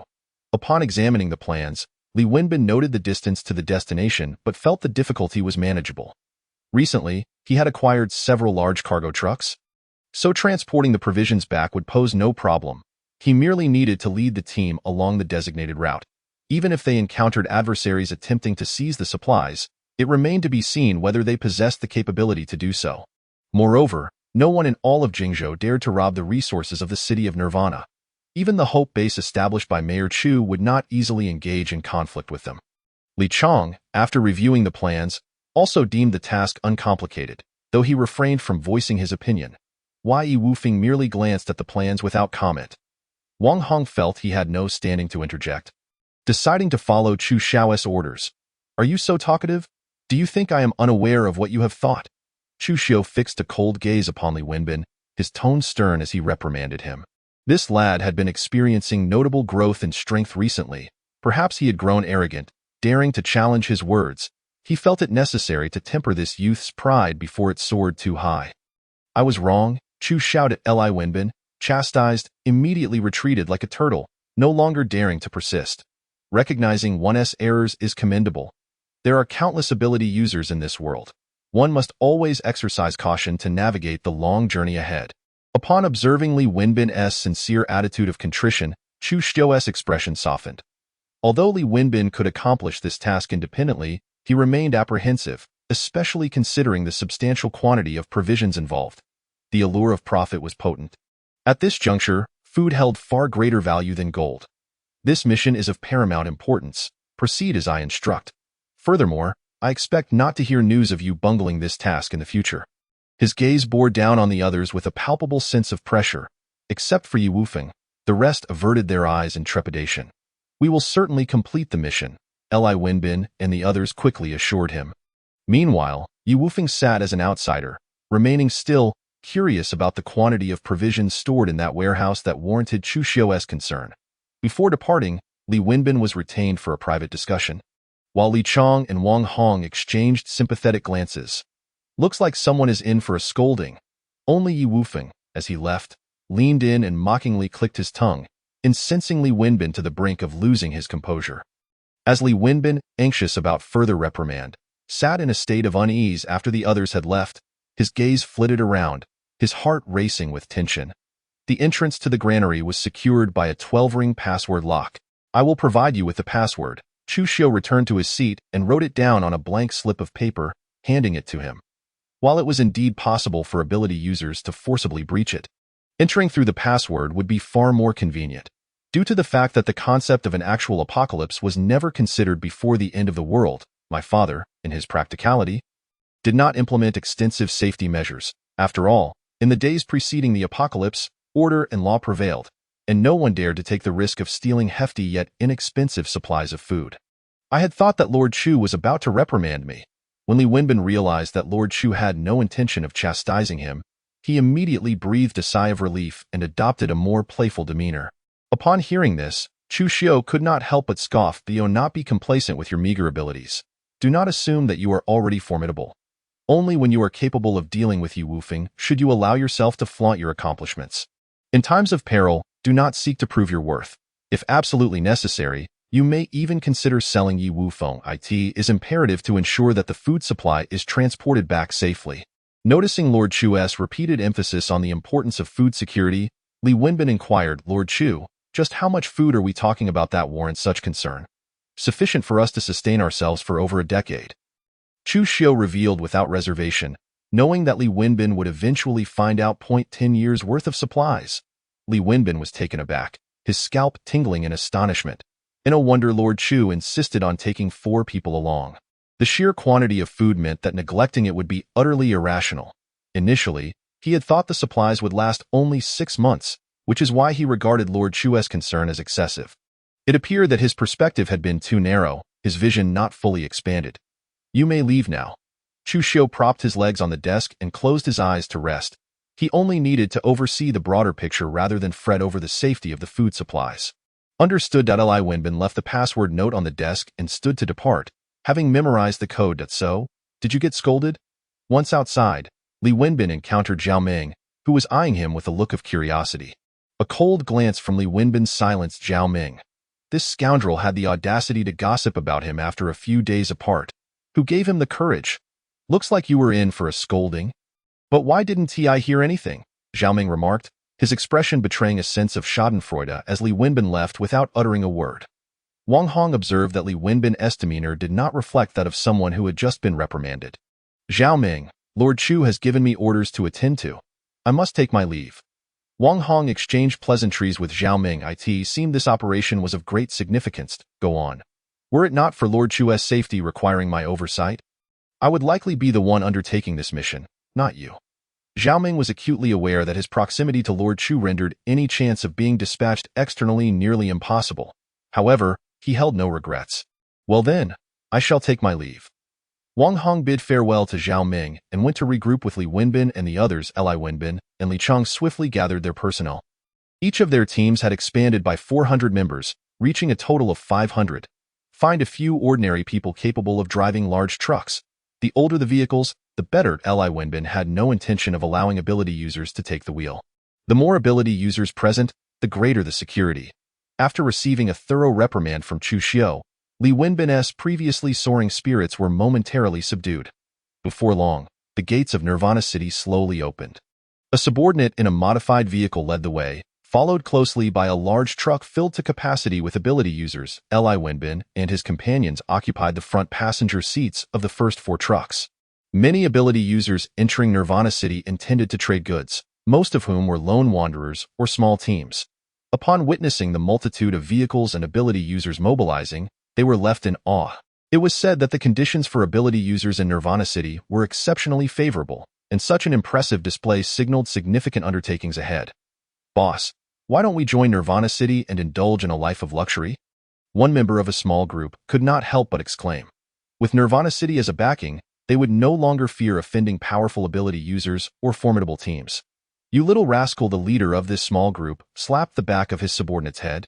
What you said is quite right. Chapter 46. The protagonist with an upgraded RV. The number of ability users wishing to join Nirvana City was significant. After all, not everyone aspired to be a leader. Especially for those whose loved ones remained ordinary people, the desire to join Nirvana City was even more fervent. The strength of Nirvana City appeared formidable, seemingly offering a sense of security. Although the city's regulations were exceedingly strict, it was precisely this rigidity that instilled a sense of safety in them. Even if they were not present to protect their relatives, at least they would have some assurance of safety. Among the comers and goers were spies sent by various bases, hoping to report back after witnessing the large-scale activities in Nirvana City. Regardless of Nirvana City's intentions, these spies needed only to relay what they saw and heard. This was their mission. Communication remained a challenge. Simple internal conversations might be manageable, but long-distance communication relied on primitive telegraphy. While it felt like a return to decades past, many within the Hope Base were still adept at sending telegrams. Nirvana City also had patrol teams, with groups of 3 patrolling each street. Anyone daring to cause trouble within Nirvana City, regardless of their identity, would be dealt with according to the city's regulations. The rules of Nirvana City were posted at the city's entrance. One must acknowledge their acceptance before entering. A young man enjoying hot pot in an RV approached the gates of Nirvana City when he noticed inspections at the entrance and thus alighted from his vehicle. As he stepped down, he made a point to wipe the grease from his mouth. In the outside world, one must be vigilant. Caution was essential. Nirvana City is truly magnificent. Indeed, in chaotic times, heroes emerge. The founder of Nirvana City must possess formidable ambition as an ability user. Limu gazed up at the imposing city walls, mumbling to himself. Having chosen to explore Nirvana City after hearing its broadcasts, he felt an overwhelming curiosity sparked by its promotional content. Strength is paramount. Status is within reach. Take what you deserve by strength. They boldly proclaimed that the future would undoubtedly be dominated by ability users. Even the Hope Base in Jingzhou merely espoused slogans of national service and mutual survival. Nirvana City's audacity in voicing the sentiments of many ability users was indeed bold. Did they not fear becoming notorious? After all, the first bird to stick its head out is often shot. Nevertheless, the Lord of Nirvana City, who dared to utter such proclamations, clearly understood the inner workings of ability users. After all, ability users possessed powers far beyond those of ordinary individuals. Why should they be relegated to the same status? This was merely human nature. As the first to express such sentiments, Nirvana City would undoubtedly leave a lasting impression on any survivor who heard the broadcasts. Limu arrived out of curiosity and was eager to see for himself.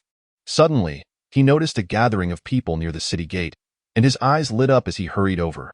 Squeezing into the crowd, he discovered a notice board detailing the regulations of Nirvana City. 1. Prior to entry, all individuals, whether ordinary or ability users, must pay a low-grade crystal core per head. 2. Those who cause disturbances within the city will face confiscation of all property and expulsion, or worse.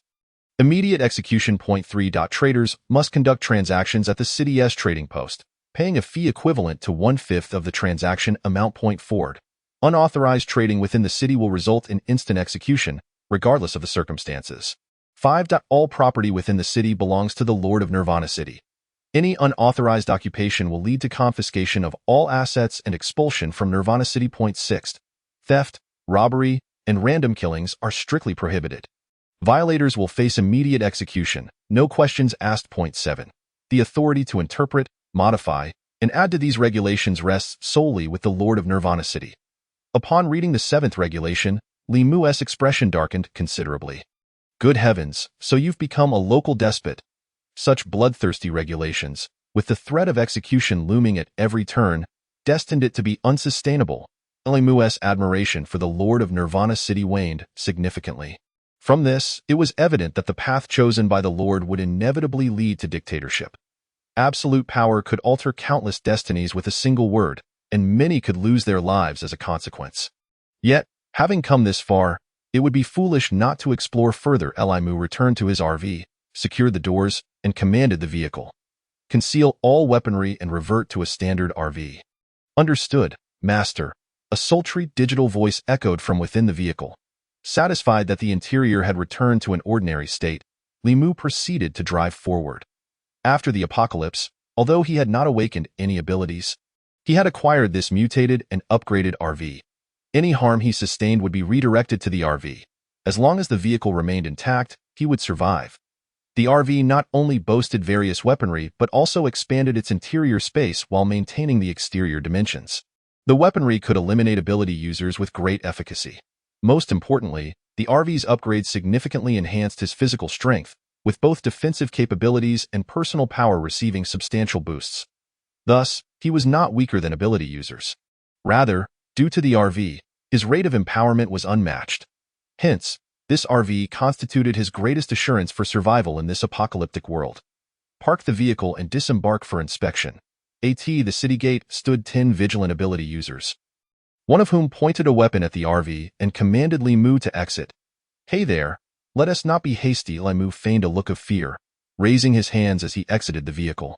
After a thorough search within the car, the man proceeded to pat down Li Mu before stating, "Go to the front and pay the crystal cores promptly. Do not block the way for those behind." The man gestured for him to hurry along. All right, Li Mu replied hastily as he made his way to pay the crystal cores before driving the RV inside. Upon entering, Li Mu was struck by the stark contrast between the town and the outside world. The streets were bustling with vendors hawking food, while patrons either sat on stools or squatted by the roadside. Numerous survivors meandered about. These individuals, endowed with special abilities, managed to navigate life with greater ease. However, this atmosphere evoked a sense of nostalgia in Li Mu, reminiscent of a world before the apocalypse. In Nirvana City, the treatment and status of those with abilities were not inscribed in the city regulations. Such hidden privileges could only be known and enjoyed by the empowered who had joined Nirvana City. Ordinary survivors faced a far more arduous struggle for survival compared to their gifted counterparts. Unless they possessed unique skills, such as those of doctors or biologists. Apart from these exceptional talents, the majority of common folk were laboring under the service of the empowered, some even reduced to becoming their personal servants. These ordinary individuals harbored but one aspiration: to survive. Nirvana City held immense significance in Chushio's heart.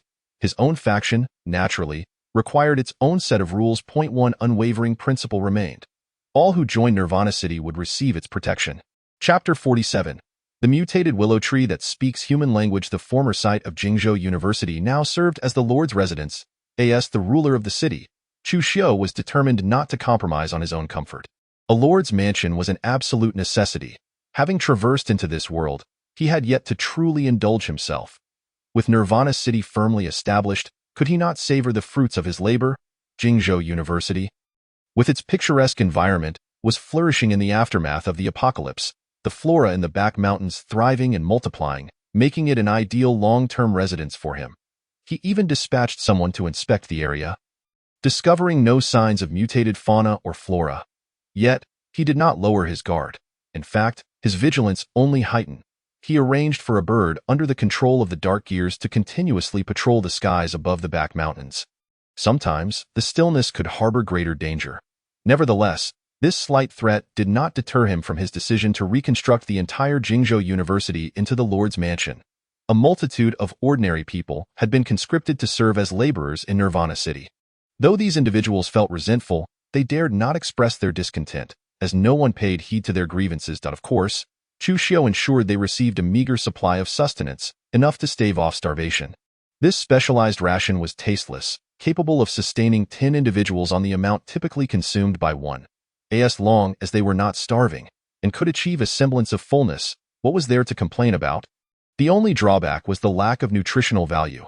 Yet in such a chaotic world, with survival uncertain from one day to the next, who still cared for nutrition? The formula for this meager sustenance had been provided by a nutritionist. An ordinary individual who, leveraging this recipe, had successfully become one of Chu Xiu's chefs. Once a mere cook, this nutritionist had pursued the profession for better financial prospects, obtaining certification as a nutritionist.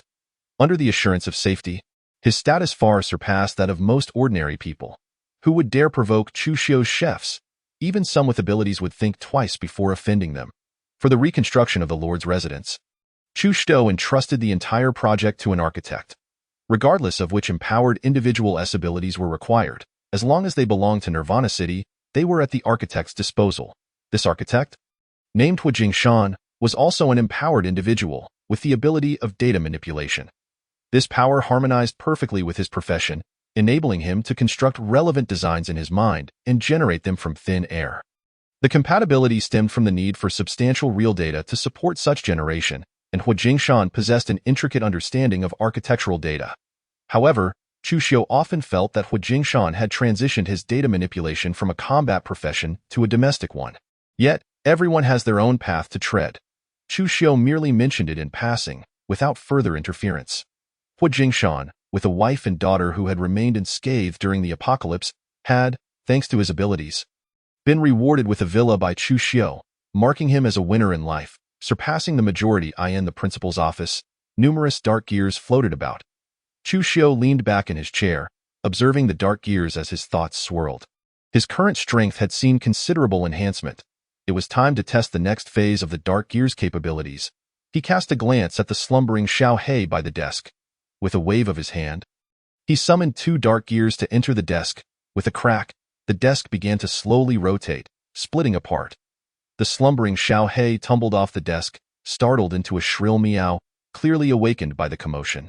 Chu Xiu ignored it, his heart racing with delight at the sight of the desk being split in two and still moving. It appeared his powers had progressed from controlling the dark gears to enabling their division and movement. This was merely an experiment with a desk. How much greater would the applications be if expanded to other areas, perhaps even the vast sea? He spread his palm, retracting the 2 dark gears from the desk. Then, gazing out the wide-open window, he willed all the floating dark gears to soar forth. Their destination.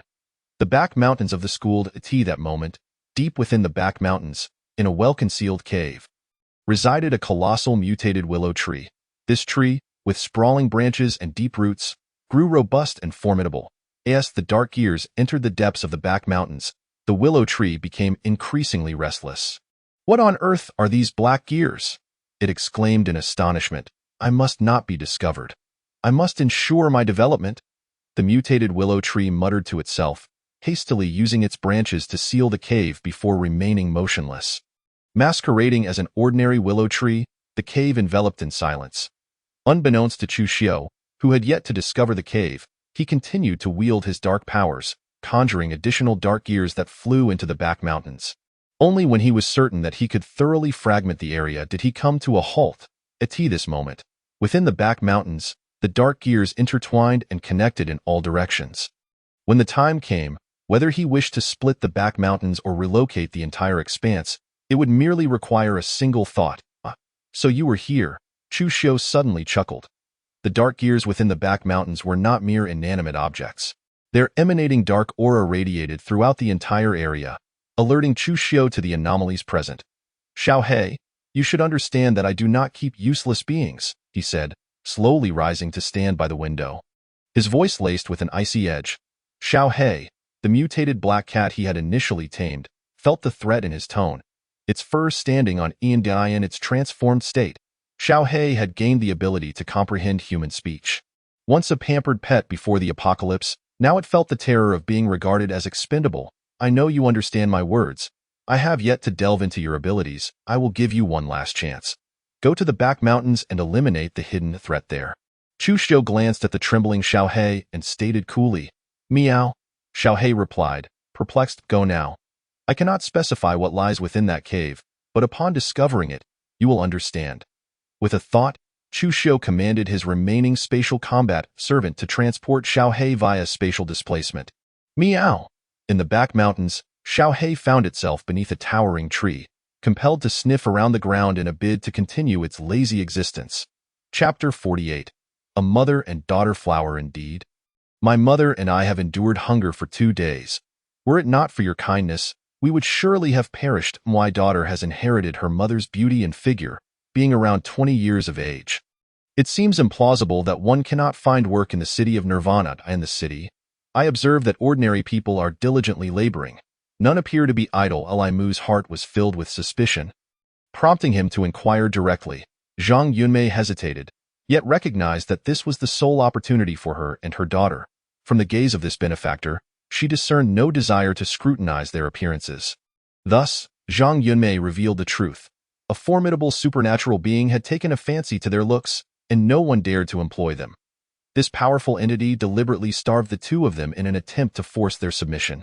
Upon seeing the benevolent nature of this individual, who did not seem ordinary, she suggested they accompany him, assuring him that she and her daughter would tend to cooking and laundry. Mu Yunxi echoed her mother's plea, expressing their commitment to not be a burden, even if it meant surviving on a mere loaf of bread each day. Li Mu suddenly understood the situation. Indeed, beautiful women without the means to defend themselves in a post-apocalyptic world often become prey for the powerful. Hesitating briefly, he softened under the pitiful gazes of the mother and daughter. "Very well, you shall accompany me from now on. As long as I have a meal, you shall not go hungry." Li Mu mused that, given the ample space in his RV, having a pair of women around might be a pleasant diversion, alleviating his solitude during the journey. Naturally, had they been men, he would have refused without hesitation. He urged the two to hasten into the vehicle, unaware that this scene had already caught the attention of those with ulterior motives. The influential figure they spoke of was none other than Li Wenbin. He had long set his sights on this mother-daughter duo, intending to refine their spirits before presenting them to young Master Chu. Though Li Wenbin frequently toiled outside, his thoughts often lingered on young Master Chu. Eager to demonstrate to everyone that even in his absence, he remained one of Chu's most valued subordinates, Li Wenbin's interest in the two women was no secret, and thus, those with malicious intent took note. Ready to report upon his return. "Here is some milk. You both should nourish yourselves well." Unaware he had offended someone, Li Mu presented 2 bottles of milk to the mother and daughter. "Thank you." "Benefactor," Zhang Yunmei said, reluctant to drink, wishing to save it for her daughter. "Thank you," Mu Yunxi expressed, cradling the milk and taking a sip. She had never found milk enjoyable before, yet now she hesitated to consume it all. "Do drink quickly. Without nourishment, how can you assist me?" Li Mu urged, considering the milk a trivial matter, not a precious commodity. His RVS storage held abundant supplies, as he had plundered several large supermarkets to fill it. Within this storage space, time stood still, eliminating any concern for spoilage. As the two drank the milk, Li Mu inquired about their names. Upon learning that Zhang Yunmei's husband had abandoned them in their time of crisis, he felt a surge of righteous indignation and reprimanded him. Subsequently, he comforted her, assuring her that many good men remained in the world, and there was no need to dwell on the past. Mu Yunxi observed Li Mu discreetly. He possessed a rugged charm, and the kindness he had shown her and her mother ignited her imagination. Could he perhaps be her Prince Charming come to rescue her? Unbeknownst to them, Li Wenbin had arrived at his destination without incident. It appears our large-scale operation has indeed attracted the attention of those with ulterior motives, Wang Hong remarked suddenly. Possessing the eagle eye ability, he could clearly see events 2 kilometers away. At that distance, he spotted an individual on a rooftop, observing them through binoculars. "Whoever it is must die. Dispose of them," Li Wenbin ordered coldly. In terms of status, Wang Hong was still beneath him. "No problem. Just give me a moment," Wang Hong replied, unfazed by the commanding tone. He retrieved a sniper rifle he had kept at the ready. With his eagle eye ability activated, his focus sharpened, and he swiftly turned the rifle's muzzle. The shot rang out, and the supernatural observer, realizing too late that the vehicles in the garage were parked haphazardly, clearly indicating that someone had attempted to flee but was thwarted by several cars that had collided, obstructing the exit. The ground was strewn with lifeless bodies, their expressions frozen in terror, while some car doors hung ajar, revealing corpses clutching the steering wheels. Over time, the bodies had naturally begun to desiccate. This must be the place. Eli Winbin approached a corner of the garage where a long dusty black sedan stood. After moving the car aside, he discovered a locked iron door on the ground.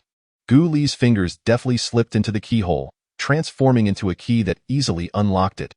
Upon opening the door, he found a staircase, which astonishingly illuminated itself. I'm curious how so much grain was stored here.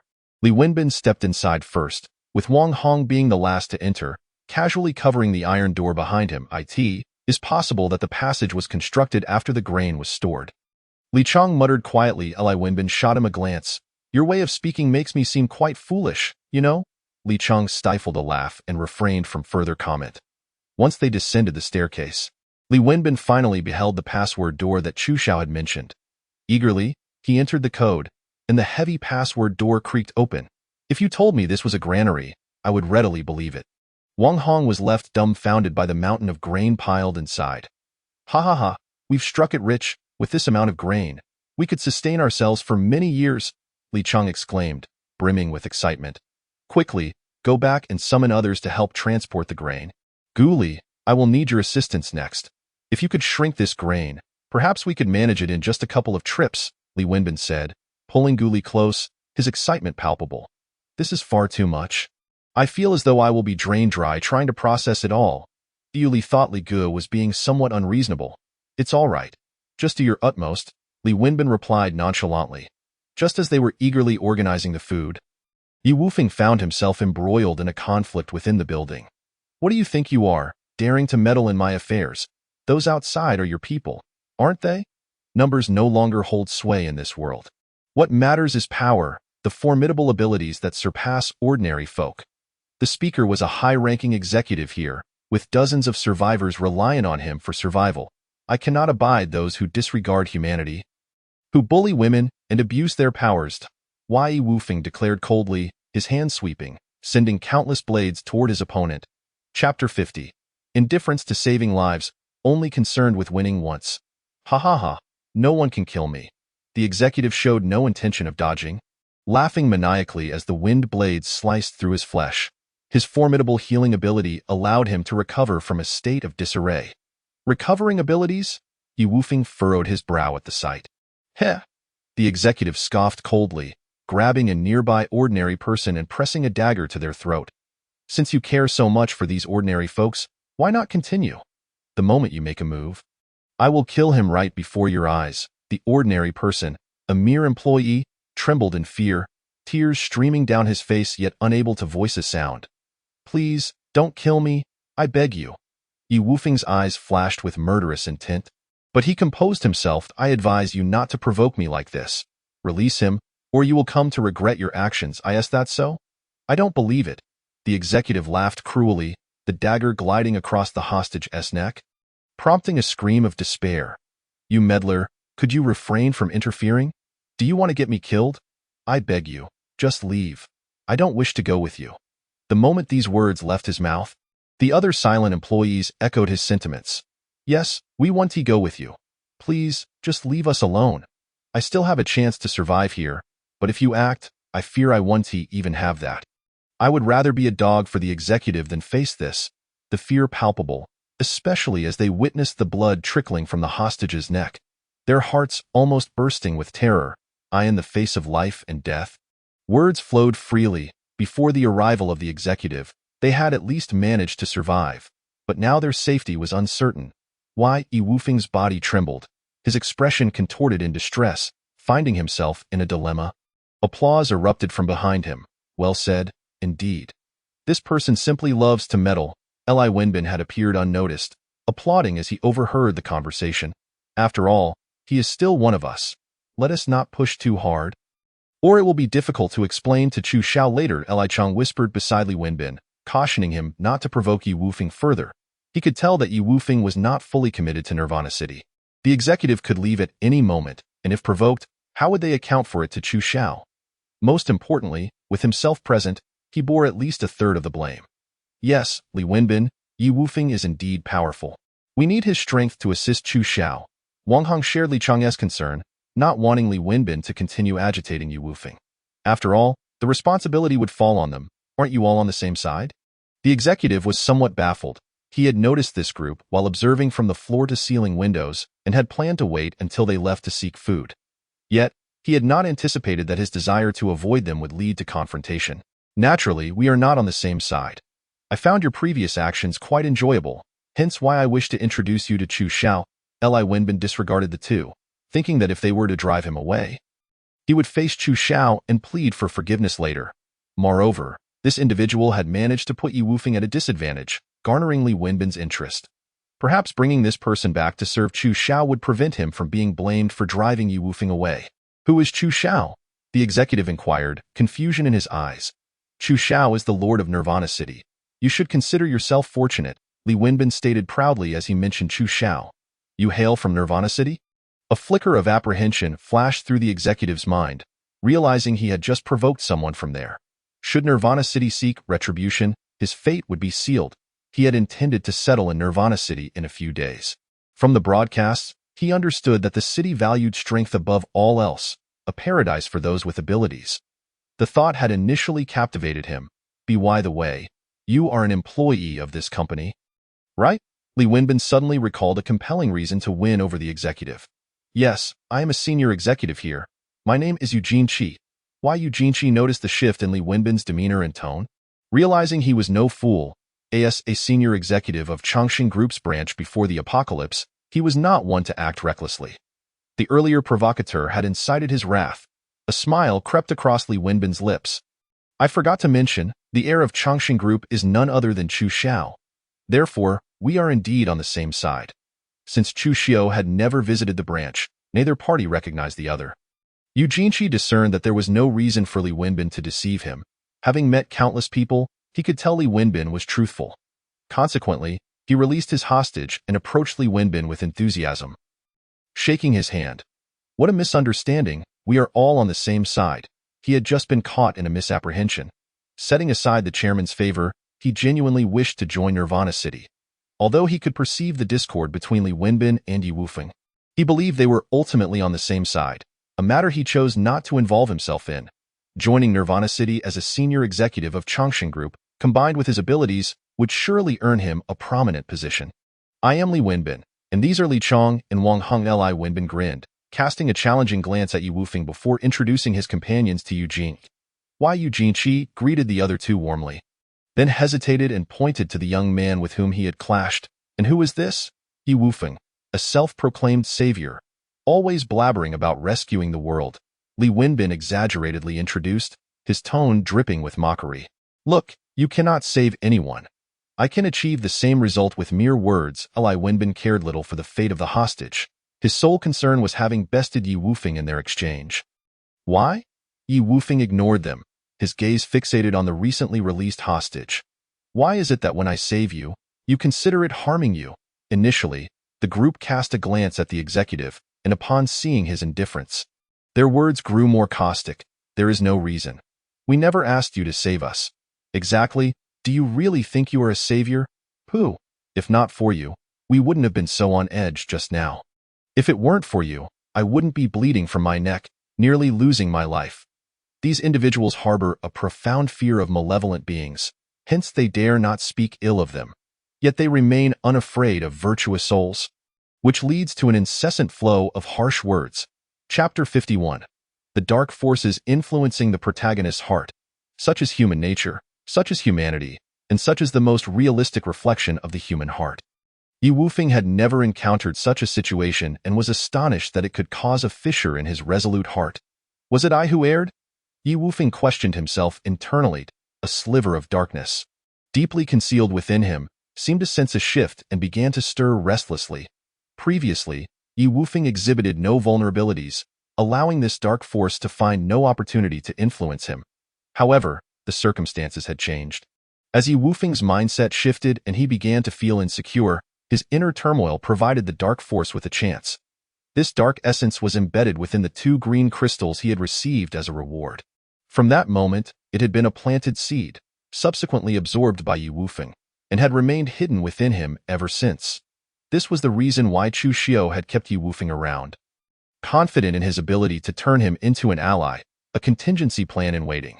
This exemplified Chu Xiao's terrifying methods, transforming individuals into his own without them even realizing it. You remain yourself? Yet you are no longer you. It is highly likely that you have been silently enslaved. Even when the protagonist encounters setbacks, he ultimately awakens and grows stronger, his heart becoming more resolute. However, the protagonist may succeed 99 times. Yet the dark force can bide its time for 99 instances. All it requires is a single moment of doubt, and it shall seize the opportunity to know, I am in the right. These people are merely a band of rogues. And the number of innocent individuals is beyond count. One cannot generalize. Deep within, Yi Wufeng felt a steadfast will supporting him. This is the darkness of the human heart. Even if you save them, they shall not express gratitude. In their eyes, you are merely a foolish jester, a foolish and naive fool. You are but a joke. Beyond this steadfast will, a deeply entrenched, extreme notion began to influence Yi Wufeng's heart. No, what I do is right. I possess the ability to save the world as populace and restore peace to this realm. This firm conviction once again overlaid the paranoid thoughts birthed from the dark force's influence. Hey, I'm talking to you. Noticing Yi Wufeng's disinterest, Li Wenbin suddenly shoved him on the shoulder. Yi Wufeng snapped back to reality, looking at Li Wenbin with a puzzled expression. Simultaneously, he reaffirmed his conviction that he was indeed correct. Yet the crack within his heart remained, for even if a shattered mirror is mended, the cracks will never disappear, forever accompanying him, waiting for the next instance of inner turmoil. Look, the people you cannot save. I can. This time, I have triumphed, and you are no different. Li Wenbin smugly reiterated this matter before him. Yes, you have won. Yi Wufeng nonchalantly conceded defeat, showing indifference towards victory or loss. However, he failed to realize that he had begun to subconsciously avoid such topics. In the past, he would have confronted them head-on. Li Wenbin, on the other hand, found this behavior quite unusual and stared at him in astonishment. Could it be that this fellow had truly been affected? Suddenly acknowledging his victory instead of confronting him made Li Wenbin feel uneasy. I feel a bit uncomfortable. I'll go wait in the car. Feeling scrutinized by him, Yi Wufeng hastily found an excuse and left. Wasn't it you who spoke the most just now? After Yi Wufeng departed, Yu Jinshi, with a sullen expression, approached the employee who had been most talkative earlier and kicked him to the ground. I was wrong. I was wrong. The employee who had boasted about Yi Wufeng's prowess was now devoid of his previous arrogance, kneeling in pain and pleading for mercy. Li Wenbin, Li Chong, and even Wang Hong stood by, indifferent to the scene. All right, tell me what your ability is. Li Wenbin sat down in a chair, directing his inquiry at Yu Jinshi, who was still pummeling the downed employee, while Yu Jinshi quickly ceased his assault, his hand morphing into a claw as he forcefully drew in the blood of the unconscious employee. The blood within the employee was drained on the spot, transforming him into a grotesque, desiccated corpse. While Yu Jinshi wore a look of enjoyment, my ability is what I have named vampiric power. While speaking, Yu Jinshi withheld many details, such as the specifics of his abilities, believing it more prudent to discuss those directly with young Master Chu. No wonder he possesses such formidable regenerative capabilities, Li Chong acknowledged with understanding. With this ability alone, I can confidently assert that you will be of great use to young Master Chu. Li Wenbin understood that young Master Chu valued talent, and that the city of Nirvana required more powerful individuals to join its ranks, which led him to make such a bold assertion, vampiric power. This will prove to be a formidable force. It is worth noting that this individual had withstood an attack from Yi Wufeng without sustaining any injuries. Thank you, brother La. Yu Jinshi expressed his gratitude, clearly elated. There's no need for thanks. You should accompany me now. Li Wenbin rose, preparing to leave. He needed to personally oversee the grain. Any mishap would be a significant issue. What about these people? Yu Jinshi hurriedly followed, quietly inquiring beside Li Wenbin. Li Wenbin cast a glance at those huddled in the corner and replied nonchalantly, handle it as you see fit with that. Li Wenbin departed, accompanied by the silent Li Chong and Wang Hong. These individuals knew full well that Yi Wufeng belonged to the city of Nirvana and yet dared to provoke him. Such audacity was utterly outrageous. This was not merely a slap to Yi Wufeng's face, but to the face of the city of Nirvana. Maintaining the dignity of the city of Nirvana was a duty befitting its subordinates. Yu Jinshi, rooted in place, had not anticipated that the other party would be even more ruthless than himself. However, upon considering that this might very well be the other party's initiation of allegiance, he gritted his teeth and unleashed his vampiric power to its fullest extent. A mist of blood enveloped the crowd, who writhed in agony within it. Previously, Yujinshi had kept these individuals alive with the intention of continuously siphoning their blood. But he had not anticipated directly killing them. After all, as a business elite, he believed in the principle of harvesting repeatedly rather than outright slaughter. Yet now, Yujinshi had drained these individuals to the point of desiccation, leaving not a single drop of blood wasted. This Li Wenbin, though seemingly young, possessed a truly ruthless heart. Simultaneously, Yujinshi held a mixture of reverence and fear for the young Master Chu he had never met. To command such a ruthless individual to obey undoubtedly indicated that young Master Chu was even more formidable, and these individuals would die without ever comprehending why manager Yu had chosen to eliminate them. Upon exiting the company, Yujinshi realized that refraining from acting rashly had been the right decision. The outside world was teeming with ability users, hundreds of them. Such a vast number of ability users could easily devour him. While he had previously assumed these individuals were ordinary, he was now dumbfounded by the reality of the City of Nirvana. The establishment of the City of Nirvana by young Master Chu. The heir of Chongqing Group truly exemplified the adage that a tiger begets no dogs. In this chaotic era, the foundation of the City of Nirvana, with so many ability users at his command, reaffirmed that his decision to align himself with them was undoubtedly the most prudent choice. What are you scared? This is merely the tip of the iceberg. It is but a glimpse of the City of Nirvana.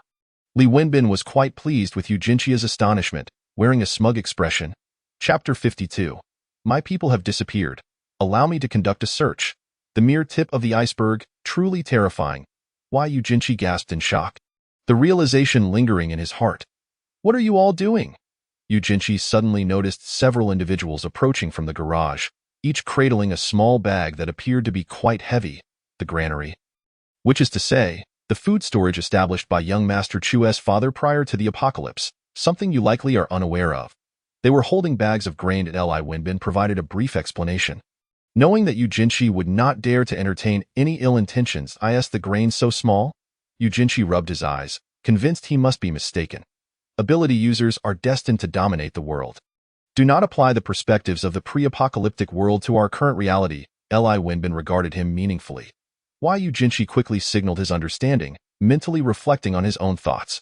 This was indeed an apocalypse. And in such a world, abilities could be extraordinarily diverse. Yi Wufeng sat quietly in the passenger seat of the truck, lost in thought. The ordinary driver dared not speak, even attempting to breathe quietly, fearful of provoking the powerful ability user beside him. Meanwhile, Gu Li from the granary had collapsed from exhaustion, having expended an immense amount of energy. It was not that he wished to reduce the grain further. Doing so would require even greater energy consumption. Moreover, no matter how small the grain became, its weight remained unchanged. Considering practical circumstances, the truck's maximum carrying capacity was merely 14 tons. 20 million pounds of grain would require an enormous effort. Prior to the apocalypse, an individual consumed approximately 200 pounds of grain per year. 10,000 tons of grain, transported by 10 trucks, would amount to 140 tons per trip, requiring 7 to 8 trips a day, which would take around 10 days to complete. Li Wenbin assigned Li Chong and Wang Hong to ensure the safe transport of the first batch of grain, and as Li Chong departed, he took his men with him. This time, Li Wenbin and Li Chong each brought 300 individuals along. The remaining 300 were left to safeguard the granary, ensuring that this force faced little opposition. Observing Yi Wufeng's intention to leave, Li Wenbin felt a surge of joy and feigned a question. Where are you going? To slay zombies. Yi Wufeng had no intention of departing from the City of Nirvana just yet. He simply wished to vent his frustrations, and zombies were the perfect outlet. A flicker of disappointment crossed Li Wenbin's eyes, as he had initially thought this fellow was about to leave. Yujinshi hesitated to involve himself in the conflict between the two, aware of his status as a newcomer and unwilling to become collateral damage. Suddenly, he sensed a distinct scent of fresh blood, rich and potent, wafting through the air. Indeed, the scent of the living. The vampiric abilities endowed Yujinshi with an exceptionally keen sense of smell. Particularly attuned to the aroma of blood, a multitude of individuals was approaching, and he grew wary, promptly alerting Li Wenbin to maintain vigilance and disperse their ranks. Li Wenbin, upon receiving the warning, adopted a serious demeanor and issued a loud command to the previously relaxed abilities users to assume their positions and remain alert. Meanwhile, Wu Zhi meticulously scrutinized the ancient corpses strewn across the ground, contemplating the potential to sacrifice them to summon a horde of lesser minions should danger arise. In the distance, a convoy of vehicles gradually emerged, with armed individuals marching purposefully toward them. It was likely that these were members of the Hope Base, and Li Wenbin urged a heightened state of alert among his ranks. After a moment's hesitation, Li Wenbin summoned a subordinate to fetch Yi Wufeng. Despite his personal disdain for Yi Wufeng, he could not deny the latter's formidable strength. Moreover, this task had been entrusted by Chu Xiao, and it was only fair to involve Yi Wufeng rather than shoulder the burden alone.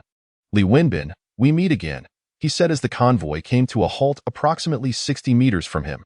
The foremost vehicle disgorged a figure both familiar and unfamiliar. Zhang Yuan, the secretary to Mayor Chu.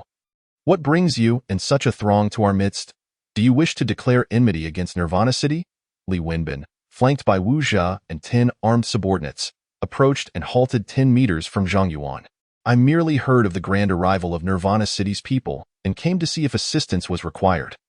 Little brother, do temper your anger. In times of crisis, we ought to assist one another. Zhang Yuan replied, his expression deceptively amicable as he regarded Li Wenbin and his group of abilities users. No need. Li Wenbin retorted coldly, rejecting the overture. The weasel's goodwill was clearly insincere in that case. We shall take our leave. Zhang Yuan feigned readiness to depart, but just then, an anxious individual rushed before him, exclaiming, What? Our people are missing. Have you found them? Zhang Yuan, as if just learning of the situation, exhibited false astonishment before revealing his fury. Observing Zhang Yuan's theatrical display, Li Wenbin felt a flicker of murderous intent. The ulterior motives were evident. He signaled Wu Zhi to remain prepared for action. Li, it seems this fellow is seeking an excuse to search our premises, Yu Jinqi remarked, recognizing the ill intentions of their visitors. While he knew of the Hope Base, he preferred Nirvana City, yet the overwhelming numbers and armaments of their opponents posed a formidable challenge. Fear not, Li Wenbin assured him with a nod, urging calm. The ensuing scene amused Li Wenbin. This old fox was quite the actor. Little brother, we have a critical intelligence operative missing, and clues suggest he may have sought refuge among you. We kindly request permission to conduct a search. Zhang Yuan spoke earnestly, yet with an underlying calculation. Rest assured, we would never presume you were responsible. Li Wenbin, far from angered, found amusement in the secretary's attempts to manipulate. Zhang, do you take me for a mere child of 3? Allowing your men to search would be tantamount to relinquishing our resources without cause. Let us not allow this matter to incite discord between us. Zhang Yuan's eyes flickered with scheming intent, his tone growing noticeably colder. What is this? Yi Wufeng has returned upon receiving word. You explain it to him. Li Wenbin instructed Wu Zhi to relay the circumstances to Yi Wufeng, who quickly grasped the situation. It appeared that the Hope Base was resolute in their intent to search the area. Unbeknownst to Yi Wufeng, Chu Xiao had long harbored ambitions to claim the grain and arms depots controlled by the Hope Base, but had yet to act on these designs. Chapter 53. Ensure Yi Wufeng's exile from Jingzhou. Best to resolve matters peacefully if possible. Yi Wufeng sighed deeply to Li Wenbin. He was the least inclined to see humanity turn against itself. In times such as these, civil conflict would deplete not only their strengths but the collective might of humanity. Yet, internal strife was an innate trait of mankind, leaving him at a loss for what to do. He had previously evaded confronting this issue, but now it lay starkly before him, and he felt paralyzed. Li Wenbin scoffed at Yi Wufeng's sentiments, abruptly turning to Wu Zhi. Act swiftly. The first strike is paramount. Understood. Wu Zhi nodded, instantly beginning the dark ritual of sacrificial offerings with the corpses. It seems you have no intention of allowing us to search, Zhang Yuan noted, observing the silence from Li Wenbin. He raised his hand, prompting his followers to aim their weapons at Li Wenbin and his group. To prevent their search was to concede guilt. This was the Chuxiong group's branch, and it undoubtedly harbored secrets best left undisclosed. Zhang Yuan, whether this is your intention or that of Mayor Chu, I shall report your actions truthfully to Chu Xiao, Li Wenbin declared, a cold smirk gracing his lips. As his words faded, he issued the command for an attack. Given the enemy's superior firepower, they needed to strike first. Boom. The Earth-type abilities user initiated the assault, erecting a formidable earthen wall to shield against Zhang Yuan and his men. Blast it open, Zhang Yuan ordered. Realizing the futility of diplomacy, boom, boom, boom. The tanks roared to life, shells raining down upon the earthen barrier, shaking it to its foundations. Were it not for the presence of a fortified abilities user among Li Wenbin's ranks, the wall would have crumbled under the onslaught. Zhang Yuan had two objectives for his visit: to ascertain the intentions behind Li Wenbin's bold display and to suppress the rising confidence of Nirvana City. Ensuring that the survivors in Jingzhou understood that Nirvana City was inferior to the Hope Base, Wu Zhi summoned minions. Small, weak creatures wielding clubs lay hidden. He knew they must strike unexpectedly amidst the fierce gunfire. Yi Wufeng, are you not going to intervene? Do you wish to betray us? Li Wenbin glared dangerously at Yi Wufeng, who stood in contemplation.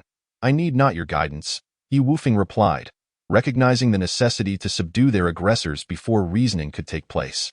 With a swift movement, he ascended to the top of the earthen wall, unperturbed by the incoming artillery, as the winds howled. He expertly redirected the shells away into unoccupied territory, coolly activating the domain of wind to envelop the area before him. Seeing Yi Wufeng take action, Li Wenbin felt a swell of pride and signaled for his men to withdraw, prioritizing the protection of the grain depot's exit while commanding the Earth-type user to establish a defensive position. Are we not going to assist? Yu Jinqi inquired, observing Li Wenbin's passive stance. Assist whom? He can handle this alone, Li Wenbin retorted, casting a sidelong glance at him. Do you genuinely believe his strength could not vanquish you? Previously, Yu Jinqi had merely relied on luck to exploit a vulnerability, rendering Yi Wufeng unable to strike directly. In a true contest of strength, he would undoubtedly meet his demise at Yi Wufeng's hands. Embarrassed, Yu Jinqi stood awkwardly aside, realizing he had inadvertently made a fool of himself. After a moment, Li Wenbin beckoned Wu Zhi closer, whispering a command in his ear. This. Wu Zhi hesitated, his expression uncertain. What? Is it so difficult? Have you not taken enough lives? Li Wenbin's countenance darkened at Wu Zhi's indecision. Brother Bin, that is not my intention. I will do it right away, Wu Zhi quickly clarified, slipping away. The task Li Wenbin assigned Wu Zhi was straightforward. To claim the kills, he understood Yi Wufeng well enough to know that while he would act, he would not indiscriminately slay those who posed no threat. Thus, he instructed Wu Zhi to deliver the finishing blows once their adversaries were incapacitated. In doing so, Yi Wufeng would undoubtedly make an implacable enemy of the Hope Base, leaving them no foothold in Jingzhou apart from Nirvana City. Li Wenbin watched with satisfaction as Yi Wufeng wielded the domain of wind, relishing in his growing contempt. Why, Yi Wufeng? I have long harbored ill will toward you. In Nirvana City, Chu Xiu had yet to receive news of the Hope Base's intentions toward Li Wenbin and his group. This was the chasm of communication and intelligence. After all, Rome was not built in a day, and the Hope Base had inherited far too much from the pre-apocalyptic world. This was one of the reasons Chu Xiu planned to take decisive action against the Hope Base in due time. His focus remained entirely on Xiaohe. The soaring bird in the sky revealed a gaze imbued with a semblance of humanity, a perspective occupied by Chu Xiu as he commanded the avian creature. He deftly maneuvered it, gliding above, allowing for a clear observation of the creature known as Xiaohe below. Xiaohe seemed to detect an unfamiliar scent and darted swiftly through the woods, leading one to mistakenly believe that its ability lay solely in speed. Yet, Chu Xiu was acutely aware that Xiaohe could not possibly possess such a speed-related power. Meow. Xiaohe halted abruptly, gnawing at a tree root that was largely buried underground. Chu Xiu's gaze lingered on the root, yet he discerned nothing amiss. Meanwhile, the mutated willow tree, which had been hiding in a cave while masquerading as an ordinary willow, cursed inwardly, infuriated that this wretched wildcat had discovered its presence. However, it dared not move, for within its sensory range, a bird continued to circle ominously above. It was evident that this bird was not ordinary. It was undoubtedly controlled by someone to surveil the area. Any movement on its part would surely result in immediate exposure. Resolutely, it severed its connection with the root, deeming it expendable. Meow meow meow. Xiaohe ceased its gnawing, instead resuming its investigation of the root, perplexedly vocalizing, meow. At that moment, Xiaohe appeared to have made a discovery, its cries suddenly turning sharp. The mutated willow tree's perception transformed in an instant. It saw countless ability users charging toward it upon realizing its existence. Even if it explained that it too was human, the ability users would not heed its words, their eyes filled solely with murderous intent. After being ensnared in Xiao Hei's illusion, the flaw in the mutated willow tree's perfect disguise was revealed. The power emanating from the mutated willow was immediately detected by Xiao Hei. Meow. Excitedly, Xiao Hei raced toward the cave. Moving with astounding speed, a shadow weaving through the forest. The natural agility and reflexes of a cat, enhanced by its mutation, made it all the more formidable. Chu Xiu pinpointed their location through the dark aura emitted by the dark gear. Swiftly severing the visual connection with the bird and summoning Zhao Ming. Gather the others. Follow me to the back mountain. Having repeatedly evaded his searches, Chu Xiu's curiosity regarding the mutated species in the back mountain was piqued. Chapter 54. All entrapped in the illusion, Zhao Ming dared not inquire further, promptly setting out to assemble all members of the guard. Following the establishment of Nirvana City, Zhao Ming had been formally appointed by Chu Xiu as the captain of the City Lord's Guard. When power is centralized in one individual, titles inevitably lean towards the archaic. As Chu Xiu's guard, their numbers had swelled to 300, meticulously selected from the ranks of all ability users in Nirvana City. Zhao Ming had already gathered the entire guard at the base of the building. In an instant, Chu Xiu appeared before Zhao Ming, gesturing for everyone to vanish. The next moment, he stood before Xiao Hei. Upon seeing Chu Xiu, Xiao Hei meowed anxiously and began to pivot in a specific direction. Zhao Ming, arrange for people to follow it. Chu Xiu cast a sidelong glance at Xiao Hei, issuing his command. Understood. Zhao Ming immediately summoned 100 individuals to tail Xiao Hei. Meow. Xiao Hei slowed its pace significantly, deliberately waiting for the trailing members. Otherwise, at its speed, they would scarcely keep up. Meanwhile, the mutated willow tree, having extricated itself from the illusion, quickly realized its potential exposure and hastily vacated the cave. The cave entrance expanded several-fold, allowing its entire form to exit. Previously, it had used willow branches to shift dirt and debris to conceal the cave. The massive movement of its bulk inevitably caused a stir, the multitude of willow branches fluttering in a state of panic. Having traversed into this world and transformed into a willow tree was already a dire fate. Now, it was being chased, leaving it utterly despondent. This accursed apocalyptic world, as it fled, it lamented the dangers of its surroundings. After crossing over, it had initially perceived this realm as merely ordinary. Yet, upon encountering ability users, mutated zombies, and altered flora and fauna, it realized the complexity of this world. Thus, it had hidden in the back mountain, thriving by consuming plants and mutated animals, which had enabled its growth to the present day. Its existence was the reason the back mountain had become so secure. Deep down, it felt itself to be a part of humanity. Despite its transformation into a mutated plant, its heart remained aligned with humans. Meow! At that moment, it heard that wretched cat's cry again, and the scene before it morphed instantaneously. It became a colossal willow, besieged by countless ability users. Yet, these ability users were no match for its might. With a gentle sweep of its branches, it cleaved them in two. The next instant, it found itself submerged in a pool of blood, surrounded by countless floating corpses. The lamentations of the ability users it had slain echoed incessantly. No, this is an illusion. A refreshing sensation jolted it awake from the enchantment, and upon regaining consciousness, it found itself encircled by numerous ability users. Meow. Xiao Hei licked its paw, sitting calmly on the ground.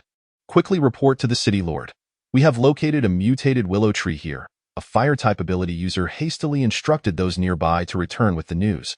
All right, it seems the city lord's target is this willow tree. Be cautious. After speaking, the individual hurriedly retraced their steps. That damned little black cat had the audacity to appear before it. Seeing Xiao Hei ignited the mutated willow tree's ire. Were it not for this creature, it would not have been exposed. Meow. The strength of Xiao Hei, which Chu Xiu had directly summoned forth, far surpassed that of the mutated willow tree. As the illusion took effect once more, it rendered the mutated willow tree silent. Even the members of the guard had never witnessed Xiao Hei unleash its abilities. They had assumed Xiao Hei was merely the city lord's pet, only to discover its formidable power. Merely a single meow was enough to pacify the mutated willow tree. Without the city lord's explicit command, none dared to initiate an attack. Upon receiving reports from his subordinates, Chu Xiu instantaneously teleported to the scene. He had not anticipated encountering a mutated willow tree. Upon laying eyes on it, a flicker of surprise crossed Chu Xiu's gaze. Zhao Ming, eliminated. Having identified the source of tranquility in the back mountain, it was imperative to deal with it. Yes. Zhao Ming bowed respectfully. When he raised his head again, the thunderous power radiated from him, crackling with energy. Lightning fall. Zhao Ming murmured, raising one hand to summon a pillar of lightning that descended from the heavens. The bolt struck the mutated willow tree, engulfing it in flames, as if it had been struck by divine wrath. The mutated willow tree emitted a cry imbued with human-like anguish, awakened from the illusion by the thunderclap. Die. Zhao Ming was indifferent to the reasons behind its human-like scream. Encased in lightning, a bolt surged forward. Wherever Zhao Ming passed, the ground turned to scorched earth. You dare to kill me? The mutated willow tree, seeing the imminent threat, was consumed by rage. Facing death, it could hardly consider whether its assailants were human. A green luminescence radiated from its form, instantaneously healing the wounds inflicted by the lightning. Zhao Ming's attack struck the mutated willow's trunk, the destructive force of the lightning abilities proving formidable. The mutated willow tree felt utterly wronged, perceiving itself as the victim of an unprovoked assault. The searing pain coursing through its body sent it into a frenzy. All it knew was that it did not wish to perish, and it lashed out with its branches toward the human assailant. Everyone, charged together. Slay it. Upon witnessing the mutated willow tree's ability to speak, Chu Xiu immediately issued an attack command to all present. This mutated willow tree was no ordinary foe. Zhao Ming nimbly evaded the willow branch's onslaught. Should he be ensnared, it would pose a significant challenge. Remarkably, the trunk, previously grievously injured by his attack, had bizarrely healed. You two, join in. Seeing Xiao He sitting idly, Chu Xiu delivered a swift kick, sending it flying towards the mutated willow tree. Meow. Xiao He let out an indignant cry as it collided with the mutated willow. Little black cat. Even amidst the inferno, the mutated willow tree's eyes flared with rage upon seeing its nemesis. It was this very black cat that had led to its exposure, resulting in its current predicament. The branches flailed wildly, numerous tendrils ignited in flames, the green glow incessantly nourishing itself, rendering it undaunted by the onslaught of ability users. With a sudden sweep, a branch lashed out at Xiao He, leaving a mark across its face. Meow. Xiao He immediately bristled, its eyes ablaze with fury. It prided itself on its appearance, engaging in daily grooming rituals. Having grown accustomed to idleness, the branch's strike ignited its temper. Its eyes shimmered with enchanting hues, and the illusion manifested instantaneously, ensnaring not only their allies but everyone within its vicinity into a shared dreamscape. Chapter 55. Merely a servant, is it too much to ask? A flicker of dark power glimmered in Chu Xiu's eyes. As the illusion approached him, it was swiftly subdued. In the following moment, Chu Xiu's gaze flickered with amusement as he beheld his subordinates imitating cat sounds while prostrating on the ground. Their object of veneration was none other than Xiao Hei. An insurrection was afoot. Meanwhile, the mutated willow tree inexplicably fell silent, its branches transitioning from flames to ash. Within the illusion, the mutated willow tree perceived itself as a pile of firewood, burning fervently in celebration of the feline king's arrival. Xiao He reveled in the fantasy of being the king of cats, surveying its feline subjects with disdain, until a wave of killing intent jolted it from its royal reverie. Overwhelmed by fear of the terrifying human, it swiftly turned its gaze back to the accursed willow tree, which had nearly marred its visage. The willows of today have ensnared themselves within an illusion, transforming into kindling within a blazing fire. Meow, meow, meow. Translation from cat language. Burn.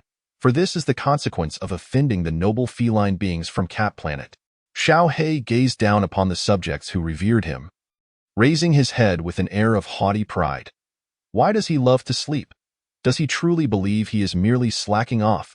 In truth, he frequently weaves beautiful dreams for himself through illusion, particularly those involving the unreserved female cats. Alas, in the realm of reality, he must remain submissive, but within the illusion, he reigns as a cat Geodai in reality. Chu Xiu noted that the number of mutated willows turning to ash was steadily increasing. The power of illusion had begun to influence reality, and Xiao Hei's strength surpassed his expectations. However, Chu Xiu did not believe that such power could entirely extinguish the mutated willow. Previously, the mutated willow had demonstrated its extraordinary nature, whether through its articulate speech or its terrifying healing abilities. Nevertheless, this mutated willow had reached the limits of its capabilities. Chu Xiu made his move. Dark tendrils of power appeared around the mutated willow, gradually penetrating its being. What is this? The mutated willow's defenses faltered once more. The overwhelming, terrifying force of darkness invaded, startling it as it had just begun to awaken and prepare for action. Get out! The mutated willow roared internally, striving to repel this invasive force. Yet, in times of desperation, the protagonist's indomitable shout did not bestow upon it any enhancement of strength. Chu Xiu felt surprised. The entity had just exhibited a power that did not belong to the mutated willow, which felt oddly familiar. Perhaps this mutated willow had once been human, either reincarnated or transported from another world. This power was peculiar and formidable, yet he did not confront it directly. Instead, he opposed the protagonist's halo with the protagonist's own will. In simpler terms, it was a struggle of the protagonists suppressing their own halo.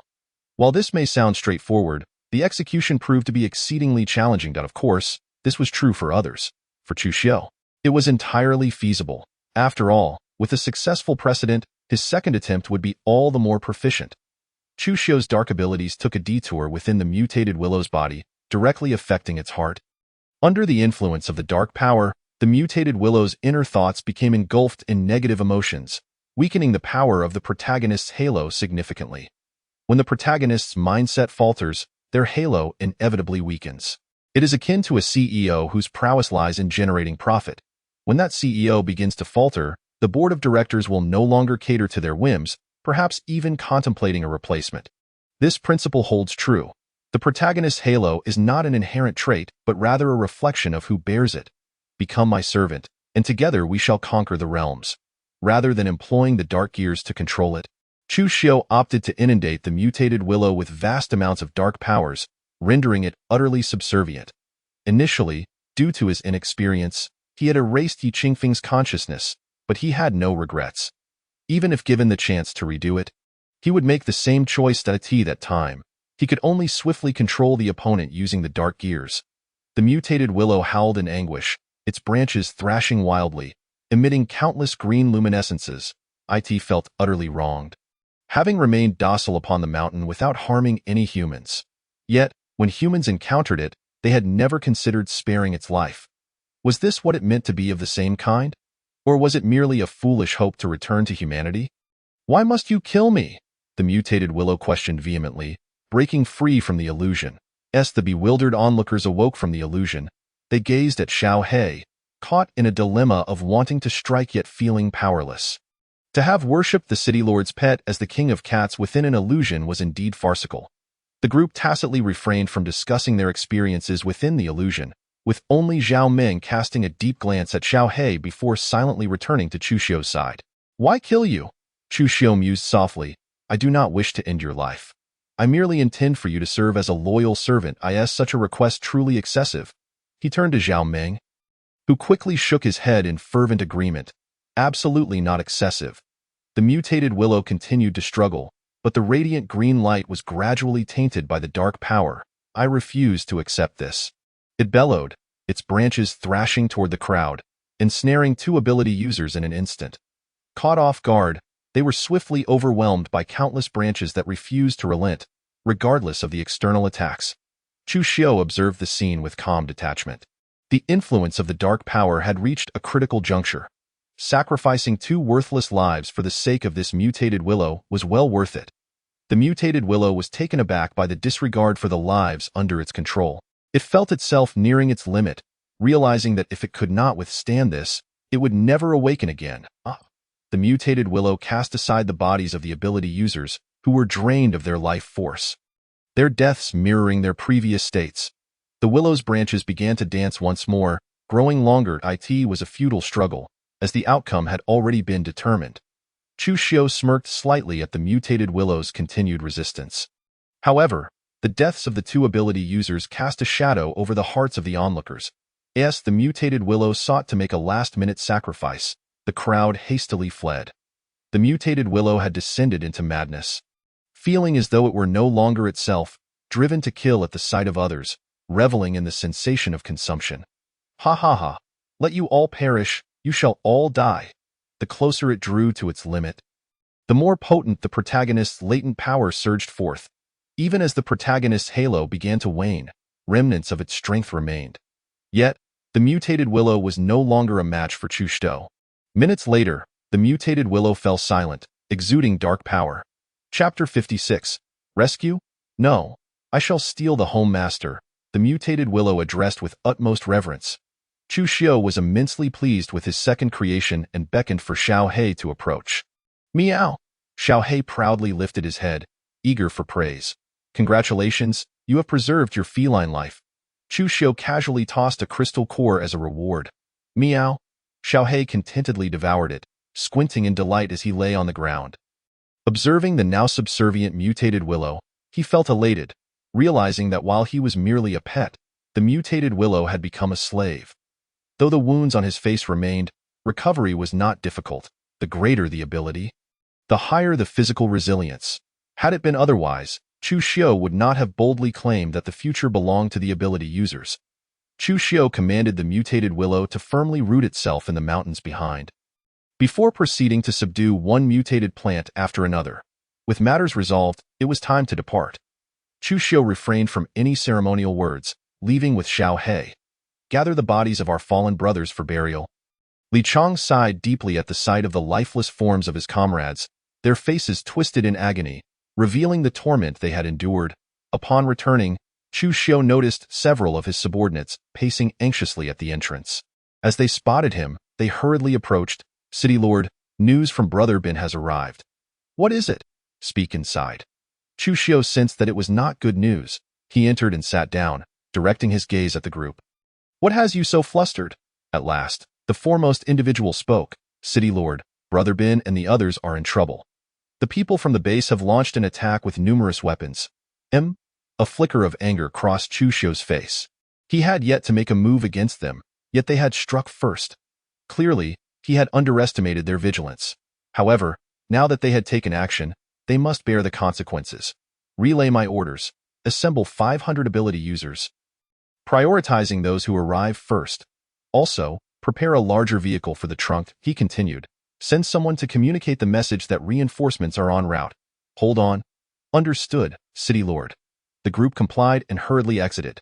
Chu Shou glanced at the newly emerged spatial battle slave. Contemplating a significant undertaking. As for supporting Li Wenbin, he had never considered it was fortuitous that Li Wenbin could serve as bait to draw the enemy's attention. This time, he was determined to seize the opportunity to steal their home. Upon Zhao Meng's return, he quickly reorganized his personal guard upon hearing of Chu Shou's impending departure. Xiao He leapt onto Zhao Meng's shoulder. The sight of Xiao He stirred an involuntary shadow of dread within Zhao Meng as he recalled his own worshipful demeanor toward the Cat King within the illusion. Cursed be it, why did such thoughts resurface? Zhao Meng's expression darkened, and he turned his head away. Meow. Xiao He squinted, quietly grooming his paws. Meanwhile, Li Mu, still wandering through Nirvana City, sensed that the atmosphere was amiss. The swift-moving ability users all headed in the same direction, their faces alight with excitement. Could there be some momentous event occurring?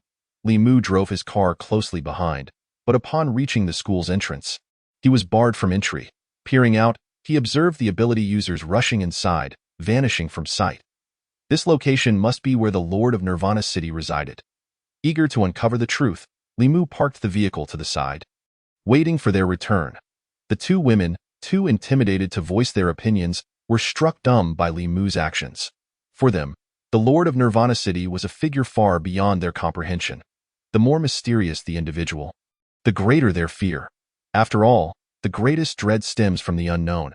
Upon leaving the campus, Chu Shou sat in the car driven by Zhao Meng, his gaze wandering outside the window, where he spotted an ordinary RV parked nearby. The window of the RV slowly descended, revealing the face of Li Mu. Chu Shou merely cast a fleeting glance at him, his mind consumed by thoughts of the Hope Base, filled with an abundance of treasures.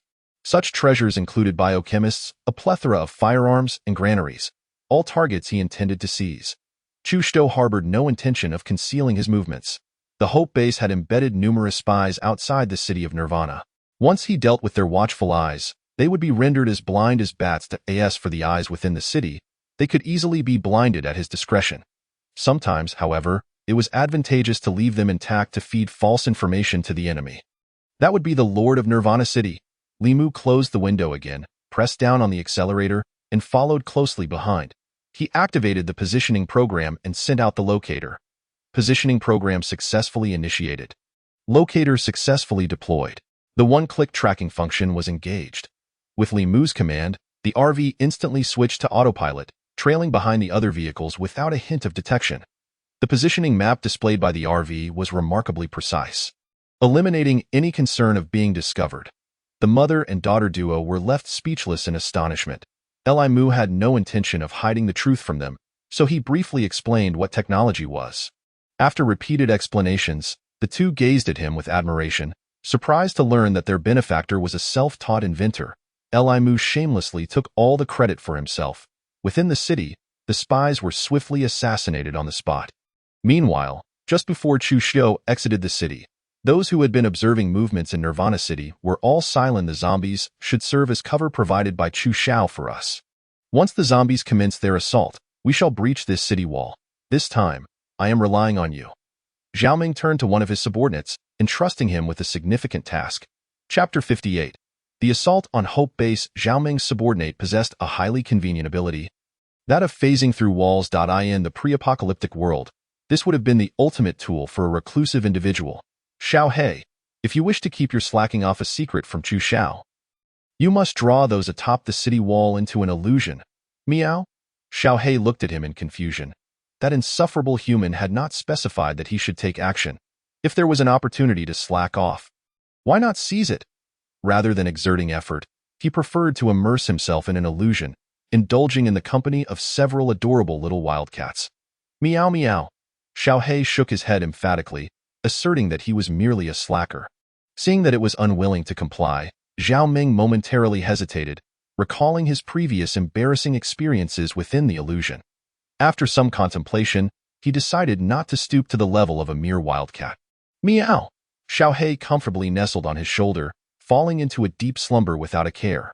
Provide cover for him, Zhao Ming commanded another team member as he heard the sounds of unilateral gunfire in the distance. This team member possessed the ability to adapt to various ecological environments, allowing him to meld seamlessly with his surroundings. Once he acclimated to the bullets, they would inflict no harm upon him. The dilemma lay in his reluctance to attempt it, for life is precious. Understood. Thus, the adapter led the wall phaser to the edge of the city wall under the watchful eyes of many.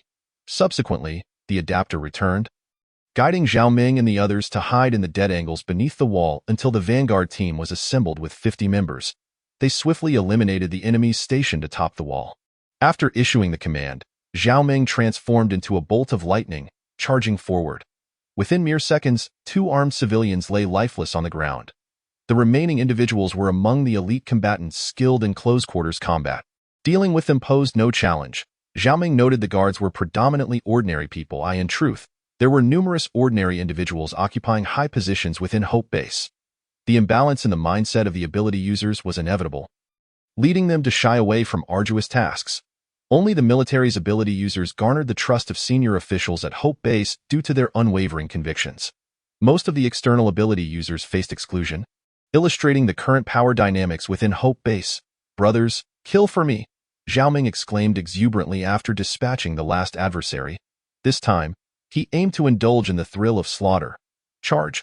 Ha ha ha, this time I'm going to seize a beautiful girl to warm my bed. Nirvana City had its merits, yet one could not forcefully take what was not theirs. However, this also served to protect us weaker ability users from the strong. So you plan to snatch someone outside? Indeed. Then take me along, but we must do the snatching upon our return. The Lord's mission takes precedence. Certainly. What nonsense are you two scoundrels babbling about? Zhao Ming, passing by, overheard their conversation and immediately darkened his expression, delivering a kick to each of them. We were wrong. Wrong in what regard? We shouldn't seek women. Incorrect, utterly mistaken. Why don't you find one for me as well? For the first time, Zhao Ming experienced the same helplessness that Chu Xiao felt in his presence. After Zhao Ming breached the defenses of the city wall, he advanced boldly, following the map provided by Chu Xiao. Unbeknownst to him, the expressionless Chu Mayer, who was belatedly supervising, realized he had neglected to consult the almanac before venturing out. Truly, troubles had come knocking at his door. Yet, considering the operations overseen by his secretary, he felt somewhat relieved. Perhaps these two unfortunate incidents could lead to a successful outcome.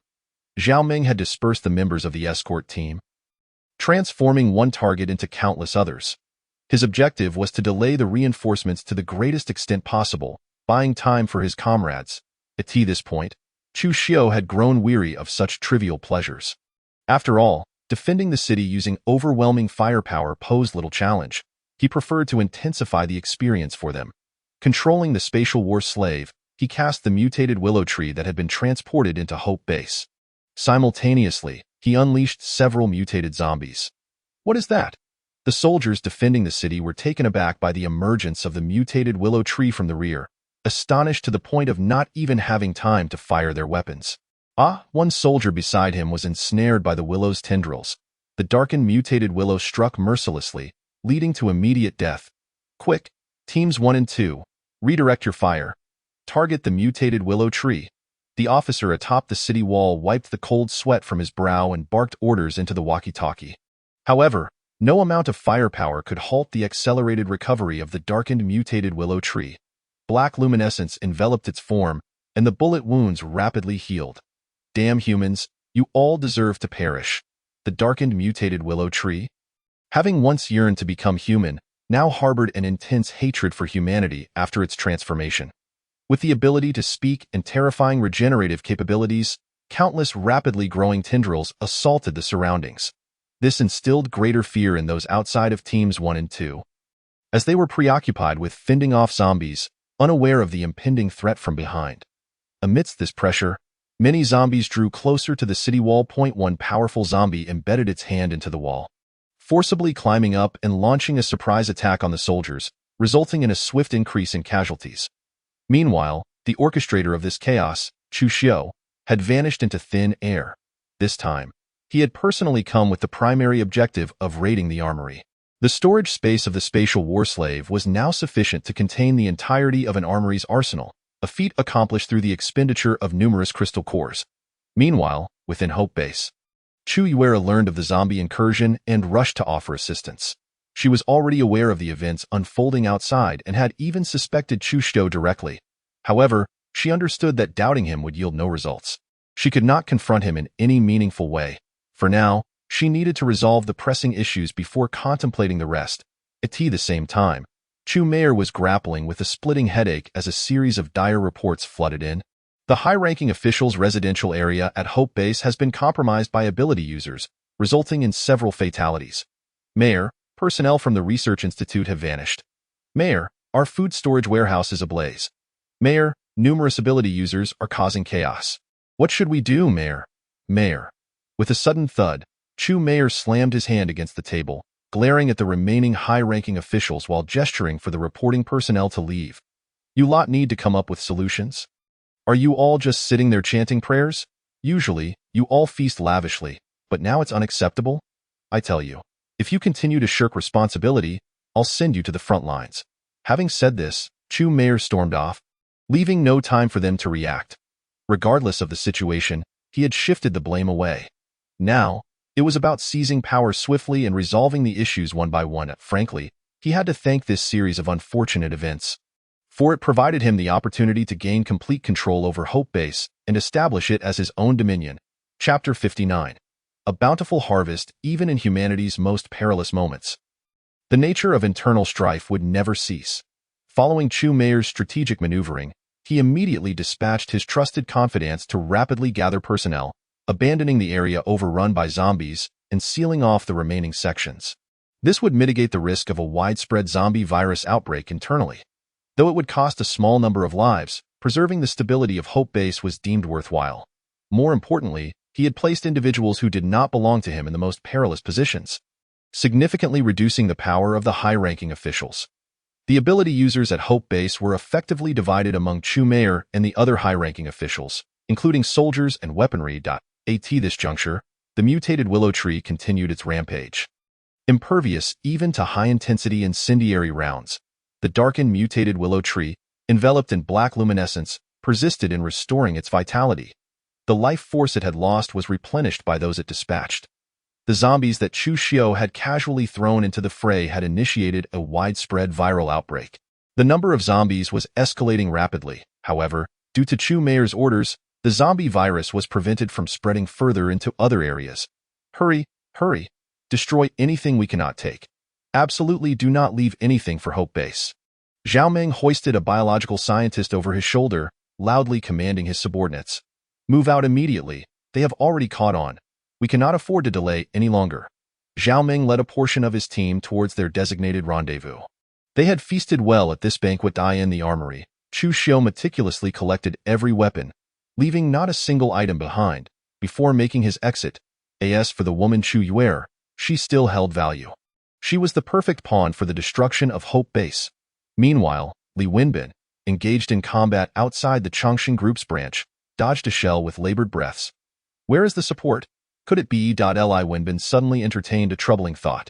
Perhaps he has abandoned you. Yi Wufeng chuckled maliciously. Ever since Li Wenbin had ordered Wu Zhi to attack those soldiers knocked down by Yi Wufeng, the ensuing carnage had led Yi Wufeng to cease his aggression, focusing solely on blocking most of the enemy's artillery. Yi Wufeng, just wait until I return. For your lack of effort, I will surely report you. Li Wenbin glared at Yi Wufeng, yet found himself powerless against him. Eugene Qi, standing nearby, dared not speak, acutely aware of the ferocity of the enemy's fire and the considerable number of opposing ability users. He refrained from suggesting retreat, for it was evident that Li Wenbin was more eager to leave than anyone else. However, they still grit their teeth and persevere. What does this indicate? It signifies that the adversary fears punishment, likely of a grave nature. Wu Zhi, summon more cannon fodder to draw their attention. Understood. Li Wenbin observed Wu Zhi continuing to cast summoning spells. He glanced at Wang Hong, who was calmly directing operations nearby. He then turned to Li Chong, who had remained silent. Wang Hong's command surpasses ours. Our current opportunity lies in transporting the grain and decisively defeating them. In comparison to merely relocating the grain, I propose we defeat them outright. Reinforcements have yet to arrive, and based on my understanding of Chu Xiao, he should have initiated action against Hope Base by now. Li Wenbin is astute, though some of his cleverness is misapplied. Are you so certain? Although Li Chong has been with Chu Xiao for a considerable time, his daily interactions with Chu Xiao are primarily with Li Wenbin. It is nearly certain. Urge Guli to act swiftly. Li Chong, Eugene Qi, Yi Wufeng. We shall take a team to launch a surprise attack from behind the enemy. Li Wenbin, concerned about being held accountable by Chu Xiao, proposed this strategy, his gaze fixed intently on Yi Wufeng. This statement was primarily directed at him. Li Chong and Eugene Qi must accompany him. It is an order. However, Yi Wufeng is different. He has disobeyed too many times. Very well. Yi Wufeng, unwilling to cause excessive casualties, understood that if he refrained from participating, Li Wenbin and the others would likely result in even more death. He held a disdain for Eugene Qi, who, like Li Wenbin, had crossed his bottom line. The moment he departs, it would mark the day of Li Wenbin and Eugene Qi's demise. Bring 30 men. Let us proceed. Li Wenbin stood, patting Wu Zhi's face, saying, Kid, whether I succeed or not depends on how well you attract the enemy's attention. Wu Zhi's face lit up with excitement, his eyes no longer drifting in shyness, but resolutely assured him. Brother Bin, rest assured I will not let your trust go to waste. All right, let us depart. Li Wenbin, accompanied by 30 men, left alongside Li Chong and the others. Wang Hong watched them depart, while still seeking opportunities to eliminate the enemy's leader as he temporarily commanded. Meanwhile, Gu Li, still in the granary, wiped his sweat and instructed others to transport the recently altered grain. Listening to the artillery above, he felt a sense of urgency, wishing he could shrink the entire warehouse. Yet, he recognized his own limitations. He still lacked the strength to do so. Time is of the essence. Ji Yuli encouraged himself, and he noticed a significant enhancement in his abilities, fueling his motivation. Charge forth. Let me go. Just as Li Wenbin was about to strike the enemy from behind, he was halted by Yi Wufeng. Very well. Li Wenbin's agreement came so swiftly that Yi Wufeng nearly thought he misheard. However, there was no time for Yi Wufeng to ponder further. Delaying would only lead to greater casualties. Is he capable of going alone? Li Chong asked, concerned. He feared increased casualties. hence his confidence in Li Wenbin's abilities. Li Wenbin smirked, having successfully executed his scheme. You truly are cunning. Li Chang looked at him incredulously. Likewise, Li Wenbin, instead of being angered, chuckled. Yu Jinqi had not anticipated that Li Wenbin would be so calculating. Yi Wufeng might have been aware of Li Wenbin's manipulation, but what of it? Why waste energy on a future corpse? Yi Wufeng unleashed his formidable wind-based powers, throwing the enemy's rear into chaos. Wu Jia, engaged in battle at the front, commanded the hellhounds to charge forward. Counterattack. Wang Hong decisively shifted from defense to offense. Retreat. Zhang Yuan had not anticipated an enemy flanking maneuver. Although he had foreseen it, he did not expect Yi Wufeng's overwhelming strength. Kill.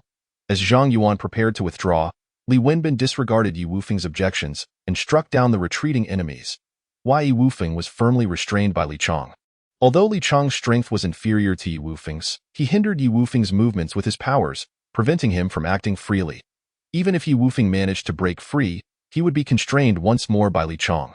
Yi Wufeng, this is war. It is a matter of life and death, not child's play. If you wish to save someone, countless others await your aid. But not now, Li Chang warned. You all understand nothing. The dark energies once again affected Yi Wufeng. His mindset faltered once more. The previous hidden dangers had yet to dissipate entirely, for humanity, for the greater good. Why does no one understand me? Chapter 60. Death holds greater value than life. No one comprehends him. All are driven by personal gain. Why is everyone so selfish? If united, with the powers of humanity's ability users and technology, they could have seized the advantage early on. Now they fight their own battles, each pursuing their own interests, each claiming kingship. When can humanity rebuild their homeland? When can they return to the embrace of order? Why are you all so self-serving, only considering yourselves? What are you saying? Li Chang sensed Yi Wufeng's abnormal emotions, growing wary. This fellow is troubled again. What is happening? Li Chang was uncertain whether this disturbance in Yi Wufeng was a good or bad omen. You do not understand. They do not understand. No one can comprehend me. Yi Wufeng's expression darkened, a trace of black mist emanating from him, his gaze flashing with darkness. No one can understand me. Only I possess a true perspective of the greater picture. Regardless of what you are saying, you need to behave yourself now. Li Chang intensified his control over Yi Wufeng to prevent any sudden escape or unforeseen incidents. Yi Wufeng did not struggle. He was merely disillusioned with these individuals. Zhang Yuan, pursued by Li Wenbin, abandoned many. The success of this ambush was largely due to Li Wenbin's delay in taking action, which allowed the enemy to lower their guard. Throughout this time, Wang Hong had repeatedly suggested a flanking maneuver, only to be consistently dismissed by Li Wenbin. Upon returning, I shall have additional merits to my name. Li Wenbin laughed heartily as he returned. But upon seeing Yi Wufeng's icy demeanor, he was taken aback. What is wrong with this fellow? Li Wenbin inquired with curiosity. I don't know. Perhaps his mental fortitude is too weak. Li Chang released his hold on Yi Wufeng. Yet Yi Wufeng remained silent, resembling a cold machine. Let us go. These tanks are ruined, but some vehicles remain intact. Load more grain to take back. Hope Base will not dare to provoke us lightly after this. Li Wenbin called for everyone to hurry back, recognizing the significance of grain as a pivotal factor in this war. In the city of Nirvana, Li Mu had been circling nearby, eager to ascertain what the Lord of Nirvana City was up to. Chu Xiu returned in a vehicle, having made it back before dark. This operation yielded a bountiful harvest. They brought back a substantial amount from Hope Base, and aside from the armory, Zhao Ming had also recruited a renowned biologist. This scientist specializes in genetics. Although the apocalypse has only recently begun, the emergence of abilities has propelled his research interest in genetics. Zhao Ming was fortunate. He initially planned to casually seize a few researchers. But Chu Xiao insisted that older researchers were preferable, leading him to capture a prominent genetic scientist who had just emerged to procure live specimens. This scientist had lived under heavy protection, as he personally selected his experimental subjects, which is how Zhao Ming encountered him. Moreover, Zhao Ming captured the scientist's family as well, as a complete package deal was essential. With his family in tow, the old man would be compelled to serve Nirvana City faithfully. This was the most significant gain. The value of scientists in the current era is unparalleled, and every scientist counts, as for pharmaceuticals. Many of Zhao Ming's subordinates raided Hope Base's pharmacies. These pharmacies were treasures of Hope Base, revered in times of peace. The arsenal they seized has inspired new ideas in Chu Xiu. The number of ability users remains insufficient. Thus, Chu Xiu plans to employ some ordinary individuals who have pledged allegiance to Nirvana City. These ordinary individuals must undergo the baptism of dark powers and the spiritual examination by Gu Qiongshi. In Chu Xiu's eyes, these ordinary people are merely cannon fodder. Should they endure the trials of war, they may yet emerge as elite fighters. Upon observing the bloodied returnees, Li Mu fell into contemplation. Subsequently, he activated the broadcast. Soon, the channel concerning Hope Base came to life, its tone sorrowful and pitiful. Hope Base has been attacked. Upon receiving this information, Li Mu immediately pinpointed the culprit, the Lord of Nirvana City leading his forces. However, Li Mu chose not to disclose this news to Hope Base, for it was unimaginable that Nirvana City would attack Hope Base without cause. There must be reasons unknown to him. Li Mu decided to remain in Nirvana City temporarily. It was relatively safe, serving well as a resting point. A week later, as Chu Xiu listened to Zhao Ming's report, he smiled faintly. Hope Base has only now sent someone to inquire about the accountability. It seems significant changes have occurred there unbeknownst to me. Indeed, Chu Xiao, Hope Base has now been completely seized by that Mayor Chu. He leveraged our prior assault, claiming the upper echelons were inept, and successfully usurped power. Zhao Ming's face reflected immense anger and frustration as he spoke, feeling as if he had tailored someone else's garments. To achieve such a position, one must possess considerable ability. Chu Xiu was not surprised. By the way, we must pay close attention to food security. He emphasized repeatedly to Li Wenbin and Li Cheng personally supervised the construction of the granary, allowing Chu Xiao to rest easy. Zhao Ming quickly replied. A day prior, Li Wenbin and others had completely emptied the granary. Well, I have faith in their work, he said, but what about you, Jinshi? I never anticipated that Li Wenbin would bring me such a highly promising ability user, especially one who is also an employee. Currently, Yu Jinshi was assigned to work under Li Chong, where his abilities could be observed. That fellow was progressing rapidly, particularly after consuming a substantial quantity of mutated zombie blood. Zhao Ming recalled a scene he had witnessed earlier, feeling a wave of nausea wash over him. Tio dare to suck the blood of mutated zombies. What a perverse individual, he then inquired. How has the previous arrangement progressed? Rising, he turned his back to Zhao Ming. Chu Xiao, everything has been arranged, and we are ready to go at any moment, Zhao Ming quickly reported, bowing his head. Excellent, let us depart at once. Yes. The items prepared by Chu Xiu naturally referred to Gu Qiongshir's parents. He had previously promised Gu Qiongshir that if she behaved, she would be able to see her parents. Now, he was fulfilling that promise. However, the utility of Gu Qiongshir's deceased parents far outweighed that of the living. This matter had been personally orchestrated by him, and to prevent any leaks, Chu Xiu had silenced all those in the know. Gu Qiongshir's abilities held no value for him, thus eliminating any final vulnerabilities.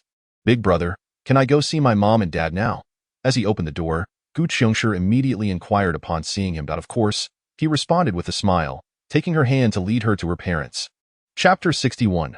Brainwashing Gu Qiongshir. Upon seeing her parents, Gu Qiongshir burst into tears, having reached an age where she understood the concept of death. Your parents are dead. I have dealt with your enemies. He continued, had you been stronger back then, your parents might have survived. As he watched Gu Qiongshir wail, his resolve remained unshaken as he implanted his thoughts into her mind. The dark power flowed unreservedly into Gu Qiongshir's being. It was remarkably easy to influence a child of such tender years, as her worldview had yet to fully solidify. The ideal age for brainwashing, combined with the influence of dark abilities, was sufficient to secure Gu Qiongshir's allegiance. Power?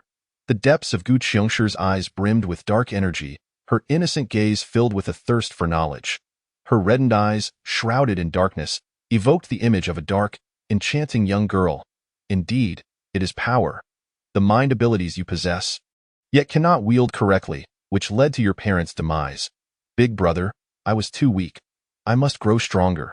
After being baptized by dark powers, Gu Qiongshir appeared to mature considerably, her thoughts more refined than before. The principle of amplified dark powers versus diminished purifying powers illustrated this transformation. True strength must be safeguarded, or it would fail to realize its utmost value. Gently stroking Gu Qiongshir's little head, Chu Xiu spoke in a manner reminiscent of a devil's whisper, his voice laced with beguiling dark energy. But my father and mother are gone. Gu Qiongshir, fidgeting with her skirt, could not stem her tears. Thus, from now on, You must protect me. Anyone who harms me must die. As he spoke, a glimmer of intensity flickered in his eyes. Anyone who harms my brother must die. The once confused Gu Qiongshi found her anchor, identifying the person she would strive to protect once she became strong. Indeed, she would endeavor to grow stronger, at any cost, to eliminate all enemies for her brother. Chu Xiu felt no shame in manipulating a young girl. Instead, he believed he had granted her a second chance at life and a purpose for survival. A genuine villain does not merely commit evil acts. Rather, they believe their actions are justified. It is the conviction that one's own perspective is righteous while others are wrong, which renders them truly terrifying. Although he could directly control Gu Qiongshi, he lacked the time to nurture her. Conversely, he believed that the brainwashed Gu Qiongshi would grow immensely powerful, becoming a crucial piece in his grand strategy. After resolving matters concerning Gu Qiongshi, he did not keep her close, instead assigning her to Li Wenbin. Originally intended for Li Chong, he reconsidered, recognizing that Li Wenbin's cunning and ruthlessness far surpassed Li Chong's. Chu Xiao, Lei Fei from the intelligence department requests an audience, Zhao Ming announced after knocking and receiving permission to enter. Upon hearing Lei Fei's name, Chu Xiu slowly looked up and, with a detached tone, instructed, "Let him in." For a week, Lei Fei had been kept at bay, a situation he understood, considering the challenges of establishing an intelligence department. Gathering intelligence requires more than sheer strength. It demands cunning, disguise, and the cultivation of spies. "City Lord," Lei Fei exclaimed excitedly, kneeling on one knee with great reverence. "What is it? Have you encountered difficulties?" Chu Xiu glanced at him, continuing to manage the affairs before him, which had already been prepared by his subordinates for his approval. He often delegated tasks to his subordinates, for he had established his power to enjoy its fruits, not to labor incessantly. In this new era, strength dictated authority. As long as one possessed sufficient power, no one would dare betray them. The weight of one's voice is contingent upon the strength of their power.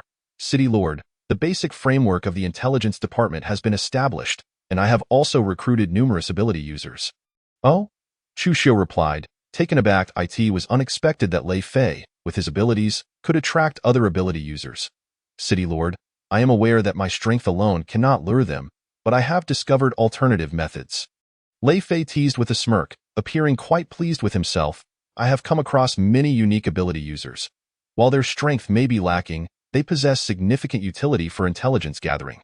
Consequently, I have integrated them into the intelligence department, but I find myself at a loss regarding the income and subsidy issues for this organization." Lei Fei worried that the city lord might reproach him for his inefficacy. "Here, take this. It has been prepared for you long ago." A piece of paper floated toward Lei Fei, accompanied by Chu Xiu's voice.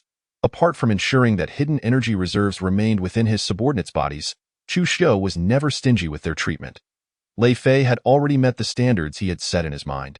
Upon reading the contents of the paper, a smile of satisfaction spread across Lei Fei's face. "This treatment is quite generous. Although not as high as that of combat personnel, it surpasses my expectations. Do your job well, especially regarding the base. I want to know everything I wish to learn. I will not disappoint the city lord's trust." After Lei Fei departed, his excitement was palpable. He felt honored by the city lord's confidence and knew he must double his efforts to repay such generous treatment. The city of Nirvana was thriving, growing stronger by the day, and Lei Fei's position as the head of intelligence continued to rise. Following the acquisition of this batch of food supplies, the city of Nirvana raised the treatment of ability users once more. A heavy investment for a substantial return. This profit compels me to act without hesitation. Once the city of Nirvana was fully fortified, people would flock to enter. Such was the inevitable tide of circumstance. "Zhao Ming," he called, "At your service. Order Li Wenbin and Yu Wufeng to lead a team to expand the influence of Nirvana City." "Yes." "Furthermore, instruct Li Chong to seek out those research facilities, even if it requires force. They must be retrieved. Arrange suitable individuals for the captured scientists, and teach them the meaning of pride and submission." "Understood? I have taken note." "Good. You may leave. As you command." Once alone in the office, Chu Xiu turned to Little Black. Little Black looked up at him, puzzled. "Do you wish to be the Cat King?" Chu Xiu inquired, a hint of amusement in his gaze. "Meow. Meow meow meow." Just as Little Black seemed ready to nod, he appeared to realize something and quickly shook his head, his fur bristling. "This human is testing me." Chapter 62. The greatest pawn, noticing Little Black's cautious demeanor, Chu Xiu picked him up, finding his pitiful expression quite amusing. You have the audacity to collide with various little female cats in the dream realm, yet you dare not speak the truth? Meow. Little Black's eyes widened in shock. How does this despicable human know about my dreams? It was terrifying that his fantasies could be unraveled by this annoying human. Chu Xiu casually tossed him into the corner, stating, I have a task for you. To become your cat king. Meow meow. Little Black, incredulous, squatted in the corner, meowing in disbelief. I asked this despicable human serious. He wants me to be the cat king. Does he not fear that my feline army will overthrow his rule? Little Black felt utterly perplexed. Go on. Chu Xiu decisively kicked him out the window. Every power must be utilized, and Little Black was no exception. Zhao Ming had a nightmare ability, capable of entering others' pleasant dreams and weaving nightmares for them. Previously, Little Black had made Zhao Ming's life difficult in the dream realm, leading to his complaint against the cat. Chu Xiu had not expected Little Black to enjoy such a splendid ability for his own amusement. As for whether Xiao He might run away, he harbored no concerns whatsoever. This feline, characterized by a temperament that cowers before strength, simultaneously feared him while remaining close by to ensure its own safety. Just as Chu Xiu had anticipated, despite departing from the city of Nirvana, Xiao He had no intention of escaping. Its exit was conspicuously dignified. The guardians of the city of Nirvana dared not impede its departure, respectfully escorting it to the threshold. Since that detestable human forced it into the role of the Cat King, it would fulfill that role, allowing him to witness the consequences of his actions. Meanwhile, Li Wenbin, tasked with a mission, wore an expression of deep reluctance, as it meant executing the assignment alongside that scoundrel Yu Wufeng. Furthermore, he wondered why Gu Qiongshi was to be kept at his side. Li Wenbin gazed at Gu Qiongshi with exasperation. She was akin to a ticking time bomb. Uncle Li Wenbin, do not fear. The big brother has stated that mental powers are indeed terrifying, and one must not casually divulge another's secrets. Gu Qiongshi remarked emotionlessly. Li Wenbin's countenance darkened. If one could not speak, then it was better to remain silent. Indeed, he quickly stifled his wandering thoughts. There was no time for such musings. Gu Qiongshi maintained her impassive gaze upon him. Meanwhile, Yu Wufeng, having been influenced multiple times by dark powers, had undergone significant shifts in his worldview. It was for this reason that Chu Xiu continued to place Yu Wufeng in Li Wenbin's proximity. A mind and a weapon, when paired, created a perfect balance. As for the tensions between the two, Chu Xiu regarded them as trivial matters. As long as they fulfilled his requirements, he was disinclined to intervene. After all, one was the protagonist and the other a villain. It would be remarkable if they managed to coexist harmoniously. Let us depart swiftly, Li Wenbin urged, observing Yu Wufeng and Gu Qiongshi, feeling as though whatever he feared would inevitably come to pass. Ah, damn it, he thought, internally vexed. Gu Qiongshi stared curiously at Yu Wufeng, sensing the complexity of his emotions. Why? Yu Wufeng cast her a glance, aware of her abilities, and thus endeavored to avoid overthinking.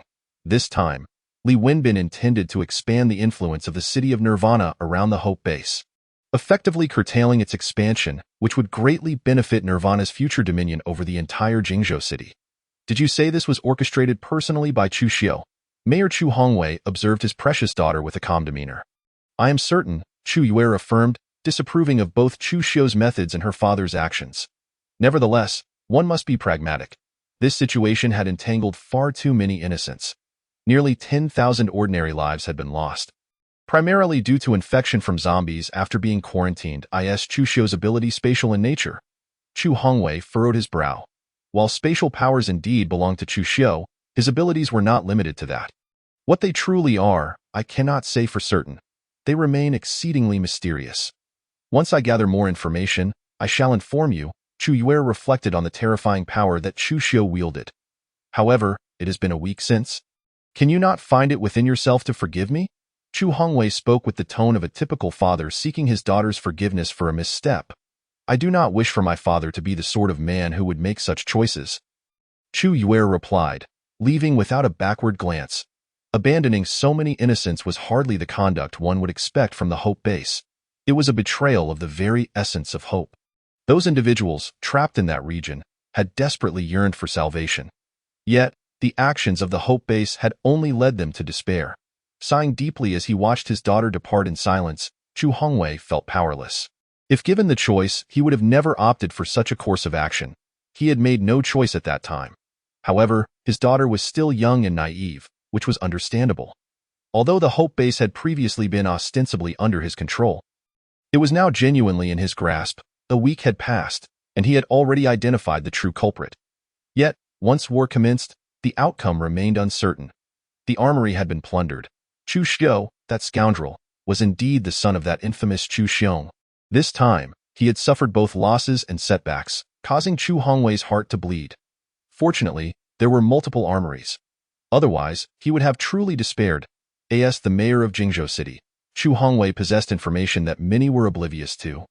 Jingzhou had reserve armories for wartime, as well as fighter jets, among other assets. This had been a contingency plan against the individuals from the Hope Base. However, the time for concealment had passed. Truthfully, Chu Hongwei wished to express his gratitude to Chu Xiu. If it were not for him, he would not have gained control over the Hope Base so swiftly. Nonetheless, one matter did not negate another. Chu Xiu remained the foremost threat in Chu Hongwei's mind, and he wished for nothing more than for him to meet his demise by the morrow. "Bring him in," he commanded. "Mayor," came the reply. "Re-establish our surveillance on the city of Nirvana and find a way to bring back the young girl in the photograph." Understood. After his subordinate left, a fierce ambition ignited in Chu Hongwei's eyes. With the power of mental abilities, his grip on Jingzhou City would be significantly strengthened. The connection between this young girl and his daughter was profound. Perhaps it could be leveraged to his advantage. Chu Yuer, having departed, felt an unsettling heaviness in her heart. Within her unseen form lay a formidable darkness, a remnant left by Chu Xiu, making her the most significant pawn in his scheme against the Hope Base. Chapter 63. The terrifying dark powers. Chu Yuer remained oblivious to how the man with whom she shared such intimacy was plotting against her. Tio Chu Xiu, she was merely another transient figure in his grand design. Alas, she sighed deeply. Ultimately, her weakness was the crux of her predicament. Had she been stronger, she would have possessed the means to thwart his plans. Resolving to grow stronger, Chu Yuer recognized that this could only be achieved by distancing herself from her father's protection. Beyond the Hope Base and the city of Nirvana, numerous small factions existed in Jingzhou City. Many aspired to seize power, living for the day, indulging in their desires. These individuals embodied the darker aspects of humanity, oppressing others without remorse. Such was the nature of Jingzhou City, and it was no different across the entire region and the other continents of the 9 provinces. In this chaotic world, warlords and ambitious schemers thrived. Although various threats loomed, they remained undeterred in their pursuit of self-serving ambitions. The authorities were overwhelmed, and many chose to heed no commands. The emperor rotates. This year, it is my family's turn. The disorder was palpable, and countless individuals sought independence, merely biding their time for the first to declare autonomy. No one wished to be the first to take the plunge. While the benefits of being a trailblazer were numerous, the risks were equally substantial, making one a target for retribution. Chu Xiu remained indifferent to the notion of stepping into the limelight. Even if he were the first to declare independence, what of it? As long as his strength prevailed, the repercussions would be trivial. The adage "one must be strong to forge iron" encapsulated this truth perfectly. It was often said that time slips away quietly, catching one unawares. Yet, in the apocalypse, time had become a precious commodity, with survivors counting each day, grateful to see another sunrise. A month had elapsed since the onset of the apocalypse, and the steady growth of the city of Nirvana had rendered it increasingly formidable. The number of ability users had surpassed 3,000, with ordinary survivors exceeding 30,000. Not only had their strength surged, but the research facility within the city's confines had also made strides in understanding abilities. Essentially, the emergence of abilities stemmed from the activation of human genes, and further research was required to uncover the key to this activation. With direction found, discovering the key to unlocking abilities was merely a matter of time. In the city of Nirvana, within the Lord's residence, Chu Xiu perused the reports from the Research Institute. Are they now requiring human trials? Chu Xiu had yet to visit the institute personally. He merely inquired with Zhao Ming about the general progress. Indeed, young Master Chu, Zhao Ming replied without hesitation. Having learned from previous inquiries, Zhao Ming had become astute. He made it a point to stay updated daily on matters that Chu Xiu had previously asked about. Since we need personnel, why not recruit from outside? Surely there are enough individuals at the Hope Base. Chu Xiu mused. our actions could alleviate some of their burdens. With your wisdom, young master, the Hope Base will likely express gratitude once they learn of our intentions. Zhao Ming flattered, grinning. The responsibility of capturing test subjects would fall to Li Wenbin. After signing the documents, Chu Xiu handed them to Zhao Ming, who accepted them promptly. I shall take my leave now, Zhao Ming said with a respectful bow. Chu Xiu paused in his writing and turned his gaze toward the spatial battle servant, who waved a hand to reveal a multitude of crystal cores. This was the advantage of commanding a faction, a continuous supply of crystal cores, enabling his cultivation to progress without direct involvement in combat. The transactions within the city of Nirvana had evolved from bartering to crystal core and paper currency exchanges. The value of crystal cores remained steadfast, and Chu Xiu had introduced the Nirvana Bank. A factory producing paper currency had been relocated to the city of Nirvana, and with the necessary equipment and personnel in place. Nirvana currency had commenced circulation. All internal personnel within the city of Nirvana utilized Nirvana coins. Economic dominion, even in these tumultuous times, proved immensely beneficial. When the city of Nirvana faces the prospect of collapse, there will undoubtedly be individuals tirelessly adding bricks to prevent its downfall. Within the city of Nirvana, transactions must be conducted using Nirvana coins, a regulation that has incited considerable discontent among many. Nevertheless, the city of Nirvana maintains a strong stance, compelling the discontented to swallow their grievances. After all, the safety of the city of Nirvana is renowned. Through a continuous influx of crystal cores, Chu Xiu has absorbed a significant amount. Reaching a bottleneck in his dark abilities in his chamber, as he absorbs this batch of crystal cores, he slowly opens his eyes. With a mere gesture, dark power transforms into a swirling black mist that envelopes the entire room and begins to spread outward. It continues until the entirety of the Lord's mansion is shrouded in this black mist, at which point it ceases to expand. Enveloped in darkness, Chu Xiu becomes one with the black mist. As the heavens and earth spin, he finds himself at the center of an infinite void, yet he feels no dizziness. Time becomes indeterminate until he suddenly opens his eyes, the darkness dissipating as he finds himself back in his room. The qualitative change in his power is palpable, though he remains uncertain of its magnitude. To test his newfound strength, he releases the black mist once more. This time, it is imbued with his consciousness, and every blade of grass and twig within it falls under his control. The mist seems to know no bounds, quickly enveloping a third of the city of Nirvana. It continues until the entire city is cloaked in darkness. At which point Chu Xiu halts. The actions of everyone within the city of Nirvana lay bare before his eyes. This eerie phenomenon sends most of the city's unaware inhabitants scurrying for cover in fear. Only those truly in the know remain unperturbed, for they recognize this as the power of the Lord of Nirvana. Chu Xiu's strength has reached such an extraordinary level. Li Wenbin gazes up at the pitch-black sky, his heart filled with astonishment. Beside him, Yi Wufeng, who has remained silent, displays a tension in his narrowed pupils that belies his calm demeanor. He lacks such power, yet that Chu Xiu has attained it. The most anxious among them is likely Li Mu. He has not left for some time, even purchasing a villa in the city of Nirvana. The villa houses a mother and daughter, a dream for many. However, Li Mu is a man of integrity, adhering strictly to propriety, and has touched nothing. The city of Nirvana has opened numerous shops, most of which sell scavenged everyday items. While ordinary individuals manage these stores, the forces behind them are all endowed with abilities.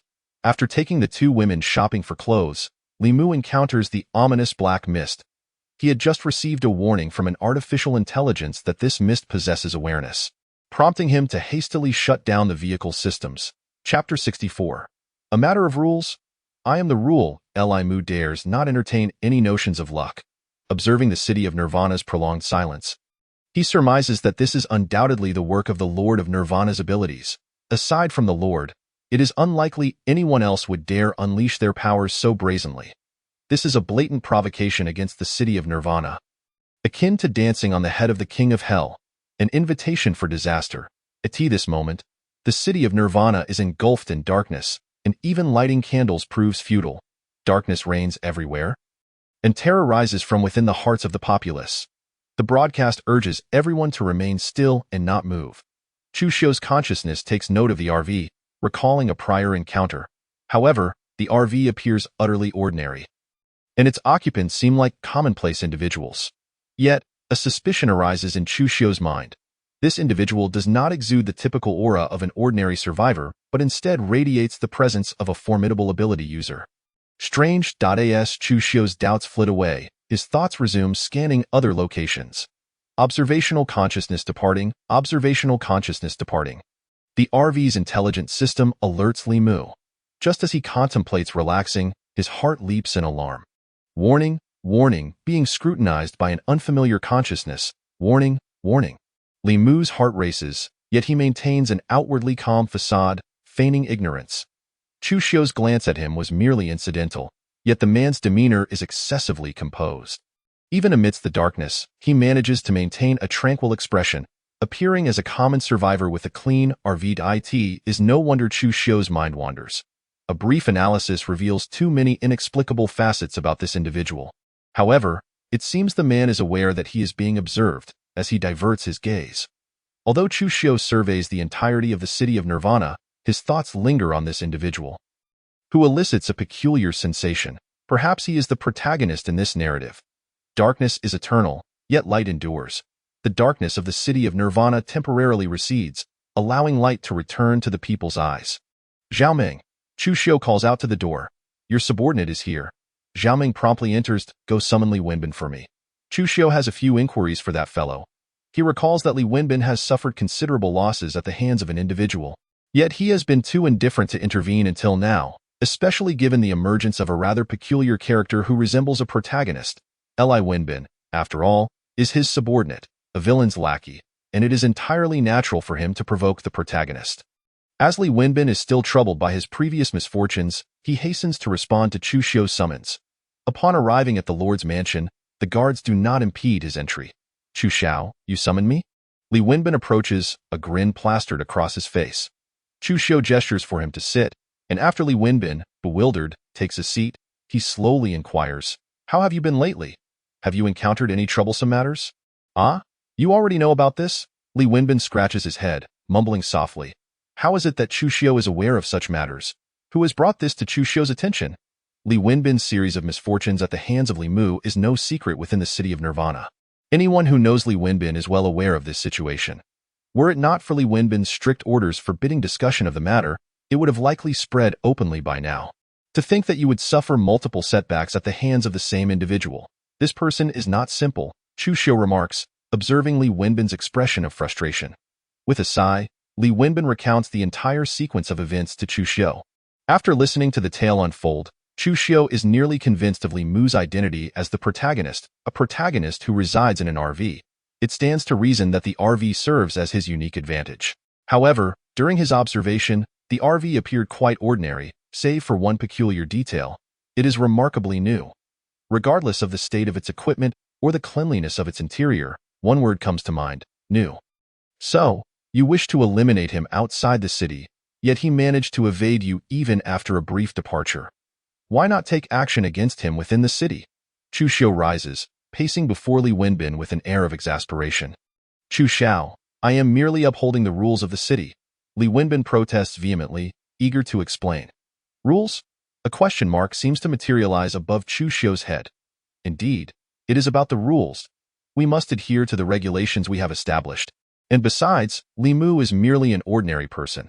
There is no need to disrupt the rules and give outsiders a poor impression. Li Wenbin passionately articulates his case regarding the rules. Uphold the rules? Chu Xiu chuckles in irritation, delivering a swift kick to Li Wenbin. Chu Xiu? Li Wenbin stares blankly at him, bewildered after receiving the kick. Rules? Chu Xiu approaches again, delivering a series of punches and kicks to Li Wenbin. Chu Xiu, please stop. You're killing me. Li Wenbin, unable to retaliate, can only defensively endure the blows, crying out in pain. Suddenly called in to receive a beating, Li Wenbin feels thoroughly wronged. Outside, Xiaoming is curious about how Li Wenbin managed to provoke Chu Xiu to the point of physical confrontation. This is the first time he has witnessed such a scene, and as he listens to Li Wenbin's cries, he feels a sense of satisfaction. Rules? Did I just establish the rules? Chu Xiu clenches his fist, delivering a black eye to Li Wenbin. Ouch! Li Wenbin covers his eye, exclaiming, talking about rules, Chu Xiu is all about the rules. I am about the rules? Are you certain? Chu Xiu delivers another punch to the other eye. Am I not adhering to the rules? Li Wenbin shields his eyes, cautiously peeking through his fingers to gauge Chu Xiu's reaction. Chu Xiu squeezes his fists, casting a dispassionate glance at Li Wenbin before turning to face the window. Presenting his back to Li Wenbin, "Do you now understand? Upholding the rules, I am the ruled. Understand?" Li Wenbin swallows hard, his voice lacking conviction. Chu Xiu turns to scrutinize him, frowning. Has the intelligence-diminishing aura not yet worn off? That shouldn't be the case. Typically, a television that malfunctions can be restored with a few taps. Similarly, one would expect that a person exhibiting signs of malfunction could be repaired with a few blows. Influenced by the protagonist's intelligence-diminishing aura, Chu Xiu refrains from blaming Li Wenbin, recognizing that he is, after all, a protagonist. Upon seeing Chu Xiu's massive fist, Li Wenbin's mind seems to clear considerably. He quickly raises his hands. Wait, Chu Xiao, I've thought of something." "You truly thought of something?" "I really have. Speak. What have you realized?" As Chu Xiu sits at his desk, his fingers unconsciously tap the surface. Chu Xiao, I should disregard the rules and find an excuse to take action against Li Mu within the city. Li Wenbin takes a deep breath, articulating the realization he has just come to. Chapter 65. Confronting Li Mu with a deep breath, Chu Xiu observed the self-satisfied demeanor of Li Wenbin, a surge of irritation coursing through his veins. "I shall grant you one final opportunity. Is an explanation necessary?" "It is not." Li Wenbin, filled with a desperate will to survive, replied without hesitation. "Very well, you may leave." Chu Xiu gestured for him to depart. "Then I shall take my leave. Young Master Chu." Li Wenbin inadvertently pressed against a bruise on his arm, gasping in pain as he hurried away. "Ah, have you been beaten?" Zhao Ming chuckled derisively upon seeing him emerge. Li Wenbin removed his hand from his eyes, darkly glaring at Zhao Ming, retorting, "What business is it of yours?" Zhao Ming, emboldened, laughed without fear of retaliation. Li Wenbin's frustration simmered, his anger towards Li Mu intensifying. It was Li Mu's actions that had led to his beating at the hands of young Master Chu. Yet, he found himself puzzled as to why he had adhered to the city's rules in the first place. His thoughts were muddled, leaving him unable to recall his reasoning. How strange. On the way back, Li Wenbin instructed his capable subordinate, "Remember, do not mess up what young Master Chu has assigned." The subordinate quickly assured him, "Brother Bin, fret not. They are merely expendable. A few disappearances and the base will never trace it back to us." That would be ideal. Li Wenbin always put forth his utmost effort, seeking to avoid errors rather than aiming for accolades. By the way, where is that Li Mu fellow now? The desire to create trouble for Li Mu was palpable within him. "Brother Bin, Li Mu has been under constant surveillance," his subordinate quickly informed him. "Clear the area, gather the brothers, and prepare to take action." Li Wenbin intended to demonstrate to Li Mu that when it came to real confrontation, he faced certain doom. His previous misfortunes were merely the result of the other's cleverness. In the presence of true power, such cunning was utterly insignificant. Just then, Zhao Ming approached. "What brings you here? To mock me?" Li Wenbin regarded Zhao Ming with a smirk, recalling how he had been ridiculed earlier. "I am not here to mock you," Zhao Ming replied, though the smile on his face made it difficult for Li Wenbin to suppress his anger. "Let us discuss serious matters." Li Wenbin spoke in a low tone. Zhao Ming's smile faded slightly as he conveyed young Master Chu's orders. Young Master Chu instructed that when dealing with Li Mu, you must keep him away from the RV. "Away from the RV?" Li Wenbin asked, perplexed. Zhao Ming chuckled as he turned away, leaving the interpretation of young Master Chu's words to Li Wenbin. "Brother Bin, that fellow is simply too arrogant." Li Wenbin's subordinate expressed his dissatisfaction. Conflicts between Zhao Ming's and Li Wenbin's subordinates were not new. Resentment had built up over time, fueled by Li Wenbin's former connection to the city lord and Zhao Ming's current standing. "Never mind, I shall not hold it against him." Li Wenbin inhaled deeply, deciding to endure for now, as Li Mu was the pressing concern. The reckoning for the beating he had received from Li Mu was essential. "Remember, find a way to lure Li Mu out, away from the RV. Do you understand?" "Understood," his subordinate replied promptly.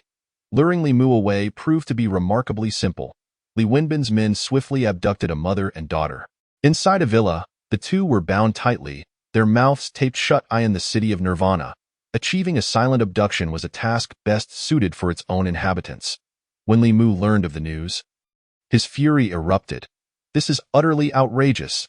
Li Wenbin has repeatedly provoked me, encroaching upon my limits. His abduction of them has truly crossed a line." Li Mu recognized that if he were to engage in a serious confrontation, it would irreparably damage his relationship with the city of Nirvana. However, his continued stay here was due to its relative comfort. If this place is not my refuge, then surely there is another waiting for me.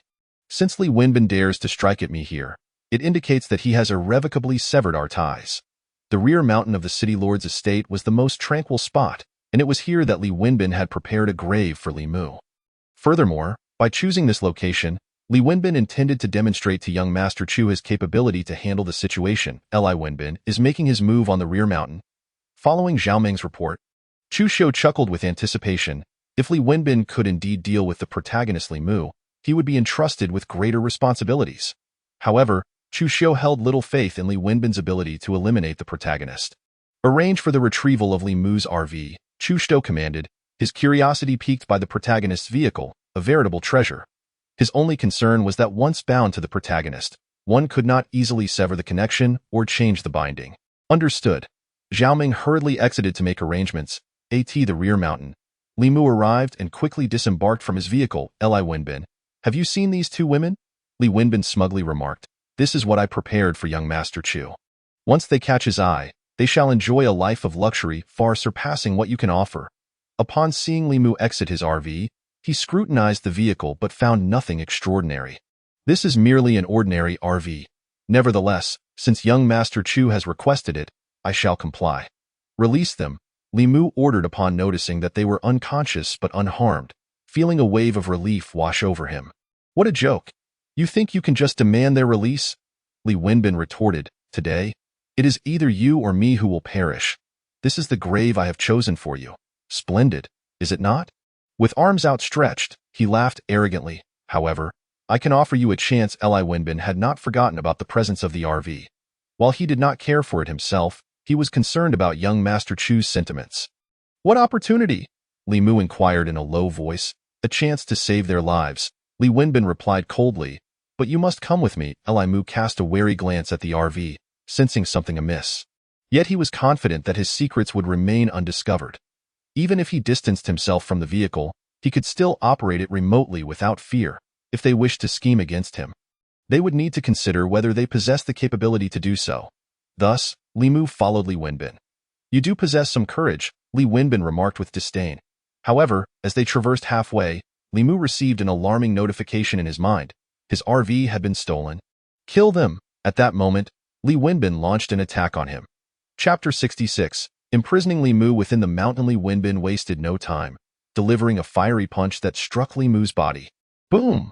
Li Mu was sent crashing backward. Li Wenbin watched as Li Mu smashed into several trees, a cold smile spreading across his face. A mere ordinary person has cost me several ability users. What a waste! He commanded his men to retrieve Li Mu's corpse. Yes, Brother Bin. 2 Earth-type ability users dashed forward. The two ability users were hurled back, blood spewing from their mouths as they collapsed at Li Wenbin's feet. What?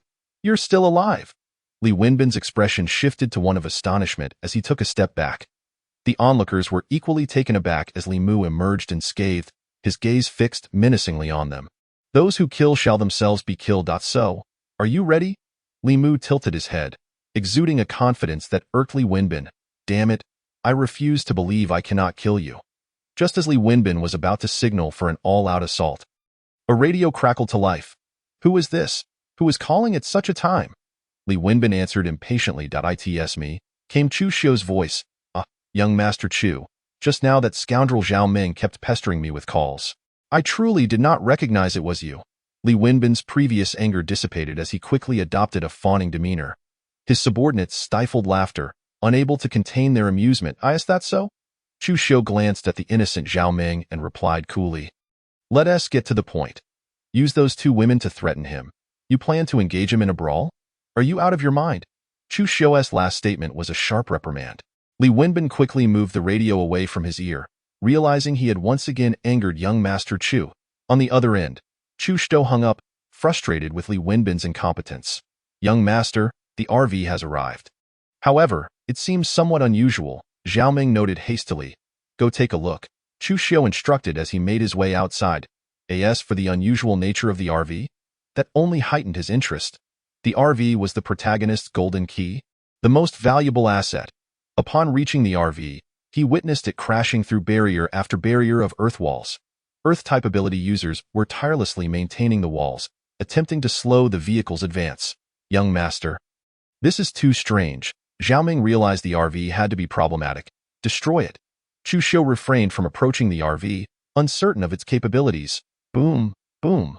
Numerous offensive abilities struck the RV. However, the RV unexpectedly raised a defensive energy shield, withstanding the initial wave of attacks. Chu Xiao, allow me to give it a try. Zhao Ming, enveloped in crackling lightning, resembled a thunder king descending upon the earth, exhibiting formidable destructive power. Under Zhao Ming's relentless assault, the energy barrier began to flicker ominously. Effective. Continue, everyone. Upon witnessing its efficacy, Zhao Ming hastily urged. The others, heeding his command, dared not slacken their efforts, launching an all-out assault on the shield. Chu Xiu observed quietly, knowing that the RV's protective capacity could not be infinite. His eyes glimmering with a dark light. His gaze shifted directly towards the rear mountain. There, Li Mu had been enduring a beating from Li Wenbin, too fearful to retaliate, for the two women were in Li Wenbin's grasp. Had it not been for his reminder, Li Wenbin would never have resorted to threatening Li Mu with women, only to be ultimately rescued by him, a manifestation of the protagonist's halo suppressing him. Yet, the mysterious fact remained that Li Mu, despite enduring such beatings, had not succumbed, nor sustained any injuries. Retracting his view from the rear mountain, Chu Xiu scrutinized the RV, contemplating that the reason might lie within it. The RV's defensive capabilities were likely tied to Li Mu's own resilience. Halt! Chu Xiu raised his hand, and Zhao Ming and the others immediately ceased their attacks. Chu Xiao. Zhao Ming was puzzled as to why they had stopped. Given a little more time, they could have breached it. Chu Xiu's gaze shifted back to the rear mountain once more, noticing that Li Mu appeared to have let out a sigh of relief. Continued. A faint, cold smile crept across Chu Xiu's lips, as it seemed he had identified the weakness. Yes. Seeing Chu Xiao call for continuation, Zhao Ming dared not question further and quickly rallied the others to resume their assault. Kill them. Chu Xiu activated a newly developed communicator, dialing Li Wenbin. This call could only be made within Nirvana City. Beyond its borders, there would be no signal. Understood. Chu Xiao, Li Wenbin, exhausted from the futile attempts to strike, commanded, eliminate those two ungrateful women. Understood. Bin Gu. Though his subordinates were similarly tempted by the two women, they dared not defy Bin Ji's orders and swiftly took action. No. Stop. Li Mu, witnessing that his forbearance had led to the intent to kill the two women, instantly descended into madness. He connected to the RV's internal space and produced a brand new, futuristic submachine gun. Get back! Li Wenbin, clearly having shouted too slowly, watched in horror as two of his henchmen were instantly gunned down. The fact that a superpowered individual was shot dead on the spot was not the focal point. Rather, the mystery lay in where Li Mu had procured that weapon. The crowd gasped, astonished at the gun seemingly conjured from thin air. Spatial ability? Li Wenbin, having witnessed spatial powers before, felt a surge of wariness. Let us see who dares to touch them. The gun in Li Mu's hands, emanating blue flames, deterred anyone from advancing.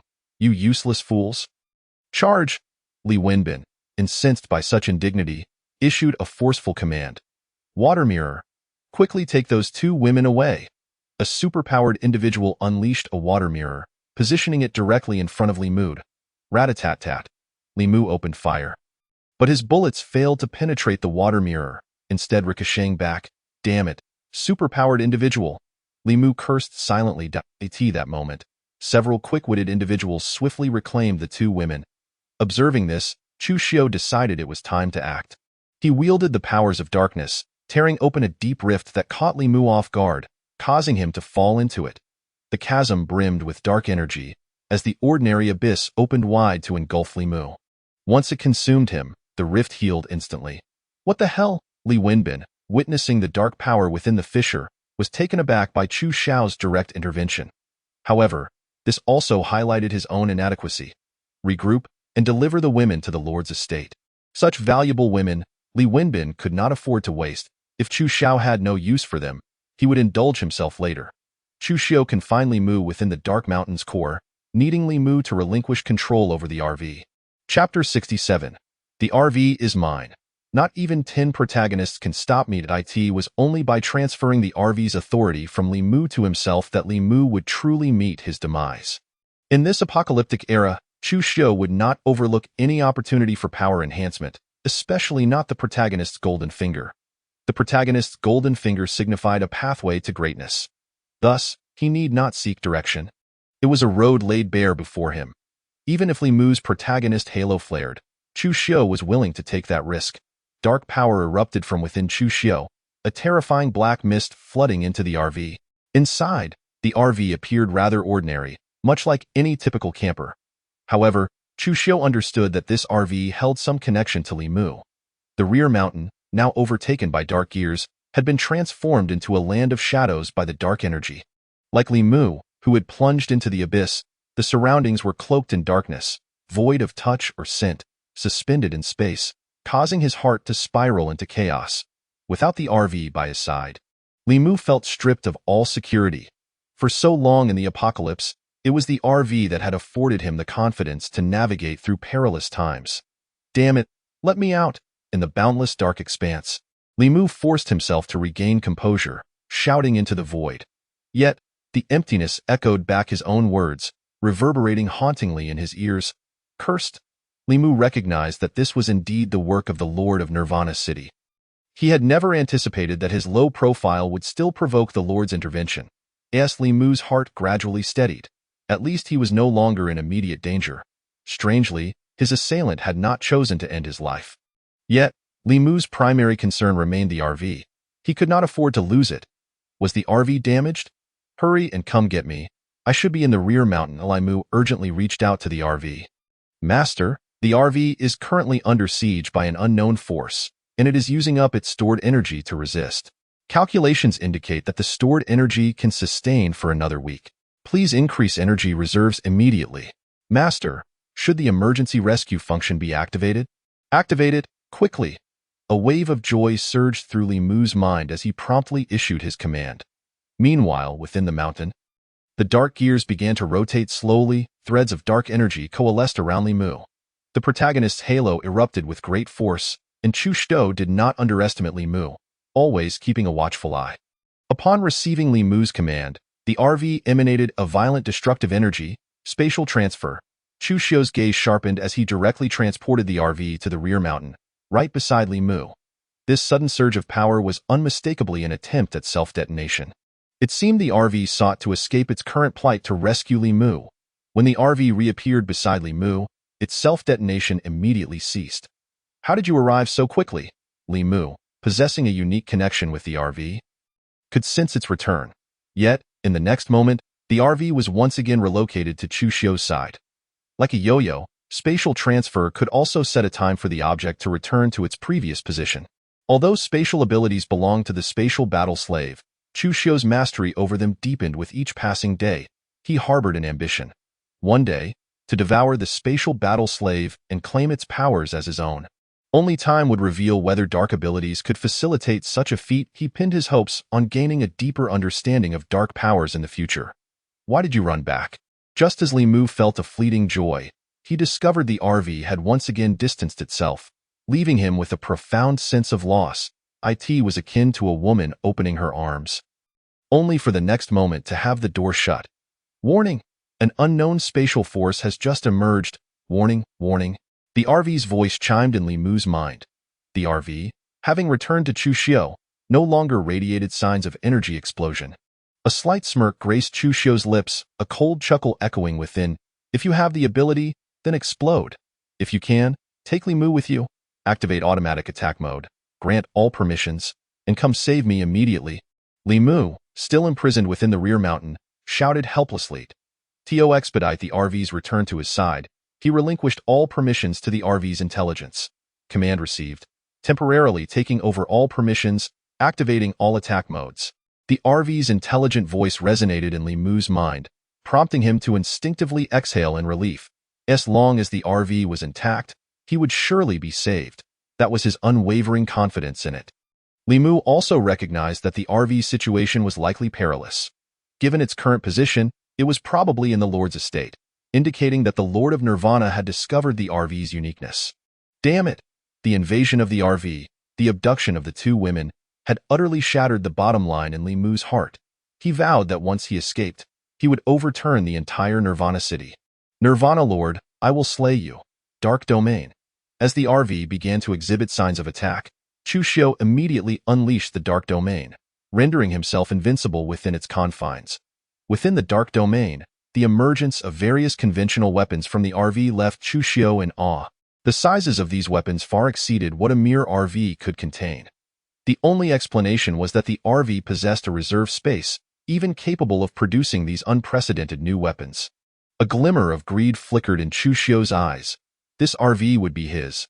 Not even 10 protagonists could stand in his way, regardless of whether it takes 6 months or a year. I shall undoubtedly seize this RV in the realm of darkness, akin to an alternate dimension. This is the current dark domain of Chu Xiu, where the dark abilities have undergone a qualitative evolution. The RV's counterattack has not inflicted any damage upon my estate. However, the repercussions of the RV's destruction have not been easy for Chu Xiu either. Yet, all of this is worthwhile, as Chu Xiu wipes the blood from the corner of his mouth. He has never considered himself invincible. He merely stands at the forefront of all others. A flicker of obsessive fervor flashes in his eyes. Once he acquires this RV, conquering Jingzhou City, or even the entirety of Jingzhou, will be a mere trifle. Power drives one to madness, and this golden opportunity lies before him. How could he possibly relinquish it? Not everyone is the protagonist. The only thing he can do is to strive, to seize, to slay. All the dark forces within the dark domain relentlessly invade the RV's equipment. These devices, as Chu Xiu perceives, should be the lifeblood of the RV. If he can destroy these devices, the RV will be completely exposed before him, like a delicate maiden-laid bear. Come, let me see just what prowess the protagonist's golden finger possesses that dares to hinder me within the dark domain. The RV resembles a sailboat adrift at sea, appearing tragically isolated in the face of the torrential downpour and ferocious waves. Chapter 68. Permission issues. There is Li Mu can sense the RV weakening. His heart filled with anxiety, yet he is powerless to act. Here, he can only wait, awaiting the judgment of fate. Halt, intruder. After Li Wenbin gathered his team, he hurried to the city lord's mansion, only to find Zhao Ming blocking his way outside. Stand aside. I have matters to discuss with young Master Li Wenbin frowned, wondering if this fellow had become too arrogant, truly believing that being close to young Master Chu would shake his standing in the latter's heart. He was sorely mistaken. Zhao Ming's lips curled into a slight smirk, showing no intention of yielding. Don't push me, Li Wenbin fixed him with a dangerous glare. This is young Master Chu's command. Zhao Ming raised his chin slightly, looking down at Li Wenbin, speaking leisurely. Upon realizing it was young Master Chu's intention, Li Wenbin refrained from forcing his way through, knowing that Zhao Ming lacked the audacity to feign orders. However, Li Wenbin still had one question for Zhao Ming. Was it your people who stole the RV? At that time, in an attempt to deceive Li Wenbin, he had not arranged for anyone to guard the RV, merely waiting for a safe distance before sending his subordinates back to retrieve it. Yet, when those subordinates returned, the RV had vanished without a trace, not even a tire mark left behind. This was also young Master Chu's command. Zhao Ming grinned triumphantly at Li Wenbin, but he also had to thank him. If it weren't for Li Wenbin's incompetence, young Master Chu wouldn't have had his men take action. A mere Li Mu had managed to deplete so many of his subordinates. He could only slowly explain himself to young Master Chu. By the way, what are you doing bringing 2 women here? Zhao Ming suddenly noticed the 2 female abilities being carried by Li Wenbin, his expression turning peculiar. None of your business, Li Wenbin replied with a slight smile. Zhao Ming, with his straightforward mind, had always known that the idea of sending women would never cross his adversary's thoughts. You wouldn't be thinking of sending women to young Master Chu? Would you? Zhao Ming suddenly entertained the notion. He chuckled at Li Wenbin offered him a smile in response. You, my friend. Zhao Ming felt a pang of regret. He had been by young Master Chu's side for so long and had never thought of such a gesture, allowing Li Wenbin to get ahead of him, which left him feeling exceedingly vexed. However, his gaze shifted, and Zhao Ming conceived a plan, directly addressing Li Wenbin. Young Master Chu is currently examining the RV inside. You have no idea how strange it is. As he spoke, Zhao Ming mysteriously gestured for those around him to step back, signaling Li Wenbin to come closer. How strange is it? Li Wenbin asked with curiosity as he waved away the others. That RV is a product of future technology. I just don't know why it ended up in Li Mu's hands. Zhao Ming placed his hand near his mouth, speaking softly, while secretly calculating how to acquire the two women from Li Wenbin. Future technology? Li Wenbin's face registered surprise. He had never considered this angle. Indeed, not only does it feature various unprecedented weapons, but it can also generate energy shields. Zhao Ming did not conceal his information from Li Wenbin, stating the truth. Even I cannot destroy that energy shield. With that, Zhao Ming sighed deeply. So, young Master Chu is currently studying that RV? Li Wenbin peered curiously inside the main entrance.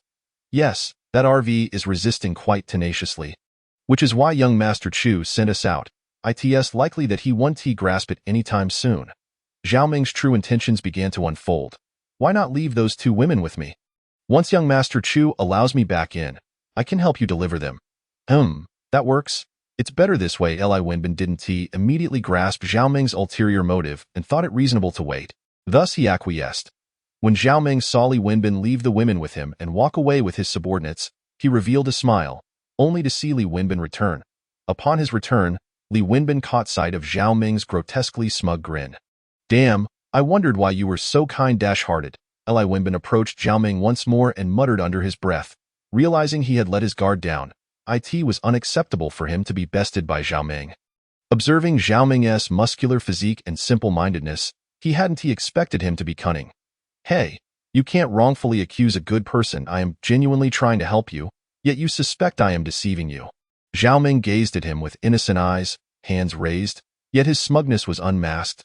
Return my people. Li Wenbin took a deep breath, deciding not to press the matter further. He had already lost face enough this time, and did not wish to escalate the situation into a spectacle. Zhao Ming lazily raised a finger. What does that mean? Li Wenbin glared at him, his expression darkening. One for me, one for you. That's the service fee. Zhao Ming dared not quarrel with Li Wenbin here. Knowing that if word reached young Master Chu, even if he delivered women, it would be credited to Li Wenbin. One woman would suffice, at least to show young Master Chu that he had this intention. Li Wenbin was so furious he could hardly breathe, pointing at Zhao Ming, momentarily at a loss for words. You don't let it happen again. He took a deep breath, calming himself, and spoke each word deliberately. What happens in the future can be dealt with later. Zhao Ming, though simple-minded, was not lacking in intelligence, as he and Li Wenbin were from the same school. Zhao Ming waved his hand, instructing his men to give Li Wenbin the older woman while keeping the younger one for himself. Li Wenbin narrowed his eyes upon receiving the older woman, choosing not to contest. Based on his years of experience with young Master Chu, he understood that young Master Chu had grown weary of young women. Zhao Ming was merely being overly clever. After being outmaneuvered by Zhao Ming, Li Wenbin decided to join him as a gatekeeper. Meanwhile, Chu Xiu, who was still infiltrating the RV within the dark domain, had made further progress. Chu Xiu suddenly asked if the RV possessed intelligence. To his astonishment, the RV responded. Following Li Mu holds no future. It would be better to ally with me, since there was intelligence. Chu Xiu sought to attempt communication, hoping for a resolution through dialogue. You cannot change owners until all stored energy is depleted. Change owners? You have such authority? Chu Xiu's eyes narrowed. Such authority should not exist, as it was supposed to be the protagonist's golden finger. I have never had this authority, but it has just been granted by the owner. The RV's intelligent voice conveyed the truth to Chu Xiu. Chapter 69. Unbinding permissions initiated. Li Mu remained oblivious. Once all permissions were unlocked, the RV's intelligence would naturally seek its own survival. Of course, it would not defy Li Mu's commands. Even if all permissions were granted, the owner remains the owner. However, how to save it and what price must be paid were decisions the RV would make within its permissions, choosing the best option. At this moment, Li Mu observed that the RV's condition was stable, and his previously taut heart began to relax slightly. Meanwhile, Chu Xiu was overjoyed, realizing that Li Mu, in his desperation to survive, had directly granted the RV all permissions. What a monumental oversight! Yet, this was fortuitous, providing him with an opportunity. Once the RV exhausts all its stored energy, it would only be able to choose him. Transforming into darkness, Chu Xiu burst into laughter within the dark domain.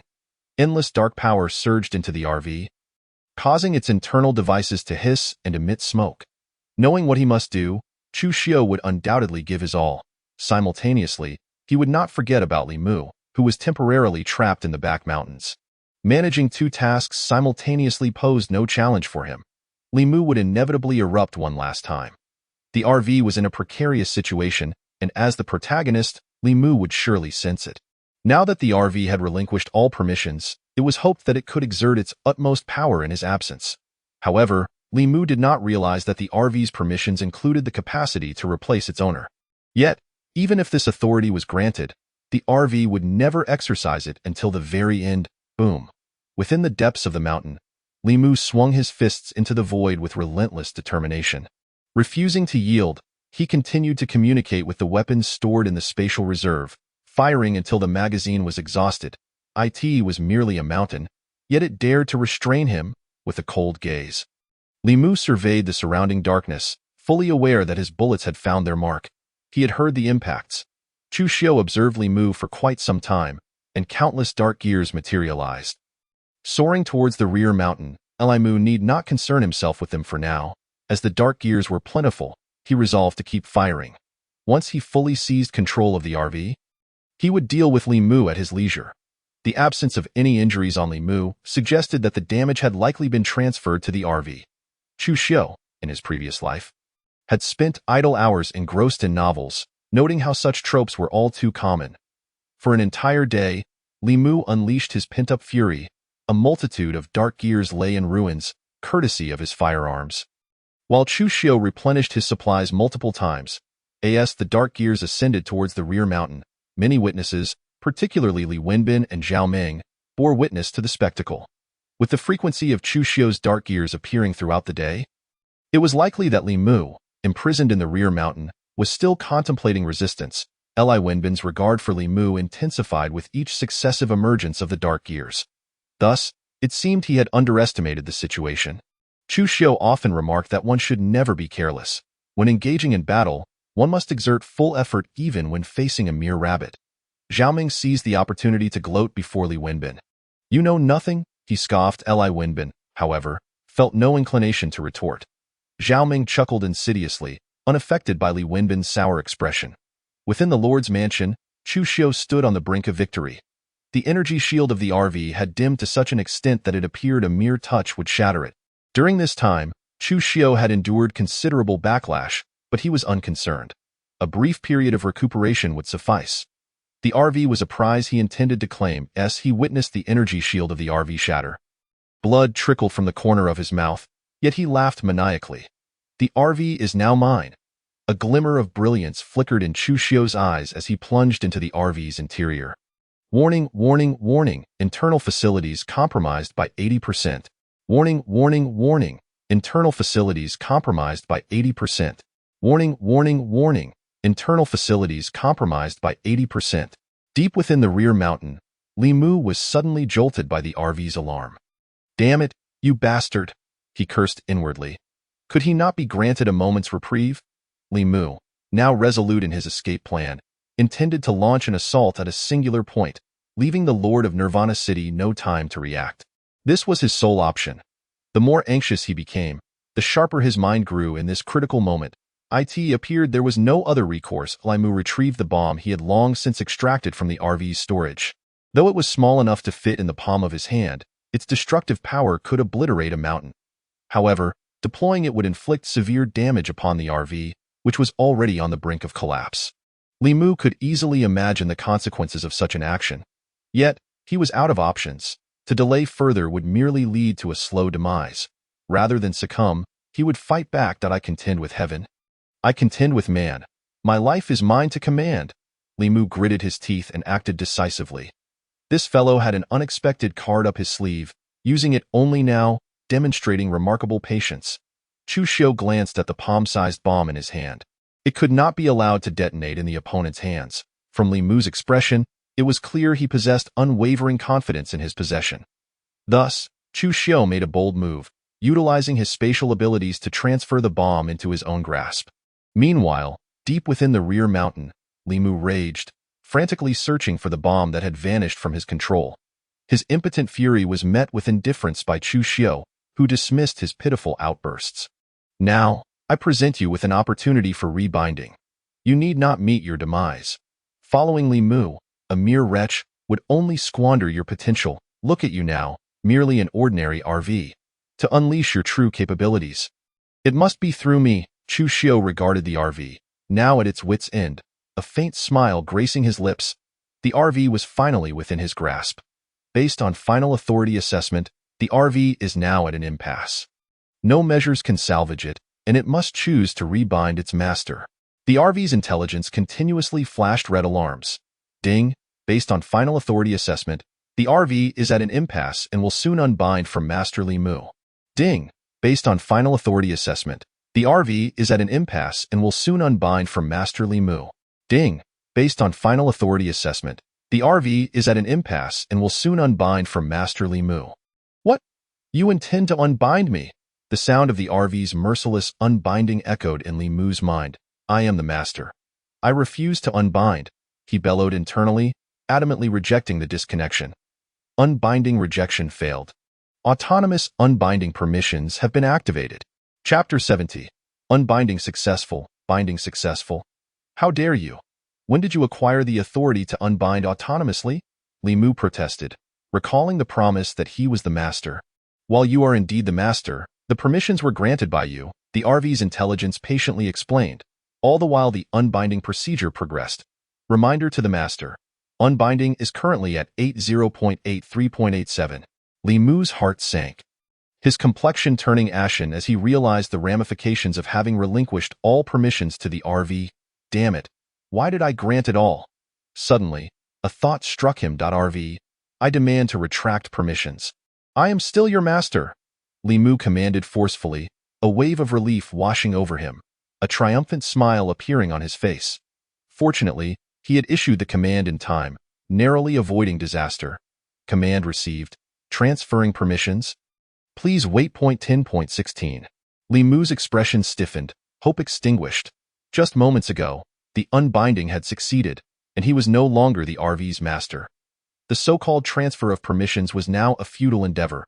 Upon hearing the news of the unbinding from Li Mu, Chu Xiu beamed with delight. Ding! Selecting new master. Selection completed. Binding in progress. At that moment, Chu Xiu received the binding notification from the RV.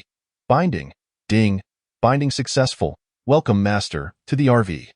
This RV is upgradable. Continuous upgrades enhance the RV's space and equipment. Upgrade energy can be derived from mutated flesh and cores, as well as various absorbable substances. Unbinding permissions permanently disabled. Upon becoming the RV's master, Chu Xiu immediately issued his first command. Report to the master. Unbinding permissions have been permanently disabled. Someone, Chu Xiu, in high spirits after acquiring the RV, promptly rescinded the dark domain. Meanwhile, Zhao Ming, who had been waiting outside for an entire day and night, was utterly fatigued. Upon hearing the commotion within, he sprang to attention. Li Wenbin, equally weary, had fallen asleep on the ground, only to be awakened when Zhao Ming inadvertently stepped on a sensitive spot. Ouch, Zhao Ming.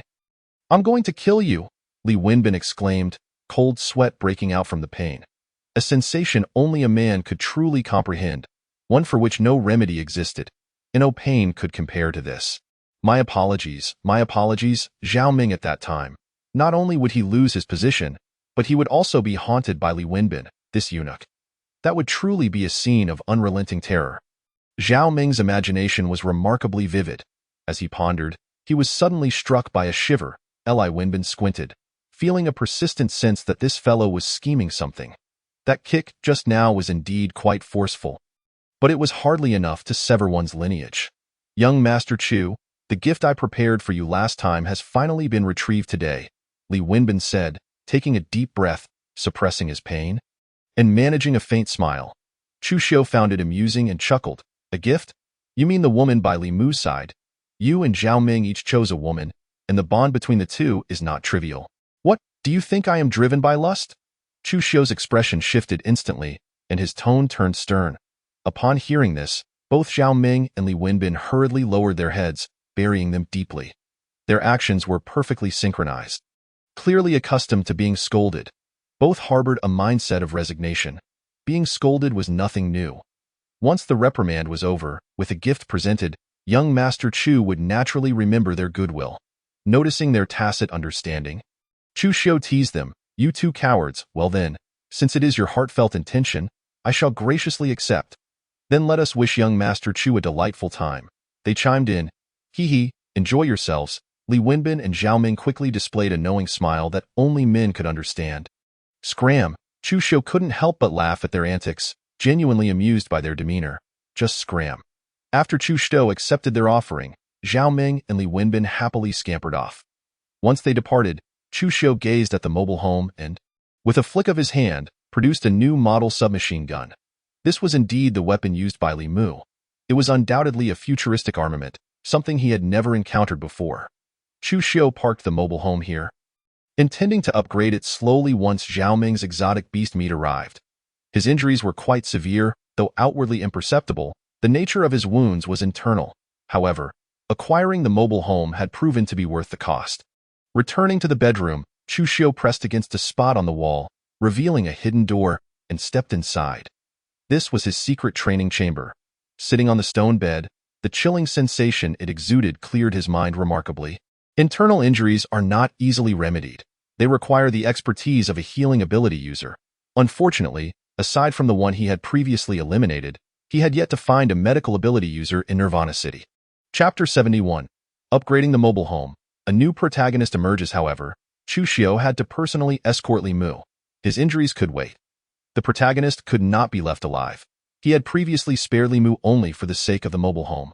Now, Li Mu's value had plummeted, and his time was up. Within the depths of the mountain, Li Mu, having lost the mobile home, appeared utterly despondent. Thunderous rumbles echoed as he emerged from the abyss, once again seeing the light of day. As the ground sealed behind him, footsteps gradually approached. Li Mu's gaze was dim and devoid of its former vigor. He paid no heed to the identity of the approaching footsteps. Losing the mobile home had rendered him like this. Perhaps this state was the true trajectory of his existence. He was merely a waste. Chu Shou observed Li Mu, who seemed to have lost his protagonist aura, and remarked indifferently, many protagonists are essentially useless. They only rise to prominence after acquiring their golden finger. During their ascent, they effortlessly gain numerous abilities without any effort, only to later despise those with genuine talent. That is what makes these protagonists so detestable. You must be the Lord of Nirvana City, Li Mu said, raising his head with a voice brimming with hatred. If it weren't for him, he would not have lost the mobile home and his power. In this apocalyptic world, he could indulge in his desires solely because he possessed the mobile home. He never expected this person would recognize him. What a pity, for today, he must die. Chu Shou swiftly drew the submachine gun left behind in the mobile home and aimed it directly at Li Mu. I forgot to mention, the mobile home now belongs to me. My apologies, however, to express my gratitude. I shall personally see you off to. No sooner had he spoken than Li Mu attempted to utter something, but was instantly riddled with bullet holes. With not a single part of him left unscathed, Li Mu was effortlessly slain by the upgraded weapon. Watching Li Mu's lifeless form, Chu Shou stowed the gun back into the internal space of the mobile home and personally checked for any signs of life. Upon confirming his death, Chu Shou slowly rose. At that moment, the mobile home began to move slowly towards him. Even when it stopped before the deceased Li Mu, the vehicle showed no sign of reaction. Devour his flesh. Even if this guy has lost the mobile home, he should still provide some energy. Chu Shou commanded the vehicle. A beam of light shot from the mobile home, enveloping Li Mu, whose body was swiftly disintegrated and completely absorbed. Ding, energy absorption complete. Stored energy increased by 1%. It seemed that losing the mobile home had only this much utility, but utilizing a waste was still beneficial. Although the increase was modest, it at least revealed a method for handling the bodies of protagonists in the future, preventing them from exploding with power again, or not being dead enough, or reviving after death. Allowing the mobile home to consume them was the best choice. As for whether it would cause the deceased protagonist to resurrect, Chu Shou did not give it a second thought. Having killed once, he could certainly do so again. A loser returning is still a loser. 3 days had passed since acquiring the mobile home. In that time, it had undergone a complete transformation. Chu Shou's intervention was naturally far beyond what Li Mu could compare to. In just 3 short days, he had upgraded the mobile home to level 3. The abundant supply of exotic beast flesh had filled the vehicle to capacity. Now, the mobile home could transform into 3 forms: land, sea, and air. The internal equipment had been thoroughly upgraded. and its exterior no longer concealed its opulence. Chu Xiu no longer needed to feign modesty. He needed to showcase his true strength, compelling all to bow before him and live in servitude. The upgrade had also provided Chu Xiu with several blueprints, all pertaining to weapon production lines. These were the designs for the weapons previously manufactured. By establishing the production lines according to the blueprints, he could immediately produce these weapons in bulk once he acquired the necessary materials. With a fully automated arms factory, Chu Xiu had laid the groundwork for his dominance. When paired with these weapons, the combat power of ability users would multiply beyond measure. Expanding the scope further, even ordinary survivors lacking any combat capability could wield these weapons and instantly become formidable. Once these weapons were produced, he could arm a vast army to expand his territory. The mobile home also contained a small arms factory within its internal space. Unfortunately, production required stored energy, limiting it to small-scale use. Large-scale operations simply couldn't be supported. As Chu Xiu enjoyed a hot pot meal, two women quietly attended to him. Zhang Yumei and Mu Yunxi had offered no resistance after Li Mu's demise, easily falling under Chu Xiu's control. Without the influence of the protagonist aura, how could these ordinary mother and daughter duo muster the courage to defy Chu Xiu? Although Li Mu was gone, Zhang Yunmei and Mu Yunxi had to continue living. Reluctantly, they succumbed to Chu Xiu's authoritarian education. Young Master Chu, Li Wenbin called from outside, hesitant to enter while Chu Xiu was dining. What a coincidence. Come join me for a bite, Chu Xiu beckoned, signaling the two women to fetch Li Wenbin a bowl and chopsticks. Thank you, young Master Chu. I haven't eaten yet, Li Wenbin exclaimed cheerfully as he took a seat. The two women promptly served him with a bowl and chopsticks, then stood obediently by, occasionally attending to Chu Xiu as if they were ancient handmaidens, serving him dishes and pouring wine.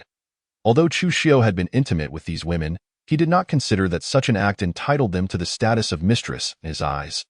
They were far from reaching that level, not even Zhang Yue. After quickly finishing a bowl of rice, Li Wenbin took a sip of tea and eagerly spoke, Young Master Chu, I found the medical ability user you asked me to locate. Have you brought them? Chu Xiu gently blew on the tea leaves in his cup and took a sip of the hot tea. Li Wenbin hesitated, but he had no choice but to divulge. There was a slight accident. Another accident? Chu Xiu looked at him in surprise. This fellow hadn't run into the protagonist again, had he? It was a pair of siblings. The sister is a rare healing ability user, and her brother possesses powerful telekinesis, Li Wenbin explained. They seem to have misunderstood us a little. That telekinesis user thought we were spying on his sister, so he attacked our people. Upon hearing this, Chu Xiu understood why Li Wenbin wore such an expression. It turned out he had returned seeking assistance after failing to overcome them. Have Zhao Ming and Yi Wufeng accompany you, Chu Xiu said, savoring the freshly cooked tripe. Being able to enjoy such a meal in the apocalypse was a luxury in itself. Thank you, young Master Chu, Li Wenbin responded, his goal achieved, and he quickly polished off another bowl of rice. Chapter 72. The underlying currents of deceit. Regardless of whether they were forcibly brought or voluntarily complying, Chu Xiu cared little about the outcome. He was in urgent need of their presence to heal the internal backlash he sustained from the Dark Realm. Otherwise, the time required for recovery would indeed be prolonged, and he was unwilling to wait such a lengthy period. Moreover, the longer the delay, the greater the likelihood of experiencing sequelae post-recovery. After finishing his meal, Li Wenbin took his leave, instructing the two women to tidy up while he proceeded to his office. Although Li Wenbin endeavored to conduct a discreet search for medical ability users, it was all too simple for those with ulterior motives to uncover his intentions. The Hope Base must have already been informed of his severe injuries, having endured without exploding into a significant conflict. As the one in control of the Hope Base, Chu Hongwei would undoubtedly take action against him. This presented an excellent opportunity for him to counterattack. Chu Xiu glanced at the little black creature basking in the sunlight on the windowsill before averting his gaze. This little fellow not only gathered numerous mutated felines, but also commanded several exotic beasts to serve him. Despite its diminutive size, Little Black had surpassed most in strength.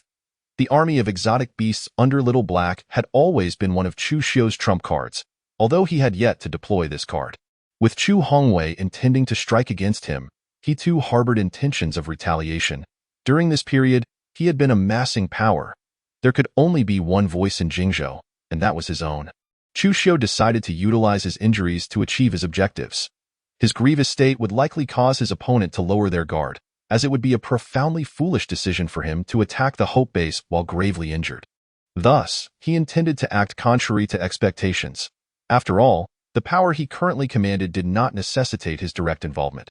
However, to safeguard against potential failure of his plan, Chu Xiu had specifically called his father, urging him to be ready to provide support when the time came. A gentleman does not stand beneath a precarious wall. Every endeavor requires dual preparations. The Hope Base. Upon learning that the city lord of Nirvana might be gravely injured, Chu Hongwei, who had always regarded Chu Xiu as a thorn in his side, felt elated. He dispatched his underling, Li Wenbin, to search for medical ability users. Ladies and gentlemen, this is our opportunity. Chu Hongwei convened a clandestine meeting attended by the senior members of the Hope Base. The attendees exchanged glances, remaining silent. After their previous loss of influence, Chu Hongwei had effectively consolidated power, leaving them with grievances. Since he wielded the authority, he could act as he pleased. If he failed, he would bear the blame. If he succeeded, they might enjoy some benefits. Nonetheless, Chu Hongwei did not completely disregard their influence over the Hope Base. The collective combat strength of these individuals was still a force to be reckoned with. Do not remain silent. The future development of the Hope Base is at stake. The stronger the Hope Base becomes, the more benefits there will be for all of us. Chu Hongwei understood their resentments but knew they did not wish to see the Nirvana City grow stronger either. While ability users could not yet determine the overall direction of events, any further delay could hasten that day. The future, as Chu Xiu had articulated, indicated that ability users were an inevitable trend. However, the Hope Base could not openly acknowledge this, as many positions were held by ordinary people, who were also their confidants. Fortunately, the soldiers who awakened abilities remained loyal to them, which was why they had always advocated for the coexistence of ordinary people and ability users. Yet the senior members, including Chu Hongwei, were already plotting the acquisition of ability-enhancing potions. Once successful, they too could become ability users, thus completely shedding their identities as ordinary individuals. Although they had lost several high-end talents to Nirvana City in the previous encounter, the Hope Base still possessed considerable resources. At the outset of the apocalypse, they prioritized rescuing high-end talents. One senior member seated to the right of the conference table addressed Chu Hongwei, stating, "If you intend to deal with Nirvana City, you must be aware that their ability users far surpass us. The City Lord of Nirvana, Chu Xiu, commands numerous powerful ability users, such as Zhao Meng, Li Wenbin, Yi Wufeng, Li Chong, Gu Li, and others. We must first eliminate his key allies to throw him into disarray. Only then will we have the best opportunity to assault Nirvana City. I have already formulated a rationale. No one is permitted to divide Jingzhou. We must unite to reclaim our territory. It is our duty." One individual raised a question, "But how do we eliminate these allies? Haven't we tried before and failed?" Another person supported the decision, arguing that failure is the mother of success, and one should not shy away from action due to past failures. The remaining senior members voiced their opinions, resulting in a cacophony of conflicting views. At this juncture, all eyes turned to the silent Chu Hongwei. "Mayor Chu, it is time for you to share your thoughts. What do you think? We are all ears. Indeed, we are all listening." Chu Hongwei could see through their intentions, a cold smirk forming within him. These cunning old foxes sought to shift the burden of failure onto him should the mission falter. Nevertheless, Chu Hongwei dismissed these trivial concerns. Once Nirvana City was dealt with, he would have these individuals as his targets. A minor concession could lead to grand ambitions. 2 hours later, Chu Hongwei exited the conference room. Satisfied. Several senior members, their expressions varied, returned to their respective homes. Among them was a senior member named Hong Jiqiang, who, upon returning home, displayed a countenance that oscillated between rage and calm. "This is all you're doing." Ultimately, Hong Jiqiang appeared to arrive at a significant decision. "Here is the address. Just ensure this is delivered to the designated room." He placed the contents he had just pinned into an envelope and handed it to a trusted confidant who emerged from his shadow. "Remember, if this is exposed, incinerate the letter immediately," Hong Jiqiang instructed sternly. "Understood, you need not worry. I will see to it." The confidant seamlessly melded into the ground, vanishing without a trace. This confidant was a shadow ability user, capable of consuming others' shadows to become them, thereby controlling them. For safety reasons, Hong Jiqiang had always kept this confidant integrated within his own shadow for protection. In a corner room of the civilian district of the Hope Base, a shadow traversed through the shadows of passers-by, arriving at its destination. Knock, knock, knock. The occupants instantly rose, warily eyeing the door. "Who goes there?" Lei Fei, armed and concealed beside the door, spoke coolly as the intelligence minister of Nirvana City. Lei Fei always took the lead in critical operations and was held in high regard by his subordinates. Subsequently, everyone in the room witnessed an envelope being slipped beneath the door. Chapter 73. Siblings bound by fate. The knocking ceased outside. "Minister, it's nothing but a letter." One subordinate cautiously picked up the letter from the floor and presented it to him. Lei Fei tore open the envelope, inspecting its contents. "Brothers, Hong Jiqiang has defected." A look of delight spread across Lei Fei's face as he carefully stowed the letter away. "This individual was our only contact and the most likely to defect. After investing so much time, we finally have a breakthrough." Li Yuanlong, go meet with Hong Jiqiang and inform him that once the plan succeeds, he will undoubtedly receive his due. Li Yuanlong was the one who had just delivered the envelope to Lei Fei. Having lost his wife and child, he awakened the ability to transform into water, allowing him to dissolve any substance, including himself. Understood. Li Yuanlong transformed into droplets, rolling to the ground and vanishing without a trace. Meanwhile, Hong Jiqiang, who had chosen to betray the Hope Base, was in turmoil at home, pacing back and forth, deeply anxious. His torment stemmed not from the act of betrayal but from an urgent desire for a response. Since the safe return of his subordinate, he had been waiting for the other party's reply. What if they rejected him? If they agreed, would their promises hold? A myriad of thoughts flooded his mind, causing beads of sweat to trickle down his forehead. At that moment in Hong Jiqiang's room, droplets of water began to rise from the floor, coalescing into a figure. Upon the appearance of Li Yuanlong, Hong Jiqiang quickly wiped the sweat from his brow. "I have decided to ally with you. Whatever you wish to know, I am willing to divulge. However, you must guarantee that once the plan succeeds, I will be able to live safely in Nirvana City." A smile crept onto Li Yuanlong's face. "Of course. We honor our commitments, and once the plan is successful, it will surely be fulfilled." With this assurance, Hong Jiqiang felt more at ease and promptly added, "Let me provide you with some intelligence. Chu Hongwei intends to target your city lord. The first to be attacked will be the city lord's right-hand man, Li Wenbin. The specific time and location are detailed here." Having betrayed Chu Hongwei, Hong Jiqiang naturally aimed to be thorough, sharing all the intelligence he possessed. "Once you commit, there can be no turning back. I must see this through." The motivation behind Hong Jiqiang's betrayal was deeply rooted in the previous ambush by Nirvana City on the Hope Base.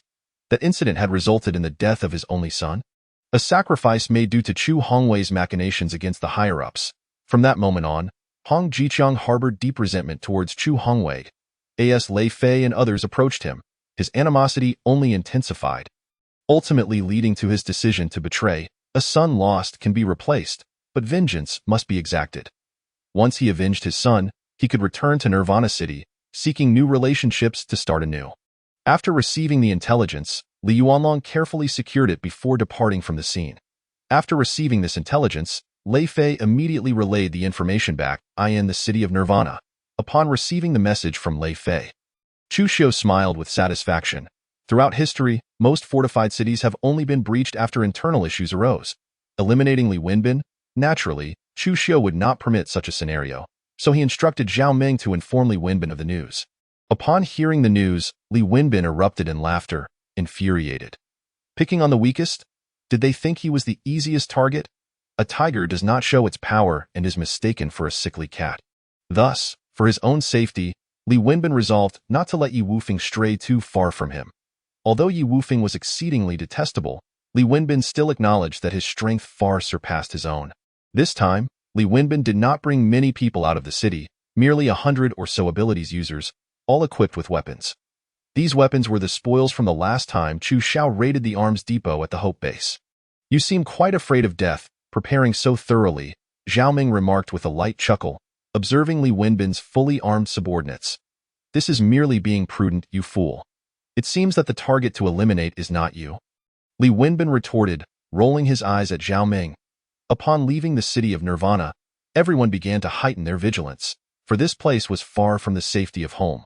While they were here to have fun, Li Wenbin would not gamble with his life. "Perhaps they see you as too weak and are planning to strike first," he mused, noting how the usually aloof Yi Wufeng was now uncharacteristically close to him.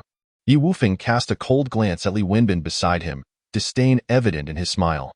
Under the subtle influence of dark powers, Yi Wufeng had gradually forgotten his intention to leave the city of Nirvana. However, he had not forgotten the time when Li Wenbin had killed those innocent people before his eyes. Despite the dark abilities affecting him, Yi Wufeng's murderous intent towards Li Wenbin had dissipated. Though his disdain remained unchanged, "This mission has been entrusted to us by Chu Xiao. It is not a time for you to mock me," Li Wenbin interjected, seeing the two of them bickering about him. Zhao Ming had no desire to engage further. Yi Wufeng chose to ignore Li Wenbin and quickened his pace ahead. Hey, why are you walking so fast? Li Wenbin, feeling a sudden loss of security as Yi Wufeng distanced himself, hurriedly scanned their surroundings and followed closely. After 2 hours of travel, they opted to avoid killing any zombies they encountered. After all, this territory did not belong to the Nirvana City's influence. Leaving these zombies alive would help the people inside realize just how safe and fortunate they were. The road was congested with abandoned vehicles, strewn with corpses, a ghastly sight. The bodies that had been feasted upon were primarily the work of mutated animals. On the top floor of a high-rise building, a pair of siblings were resting, roasting the flesh of mutated animals. Brother, it seems those people from Nirvana City harbor no malice. Are we being overly sensitive? Mu Rongyun said to her brother. Her brother, Mu Rongtian, affectionately ruffled her hair, gazing at her fondly. Those people are merely interested in your abilities, and no matter their intentions, we shall ignore them. While you may save others out of kindness, that does not mean they will reciprocate. Our parents left us too soon. We only have each other. I will not let any danger approach you in this apocalyptic world. Mu Rongtian could only do his utmost to shield his sister's innocent heart from the darkness that lurked in the hearts of others. Mu Rongyun always heeded her brother's words, quickly nodding and handing him the roasted meat. Brother, you eat first. This is done. All right, I'll have a bite. Wow, your roasting skills are improving every day. Really? Of course it is. Meanwhile, Li Wenbin and his group were not far from their location. Chapter 74. The attack of the mutated baby. According to my sources, that pair of siblings has been active in this area. However, Li Wenbin said with a sinister smile, that guy seems overly protective of his sister. As long as we... Before Li Wenbin could finish his sentence, he was interrupted by Yi Wufeng. That is too despicable. Such actions will never win over those siblings. Yi Wufeng stared intently at Li Wenbin. Not everything needs to be done so ruthlessly. Let me give it a T or Y at Yi Wufeng, wanting to prevent another tragedy, decided to take matters into his own hands, hoping to convey goodwill. While it may be somewhat extreme, if Yi Wufeng failed, he would have no choice but to proceed as Li Wenbin suggested. Zhao Ming's mindset was straightforward. Any method would suffice as long as the mission was accomplished. The rest was irrelevant to him. All right, Yi Wufeng replied confidently. As long as it was something he desired to do, he believed he could achieve it. Bing Gu, I smell roasted meat. It's coming from that rooftop over there. Suddenly, one of Li Wenbin's subordinates pointed towards the rooftop not far ahead. This was an abilities user with heightened sense of smell, capable of detecting various scents even after a day, a skilled tracker. However, there was one thing that bothered him immensely. The foul stench when he needed to relieve himself. It seems that pair of siblings is indeed over there. Li Wenbin couldn't help but chuckle. Brothers, once we finish this, Bing Gu, will treat you all to a lavish feast. Bing Gu is mighty. Bing Gu is amazing. Following Bing Gu means feasting like a king. Who? Li Wenbin's expression darkened instantly, turning around to glare at his subordinates. Who said that? Step forward. Li Chong and Yi Wufeng stifled their laughter, wondering which subordinate was so tactless as to provoke Li Wenbin. However, no one stepped forward. Everyone looked around curiously, unsure of who had spoken. Am I not stepping forward? Li Wenbin's gaze turned icy as he swiftly turned toward the source of the voice. There, peeking out from a nearby trash can, was the head of a baby, bloodied, with sharp teeth still holding remnants of flesh. What the hell? Li Wenbin and his companions recoiled in horror. Even the usually composed Yi Wufeng took a step back. For the sight of the baby was terrifying. It's a mutated baby zombie. One of Li Wenbin's subordinates shouted nervously. Roar! The baby zombie emitted a shrill scream and vanished into the trash can in an instant. It reappeared, pouncing on one of the ability's users, sinking its teeth into his neck. Blood sprayed forth, and the ability's user was unable to react in time, succumbing to the fatal bite. I've got it under control. Li Chong reacted swiftly, but alas, it was too late to save that unfortunate soul. Die. Enraged by the death of his subordinate, Li Wenbin unleashed a fiery fist. Boom. The fire fist struck the baby zombie squarely. Roar! Yet, despite the flames engulfing it, the mutated baby zombie continued its assault on Li Wenbin. The baby zombie's roar momentarily disoriented Li Chong, allowing it to break free from control. Li Wenbin transformed into flames. Charging toward the baby zombie. Humans must die. The words from the baby zombie sent shockwaves through the onlookers. Had mutated zombies evolved to such a degree? Yi Wufeng observed quietly, concern for humanity's future weighing heavily on his heart. With the human population dwindling, the number of mutated zombies and animals was staggering. Multiple births were common, and their development periods barely lasted months. The disparity in numbers would only grow, further constricting humanity's survival space. Li Wenbin's subordinates scattered as one particularly robust ability's user stepped forward to protect Li Wenbin. He took multiple hits before being sent flying, his eyes vacant. Meanwhile, Li Wenbin's men attempted to strike, but every effort was evaded by the baby zombie. Damn it! What is this creature's ability? Li Wenbin was perplexed. Be careful. Fall back. Zhao Ming shouted, lightning crackling around him as he swiftly matched the baby zombie's speed. A bolt of lightning struck the baby zombie, but it manifested a shield that effortlessly deflected the attack. Yi Wufeng. Do you intend to watch so many perish before your eyes? Li Wenbin's words compelled Yi Wufeng to act. While Li Wenbin was indeed detestable, the others were innocent. Like the wind, I move. The wind moves as it wills. Yi Wufeng kicked the baby zombie, but a piercing shriek echoed in his mind, leaving him momentarily dazed. The small-sized baby zombie scurried across the ground at remarkable speed. Lunging at Yi Wufeng, a bolt of lightning struck the baby zombie, sending it flying. Are you all right? Zhao Ming appeared beside Yi Wufeng. Concern etched on his face. I'm fine. Thank you. Yi Wufeng shook his head, indicating he was unhurt, but he suspected the baby zombie possessed psychic abilities. Its previous attack had left him momentarily disoriented, and no wonder it can speak. I've never encountered a psychic zombie before. Li Wenbin was taken aback to find himself facing a psychic mutated zombie. No wonder it was so challenging to deal with. Let's all go together. Zhao Ming said gravely. All right, Yi Wufeng nodded. Let's proceed. We still have our mission to complete. Li Wenbin glared furiously at the baby zombie, utterly disgusted. The infant zombie possessed a ghostly pallor, its head bare and its form entirely unclothed. With claws that were exceptionally sharp.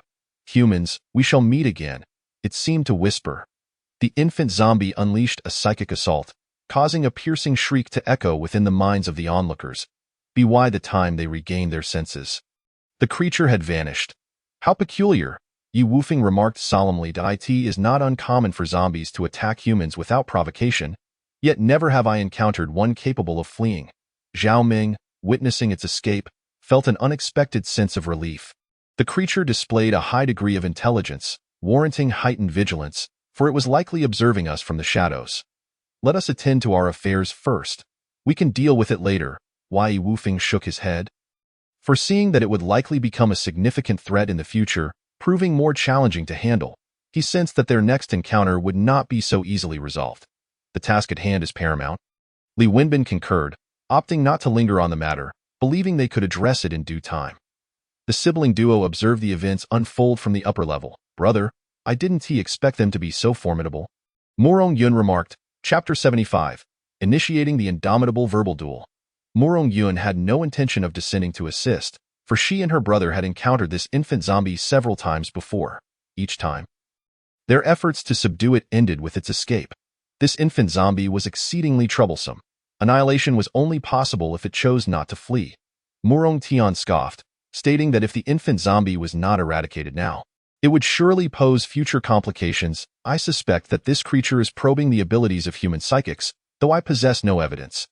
Its intellect is undoubtedly not to be underestimated. However, this matter does not concern us. Even if the sky were to fall, there would be someone tall enough to hold it up. Morong Yun playfully inquired, what if that tall person cannot hold it up? Then it shall fall upon me. Morong Tian replied with a serious expression, Oh brother, why so grave? The sky is certainly not going to fall, Morong Yun teased, sticking out her tongue and giggling. Let us hope that is indeed the case. Morong Tian said, turning his gaze toward the apocalyptic scene outside, his heart growing heavier. Humanity was embroiled in conflict, and he and his sister were left to ponder their own path and where they could find a place to settle. Truthfully, Murong Tian did not wish for his sister to continue wandering alongside him in such a state of disarray. They are likely searching for us. Look, they have entered, Murong Tian observed as he spotted individuals approaching below. Murong Yun, filled with curiosity, asked, "Brother, do you think someone among them is injured and in need of my abilities? Otherwise, why would they be so eager to find a healer?" Murong Tian nodded, explaining, "I am somewhat familiar with these individuals. They are high-ranking officials from the city of Nirvana. The fact that they have all mobilized suggests that their leader has sustained injuries. However, I have not heard of any significant battles occurring in the city of Nirvana." Although he and his sister had always remained on the outskirts of power, Murong Tian was acutely aware of the happenings in the Hope Base and the city of Nirvana. Jingzhou was his homeland, and unless absolutely necessary, he did not want to lead his sister away from it. Murong Yun, observing her brother's stillness and lack of intention to leave, asked, "Are you saying you will not agree to them? Should we not depart?" Murong Tian shook his head, saying nothing further, only motioning for his sister to stand behind him. When Li Wenbin and the others finally arrived at the upper level and saw Murong Tian, Yi Wufeng quickly approached. "My friend, we mean you no harm. Last time was merely a misunderstanding," he said earnestly. Murong Tian's lips curled slightly in disdain. "Sincerity. Sincerity is when one acts without resorting to force. That does not reflect the stance of the city of Nirvana. It is merely your personal sentiment," he added, pointing at Li Wenbin, the true authority in the matter. "You possess keen insight," Li Wenbin thought to himself. Feeling a surge of satisfaction, Yi Wufeng was taken aback by how much this individual knew, yet maintained his composure as he continued to persuade him. "Healers are exceedingly rare. To date, there has not been a single one in the city of Nirvana. If your sister joins us, her status will surely be elevated, for a healer's presence can save lives at any moment. Your sister appears to be quite young. Surely you do not wish for her to continue wandering aimlessly with you? You are likely aware of the rules in the city of Nirvana, as well as those in the Hope Base. Currently, these two places are the safest zones within Jingzhou. However, the power dynamics within the Hope Base mean you would likely only be subjected to hardship. As someone of your standing would struggle to ascend the ranks. With that, Yi Wufeng gestured to himself, stating, "My words carry weight. Even he pointed at Li Wenbin, lacks the authority to interfere with my decisions. Therefore, should you choose to join us, I can assure you that no one will dare to harass your sister." Yi Wufeng had discerned that the young man's weakness lay in his sister. After all that had been said, the choice rested in Murong Tian's hands. "Brother." Murong Yun tugged at his sleeve. Murong Tian gestured for her to hold her tongue and turned to face Yi Wufeng and the others. "I assume you have come prepared. What would you do if I declined?" Yi Wufeng did not anticipate that despite his overtures, this individual would remain obstinate. "What would we do? We would, of course, forcibly take you back. Your sister's healing abilities were specifically requested by Lord Chu." Upon hearing this, Li Wenbin snorted coldly, indicating that if sweet words would not suffice, then force would be the only recourse. Murong Yun, sensing impending conflict, disregarded her brother's prior warnings and interjected, "I wish to know if your city lord is injured, necessitating my abilities for his healing." "Indeed," Yi Wufeng replied before Li Wenbin could speak. Directly addressing her, "Do you realize what you are implying?" Li Wenbin exclaimed, seizing Yi Wufeng's collar in a fit of rage. "Why?" Yi Wufeng shrugged off his grip, adjusting his collar nonchalantly. "While this information may not be widely known, it has certainly caught the attention of those with keen insight during your extensive search for healers. That does not justify your betrayal of Lord Chu," Li Wenbin retorted coldly. Yi Wufeng, you have overstepped." Zhao Ming, unable to tolerate a traitor, glared at Yi Wufeng. The latter feigned innocence, a smirk creeping onto his face.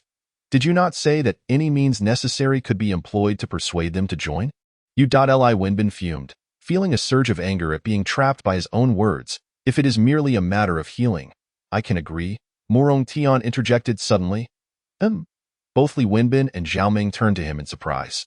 "However, if you wish for me to join the city of Nirvana, I shall need to consider it further." In a swift motion, Murong Tian unleashed his powerful telekinesis, sending objects flying toward the trio. Yi Wufeng countered with a gust of wind, effortlessly obliterating the oncoming projectiles. Impressive display of wind manipulation. I commend your prowess, he said. Let us proceed. I am increasingly curious about the nature of your city's lord. Just as Li Wenbin and the others prepared to retaliate, Morong Tian halted, having only wished to test Yi Wufeng's strength. Why Yi Wufeng's words had indeed resonated with him. He could not allow his sister to endure a life of constant hardship. The city of Nirvana appeared to be a promising refuge, but he needed to evaluate it personally before making a definitive choice. Chapter 76. Before the first strike, already filled with apprehension. Upon witnessing the young man's defiance, Li Wenbin felt compelled to caution him. Young man, no one in the city of Nirvana will indulge your whims. Morong Tian shrugged, displaying no fear. Why strength renders me unafraid of anyone. Brother, Morong Yun urged, wishing to avoid further conflict. Let us hope so, Li Wenbin scoffed, gesturing toward the door. He'll prevent their escape. They would ensure that the group exited between their ranks. Stay close to me, Morong Tian instructed his sister. Understood, brother. Morong Yun obediently followed him. As they made their way back, they encountered no further signs of the infant zombie. However, after their departure, the creature appeared on the streets, accompanied by the other zombies that obediently trailed after it. In the city of Nirvana, Morong Yun exclaimed, Brother, this place is truly splendid. It feels as though we have returned to the world before the apocalypse. She gazed at the goods and clothing being sold on the streets, reminiscing about the splendor of the pre-apocalyptic era. Yet, it was merely an illusion. The chasm between their current existence and that bygone world was still far too vast. However, this had already brought immense satisfaction to Morong Yun, as it provided her with a semblance of peace.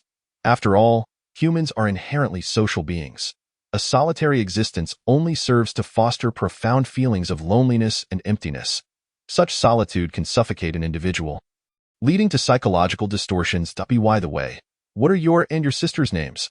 I need them for the documentation of your identification in Nirvana City, Li Wenbin suddenly inquired. Morong Tian and Morong Yun. They both answered simultaneously, without any hesitation to disclose their names. Morong Tian's confidence stemmed purely from his belief in his own strength, while Morong Yun's openness was rooted in her trust in her brother, coupled with her naivety. The surname Morong is quite rare, Li Wenbin remarked in surprise, mentally noting their names. Morong Tian pressed his lips together, choosing not to respond, as he took his sister's hand and approached the Lord's residence. We've arrived. Let's wait for the announcement. Zhao Ming entered first, instructing everyone to wait outside so. They expect us to treat their injuries yet maintain such airs. Truly, they are of high stature. Morong Tian muttered under his breath, rubbing his nose. Brother, please keep your comments to a minimum. This is their territory, Morong Yun cautioned, worried that her brother might provoke them. Although he was formidable, for hands could easily overpower one. All right, I understand. Morong Tian waved dismissively. It's just Nirvana City. I can come and go as I please. Even the lord of this city, he believed, would not be able to impede him. Li Wenbin shot a glance at Morong Tian, disinterested in engaging with him, deeming him an insignificant character. Having completed his task, I'll take my leave now, Yi Wufeng said to Li Wenbin before heading to his residence. Individuals of their status naturally resided in the vicinity of the Lord's mansion. Li Wenbin, feeling uneasy about Morong Tian, summoned a subordinate and whispered an order. The subordinate promptly departed. Just then, a cloud of black mist surged forth from within the Lord's mansion. Morong Tian's pupils constricted as he instinctively shielded his sister. A surge of vigilance filling his heart. The power emanating from this black mist was terrifying. Its mere presence imposed immense pressure upon him. The mist halted before Morong Tian, and Chu Xiu emerged from within. You are the one possessing healing abilities. Chu Xiu's gaze shifted to Morong Yun behind Morong Tian. Indeed, that is correct, Morong Yun replied, somewhat nervously. This must be the Lord of Nirvana City. He is so young and handsome. She thought, discreetly touching her face, feeling a slight flush. You are indeed the Lord of Nirvana City, Morong Tian asked in a deep voice. As he spoke, he suddenly felt the space around him distort, and the scene shifted instantaneously. In the Lord's reception hall, Chu Xiu was already seated in the main chair, gesturing for the two women to serve tea to the guests. Please, take a seat, he offered. Chu Xiu sipped his tea delicately, displaying the poise befitting someone of high status, contrasting sharply with the boorishness of a nouveau riche. Morong Yun felt somewhat constrained, but once her brother sat down, she hurriedly joined him. Thank you for your hospitality, Morong Tian said as he took a sip from the teacup. After observing him drink, Chu Xiu smiled at him. I need a healer to tend to my injuries. To be frank, I have internal wounds, and I am uncertain if your sister can heal me. I can, Morong Yun asserted confidently regarding her healing abilities. The young and courteous lord of Nirvana City was nothing like the monstrous rumors that circulated outside. Moreover, saving him would mean saving countless others.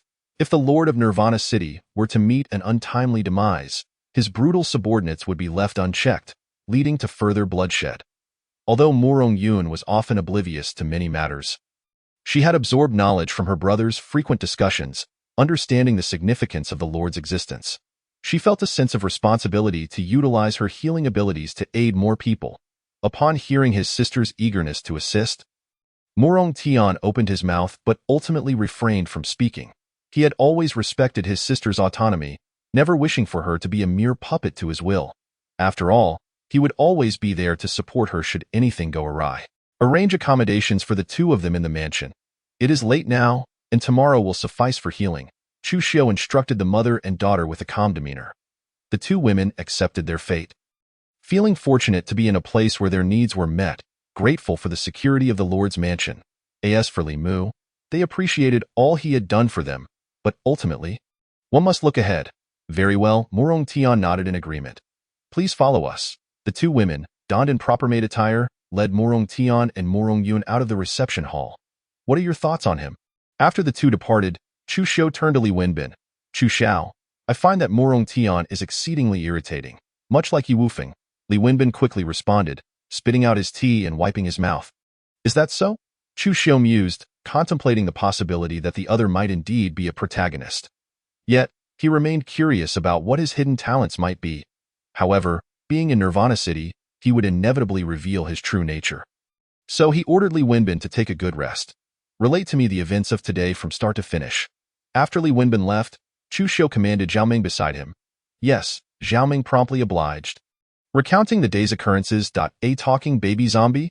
Have Lei Fei keep a close eye on any information regarding this zombie, Chu Xiu said, tapping his fingers on the table, his gaze deep and contemplative. This was the first time encountering such a zombie, which had tested the waters only to retreat. Intriguing. Understood. Zhao Ming bowed his head. Chapter 77. Since you've arrived, do not expect to depart. Chu Xiu returned to his chamber alone. Entering the secret room concealed within a dark compartment, he sat cross-legged upon the stone bed. Dark power surged within him, yet his internal organs were in a state of extreme instability, causing his dark abilities to fluctuate erratically, a consequence of the backlash from the dark domain. However, with the existence of the vehicle, he felt no fear of any forceful attacks. Unless one could obliterate the vehicle in an instant and render his spatial battle slaves powerless, he remained untouchable. Regardless of whether Morong Tian was the protagonist, his strength could only serve to benefit Chu Xiu. Entering Nirvana City was akin to falling into his grasp. Individuals like Morong Tian were remarkably easy to manipulate. He merely needed to leverage the affections of his sister to achieve his ends. For instance, today he noted that Morong Yun blushed upon seeing his face, as a seasoned player in the realm of romance. He understood precisely what that indicated. Converting this fondness into affection for himself would be a trivial endeavor. How despicable and cunning it may be, as long as he achieved his objectives, any means could be employed. Should he succeed, his nefarious deeds would be glorified, while failure would render his heroic acts grotesque. Chu Xiu slowly opened his eyes, a hint of dark energy swirling within them. He summoned his spatial battle slave before him, conjuring a powerful vortex of darkness that he directed towards the slave's head, striking it. After a long while, Chu Xiu sighed in disappointment. It was indeed futile. The fault lay in his approach. If he wished to absorb another's abilities, he needed to proceed with caution and patience, step by step. Chu Xiu reminded himself to remain calm, gradually organizing his thoughts. One day, he would master this skill completely. The following day, Li Wenbin arose early and, upon stepping outside his door, inquired of the guards stationed outside. Has that little girl, Gu Qiongshi, returned? Yes, Brother Bin. She has returned, the subordinate replied, a flicker of unknown fear crossing his eyes at the mention of Gu Qiongshi. Such an ability to probe into one's heart was truly terrifying.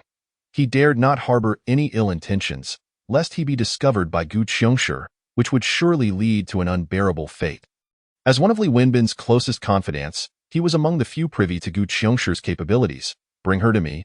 Li Wenbin decided to have Gu Qiongshi investigate Murong Tian's innermost thoughts. He felt somewhat uneasy about that individual and wished to ascertain his true nature. As Chu Xiu's most loyal subordinate, it was imperative that he address these concerns personally. After Chu Xiu entrusted Gu Qiongshi to him, he had dismissed her to train outside Nirvana City, preferring to keep her far away. After all, he did not wish to have someone who could read his thoughts lingering by his side. Such absolute transparency was utterly unnerving. "You're still afraid of me," Gu Qiongshi stated directly upon her arrival.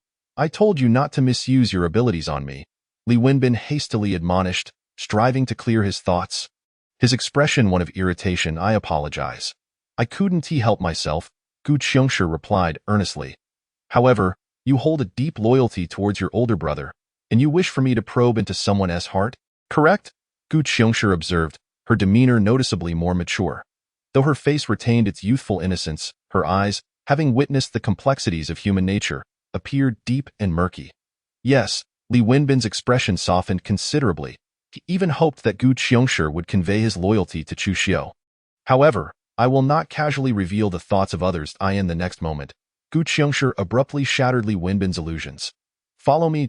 Li Wenbin wore a sullen expression, his mind blank, devoid of any thoughts to offer her. Gu Qiongshi, with a devious smile and a lollipop in her mouth, trailed behind him. Within the city lord's manor, "You two should eat something first." Chu Xiu's breakfast was exceptionally lavish, featuring an array of noodles, pastries, and milk. Perhaps such a spread would have seemed unremarkable before the apocalypse, but here, it signified opulence. "Wow, this bread is delicious, brother. You must try it." Murong Yun took a bite of the freshly baked meat floss bread. Her face alight with joy, Murong Tian, who had not tasted anything warm in ages, wasted no time in devouring his portion without any pretense of politeness. "Go ahead. Indulge yourself." After finishing his last bite, Chu Xiu leisurely wiped his mouth. "Waste not, want not." Once Xiaoming noticed that Chu Xiao had stopped eating, he unabashedly snatched the 3 buns from Chu Xiao's plate.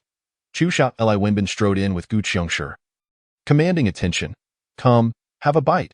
Chu Xiao gestured for Gu Qiongshi to join them, cautioning her to limit her sugar intake lest she develop cavities. This sister is genuinely kind-hearted, her thoughts solely occupied with food. Meanwhile, another individual harbored a tumultuous mind, seemingly terrified of the older brother. Gu Qiongshi, using her psychic abilities, directly connected with Chu Xiu's mind, speaking silently. Chu Xiu, maintaining his composure, handed her a bun. "Take this and enjoy it over there." Gu Qiongshi obediently took the bun and seated herself, savoring her meal. "Are you a starving ghost reincarnated?"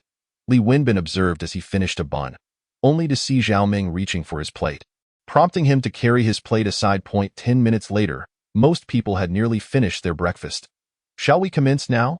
Murong Tian, having lost his earlier invincible mindset, especially in light of the unfathomable strength of the Nirvana City Lord, merely wished to conclude matters swiftly and depart.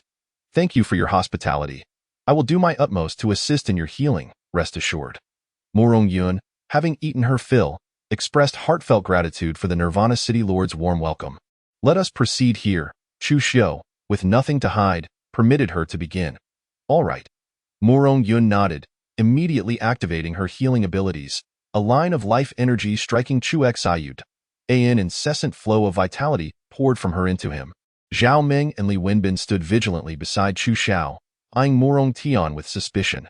Murong Tian showed no intention of hostility, merely wishing to leave. Yet, he could not fathom how easy it was to enter, yet so difficult to exit.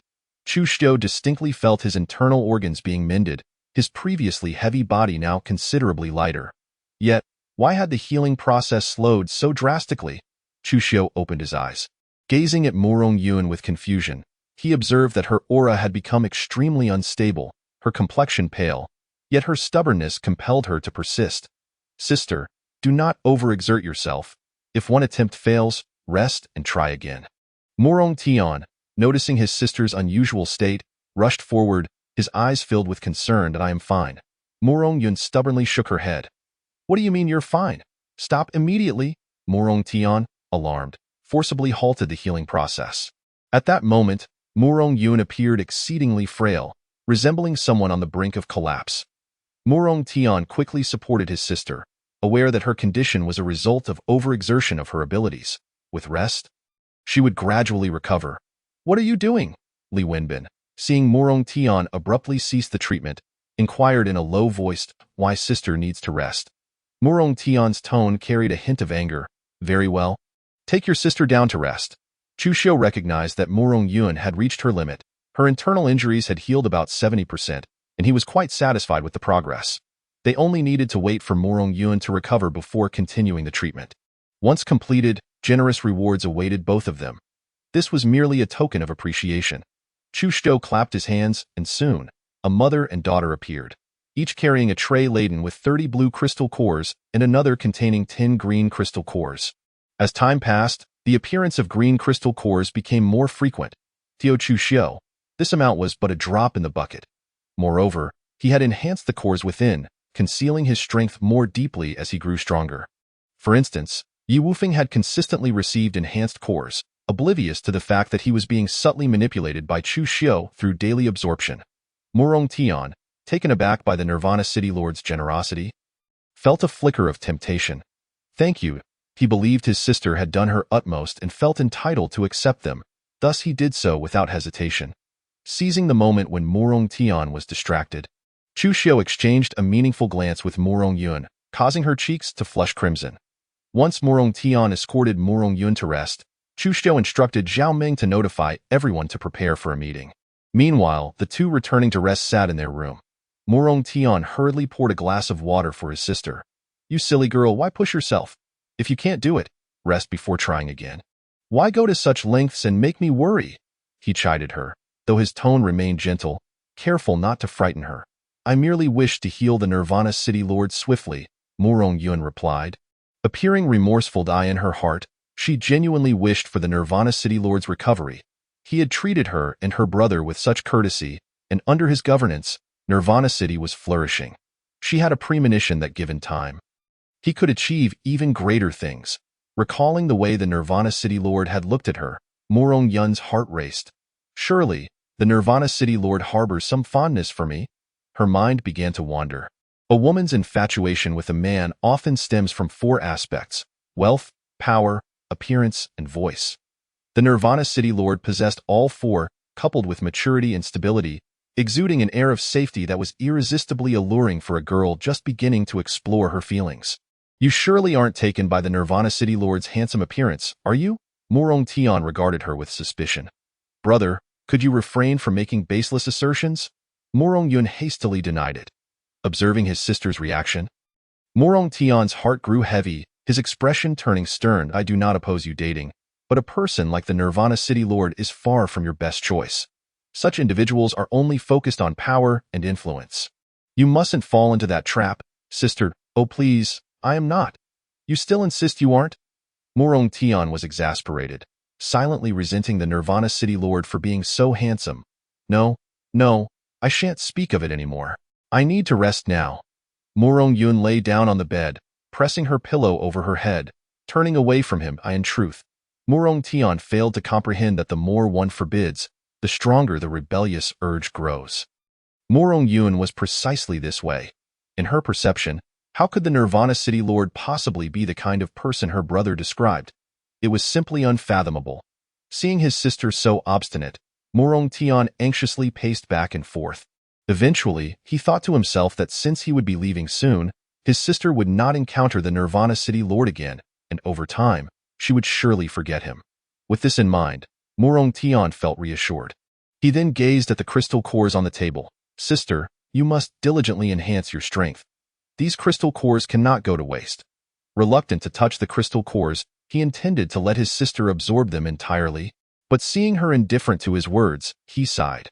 This is the Nirvana City Lord's goodwill, as expected. Upon hearing this, Murong Yun immediately sprang up and began absorbing the crystal cores. Murong Tian, witnessing his sister's eagerness, felt a pang in his heart, akin to watching his daughter grow up only to be stolen away. The pain was profound and piercing. An hour later, in the conference hall of the City Lord's manor. "Ladies and gentlemen, We shall determine victory in one battle and establish the fate of our world. It is time to cast aside this stepping stone of hope. Chu Xiu raised his glass, addressing the assembly with a calm demeanor. This battle must result in victory. Defeat is not an option. Who among you volunteers for the task of infiltrating the Hope Base to disrupt their rear?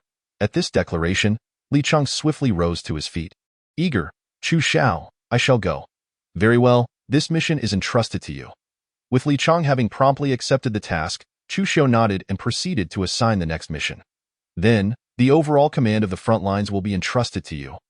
Wang Hong. Professional matters should be entrusted to professionals. Though Wang Hong may not possess overwhelming strength, he was rich in experience in this domain.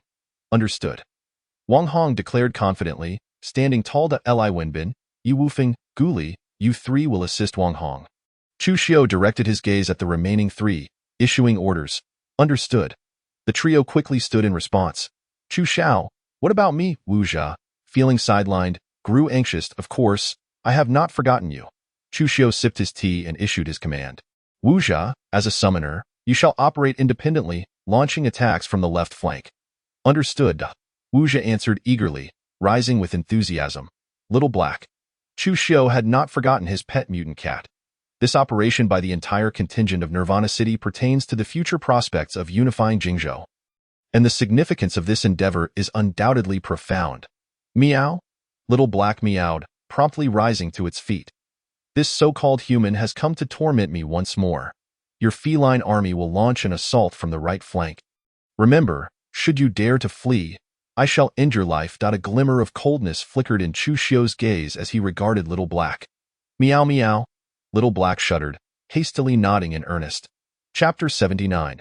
The End of Hope Base. As for Gu Qiongshi, you shall remain by Wang Hong's side. Chu Xiu directed his attention to the final individual present at the meeting. This was yet another child laborer. However, in this apocalyptic era, it is unlikely anyone would dare to reprimand him for employing a minor. Furthermore, as long as I do not provide compensation, it cannot be deemed an employment relationship. This shall be considered an exercise in cultivating the child's survival abilities, with the culmination of our efforts in a single decisive battle. Esteemed colleagues, I await your promising news. Chu Xiu had no intention of personally taking the field. His subordinates were more than sufficient for such undertakings. After nurturing soldiers for 1,000 days, it is only in battle that exceptional commanders and troops are born. Following the conclusion of this campaign to conquer Hope Base, many lives will undoubtedly be lost. Yet many shall undergo transformation on the battlefield, emerging as formidable beings. Chu Xiao looks forward to our good news. Li Wenbin and the others quickly raised their cups, toasting with tea instead of wine. The timing for this military operation was established during the recent meeting, set for 3 days hence. There must be ample preparations for logistical support. Even in battles involving ability users, logistics are paramount. Should the supply chain falter, it would be no trivial matter for the ability users to go hungry. Their appetites are considerable, given the high level of energy expenditure. As the meeting adjourned, everyone hurriedly departed, including Gu Qiongshi, who was taken away by Wang Hong, as the supreme commander of this operation. Wang Hong dared not exhibit even a hint of carelessness. Should he fail, he would prefer to take his own life rather than be captured. Gu Qiongshi's psychic abilities are immensely impactful. After all, the battlefield is ever-changing, and with Gu Qiongshi's talents, she can connect the minds of all present for communication. In the outside world, communication could easily be obstructed, and Hope Base likely possesses means to jam communications. Thus, with Gu Qiongshi's abilities secured, Wang Hong could unify everyone's strength, directing it effectively. That night, Murong Yun continued to treat Chu Xiu, while Murong Tian kept a watchful eye on the proceedings. Are you feeling well today? Chu Xiu looked at Murong Yun with gentle eyes. I'm fine. Murong Yun's gaze flickered, avoiding direct contact, her expression tense, and her speech became stammered. If you need anything, do not hesitate to tell me. Chu Xiu disregarded Murong Tian's menacing glare and continued. Thank you. Murong Yun exhaled, quickly expressing her gratitude. After that, Chu Xiu fell silent, maintaining a tantalizing distance that would undoubtedly captivate a woman's interest. Meanwhile, Murong Tian suppressed his anger. This lord of Nirvana City was exceedingly arrogant. As an elder brother, how could he stand by while the other flaunted his affections for his sister right before him? Your injuries have completely healed. After half an hour, Murong Yun appeared pale, yet a faint smile graced her face. Thanks to you, your healing abilities are indeed effective. If I were to be injured again, I would seek your assistance. This is your reward. You can exchange it for crystal cores at the bank in Nirvana City, though transactions here require Nirvana currency. Chu Xiu clapped his hands, and Zhao Meng, standing nearby like a bodyguard, produced a box of Nirvana currency and handed it to Murong Tian. So much? Murong Tian opened the box to find it filled with Nirvana coins. It is but a token of appreciation. I hope you both do not find it lacking. Nirvana City is replete with places to explore. I have matters to attend to and shall not accompany you further. After healing her injuries, Chu Xiu departed without a backward glance, akin to a scoundrel. Still watching? The man has left. Snap back to reality. Murong Tian gestured vigorously at his sister, who remained entranced by the departing figure of the Lord of Nirvana City. Murong Yun pouted, remaining silent, her heart tinged with disappointment. She had hoped he would accompany her for a stroll. Nevertheless, he is indeed the Lord of Nirvana City, burdened with numerous affairs. He must be exceedingly busy. With this thought, Murong Yun could not help but feel a pang of sympathy for him. At such a young age, he bears so much responsibility. He must be weary. Lost in her reverie, Murong Yun was pulled along by Murong Tian as they wandered through the streets. After absorbing the enhanced crystal cores influenced by the dark forces, Murong Yun's admiration for the Lord of Nirvana City deepened. On the eve of the third day, Chu Xiu dialed a satellite phone to his father, who was far away in Yinjing City. Tomorrow we shall take action. Do you have confidence, or should I send reinforcements? Chu Xiu, who answered the call, expressed his concern. Rest assured, all preparations are in place. Besides, you are stationed on the outskirts of Jingzhou, ready to support whenever necessary. Chu Xiu made this call not for any other reason than to inquire whether there were any protagonists in Yinjing City. It is improbable that only Jingzhou harbors such individuals. Others must surely exist. I want to ask if you've encountered any suspicious individuals, perhaps those who appear weak yet prove troublesome. Chu Xiu inquired directly. Chu Xiu hesitated, taken aback by his son's question. Upon discerning his father's tone, Chu Xiu understood. It seems there are indeed such individuals. Gather as much information on them as possible and send it to me. Do not engage them. Once I have dealt with Jingzhou, I will come to resolve the matter. Very well. Chu Xiu felt a warmth in his heart at his son's concern. Though he did not particularly care for these individuals, what truly mattered to him was the consideration his son showed. After hanging up, he said, "Contact me if anything arises." There was no need for extended conversation between father and son, nor did Chu Xiu feel a deep emotional bond with Chu Xiu. As the sun rose as usual. Today marked the day of action for Nirvana City. I hope Hope Base has received word. The peculiar atmosphere surrounding Nirvana City must have raised their vigilance. Regarding the operation against Li Wenbin, it concluded in failure as he remained hidden within Nirvana City. However, Chu Hongwei sensed something amiss. Li Wenbin had previously been active outside Nirvana City. Yet, there was no time for further contemplation, as he received intelligence indicating that Nirvana City was likely to strike first. At that moment, at the gates of Nirvana City, a large contingent of combatants was departing. It seems Nirvana City intends to take action against Hope Base. I had noted their hurried movements in recent days. Still within Nirvana City, Murong Tian sat in a noodle shop, watching the departing ability users as he ate. Brother, can we not leave Nirvana City? I quite like it here. Why don't we purchase a villa and settle down? Murong Yun mustered her courage to voice her thoughts that had been festering for days. You finally spoke up. Murong Tian sighed upon seeing his sister's anxious expression, ultimately yielding to his soft heart. Very well. Wonderful brother. Murong Yun lit up with exuberance, her spirits soaring. Meanwhile, Li Chong, tasked with infiltrating Hope Base, had arrived at its periphery with his brothers. Prepare yourselves. Do not falter. Li Chong awaited the signal, timing his actions with the onset of the frontal assault. Chapter 80. 4 days' time. Hope Base can no longer endure at this moment. Chu Hongwei focused his attention on the frontal battlefield. Hope Base had concentrated its forces at the front, leaving internal defenses riddled with vulnerabilities, rendering it akin to a defenseless maiden. As the time for battle approached, Wang Hong glanced at his watch and commanded Gu Qiongshi, "The moment has arrived. Relay my orders. All units, initiate the attack. Artillery cover. Advance the first and second teams. The remaining personnel must be ready to deploy at any moment. I command Wu Jia and Little Black to take action. I understand." Gu Qiongshi closed her eyes. her psychic abilities connecting her to the battlefield in an instant. Each individual was represented by a red, allowing her to distinguish between them. Once the command reached those designated, the assault commenced. Boom, boom, boom. Countless shells soared into the sky, mercilessly raining down upon the opposing forces. However, both sides were aware of the considerable distance between them, rendering the artillery strikes insufficient to reach their targets. Charge. The ability users of Nirvana City surged forth, weapons in hand. Both the first and second teams were equipped with firearms. After all, this was the initial wave of assault, and without firearms, the fight would prove exceedingly difficult. Ability users remained flesh and blood. Yet their powers significantly enhanced their chances of survival. As Nirvana City's army pressed on, Hope Base retaliated with artillery fire.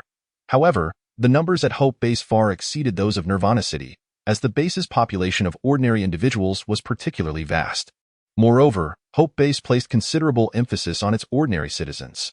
Yet, this was no longer an era where numbers alone dictated outcomes. Otherwise, why would Chushio declare that the world belonged to ability users? The battlefield operates as a meat grinder, and the potency of abilities is paramount, especially those with area effect capabilities.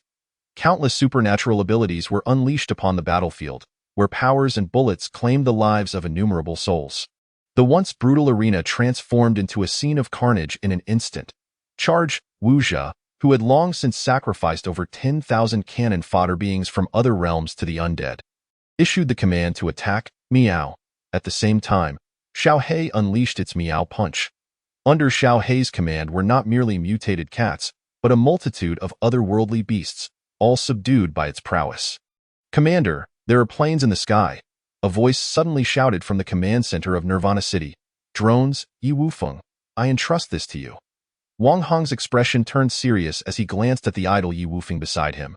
Leave it to me. Yi Wufeng understood that war was inevitable and could only continue to compromise himself. If the conflict could end sooner, the casualties would be lessened.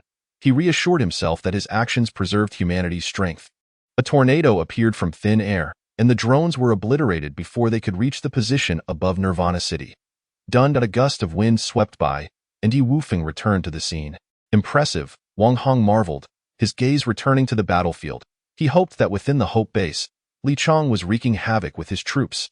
This operation was not primarily about killing but about destruction, obliterating everything in sight to leave the Hope Base in disarray. Li Chong, was it Chu Xiao who sent you? Chu Yuer, accompanied by several female supernatural beings, intercepted Li Chong and his men, who were engaged in the destruction, scatter. Upon seeing Chu Yuer, Li Chong sneered disdainfully and waved his hand, instructing his subordinates to wreak havoc elsewhere. Just as Chu Yuer prepared to chase after his departing men, she was halted by Li Chong's controlling powers. Chu Yuer, out of respect for your status as the young lady of Chu, I shall spare your life.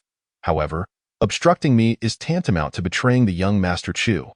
The cost of betrayal is something I trust you understand. Think carefully. Li Chong's disregard for the young master's feelings was evident. If the young master truly valued her, he would not allow her to leave unscathed. Since the young master did not care, neither would Li Chong. Chu Yuer spoke solemnly, taken aback by Chu Xiao's ruthlessness. It was one thing to engage in open battle, but to resort to such underhanded tactics was unimaginable. Face. Li Chong laughed at her words. Your face holds no value, and your strength pales in comparison to mine. To obstruct me is merely to walk a path of death. If you seek death, I shall grant it. As his words faded, Li Chong launched an attack, his formidable powers rendering Chu Yuer and her companions immobile. In a swift motion, Chu Yuer unleashed her ice powers, encasing her companions in frost. With a snap of his fingers, Li Chong turned, and the frozen figures shattered into countless fragments, littering the ground. Your life belongs to the young Master Chu, he declared before swiftly departing. Once Li Chong was gone, Chu Yuer broke free from his control, staring blankly at the icy shards scattered before her. No, it shouldn't have ended this way. Tears streamed down her face as she wept silently, a sorrow deeper than any sound could convey. The women she had saved, once vibrant beings, now lay lifeless, their existence extinguished by her very own powers. She dared not meet their eyes, fearing the weight of their reproach and blame. This war had drawn the attention of all factions within Jingzhou, covertly monitoring the tide of victory. The future of Jingzhou would undoubtedly hinge upon a choice between the Hope Base and Nirvana City. After 4 days of relentless conflict, the Hope Base was beginning to falter. Nirvana City had suffered significant losses, but the Hope Base was in even worse condition, having exhausted its resources. Internally, Li Chang had thrown the Hope Base into chaos. Rendering even logistical support a challenge, Li Chang's tactics had become increasingly adept, and with the assistance of insiders, no one could pinpoint their location. Following that day, Chu Yuer vanished without a trace, her whereabouts unknown. Chu Hongwei, who held the reins of power within the Hope Base, now dared not venture outside, remaining within its heavily guarded headquarters. These damned supernatural beings. He fumed during a meeting, his frustration mounting as unfavorable reports from the front lines compounded his woes, leaving the home front equally perilous. What should we do now? Perhaps we should consider a ceasefire. If this continues, I fear the outlook is grim, a high-ranking official suggested, his worry palpable. Ceasefire? Do you think we can simply stop? Setting aside whether we can halt the fighting, even if we could, wouldn't Chu Xiu demand a hefty price? As a traitor, Hong Jiqiang naturally opposed the idea of a ceasefire, preferring to fight to the bitter end to eradicate the Hope Base entirely. He knew that a cessation would inevitably expose his treachery, leading to his demise. Comrade Hong Jiqiang is right. We cannot cease hostilities now. We must fight to the last drop of blood. If the Hope Base falls, none of you will escape Chu Xiu's wrath, Chu Hongwei declared, revealing his last card, battle bombers and precision-guided munitions. The destructive potential of these weapons was extraordinary, but their stock was limited. He hesitated to deploy them until absolutely necessary. However, the time for action had arrived, and if he did not utilize them soon, they would fall into Chu Xiu's hands. Chu Hongwei's words sent a tremor of alarm through the other high-ranking officials, save for Hong Jiqiang. Initially, they had planned to preserve their strength for a coup once Chu Hongwei had depleted his resources. Now, they saw no choice but to seize power immediately. If they won against Nirvana City, there would be no opportunity left for them. Thus, these officials turned their ire upon Chu Hongwei. After 2 hours, Chu Hongwei emerged from the meeting room, his expression dark, while the other officials wore looks of triumph. Following his relinquishment of some authority, they were now ready to act decisively. Though they were accustomed to wielding power, they preferred to consolidate their strength. As a result, many formidable supernatural beings lay hidden beneath their command. On the front lines, countless individuals surged forth, becoming mere tools in the hands of the ambitious. The battlefield spanned vast expanses, dividing the combat zones into numerous locations, each witnessing small-scale skirmishes. The overwhelming presence of artillery dominated the forefront, while Chu Xiu's mobile command center produced a significant number of weapons dispatched to the front lines. Although the production was limited, it amounted to over 1,000 units accumulated over time. Ordinary citizens from Nirvana City were also sent into the fray. Their lowly status rendered them expendable, yet their desperation for even a glimmer of hope propelled them into the chaos. This was the essence of humanity. What should naturally belong to them and what they fought to attain were two entirely different matters. The question of ammunition sufficiency was never within Chu Xiu's purview. That was Wang Hong's concern. Thus, Wang Hong arranged for numerous defensive supernatural beings to scavenge the battlefield for scattered firearms and ammunition. They should be reaching their breaking point in just 4 days. Wang Hong felt they had nearly driven their adversaries into the depths of the Hope Base. "Victory is within our grasp," he exclaimed, exhilaration coursing through him. "Isn't it time for us to strike?" Li Wenbin had not engaged in battle throughout these 4 days, missing out on opportunities to prove himself. Were it not for the young master's orders to follow Wang Hong's lead, he would have already turned against him. It's time, Wang Hong replied, unwilling to suppress Li Wenbin any longer. Previously, he had held him back to prepare for this very moment. Li Wenbin, Yi Wufeng, Gu Li, you are to lead the final contingent of 500 supernatural beings and launch a full-scale assault on the northern gate of the Hope Base. Once we breach the northern gate, victory shall be ours. After issuing the command, Wang Hong watched as the 3 named individuals departed the command center. No sooner had they left than Zhao Ming arrived with spatial combat slaves in tow. "Has the young master summoned me? Why have you come personally?" Wang Hong inquired as he stood. "The young master instructed me to bring the mutated willow tree. It is needed on the front lines. Furthermore, he has given the order to commence the general assault, so I am here to assist." Zhao Ming's excitement was palpable. Who wouldn't desire to achieve merit? It seemed the young master was confident about this total offensive. "The assault has already begun. They haven't gone far. You must catch up and join them, Wang Hong urged, unable to leave the command post unattended. Understood. Zhao Ming eagerly departed with his spatial combat slaves and subordinates. Meanwhile, on the front lines, the Hope Base's collapse was momentarily stabilized by the emergence of several powerful supernatural beings, alleviating the pressure on their forces. Countless fighter jets unleashed merciless barrages from the sky, many falling victim to gunfire, their bodies torn apart in a gruesome spectacle. Precision-guided bombs launched from within the Hope Base streaked across the sky, leaving trails of white in their wake, prompting immediate interception from outside. Wang Hong's keen eyesight detected the incoming threat, and he quickly instructed Gu Qiongshi to alert the supernatural beings to intercept. The defenders stationed at the command post were numerous, specifically to thwart any enemy assassination. The positioning bombs that soared through the air were swiftly relocated by a formidable ability user adept in teleportation. However, the exertion required to transfer these explosives took a considerable toll on him. Nevertheless, the direction in which the bombs were redirected brought a wicked smile to his face. Boom, boom, boom. These bombs detonated in the sky, striking down upon the fighter jets targeting the ground troops. A dozen aircraft were thus obliterated by their own ordnance, plummeting rapidly to the earth. Well done, splendid, as the cheers of those around him filled the air. The ability user wore a look of triumph. He had indeed made a significant contribution. After Zhao Ming joined Yi Wufeng and the others, they pierced through the defenses of Hope Base like a sharpened blade. Death! Li Wenbin dispatched the last adversary, blood staining his vision crimson. Kill! Li Wenbin shouted excitedly, leading his comrades directly toward the northern gate of Hope Base. Meanwhile, Chu Shou commanded the spatial war slaves to materialize above the northern gate, deploying mutated willow trees within the confines of Hope Base once more. After releasing the mutated willows, the spatial war slaves vanished without a trace, returning to Nirvana City. Following the appearance of the mutated willows, the northern gate was soon breached by Li Wenbin and his allies. Brothers, the woman's crystal cores are within our grasp. Let us slay, Li Wenbin exclaimed, brandishing a submachine gun and taking down several foes. His voice ringing with exhilaration. Kill! Upon hearing of the woman's crystal cores, the group of ability users became frenzied, following Li Wenbin as they surged into the depths of Hope Base.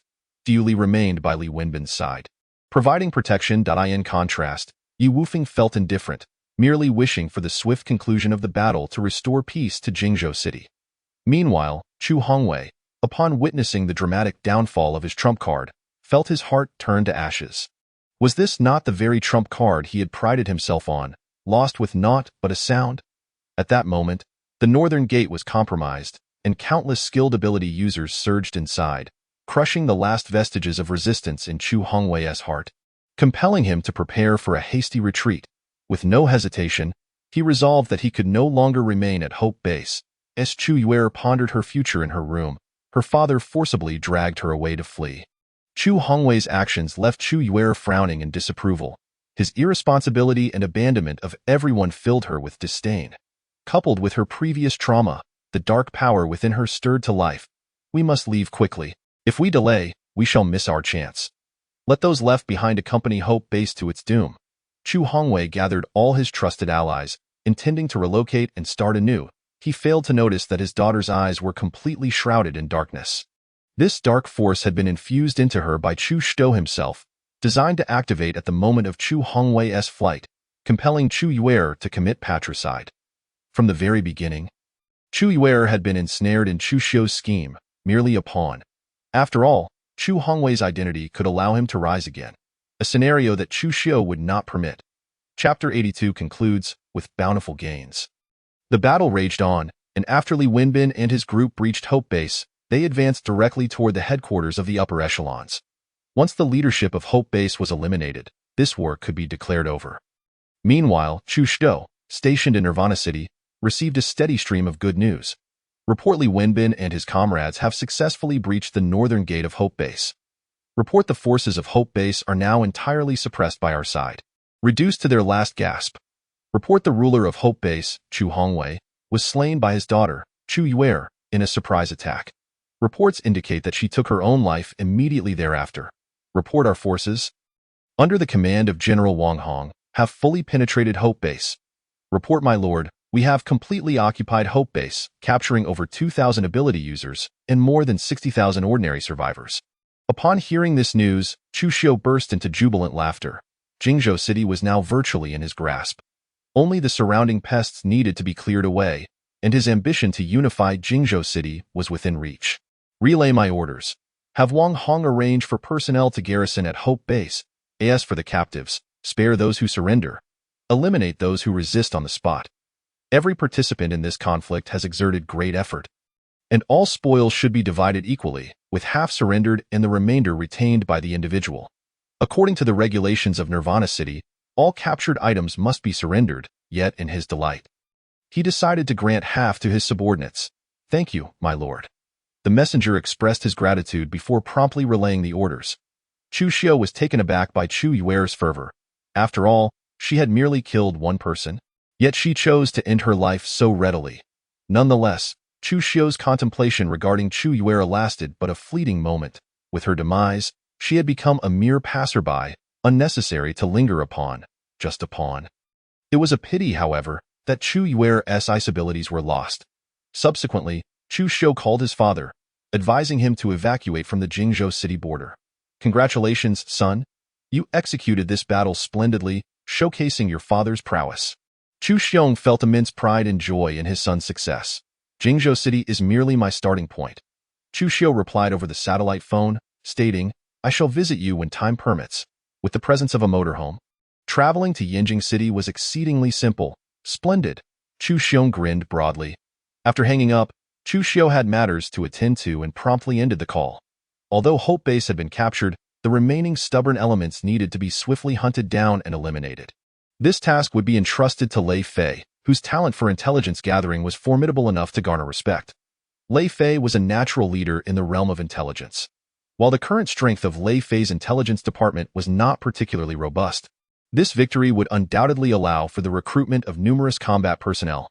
Within Nirvana City, Murong Tian and Murong Yun, the sibling duo, distinctly sensed a jubilant and vibrant atmosphere taking hold. It appeared that Nirvana City had emerged victorious in this war. With the future of Jingzhou City now dictated by the Lord of Nirvana City, Murong Tian had not anticipated such a swift conclusion to the war. Was it due to the weakness of Hope Base or the strength of Nirvana City? Brother, can we buy a house now? Clearly, Murong Yun's concerns lay not in victory or defeat, but in settling down. Let us buy. Let us go buy now. Murong Tian had previously feared that if Nirvana City lost, it would be a waste of their substantial crystal cores. Now, however, with the entirety of Jingzhou City under that person's control, purchasing earlier would not be a loss. Let us go. Murong Yun eagerly tugged at her brother's arm toward the trading post. Wait, what's the rush? Murong Tian chuckled indulgently, though he found it troublesome that his sister was enamored with that man. Once ensnared, it would be akin to a lamb falling into a tiger's den, subject to the whims of the other. With his sister's nature, she would likely become a victim of bullying. As Murong Tian accompanied his sister to buy a house, his heart was heavy with worry when Li Wenbin and his comrades triumphantly returned, escorting a multitude of captives and supplies.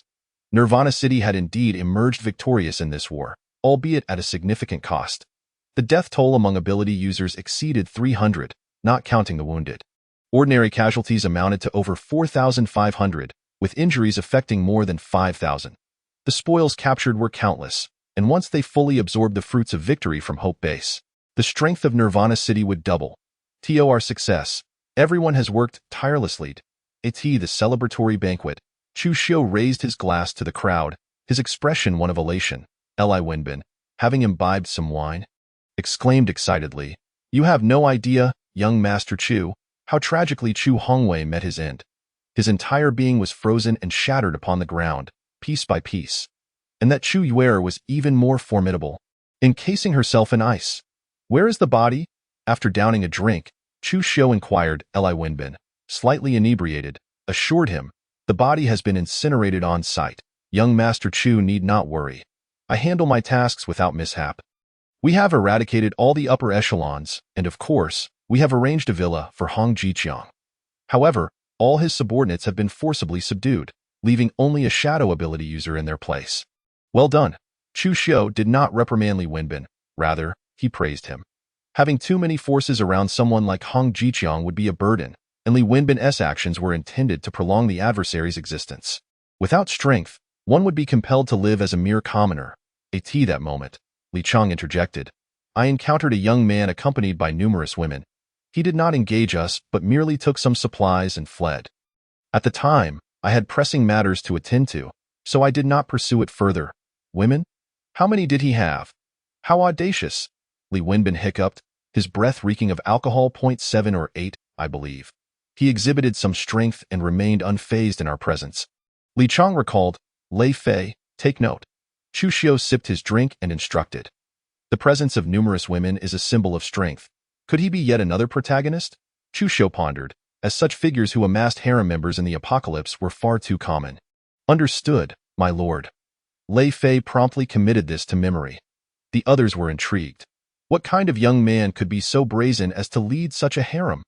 In the post-apocalyptic world, there is no shortage of captivating women.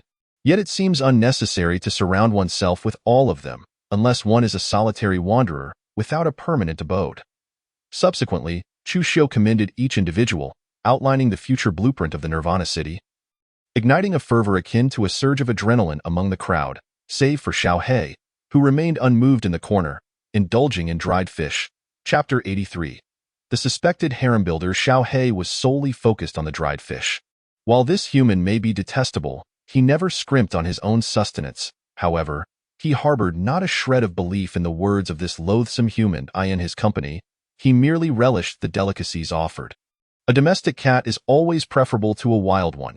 Even after mutation, this belief remained steadfast. The celebration banquet was not solely a jubilant affair for the upper echelons of Nirvana City, but a festivity for all who participated in the war. The banquet lasted a full day, with an endless supply of food and drink. It was only after a day of revelry that the celebration concluded, and everyone returned to their respective posts, causing Nirvana City to operate like a colossal machine. For 11 consecutive days, Nirvana City lay like a fierce tiger upon the map of Jingzhou City. The former Nirvana City was now referred to as the Inner City, with stricter regulations for entry, prohibiting ordinary individuals from entering. The outer city of Nirvana encompassed all territories, including the Hope Base. However, Chu Xiu did not undertake grand constructions of outer walls. Instead, he commanded Li Chang and others to begin eliminating the remaining factions within Jingzhou City. Under his domain, there could be no other voices but that of Chu Xiu. The influence of Nirvana City had already encroached upon more than 2/3 of Jingzhou City. Within this territory, there remained numerous towns that required clearing. This was of utmost importance, as the grain stored in these towns amounted to a substantial figure. Thus, Chu Xiu would not overlook these towns, deploying teams to handle each one. Each squad primarily comprised of ability users, even equipped with weapons, consisting of approximately 17 members. The communication base was still under repair, and Chu Xiu placed great importance on the communication issues, ensuring rapid progress. Within 3 days, the entire communication network of Jingzhou City will be restored, reported Zhao Ming, outlining the situation. Chu Xiu gazed at Zhao Ming and spoke suddenly. Zhao Ming, having been by my side for so long, I have somewhat burdened you. Chu Xiu, truly, I do not feel wronged, Zhao Ming responded, believing he had done something amiss, as he had never harbored dissatisfaction. Your lightning abilities should not be wasted here. You deserve a broader stage. Go out and hone your skills. I do not wish for you to be surpassed by Li Wenbin and the others. Remaining by my side will diminish your practical experience, which is detrimental to your growth. Zhao Ming was a rare lightning ability user, though several others existed in the city. However, none could match his talent and strength. He was a formidable warrior who ought to be positioned where he could truly excel, while Li Wenbin was better suited to stay by Chu Xiu's side. Initially, Zhao Ming remained close due to Li Wenbin's inexperience. But now it was time for a change. Chu Xiu, Zhao Ming felt conflicted, torn between the desire to leave and the unwillingness to part from Chu Xiu. Go on. It is not a matter of life and death. A man should make his mark in the world. Let Nirvana City take pride in you, Chu Xiu said with a light chuckle. Li Wenbin is more adept when wielding his abilities. Please summon him. Understood, Zhao Ming acknowledged, recognizing that Chu Xiu's decision was final. In truth, Zhao Ming enjoyed the outside world, yet someone had to remain by Chu Xiu's side, keeping this thought hidden in his heart. When Li Wenbin arrived at Zhao Ming's call, he questioned Zhao Ming about the matter throughout the journey. Zhao Ming looked at him with a complex expression, remaining silent. Upon Li Wenbin's entrance, Chu Xiu explained the situation. From today onward, retain 500 personnel, and the rest will be entrusted to Zhao Ming. Chu Xiu directly reassigned a significant portion of Li Wenbin's subordinates to Zhao Ming, deeming 500 sufficient for his needs. All right, Chu Xiu, Li Wenbin replied eagerly, delighted at the prospect of returning to Chu Xiu's side, something he had long desired. As Zhao Ming and Li Wenbin exchanged roles, Zhao Ming cautioned him, take good care of Chu Xiu, remain composed. I will have Wang Hong train your subordinates for a while. Okay, Li Wenbin accepted without resistance, his spirits high. Treat my subordinates well. If not, I will personally speak to Chu Xiu. Li Wenbin's words carried a hint of threat. Rest assured, I will treat them like brothers, Zhao Ming assured him. As they transitioned roles, many subordinates were perplexed by the sudden shift in positions. Yet, orders were orders, and they had no choice but to comply. Such a significant upheaval astonished everyone, leaving them bewildered as to whether Li Wenbin was being demoted or Zhao Ming promoted. Brother, what is happening? Murong Yun exclaimed in surprise upon hearing the news.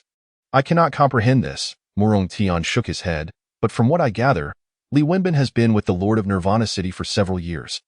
Brother, with your strength, if you were to join Nirvana City, you would undoubtedly be valued, Murong Yun suddenly proposed. Are you suggesting that I join to assist him? Murong Tian quickly discerned his sister's intentions. However, being her brother, he could not simply dismiss her. He has likely forgotten you. Has he ever sought you out? You should move on. Murong Tian advised his sister earnestly, brother.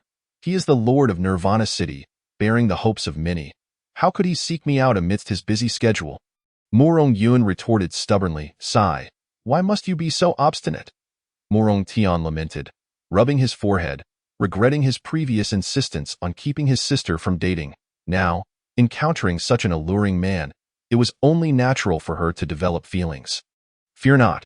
With me watching over you, the Lord of Nirvana City would not dare deceive you, Murong Tian consoled himself.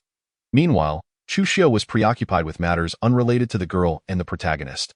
Chu Xiu, the young man with numerous sisters, has appeared, Li Wenbin reported, handing him a photograph. Upon glancing at it, Chu Xiu was taken aback. The quality of the young man's sisters was astonishingly high. Yet the young man himself appeared rather unremarkable, lacking any striking features. If not for his status as a protagonist, one might question his very name. Chapter 84. The transmigrator Zhang Fan arranged for Yu Wufeng to accompany Zhao Ming. Chu Xiu declared, ensuring that the protagonist faced off against another protagonist, for only magic could counter magic. Moreover, he worried that the protagonist might possess advanced systems in the future, making them even more challenging to contend with. Chu Xiu, I shall take care of it immediately, Li Wenbin responded, noting Chu Xiu's troubled expression.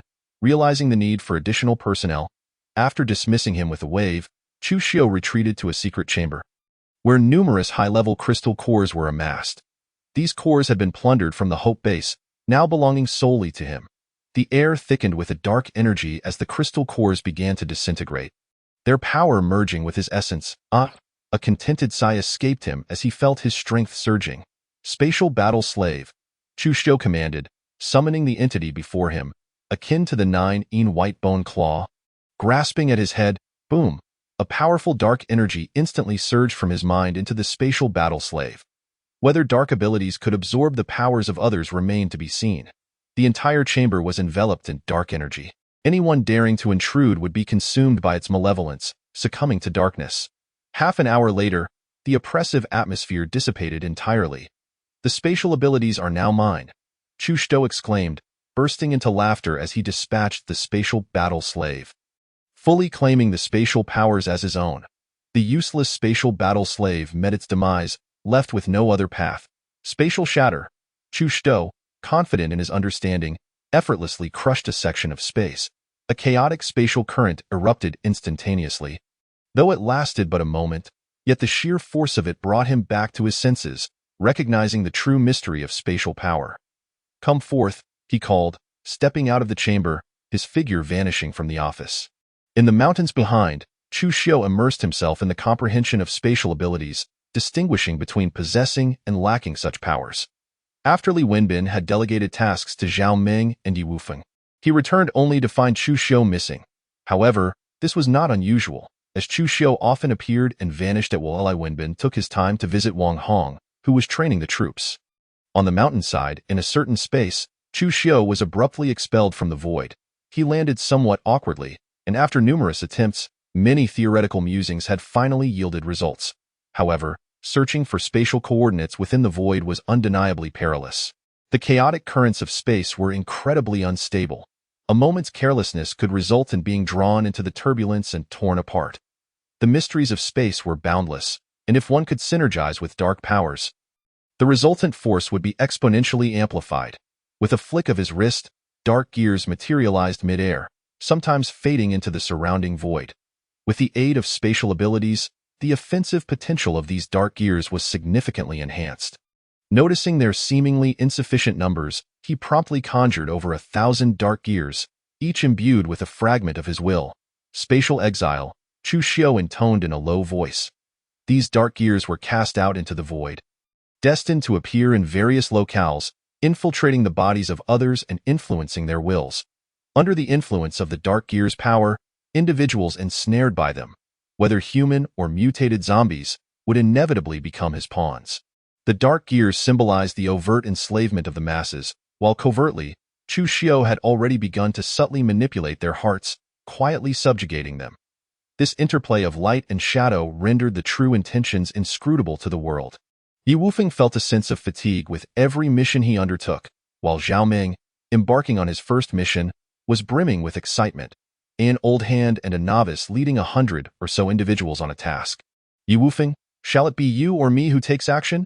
Zhao Ming eagerly inquired. You may proceed, Yi Wufeng replied lazily, casting a glance in his direction. He could not fathom the source of Zhao Ming's enthusiasm. After a few more missions, he would likely share his sentiment.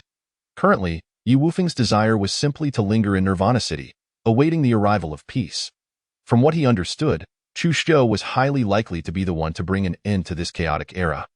Though he was uncertain where his confidence in Chu Xiu stemmed from, that thought lingered persistently in his mind. In truth, even Yi Wufeng was not fully aware that Chu Xiu's strength had already far surpassed his own.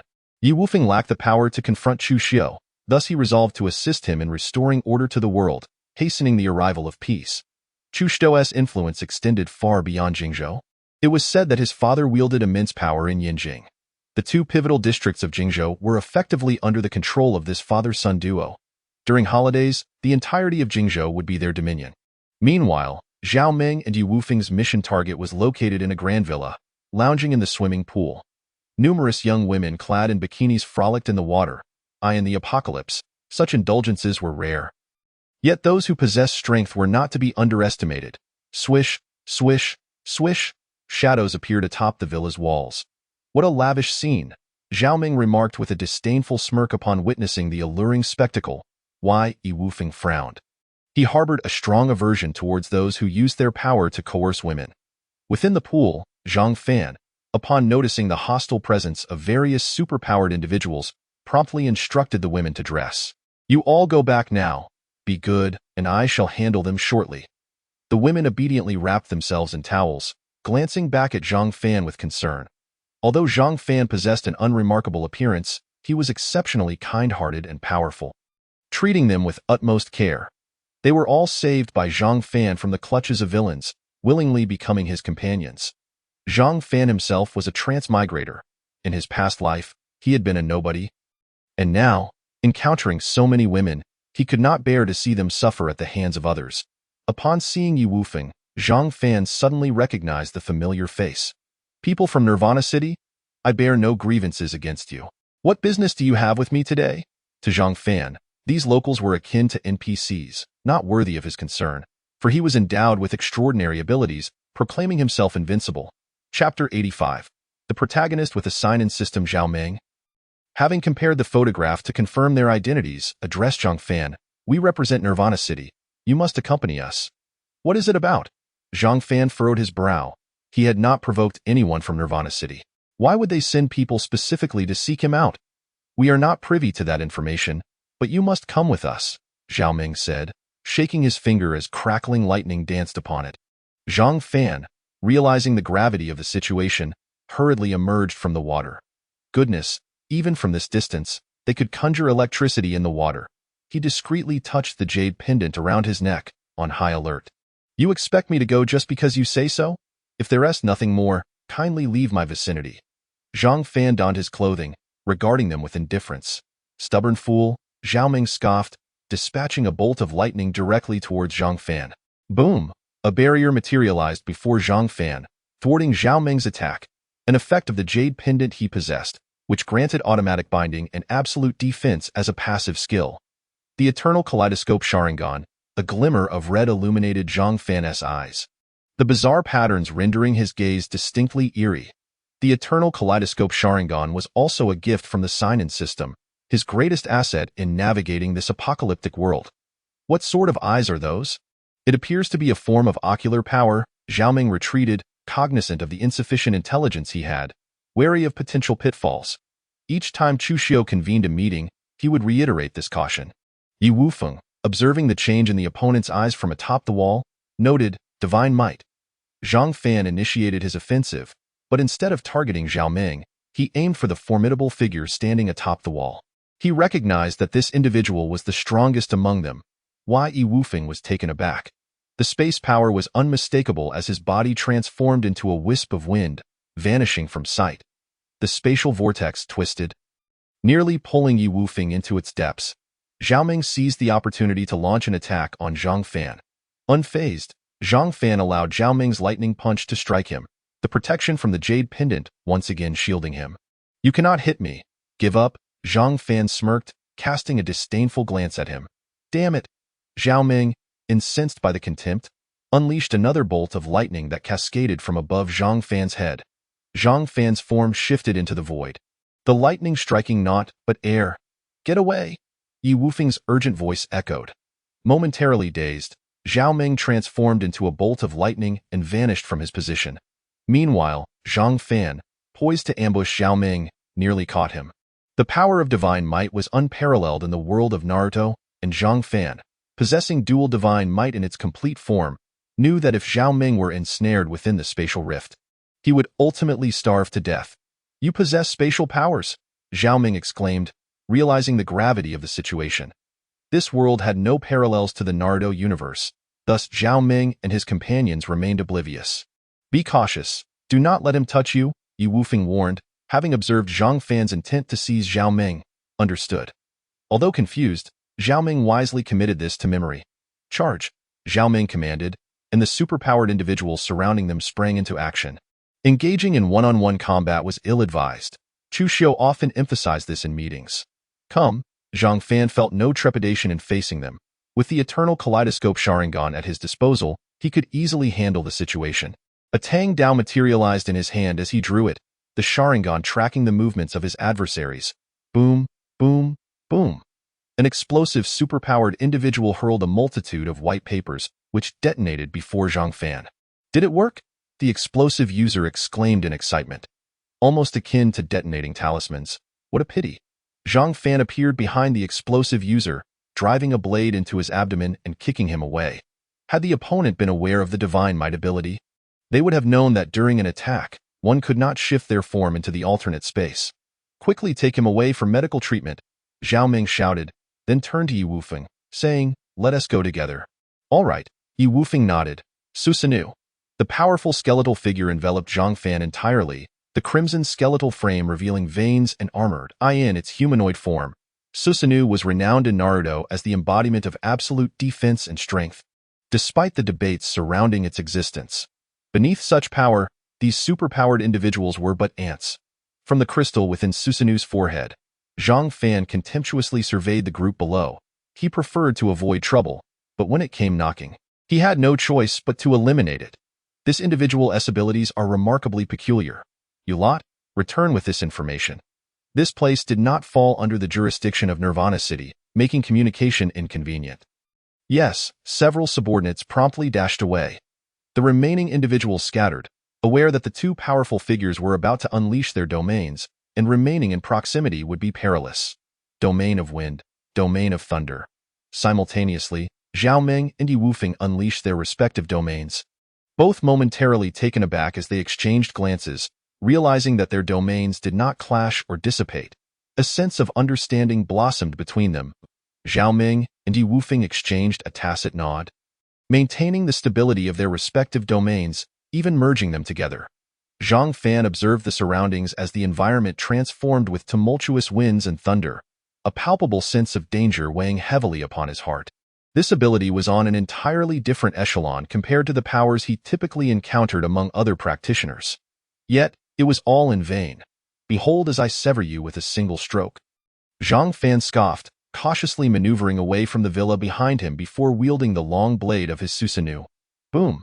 In the domain of swirling winds and thunder, both He Wufeng and Zhao Meng seamlessly integrated themselves into the fray.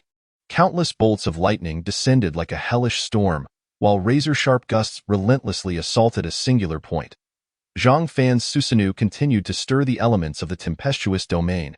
However, he promptly retracted the Susanoo. Its immense size made it an easy target. Should the confrontation persist, mutual destruction was inevitable. Although the Susanoo was formidable, sustaining it drained Zhang Fan's stamina significantly.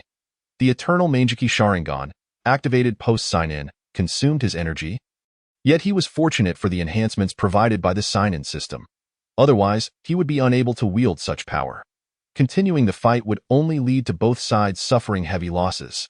I shall remember the city of Nirvana, Zhang Fan murmured, as he was drawn into the spatial realm by the divine might, escaping the villa with the women in tow.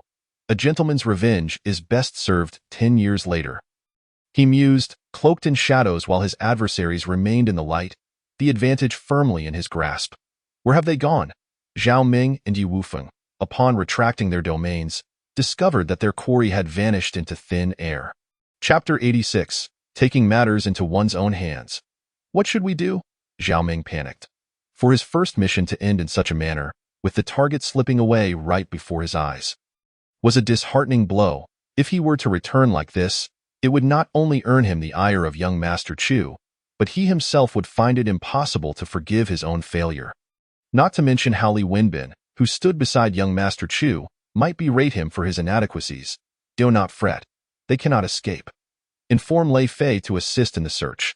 These women have grand ambitions, and as long as they are alive and within the city of Jingzhou, we will surely locate them, He Wufeng replied unperturbed. Understood. Zhao Meng nodded hastily, utterly at a loss and compelled to follow He Wufeng's plan. Meanwhile, Lei Fei, still in the city of Nirvana, welcomed Zhao Meng's subordinate who had come seeking him. Upon learning that their target had managed to escape from the combined efforts of He Wufeng and Zhao Meng, he was taken aback. The significance of this man, who sought to establish a harem, instantly escalated from an A rank to an SS rank priority. Conduct a thorough search for this individual, Lei Fei commanded, producing a photograph and handing it to his subordinates for execution. At the Lord's estate, Li Wenbin, upon receiving the report from Zhao Meng's returning men, immediately sought out young Master Chu. Simultaneously, he couldn't suppress a smirk of schadenfreude. Zhao Meng had truly drawn the short straw on his first mission. Yet, Li Wenbin remained skeptical that the target could evade the grasp of He Wufeng and Zhao Meng. Nevertheless, Zhao Meng would undoubtedly pay a hefty price for this debacle. Young Master Chu, this is the intelligence just relayed by Zhao Meng's men, Li Wenbin announced as he entered and promptly presented the scene's photographs while detailing the circumstances. Young Master Chu's pupils constricted upon examining the images, a flicker of astonishment crossing his face. This individual wields the Eternal Mangeki Sharingan. It would be peculiar if he were not a traveler from another realm. Recalling the memories of his previous life, Chu Xiu noted that this world bore no resemblance to the realm of Naruto, let alone such abilities. Clearly, the individual was a transmigrator. However, the potential of this Eternal Mangeki Sharingan intrigued Chu Xiu. Having watched Naruto, he had not pursued Boruto due to a lack of interest. Yet, upon reading the descriptions of this individual's capabilities, he realized that neither He Wufeng nor Zhao Meng could contend with this protagonist. Possessing the ability of divine might, he could escape at any moment. Magic counters magic. Thus, space counters space. Command Zhao Meng and He Wufeng to remain at their posts while instructing Lei Fei to pursue this individual with all his might. Should he be located, do not alert the target. Wait for my signal to act, Chu Xiu ordered decisively, preparing to take matters into his own hands. You intend to intervene personally, young master? Li Wenbin exclaimed in surprise. Prepare accordingly.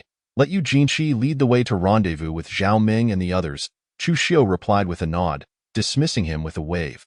Understood, Li Wenbin bowed respectfully before departing. Chu Shou harbored doubts about whether this individual's extraordinary abilities stemmed from the Sharingan, for the report indicated that he possessed an energy shield for protection. If it were not indeed the Sharingan, then the capabilities he exhibited were truly remarkable. His thoughts drifted towards the possibility of a system, for only such an entity could grant a protagonist such an array of peculiar powers. Meanwhile, Lei Fei, upon receiving Li Wenbin's arrival and young Master Chu's orders, was taken aback. Just moments ago, Zhao Ming had dispatched someone to seek him out. Oh? Li Wenbin smirked slyly. I am aware of this matter. Simply follow young Master Chu's directives. After conveying young Master Chu's instructions, Li Wenbin exited the intelligence department. Yu Jinqi, having received the orders, assembled his team to head outside the city to meet with Zhao Ming and the others. Young Master, the arrangements have been made, Li Wenbin reported upon returning to the Lord's estate, bowing respectfully. Let us wait. Chu Shou would not allow a potential system-wielding protagonist to remain, for the risks were far too great and unpredictable. As they were still unaware of the extent of this individual's growth, he deemed it crucial to eliminate him post-haste. Otherwise, the consequences could be dire. Chu Shou had ample patience, waiting for 2.5 days until Lei Fei finally unearthed further information regarding this individual. The mobile home that had previously been stationed at the Lord's estate had now transformed into a spacious combat aircraft, taking off without regard for physical constraints. Inside the aircraft, Li Wenbin was left speechless in astonishment. Young Master, is this the mobile home? Indeed, it is future technology, Chu Shou replied nonchalantly, experiencing no sensation of acceleration as they ascended. Please, Master, dine, a mechanical voice announced, and before them appeared a dining table adorned with red wine and roasted meat. Young Master, this future technology can even produce red wine and roasted meat? Li Wenbin marveled, feeling overwhelmed by the implications. I placed those items in myself, Chu Shou remarked, casting a sidelong glance at Li Wenbin's exaggerated reaction. Oh, I see. Li Wenbin obediently fell silent and began to eat. The speed of the mobile home-turned-combat aircraft was astonishing, reaching their destination in mere minutes. Yet, upon observing their master enjoying a meal, they circled above. Reluctant to land on the ground, Zhao Ming and his companions remained vigilant of the aircraft hovering overhead. When the aircraft finally descended onto an open field nearby, they hastily approached to greet their master. Young Master, Zhao Ming and the others exclaimed in unison. Let us depart for the location indicated in the intelligence, Chu Shou instructed, glancing at the aircraft, which immediately transformed back into its mobile home form. The appearance of a combat aircraft above the protagonist's head would surely incite alarm. Understood. Once Chu Shou boarded the vehicle, Li Wenbin, Zhao Ming, Yi Wufeng, and Yu Jinqi swiftly followed suit as they set off towards their destination. After issuing his command, the mobile home began its gradual departure, while the practitioners followed closely behind. Regarding the transformation from aircraft to mobile home, they could only bury their curiosity deep within. So this was the mobile home of that individual. Yi Wufeng remarked, captivated by the stark contrast between the interior space and its exterior appearance. The five of them could move about comfortably within, without feeling cramped. This is future technology. You wouldn't understand? Li Wenbin quipped with pride, while Yu Jinqi sat silently, aware of the power dynamics at play, wisely choosing not to provoke anyone. Meanwhile, the elusive Zhang Fan, accompanied by his women, had made his way to a small town on the outskirts of Jingzhou. He had vanquished the town's tyrant and rescued a wealthy woman, prompting a classic tale of heroism that led to her falling for him. Consequently, the town became Zhang Fan's domain, where he indulged in a leisurely life with his companions. As for the apocalypse, it mattered little to him. All that mattered was his own enjoyment. Ironically, it was the very chaos of the apocalypse that allowed him to capture the hearts of so many beautiful women. Chapter 87. Your eyes are mine. These women genuinely cared for him, and thus he felt a profound duty to protect them. However, when he witnessed one woman in tears, his heart softened. One of the women had even harbored ill intentions towards him, repeatedly attempting to take his life. Yet, in the end, he chose to forgive her, allowing their relationship to blossom into something deeper. The town was stocked with ample supplies, with only a few hundred survivors remaining. He entrusted the management of these individuals to his women, preferring to enjoy the fruits of their labor without the burden of responsibility. Yet, today, the tranquility of the town was shattered by the arrival of an unwelcome guest. Sending waves of tension rippling through the streets, "Come out, your woman is in my grasp," "Do you intend to cower behind her?" Li Wenbin shouted, pressing a knife against one woman's throat in the middle of the street. Meanwhile, Chu Xiu sat in the vehicle, eyes closed in meditation. He tacitly approved of Li Wenbin's approach, recognizing it as the swiftest method to draw out the opponent. Release her. A spatial vortex materialized, and Zhang Fan emerged from it. Feeling the ripples of the dimensional shift, Chu Xiu gradually opened his eyes, sensing the disturbance in space. Exiting the vehicle, he surveyed the woman before him. Her figure voluptuous, her allure striking. Kill her, Chu Xiu decreed with a casual air. Sealing the woman's fate, with a swift motion, Li Wenbin complied, ruthlessly slicing the woman's throat before Zhang Fan's eyes. "You beast, to slay a woman before me, I shall have your life." Zhang Fan's gaze turned crimson as he witnessed the brutal act. The Manjiki Sharingan manifesting in an instant, Amaterasu. Zhang Fan shot a fierce glare. Chu Xiu kicked the woman upward, and in an instant, the flames of Amaterasu engulfed her in the blink of an eye. Her corpse vanished completely. This scene frightened Li Wenbin so much that he hurriedly hid behind young Master Chu, a pitiful display. Zhao Ming unceremoniously kicked Li Wenbin aside, positioning himself in front of young Master Chu. "Step aside, this is a matter I shall handle personally today." Chu Xiu pushed Zhao Ming aside, fixing his gaze on his opponent. "Tell me your name. I do not slay nameless individuals. I remain unchanged in name and surname." Zhang Fan. Zhang Fan's expression was sorrowful, his eyes reddened, having just incinerated his beloved with his own hands. Yet, the fact that his adversary could foresee his abilities weighed heavily on his heart. "Zhang Fan, I have committed your name to memory. I shall take those eyes of yours." Chu Xiu nodded, recognizing the significance of the protagonist's name. Thus, it was time to send him to the afterlife. Having slain his woman, it was only fitting that the man met his demise as well. Chu Xiu commanded Li Wenbin, who hesitated momentarily, but Li Wenbin had already fled toward the town with his men. "Kill them. Leave no survivors." Li Wenbin issued orders to his subordinates.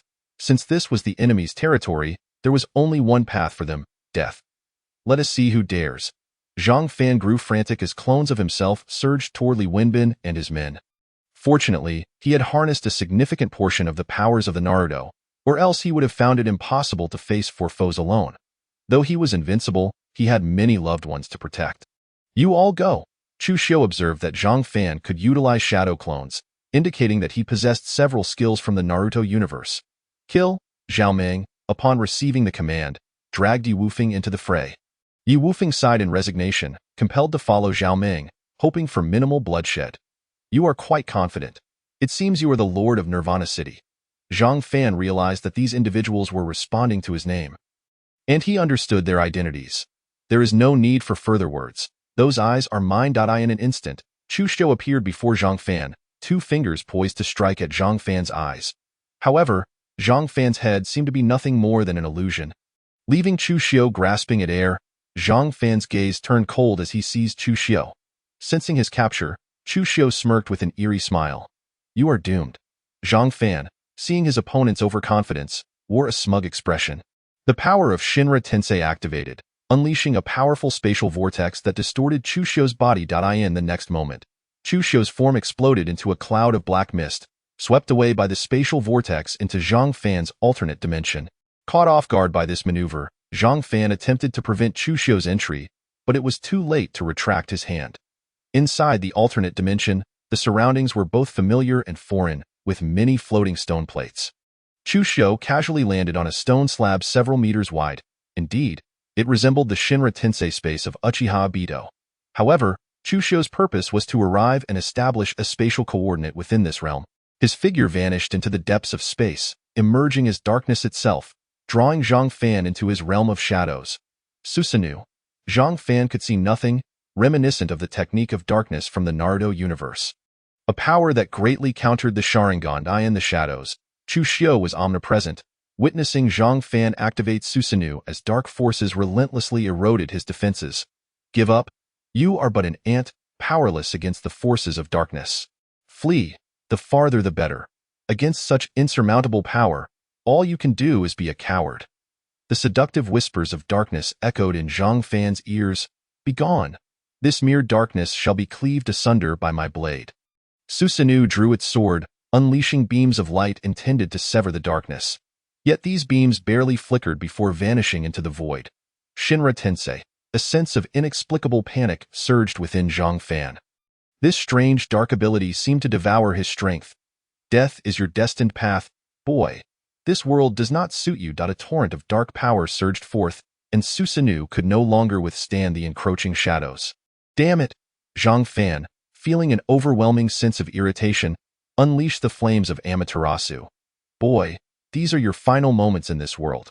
I permit you to utter your last words. The flames of Amaterasu were suppressed and absorbed by Chushio's dark domain. As energy was consumed, the flames were extinguished. Stop with your grandiose proclamations. You are merely a trickster.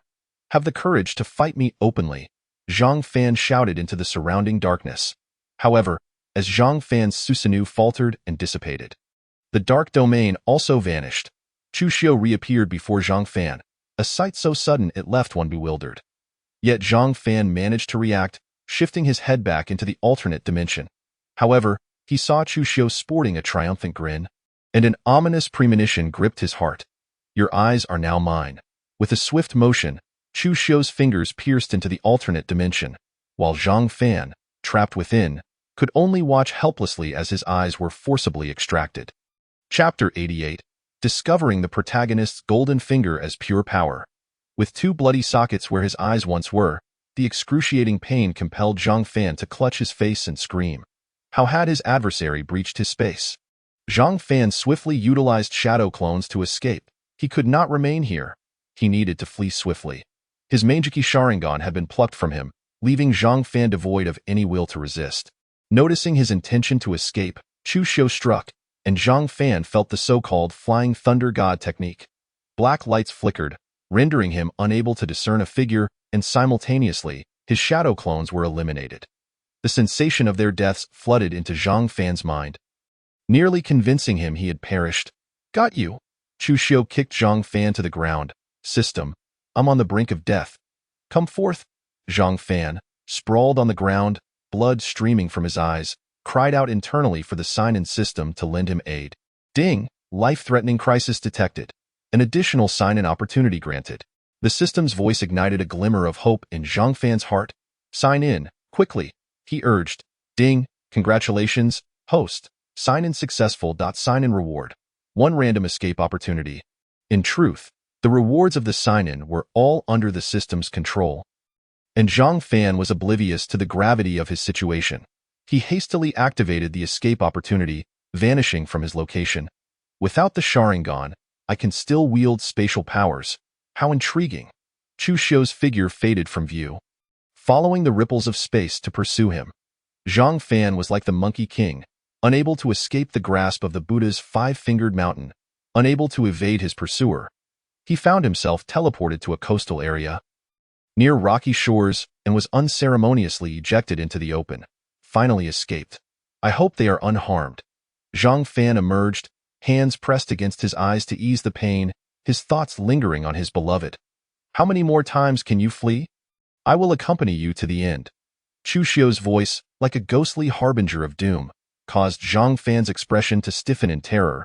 Rigidly turning his head, he hoped that this voice was merely a figment of his imagination. Though he could not see, he sensed that his opponent stood before him. Yet reality was cruel. Zhang Fan never imagined his enemy would follow him here. Seeing Zhang Fan's astonishment, Chushio's eyes glinted coldly as he unleashed the dark power from his hand, prepared to strike down the protagonist without mercy or compassion. Stripped of his Sharingan, Zhang Fan had lost his fighting strength, leaving him to writhe in agony upon the ground. At that moment, Chushio noticed a force within Zhang Fan resisting the encroaching darkness. With a powerful kick, Chushio sent Zhang Fan flying. Already gravely injured, Zhang Fan struggled against the oppressive darkness, causing him to cough up blood and lose consciousness. Observing Zhang Fan's unconscious form, Chushio felt a twinge of suspicion. Could that force within him be the so-called system? Still unsure, he approached with caution, wary of Zhang Fan's earlier display of pure, untainted power. If he could absorb this force, his dark abilities would undergo a monumental transformation. Had it not been for this pure power, he would have already slain Zhang Fan. I cannot die. I have people I wish to protect. Zhang Fan clung to life, his spirit unyielding. If you want to kill me, You will find it a futile endeavor.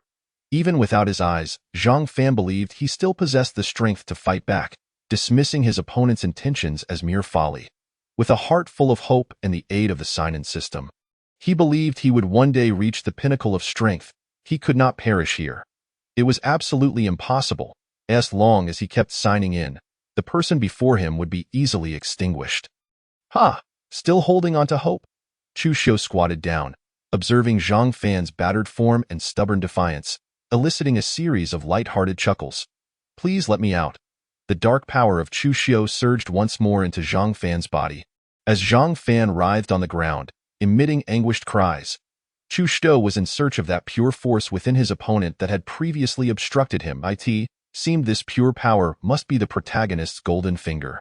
Indeed, after the dark ability flowed into Zhang Fan's body, this force manifested in an unseen realm. It resisted the encroachment of the dark power upon the body, and had it not been for Chu Xiu's meticulous observation, it might have gone unnoticed. In the case of another, one might even attribute this resistance to Zhang Fan's personal willpower. Just wait. One day I will have you beneath my feet, and the humiliation of today will be repaid 100-fold. Zhang Fan, tormented beyond endurance, threatened Chu Xiu vehemently. I too hope for that day to come. Chu Xiu replied with a cold smile, noting the protagonist's stubbornness, but lamenting that without his golden finger, the protagonist was but a mere shell. Balancing yin and yang, he transformed his offensive stance into a gentle absorption, as the dark power instantaneously shifted from aggression to a soft devouring. They fused together, gradually advancing to consume this pure force. In truth, this pure force possessed little power to thwart Chu Xiu's consumption. Previously, it had merely reacted instinctively against the violent assault. It was akin to a woman. One must proceed gradually and gently, and only then will the natural response ensue. If one were to demand immediate gratification, fierce resistance would be the result. After devouring a portion of this pure force, Chu Xiu realized his dark power could vanquish his former self tenfold. However, there remained an abundance of this pure force within Zhang Fan. Greed surged within Chu Xiu. To take it all would surely invoke divine retribution. Zhang Fan continued to curse his opponent loudly, utterly oblivious that his sign-in system had fallen silent. Chu Xiu, in a frenzy of consumption, found that his gentle absorption left no room for resistance from this force. The aura within Chu Xiu grew increasingly robust and pure. The dark power became more intense, and he even sensed the dark particles and spatial particles in the surrounding air. These dark and spatial particles seemed to have found their purpose, flooding into Chu Xiu's body. He discovered that these dark spatial particles also enhanced his dark spatial abilities. It appeared that only by reaching a certain height could one perceive the particles contained in the air. Various other ability particles lingered nearby, yet they remained motionless, seemingly indifferent to Chu Xiu. Chapter 89. The protagonist's golden finger is the source power of the world. It was evident that one must possess a particular ability to garner the affection of certain particles in the air. Furthermore, the degree of favoritism shown by the particles varied according to one's strength and understanding of their abilities. Chu Xiu had not rendered Zhang Fan unconscious, as such an action could provoke a fierce backlash from the protagonist's golden finger. It was preferable to boil a frog in warm water, allowing the protagonist's golden finger to gradually transform into nourishment for his own power. Zhang Fan continued to pray for his sign-in system to save him once more. However, this time, the system remained dormant, failing to detect Zhang Fan's perilous situation. Had Chu Xiu's methods been more aggressive, Zhang Fan's golden finger might have provided him with assistance to escape his mortal crisis. Regrettably, Zhang Fan's desperate calls went unanswered. The so-called sign-in system was merely a form of pure power. Although Chu Xiu was unaware of the existence of the sign-in system, he recognized that the protagonist's golden finger was a manifestation of pure power. As for why this pure force had become attached to the protagonist, Chu Xiu had yet to grasp that concept fully. The growth of Chu Xiu's dark power was remarkably swift, far surpassing his previous capabilities. His former self now felt like an ant. Unable to contain himself, Chu Xiu let out a muffled sound, overwhelmed by the sudden surge of power, as if he had overeaten. Damn it, I've overindulged, he cursed inwardly, though it was not a significant concern. With that, he unleashed his dark power, plunging the surroundings into an abyss of darkness. The previously clear sky was engulfed by shadows, as the dark ability continued to spread outward. This place was a coastal region, not Jingzhou, but another continent entirely. As for its exact location, Chu Xiu was uncertain, but that was not the crux of the matter. The key was that there remained a vast reservoir of pure power within the protagonist, and Chu Xiu was intent on consuming it all. He would not relent until he had absorbed every last bit. However, the commotion caused by his dark power's release was considerable, and any unexpected incidents would be troublesome. Thus, Chu Xiu swiftly transported Zhang Fan back to the place they had departed from. Just as Chu Xiu had left, monstrous beings from the sea began to surface, heading towards their location. The darkness had yet to dissipate, and the surrounding survivors were left trembling in fear. Utilizing his spatial abilities to return, Chu Xiu found Li Wenbin and others already stationed at their previous location. The ground was littered with the bodies of numerous women, all slain with a single cut to the throat. These were all Zhang Fan's women from the town, with none escaping the massacre. Unless Zhang Fan had women elsewhere, Chu Xiu understood that in times of peril, women tended to gather together for safety. Oblivious to the silence of his women nearby, Zhang Fan lamented, "We are family. We must be together." Chu Xiu had no habit of picking up the remnants left by the protagonist. The women arranged by him were essentially enemies. They were to be eliminated without mercy, though the matter of Chao Zhai's intentions would be treated differently. "Dispose of them all," Chu Xiu commanded, casting a glance at the women, whose beauty was regrettably wasted on the wrong allegiance, rendering them as mere red-skinned skeletons. Yes, Li Wenbin waved, and several subordinates stepped forward to manage the bodies. "What have you done to them?" Zhang Fan's voice rose in protest. Filled with confusion and fear, dreading the answers he might receive. "Apologies, my subordinates can be rather heavy-handed. It seems your women have all perished," Chu Xiu replied with a feigned air of regret. "Beasts, they were innocent women, and you spare none. You will surely face divine retribution," Zhang Fan retorted, his heart twisting as memories of joyous moments with his women flooded back, and he cursed Chu Xiu vehemently. "How strange. Weren't you the one who disbelieved in fate?" Chu Xiu mocked with a smirk. The dark power erupted once more from his body. He had no choice, as it threatened to explode if not released. His body required a period of adjustment to accommodate the intensifying dark power. Meanwhile, the release of his spatial abilities was placed within the realm of space, where the coordinates were highly unstable. That moment, a chaotic spatial current swept through a particular area, destabilizing the spatial integrity. Yet, Chu Xiu paid little mind to it.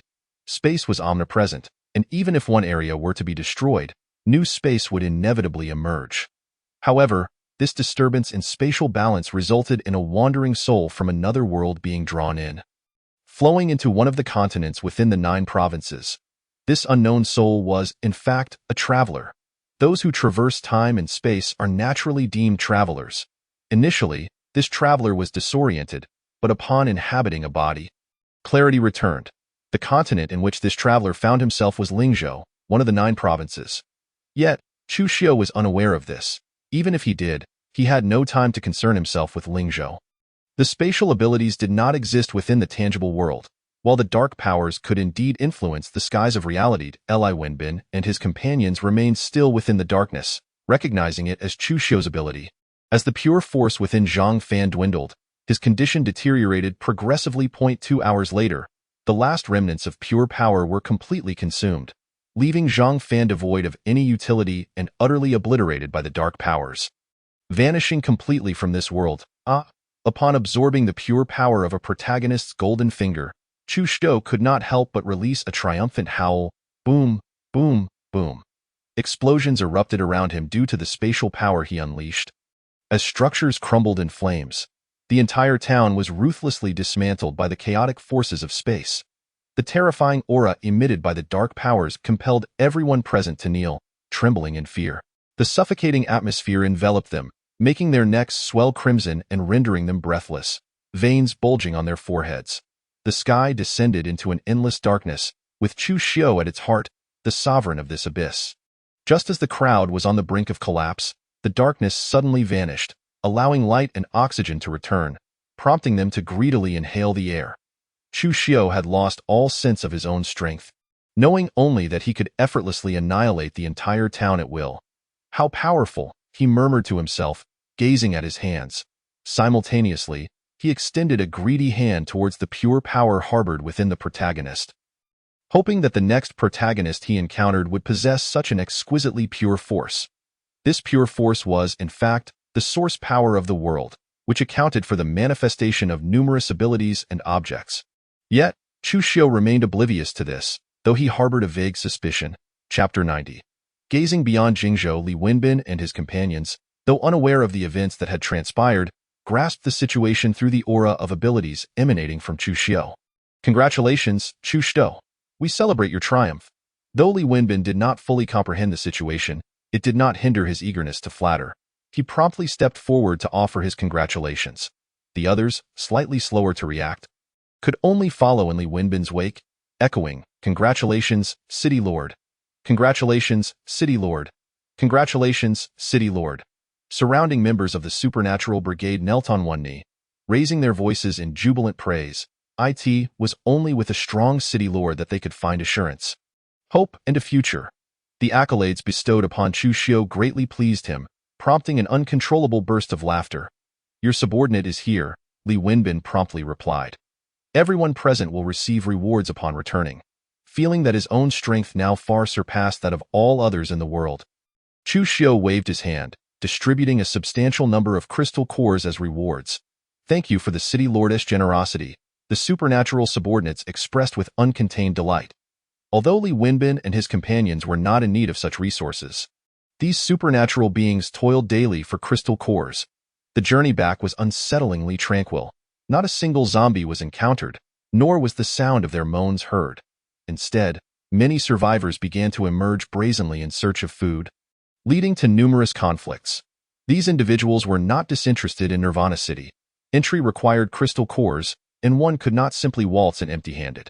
While this area was not officially part of Nirvana City, Jingzhou had, on the surface, already aligned with it. Chu Xiu had yet to fully cleanse the area, leaving these matters for Li Wenbin to manage. Upon his return, Chu Xiu immediately entered seclusion, intent on familiarizing himself with his enhanced powers, hoping to draw inspiration for new methods. Meanwhile, on the very day of their return, Li Wenbin received reports from his subordinates regarding the alarming disappearance of zombies, which he promptly relayed to Lei Fei for resolution, recognizing that such specialized matters were best left to experts. After receiving Li Wenbin's message, Lei Fei quickly organized an investigation. After 3 days of thorough inquiry, the reason for the vanishing zombies was finally uncovered. Li Wenbin, clutching the astonishing news from Lei Fei, hurried to the City Lord's residence. Chu Xiu, the situation is dire. The zombies have acquired intelligence," Li Wenbin exclaimed urgently as he entered, placing a document before Chu Xiu. "Chu Xiu, this is an anomaly we discovered 3 days ago upon our return, and our investigation has finally yielded results." Chu Xiu examined the document at a leisurely pace, and upon completion, expressed surprise. "It seems the zombies have indeed gained intellect. Through their abilities, they have developed wisdom, ultimately forming an entirely new race. This was a conclusion I had previously predicted. I did not expect it to manifest so soon. But since these zombies have left Jingzhou, there is no urgency. As long as they do not impede my progress, I will not expend my strength addressing them. Once they possess intelligence, wisdom, and organization, they will naturally become more formidable adversaries. Of course, unless I personally intervene or arrange for the protagonists to take action, they cannot be easily dealt with." Li Wenbin gave a thumbs up, his face filled with admiration. "Chu Xiu is truly insightful. Let them wreak havoc elsewhere, and once we have consolidated Jingzhou, we can reap the benefits." Chu Xiu nodded, softly issuing commands. "It is time to incorporate all territories of Jingzhou into my Nirvana City. Provide Lei Fei with additional support to expand our intelligence network. We must not remain blind to external circumstances. Also, inform Lei Fei that I wish to be apprised of the current situation throughout the entire Jiuzhou." The vehicle awaited outside.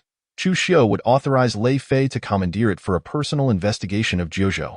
"Understood, Chu Xiu," Li Wenbin noted quietly. "Let the intelligence rest for now.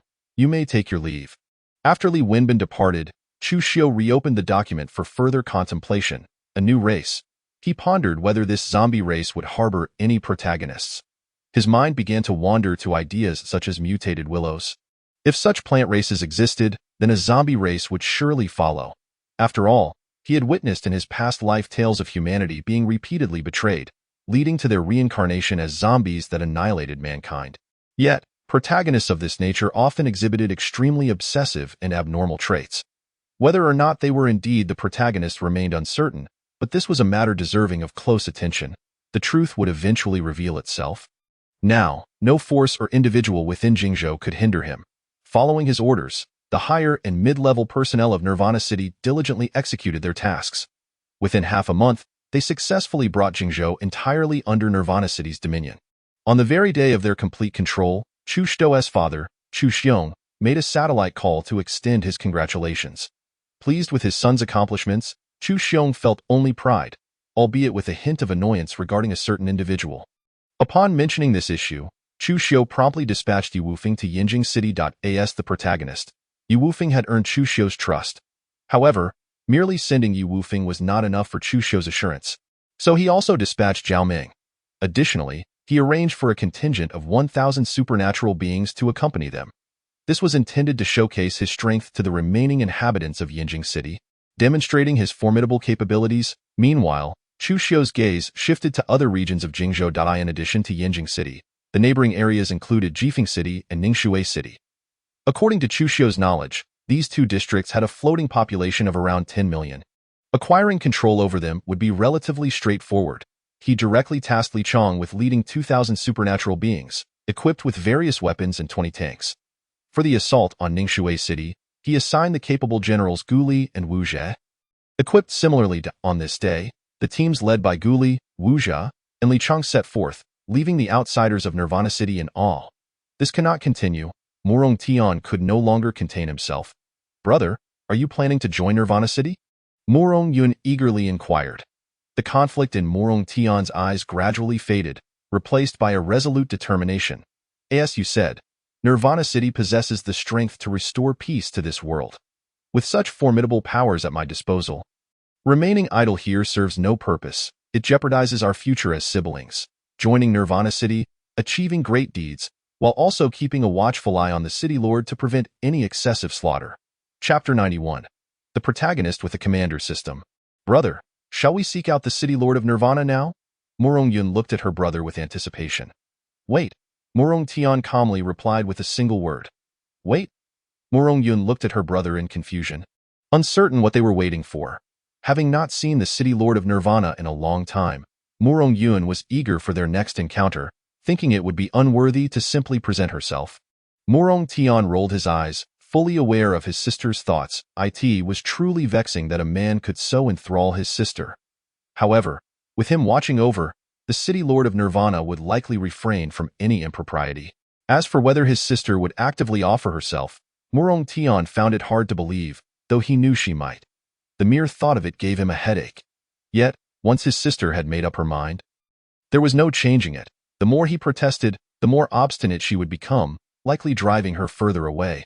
That was not what Morong Tian wished to see, so he decided to take things as they came.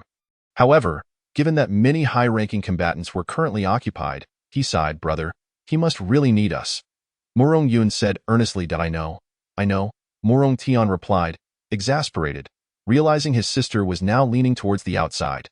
Yet, being her brother, if he did not care for her, who would? Let's go. I can see how anxious you are. Morong Tian finally rose to accompany his sister to the City Lord's residence. Thank you, brother, Morong Yun said, skipping happily behind him as they exited. Inside the City Lord's residence, Chu Xiu was still attending to official duties. Whether concerning the procurement of war supplies or the replenishment of losses, he had to sign off on everything himself. Such significant matters typically arose once a week, while the remainder of his time was devoted to cultivating his dark space abilities.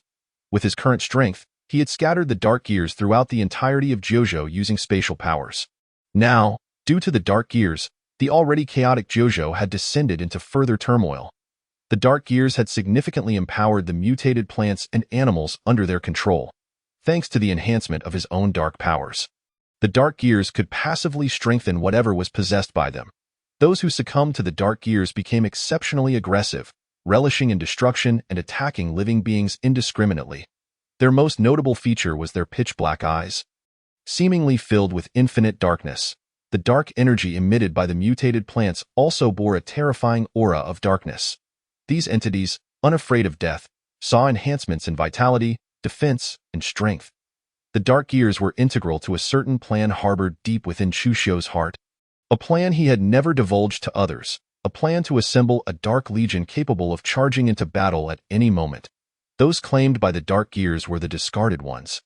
Only those who survived were the true elite. The relentless output of one's dark gears shows no concern for the future dwindling numbers of the Dark Legion. Young Master Chu, the Murong siblings, Murong Tian and Murong Yun, request an audience, Li Wenbin announced after receiving permission to enter. How have the two siblings been of late? Murong Tian had been confirmed by Chu Xiu as the protagonist. Thus Chu Xiu had never ceased to pay close attention to him. Murong Tian's extraordinary abilities were gleaned from his conversations with his sister, Murong Yun. The strength of his psychic powers is intrinsically linked to the individual's application. Not to mention, this is the protagonist's ability. However, with Murong Yun by his side, Chu Xiu firmly believed that Murong Tian would eventually pledge his allegiance. After all, Murong Tian's character was that of an infatuated brother. Li Wenbin succinctly recounted the recent circumstances of the siblings. It seemed rather uncharacteristic, almost as if they were not the protagonists of the story. Chu Xiu remarked that it was indeed a bit unheroic. For a true protagonist would not behave with such earnest simplicity. Without stirring up some intrigue, could one truly be called a protagonist? Unbeknownst to Chu Xiu, Murong Tian's choice to join the city of Nirvana was indeed a venture into mischief. Let them in, he decided, curious to discern Murong Tian's intentions for seeking him out.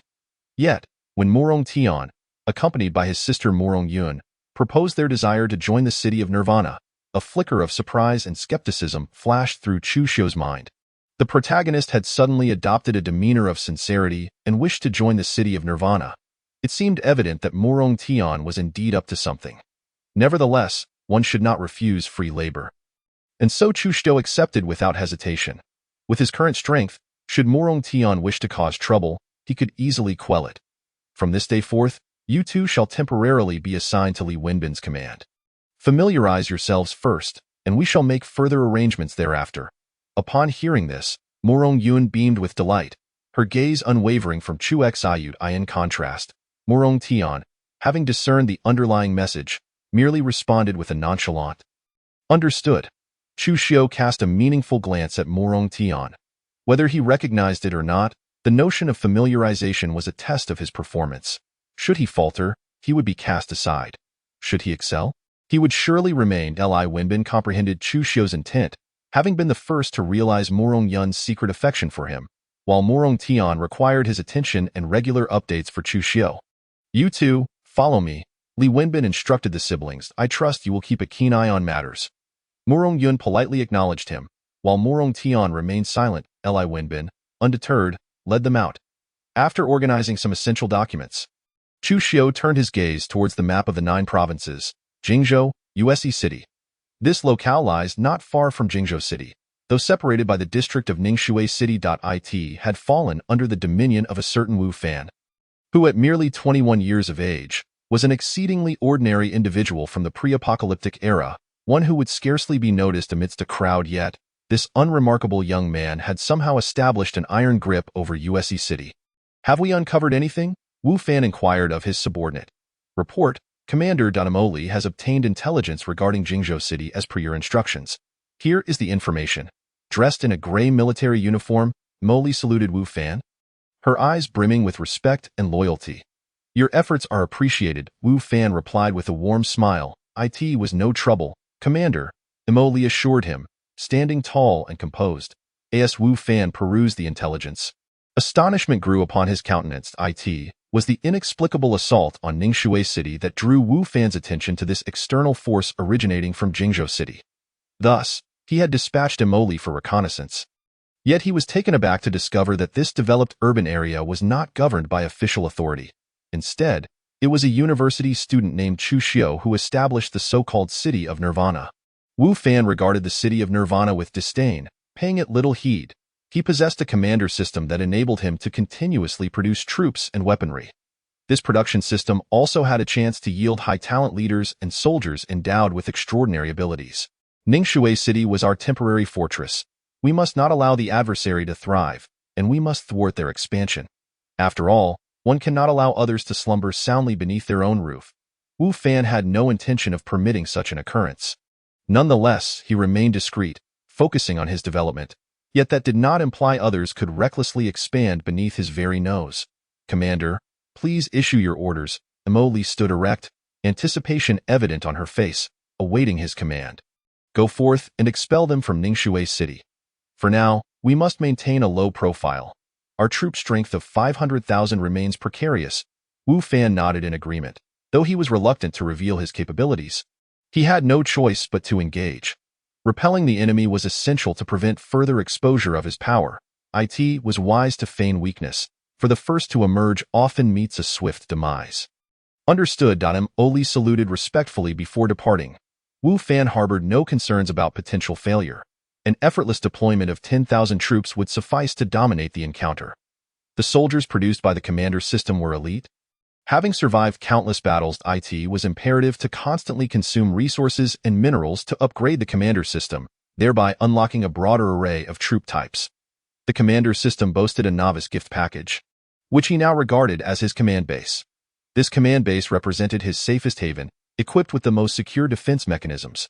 Meanwhile, Emoli led an impressive force of nearly 150,000 soldiers towards Ningxue City. In Ningxue City, Guli and Wuxia brazenly assaulted the local defenses.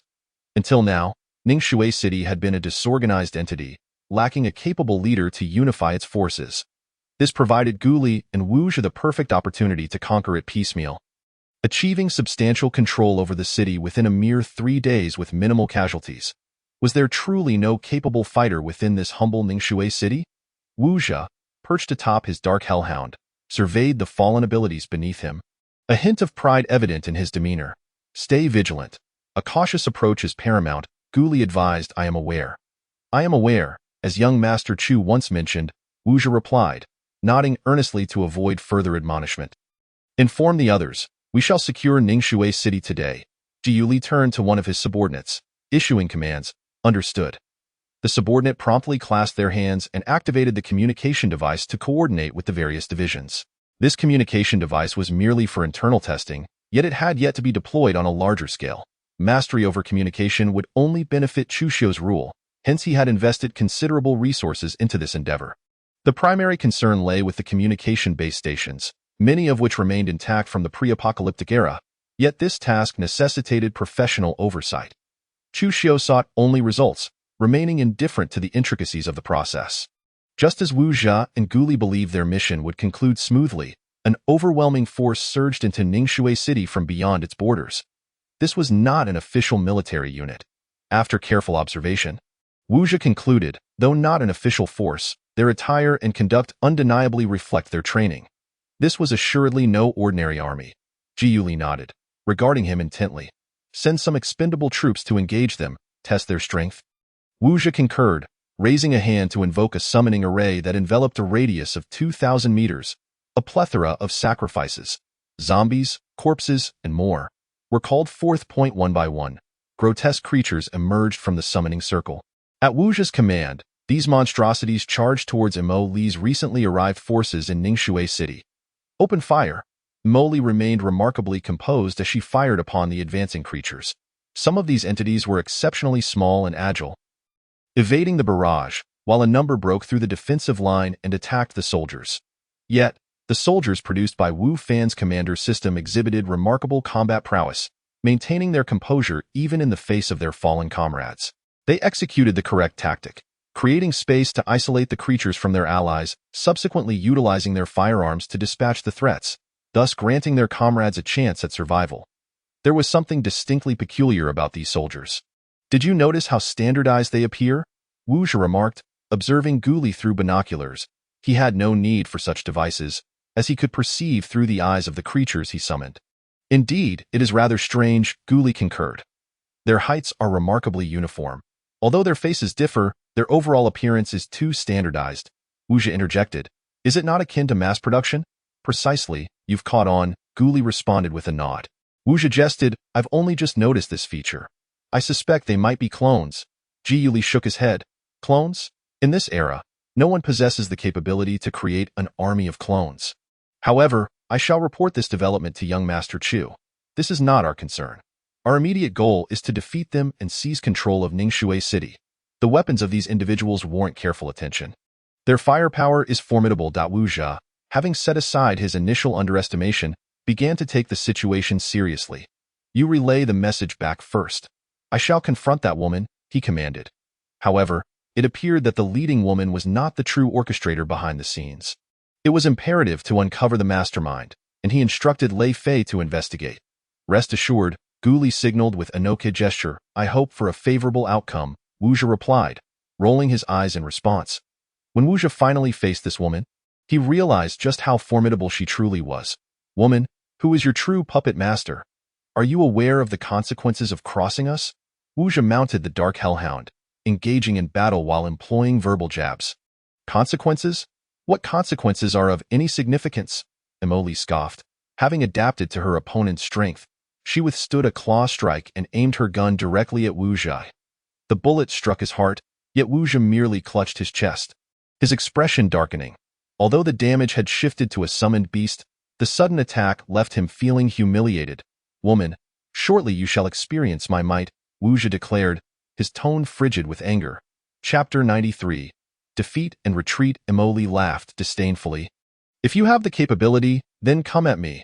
As one of the most elite commanders under her command, her true abilities had yet to be fully unleashed. Nonetheless, Emily gleaned critical intelligence from this encounter. This man, despite being shot, appeared unscathed, as no wounds manifested. Clearly, his extraordinary ability involved damage transfer or some other possibility.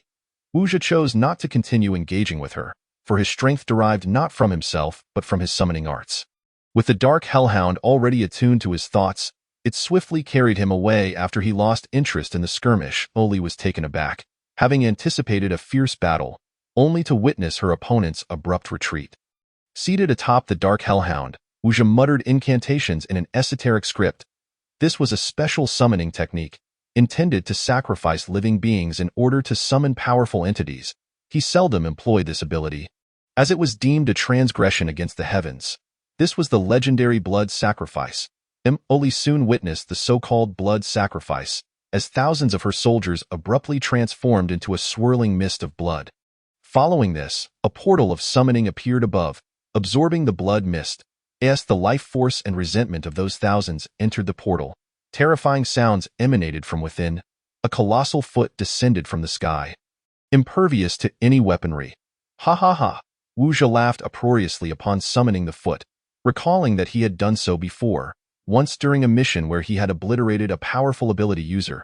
Indeed, the foe was crushed beneath a single footfall. Emily's expression darkened. She had not anticipated her adversary to be a summoner. Just one foot had trampled over 2,000 of her soldiers. Scatter! Emily urgently commanded her troops to disperse and evade. Yet, this was precisely the command Wu Jia desired, for that foot could remain for 3 minutes, a mere 3-minute trial, yet sufficient. Kill! Upon returning to his camp, Wu Jia issued an offensive command. The scattered firepower posed little threat to the ability users. Kill! I seek glory in crystal cores. Sister Hua Hua, upon my return, I shall wed you. Hey bro, you shouldn't speak like that. It could lead to dire consequences. Come on, buddy, wait for me, brother. I shall avenge you. A few unfortunate ability users, rushing forth, fell victim to lethal bullets.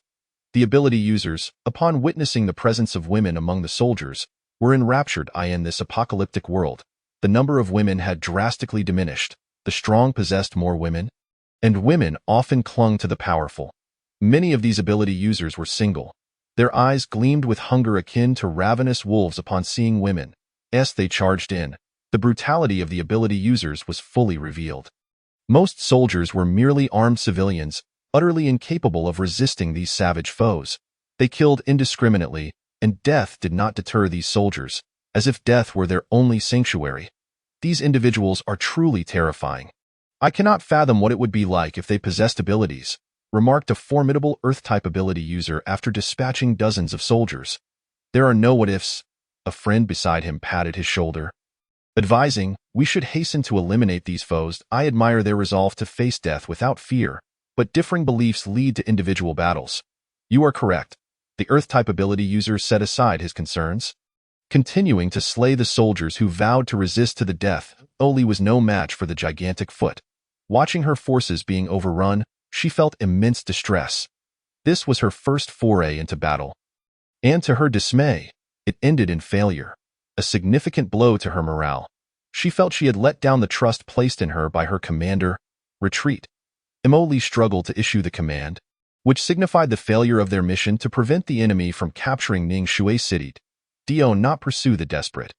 Just as Wu Zhe intended to continue the chase, Guli intervened. Why? Wu Zhe was perplexed. It was the perfect moment to strike a fallen foe. Diu Li patiently explained his reasoning. It could be part of the enemy's strategy, and there was no need to pursue recklessly. Their current objective was to fulfill the mission assigned by Chu Xiao. Once the enemy retreated from Ningxue City, they would lose their resistance. The retreat would undoubtedly leave traces, allowing them to track down the enemy's lair. Wu Zhe acquiesced. Very well, let us first secure Ningxue City and relay the message back, so they can send reinforcements. Once Wu Zhe's report reached back, details regarding the enemy were swiftly presented before Chu Xiao. Chu Xiao, they dare to strike against us. We shall not show them mercy. Li Wenbin, standing before him, passionately suggested annihilating the adversaries. Have Lei Fei ascertain their specifics without haste. Chu Xiao calmly handed the information to Li Wenbin. Inform Wu Zhe and Guli to refrain from returning for the time being. Let them remain in Ningxue City. Chu Xiao suspected that these foes were likely armed forces from surrounding cities. Otherwise, they would not have so audaciously interrupted Guli's operations. Additionally, he instructed Lei Fei to focus on the cities surrounding Ningxue City, as the enemy likely originated from there. Understood, Chu Xiao. I shall notify Lei Fei at once. Li Wenbin hurriedly sought out Lei Fei in the intelligence department. Lei Fei had already commenced investigations into the enemy's data. Though the city lord had yet to issue a command, Lei Fei was always prepared. He could not afford to be caught unawares should the city lord inquire. Pouring a glass of water for Li Wenbin, he advised, do not rush. I am already on the case. Yes, Chu Xiao has instructed you to pay extra attention to the cities surrounding Ningxue City, Li Wenbin said, gulping down the water before continuing. I understand. Lei Fei summoned a member of the intelligence department to delegate tasks. Since there is nothing pressing, I shall take my leave. The Chu Xiao cannot be left without personnel. Li Wenbin hurriedly departed, while Wu Zhe and Guli found themselves ordered to remain in Ningxue City. Oh no, we cannot return. Wu Zhe lamented, self-mockingly raising his hands. They likely fear the enemy will press their advantage.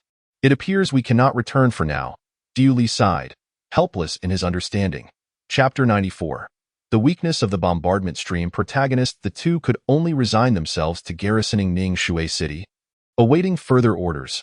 Meanwhile, Emily, retreating with her remaining forces in disarray, returned to Yushi City, where Wu Fan was incensed.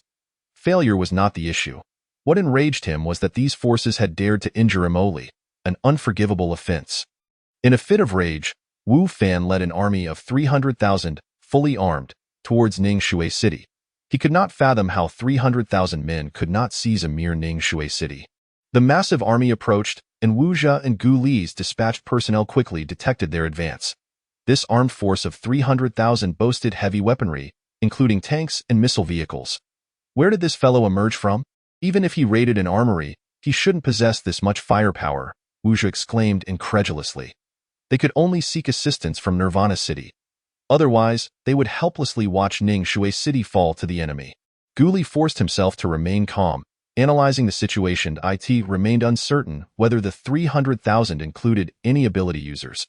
Given their grandiose display, Lei Fei would surely uncover the enemy's stronghold. 300,000 was no trifling number. It was likely the enemy's entire foundation. If we can delay these 300,000, could Nirvana City not strike at their rear? If we sever their supply line, they might crumble without a fight. I refuse to believe that 300,000 can endure without sustenance.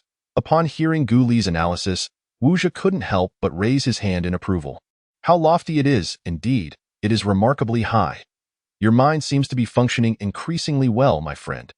After exchanging a few words, arrangements were made to relay the mutually agreed-upon plan. At this moment, Wu Fan had already arrived at the gates of Ningxue City, which, in truth, lacked any semblance of a wall. After all, in modern times, walls are superfluous. They can be breached with just a few cannon shots. With so many opponents, should we choose to withstand them head-on? We would likely not endure for long. Through the perspective of the summoned surveillance creature, Wu Zhe clearly observed the young man leading the charge.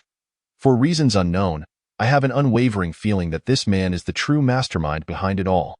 The level of respect shown towards him by those around him is akin to that of a sun around which all must revolve. Jiuli nodded in agreement, quickly raising his binoculars to speak. Indeed, that seems to be the case. However, I cannot help but wonder about this person's strength, considering he has rallied an armed force of 300,000. His background must be extraordinary. One cannot simply amass such a number by pilfering an armory. Moreover, I am now quite certain these individuals are clones. Their physiques are far too uniform to be mere coincidence. Has technology advanced to such an extent? Could this fellow have stumbled upon extraterrestrial technology? Guli jested, eliciting a laugh from Wu Zhidai. In truth, their speculation was not far from the mark. It was merely that neither had genuinely considered this possibility. Though the apocalypse had arrived and a sci-fi crisis loomed, the notion of alien technology seemed too far-fetched for them to believe that an ordinary young man could have fortuitously obtained it. Wu Fan, displaying remarkable decisiveness, felt no need to ponder the opponent's strength. He would simply crush them. Boom, boom, boom. Countless artillery shells rained down upon Ningshui City in a relentless bombardment. As for whether there were any innocent souls within, Wu Fan maintained that if he could not see them, then they did not exist. Everyone scatter, find shelter, activate the communicator. I cannot afford to lose contact. A nearby explosion sent Wuja sprawling to the ground, tasting the dirt, and he quickly shook his head, issuing commands. At this juncture, the only hope lay in dividing their forces. A direct assault would be futile. Only by dispersing and conducting ambushes could they find a chance. Let us move. Wuja pulled Guli behind him, and the two took refuge on the back of a dark hellhound, evading the falling shells. There's a basement ahead. Let us hide there until the bombardment ceases, he suggested. This fellow truly seemed unconcerned about the other survivors in Ningshui City. Forget it. He is a ruthless character. Let us endure until we receive orders from young Master Chu. The two, along with the dog, sheltered in the basement, which, although not entirely secure, was a significant improvement compared to the outside world. As they observed the ceiling of the basement trembling violently, their frustration mounted. Continue the bombardment. I have plenty of ammunition, Wu Fan commanded, intent on leveling Ningshui City to the ground. After all, Imoli was the first to follow him, and he felt a different kind of attachment. Should anything happen to Imoli, he would ensure the enemy experienced the wrath of his fury. I in the city of Nirvana. Upon receiving the report, Chu Xiu immediately ordered Li Chong, who had completed his mission, to lead a 10,000-strong force directly to Ningshui City. It was unexpected that he had become the protagonist of a mass mobilization. Chu Xiu could easily surmise how the enemy had mustered their hundreds of thousands. In apocalyptic narratives, one never lacks protagonists who thrive on sheer numbers. One could only wonder how a young individual could possibly command such a vast army, not to mention how to sustain the resources for them. Additionally, the uniformity in height and physique was simply unfeasible. Even the most elite troops could not maintain such standards. Presently, Nirvana City had begun cultivating crops in fertile fields, becoming self-sufficient in no time. Chu Xiu no longer needed to fret excessively over food supplies. There was ample stock to sustain a prolonged conflict. However, he was not entirely in agreement with Guli and Wuja's suggestion of raiding the enemy's stronghold, as he believed that such tactics would not significantly harm the adversary. The enemy could continuously replenish their ranks, establishing a robust rear base. In contrast, they lacked the ability for mass mobilization. Each loss was irreplaceable.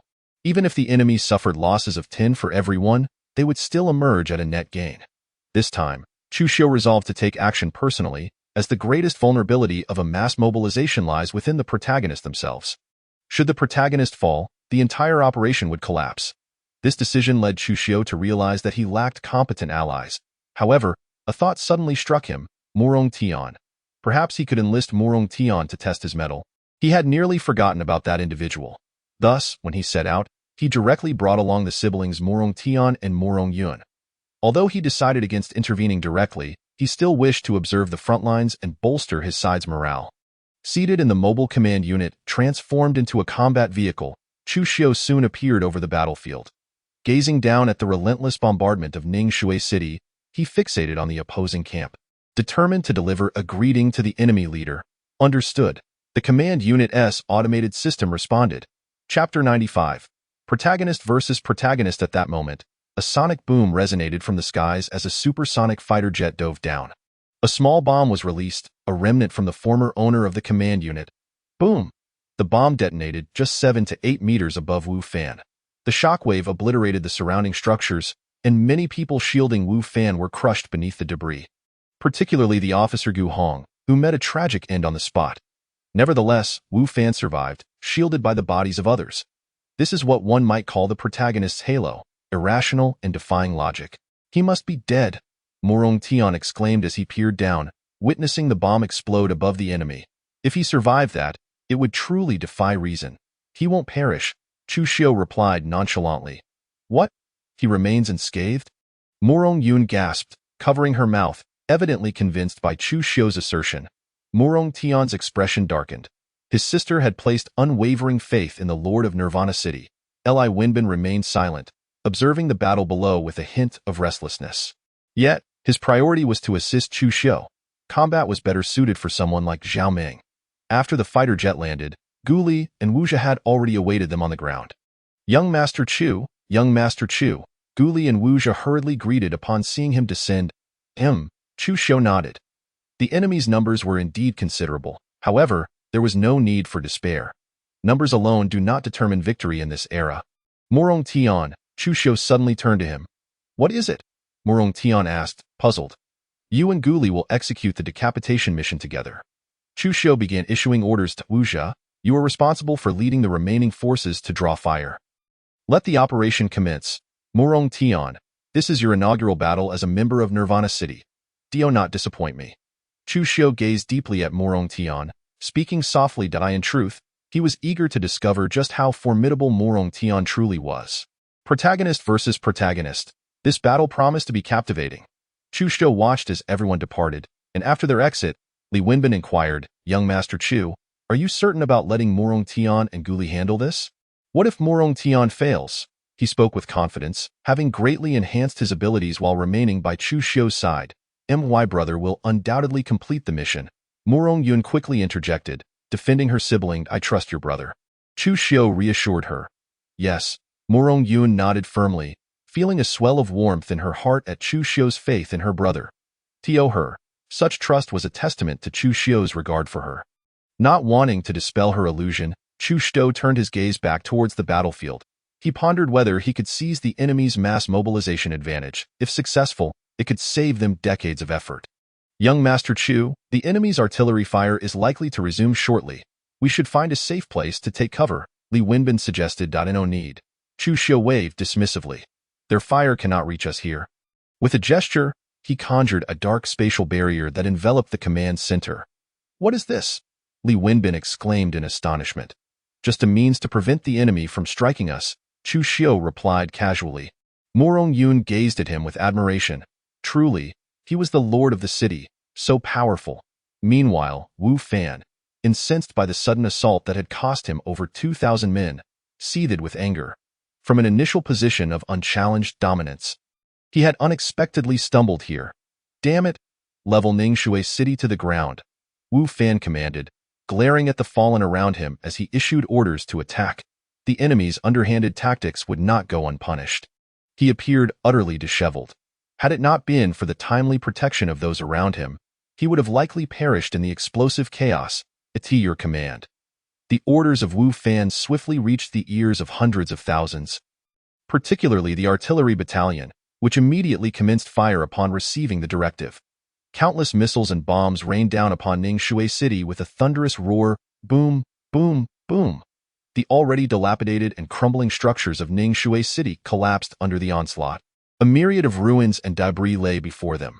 Young Master Chu, this fellow truly possesses an overwhelming amount of firepower, Li Wenbin remarked, hiding in a secure underground command post as he listened to the cacophony above. This temporary command center, constructed by the ability users, was situated a full 20 meters beneath the surface. Chu Xiu remained silent, contemplating how best to seize the opponent's advantages. Noticing Chu Xiao's lack of engagement, Li Wenbin ceased speaking, sitting quietly to the side, lost in his thoughts. Meanwhile, Morong Yun felt a mix of anxiety and anticipation, hoping her brother could successfully accomplish the task entrusted by the city lord. On another front, Guli had successfully infiltrated the enemy camp with Morong Tian. Morong Tian gazed at Guli in astonishment, realizing that this individual possessed the ability to alter his powers. Such a talent would undoubtedly capture the city lord's attention, suggesting he had some undisclosed exceptional capabilities. Let us move. Our current ranks are too low. We need to find an officer with a higher military rank. Otherwise, we cannot approach them, Guli whispered to Morong Tian. Surrounded by enemies, in this den of thieves, they had to proceed with utmost caution. Morong Tian nodded nonchalantly, understanding the necessity for vigilance. Despite his formidable strength, the presence of hundreds of thousands made it clear that even the most powerful could be overwhelmed. Meanwhile, Wu Zhe was utilizing the fallen survivors to summon thousands of cannon fodder, recklessly charging forth. His aim was to distract the enemy, allowing Guli and Morong Tian to complete their mission. The two of them continued to change identities as they moved closer to Wu Fan. Once Wu Zhe had finished summoning his cannon fodder, he continued to utilize the corpses to summon more. This was the flaw of summoners. As long as they could keep summoning without exhausting themselves, they would fight to the death using a strategy of sheer numbers. Wu Fan was singularly focused on annihilating the enemy, eager to demonstrate his strength. Unbeknownst to him, danger was steadily approaching. If Morong Tian lacked the protagonist's aura, he would undoubtedly be discovered. However, possessing such an aura allowed him to negate Wu Fan's own, placing them on equal footing, where the outcome would depend on whose strategy proved superior. Chapter 96. The underwear is laid bare. We are nearing the target. Do you have a plan of attack? Guli inquired softly as they approached within 200 meters of Wu Fan. The true extent of Morong Tian's abilities had yet to be revealed, leaving Guli somewhat anxious. Although he was aware of his opponent's strength, he had never witnessed it firsthand, causing him to harbor some reservations. Do not worry. I am prepared to act at any moment. Morong Tian replied with an air of calm, exhibiting no signs of the tension or excitement typically associated with an assassination. To him, this was merely a straightforward task. Regardless of the opponent's prowess, they could not rival his capabilities. Apart from the enigmatic city lord, he considered himself invincible. Only he comprehended the true extent of his telekinetic strength and its extraordinary nature. That's good. This operation must succeed without fail, Guli cautioned, ensuring that his counterpart remained diligent. Morong Tian smirked disdainfully, too indifferent to engage with Guli's concerns. Understanding his role, Guli refrained from further commentary, content as long as the mission was successful. As they drew nearer to Wu Fan, the overwhelming number of soldiers drew attention away from their movements, which remained inconspicuous amidst the chaos of ammunition bearers and weapon changers. Wu Fan was singularly intent on utterly demolishing Ningxue City. Determined to obliterate everything the enemy sought, advance the troops, Wu Fan commanded, his eyes ablaze with fury as he issued the order for a full-scale assault. Initially an ordinary individual, he lacked extensive strategic theories. In his mind, the sheer numbers of his forces would be sufficient to crush the enemy. He envisioned their annihilation amidst the barrage of gunfire, a necessary revenge for Mali and the fallen soldiers. The army surged forward. Observing the enemy's tanks leading the infantry, Wu Zhe realized that they were preparing for a total assault. Yet, he knew that such an onslaught would not come without a cost. What a fool, Wu Zhe muttered, summoning his magic circle. As a summoner rather than a sacrificial type, he had always concealed a fragment of his true power. He did not require sacrifices for his summoning. Initially, his understanding of summoning abilities had been limited, but he was no longer the same person he once was. It was time for the world to recognize the presence of Wu Zhe in the city of Nirvana. The summoning circle materialized in the sky, enveloping the entire battlefield. As the bombardment ceased, Chu Xiu emerged, his gaze fixated on the arcane symbol above, a glimmer of intrigue in his eyes. It seemed Wu Zhe intended to truly reveal his capabilities. Chu Xiao, is Wu Zhe hiding something? Li Mingyi asked, having never witnessed such summoning techniques from Wu Zhe before. Just watch, Chu Xiu replied, unperturbed, as he had already been informed of Wu Zhe's intentions. Li Wenbin, realizing that Chu Xiu was already aware, understood that aside from him, Wu Zhe had kept his abilities concealed from all others.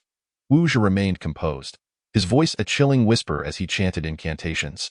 Meanwhile, Wu Fan's forces advanced smoothly, having been ordered not to resist by Wu Zhe.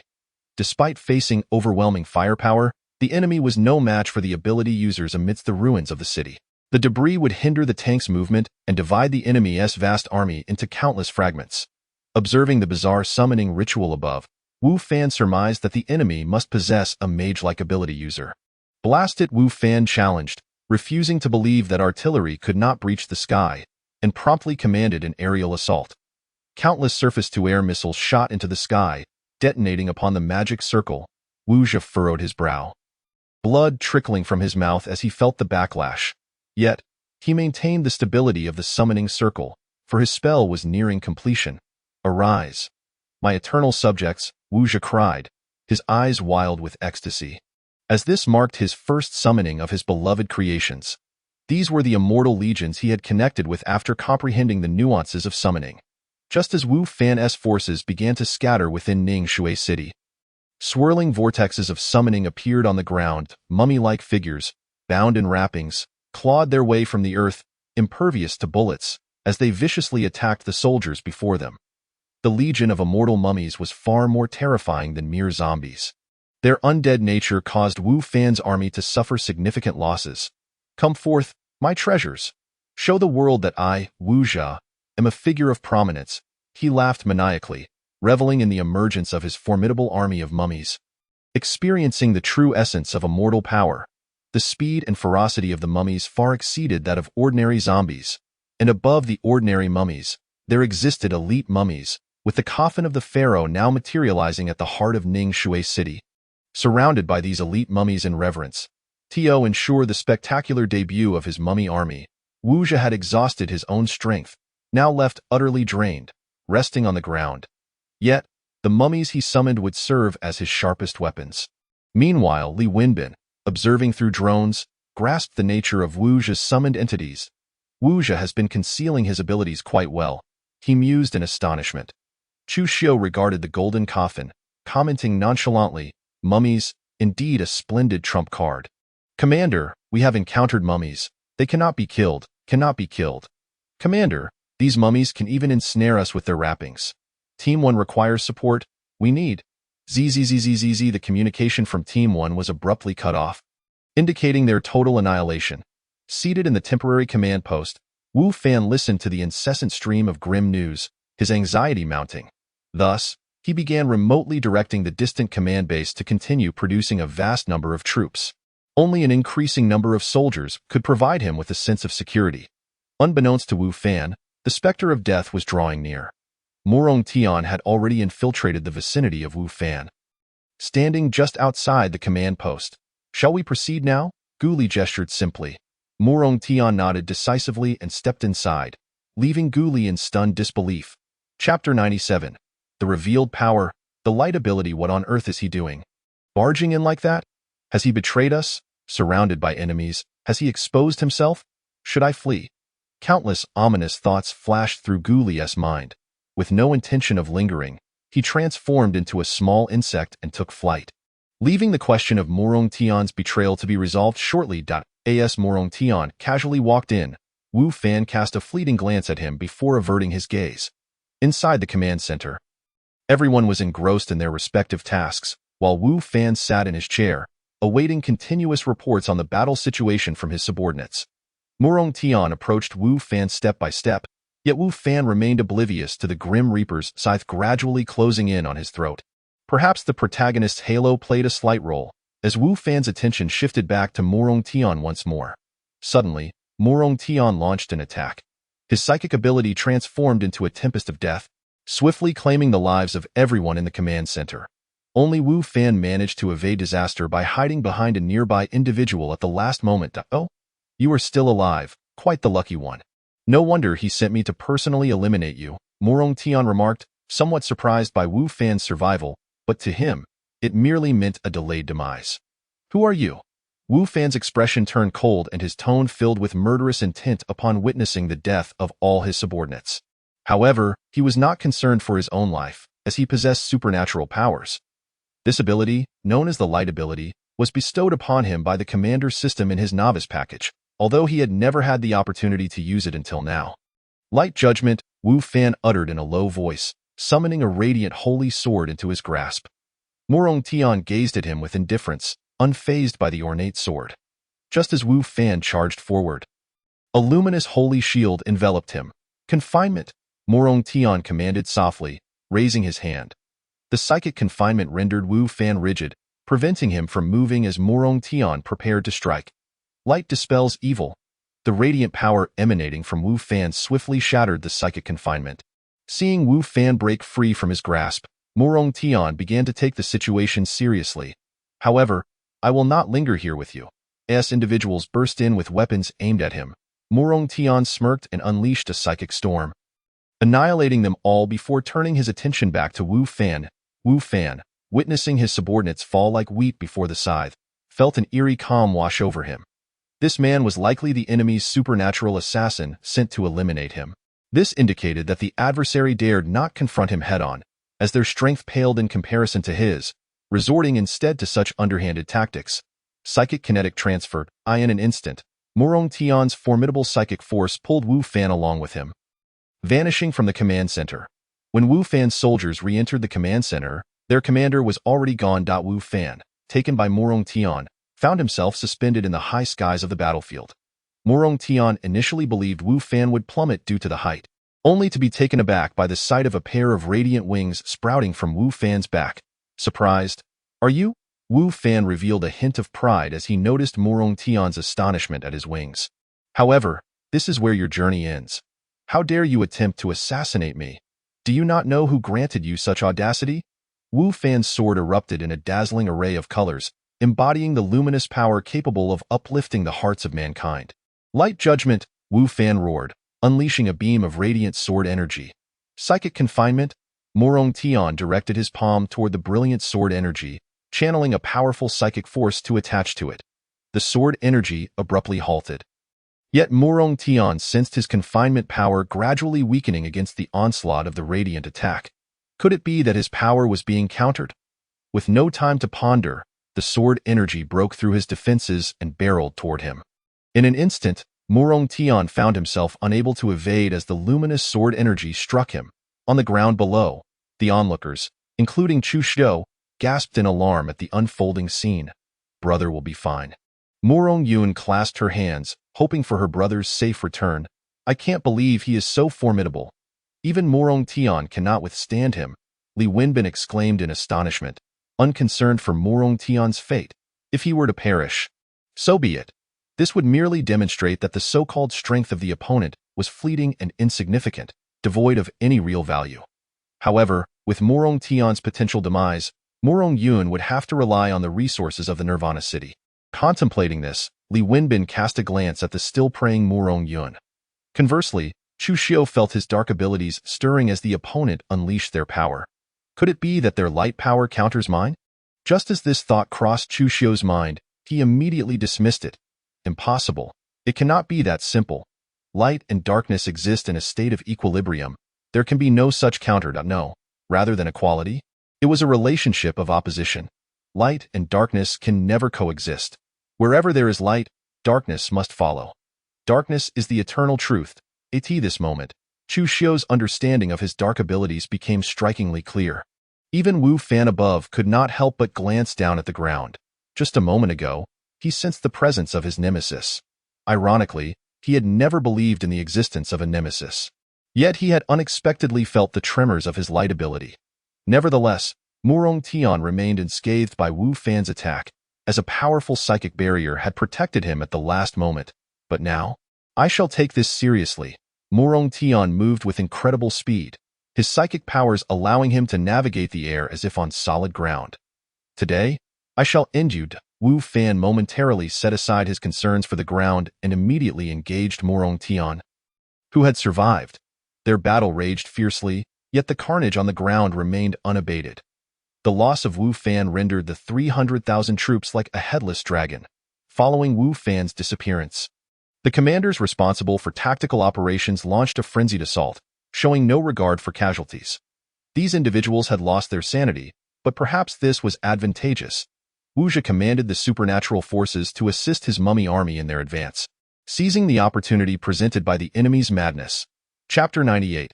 Darkness descends, bones scatter everywhere. Chu Xiao, should we make our move? It seems Morong Tian cannot kill him, Li Wenbin suggested, observing the prolonged stalemate in the aerial battle. Chu Xiu nodded lightly, acknowledging the opponent's strength, especially considering their light ability. Just for that ability alone, the adversary had earned the right to face him. In an instant, Chu Xiu, accompanied by Li Wenbin and Morong Yun, appeared beside Morong Tian. Noticing his sister's presence, Morong Tian furrowed his brow and inquired, "What are you all doing here?" "Hee," Li Wenbin scoffed disdainfully. "Why are we here? Isn't it because you can't handle him? Otherwise, why would Chu Xiu need to intervene personally?" Morong Tian shot him a glance, but refrained from responding, feeling a sense of embarrassment. "What is your name?" Chu Xiu asked, gazing at the opponent with indifference. "A group assault, is it?" Wu Fan sneered, dismissing their numbers. "No one can match my light ability, no matter how many of you there are. You are merely delivering your heads to me. We are more than enough to take you on." Chu Xiu replied with a chuckle. As he spoke, the surrounding environment transformed into darkness, enveloping everything in pitch black. Wu Fan gasped in shock, finding himself unable to see anything. Light dispels darkness. Wu Fan swung his sword, attempting to use his light ability to banish the encroaching darkness. Unfortunately, this darkness proved remarkably resilient. His light ability flickered like a mere candle in the void. How is this possible? Wu Fan's face contorted in disbelief. His heart suddenly filled with trepidation. Could it be that the opponent was superior to him? Darkness is eternal. Light is but a fleeting moment. Chu Xiu's words echoed in the dark sky, resonating deeply within the hearts of all present. Bang! Wu Fan was struck heavily in the back by Chu Xiu, sending him hurtling away. In this darkness, Wu Fan lost all sensory perception, even the feeling of pain. Within the shadows, he felt as though he was losing himself, being consumed by the forces of darkness. Meanwhile, on the ground, countless dark gears infiltrated the ranks of high-ranking officers and soldiers.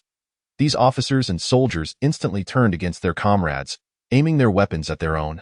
In an instant, thousands fell victim to friendly fire. Within the realm of darkness, Wu Fan found himself toyed with by Chu Xiu, akin to a ball being kicked around. Wu Fan felt no pain, nor could he even perceive the blows he was receiving, yet he understood he was being relentlessly harmed. If he did not act soon, he might very well perish here. Thus, Wu Fan activated a 10-year cooldown skill. His flawless resurrection ability, Light Rebirth. Chu Xiu observed as Wu Fan vanished into the darkness, a cold smile creeping onto his lips, and no matter how fiercely the opponent struggled, it was all in vain. After withdrawing the darkness, the others exchanged glances, but the earlier figure was nowhere to be seen. "Chu Xiu, where did that person go?" Li Wenbin quickly inquired. Chu Xiu surveyed the soldiers engaged in a chaotic firefight below and snorted derisively. The opponent possesses a light ability. They must have used a means to escape. But the monk may flee, yet the temple remains. Move out to Yueshi City. Regardless of the opponent's current location, their stronghold must be eradicated. First, sever one of their developmental points, for this is one of the means to stifle the protagonist's growth. Understood, Li Wenbin, fearing that Chu Xiu might be angered for not vanquishing the enemy, hastily nodded and transformed into a ball of flames, plummeting from the sky. Below, the scales of victory in the war had completely tipped. These hundreds of thousands were akin to swine, utterly devoid of combat prowess. The extraordinary beings under Chu Xiu's command surged forth like butchers entering a pigsty, wreaking havoc. Especially with the addition of Li Wenbin, Morong Tian, and Gu Li, they traversed the battlefield as if it were uninhabited. The army was in disarray, and Wu Fan had no time to salvage his forces. For the ability of Light Rebirth required time to manifest. Wu Fan had yet to resurrect, while his empire hung by a thread. The resolve of these individuals was unwavering. It seemed they were aware that their commander had just fallen, and they were prepared to sacrifice their lives in his honor. Were these individuals mad? Morong Yun found it incomprehensible. They could surrender, they could survive. Why choose death? Such a Na'vi girl could never grasp this. With a mere wave, Li Wenbin's flames incinerated a vast multitude, leaving no remains. After being rebuffed, Morong Yun fell silent. Morong Tian cast a glance at Li Wenbin, who instinctively distanced himself. Li Wenbin felt he could not contend with Morong Tian and preferred to keep his distance. Wait, he resolved to keep a vigilant watch on Morong Tian, ready to report any missteps to Chu Xiu. These individuals were merely clones. Chu Xiu extracted the dark gears from the body of a fallen soldier and crushed them delicately. These beings were excessively standardized, and the primary combatants of the explosive soldier stream were essentially system-generated clones. Chu Xiao, it seems we have yet to reach the capacity for mass production of clones? Li Wenbin inquired, astonished. Chu Xiao's gaze drifted to the battlefield as he replied nonchalantly, "Prepare to head to Yueshi City." Instinctively, Li Wenbin gasped. There were still many individuals unaccounted for, making it an ill-timed venture. However, upon witnessing Chu Xiao transform into darkness and charge towards the battlefield, he promptly silenced his thoughts. With Chu Xiao personally intervening, it was likely that the souls of those on the battlefield would soon be claimed. The Dark Domain. Chu Xiao materialized above the battlefield, and the aura of darkness surged forth, enveloping the entire area. The spread of darkness was swift, and within the shrouded fog, the battlefield fell into an eerie silence. In mere minutes, as the dark mist dissipated, the ground was strewn with hundreds of thousands of skeletal remains. All flesh had been devoured by the darkness, and every ounce of vitality was absorbed into Chu Xiao's being. The saturation of life force invigorated Chu Xiao, rendering every cell within him highly active. Immortality was but a mere reflection of this. To Chu Xiao, he perceived no distinction between himself and eternal life. The so-called moral constraints were merely the natural law of survival of the fittest. Murong Yun stared at the sea of bones, momentarily rendered speechless, her hair standing on end, her body chilled, truly ruthless.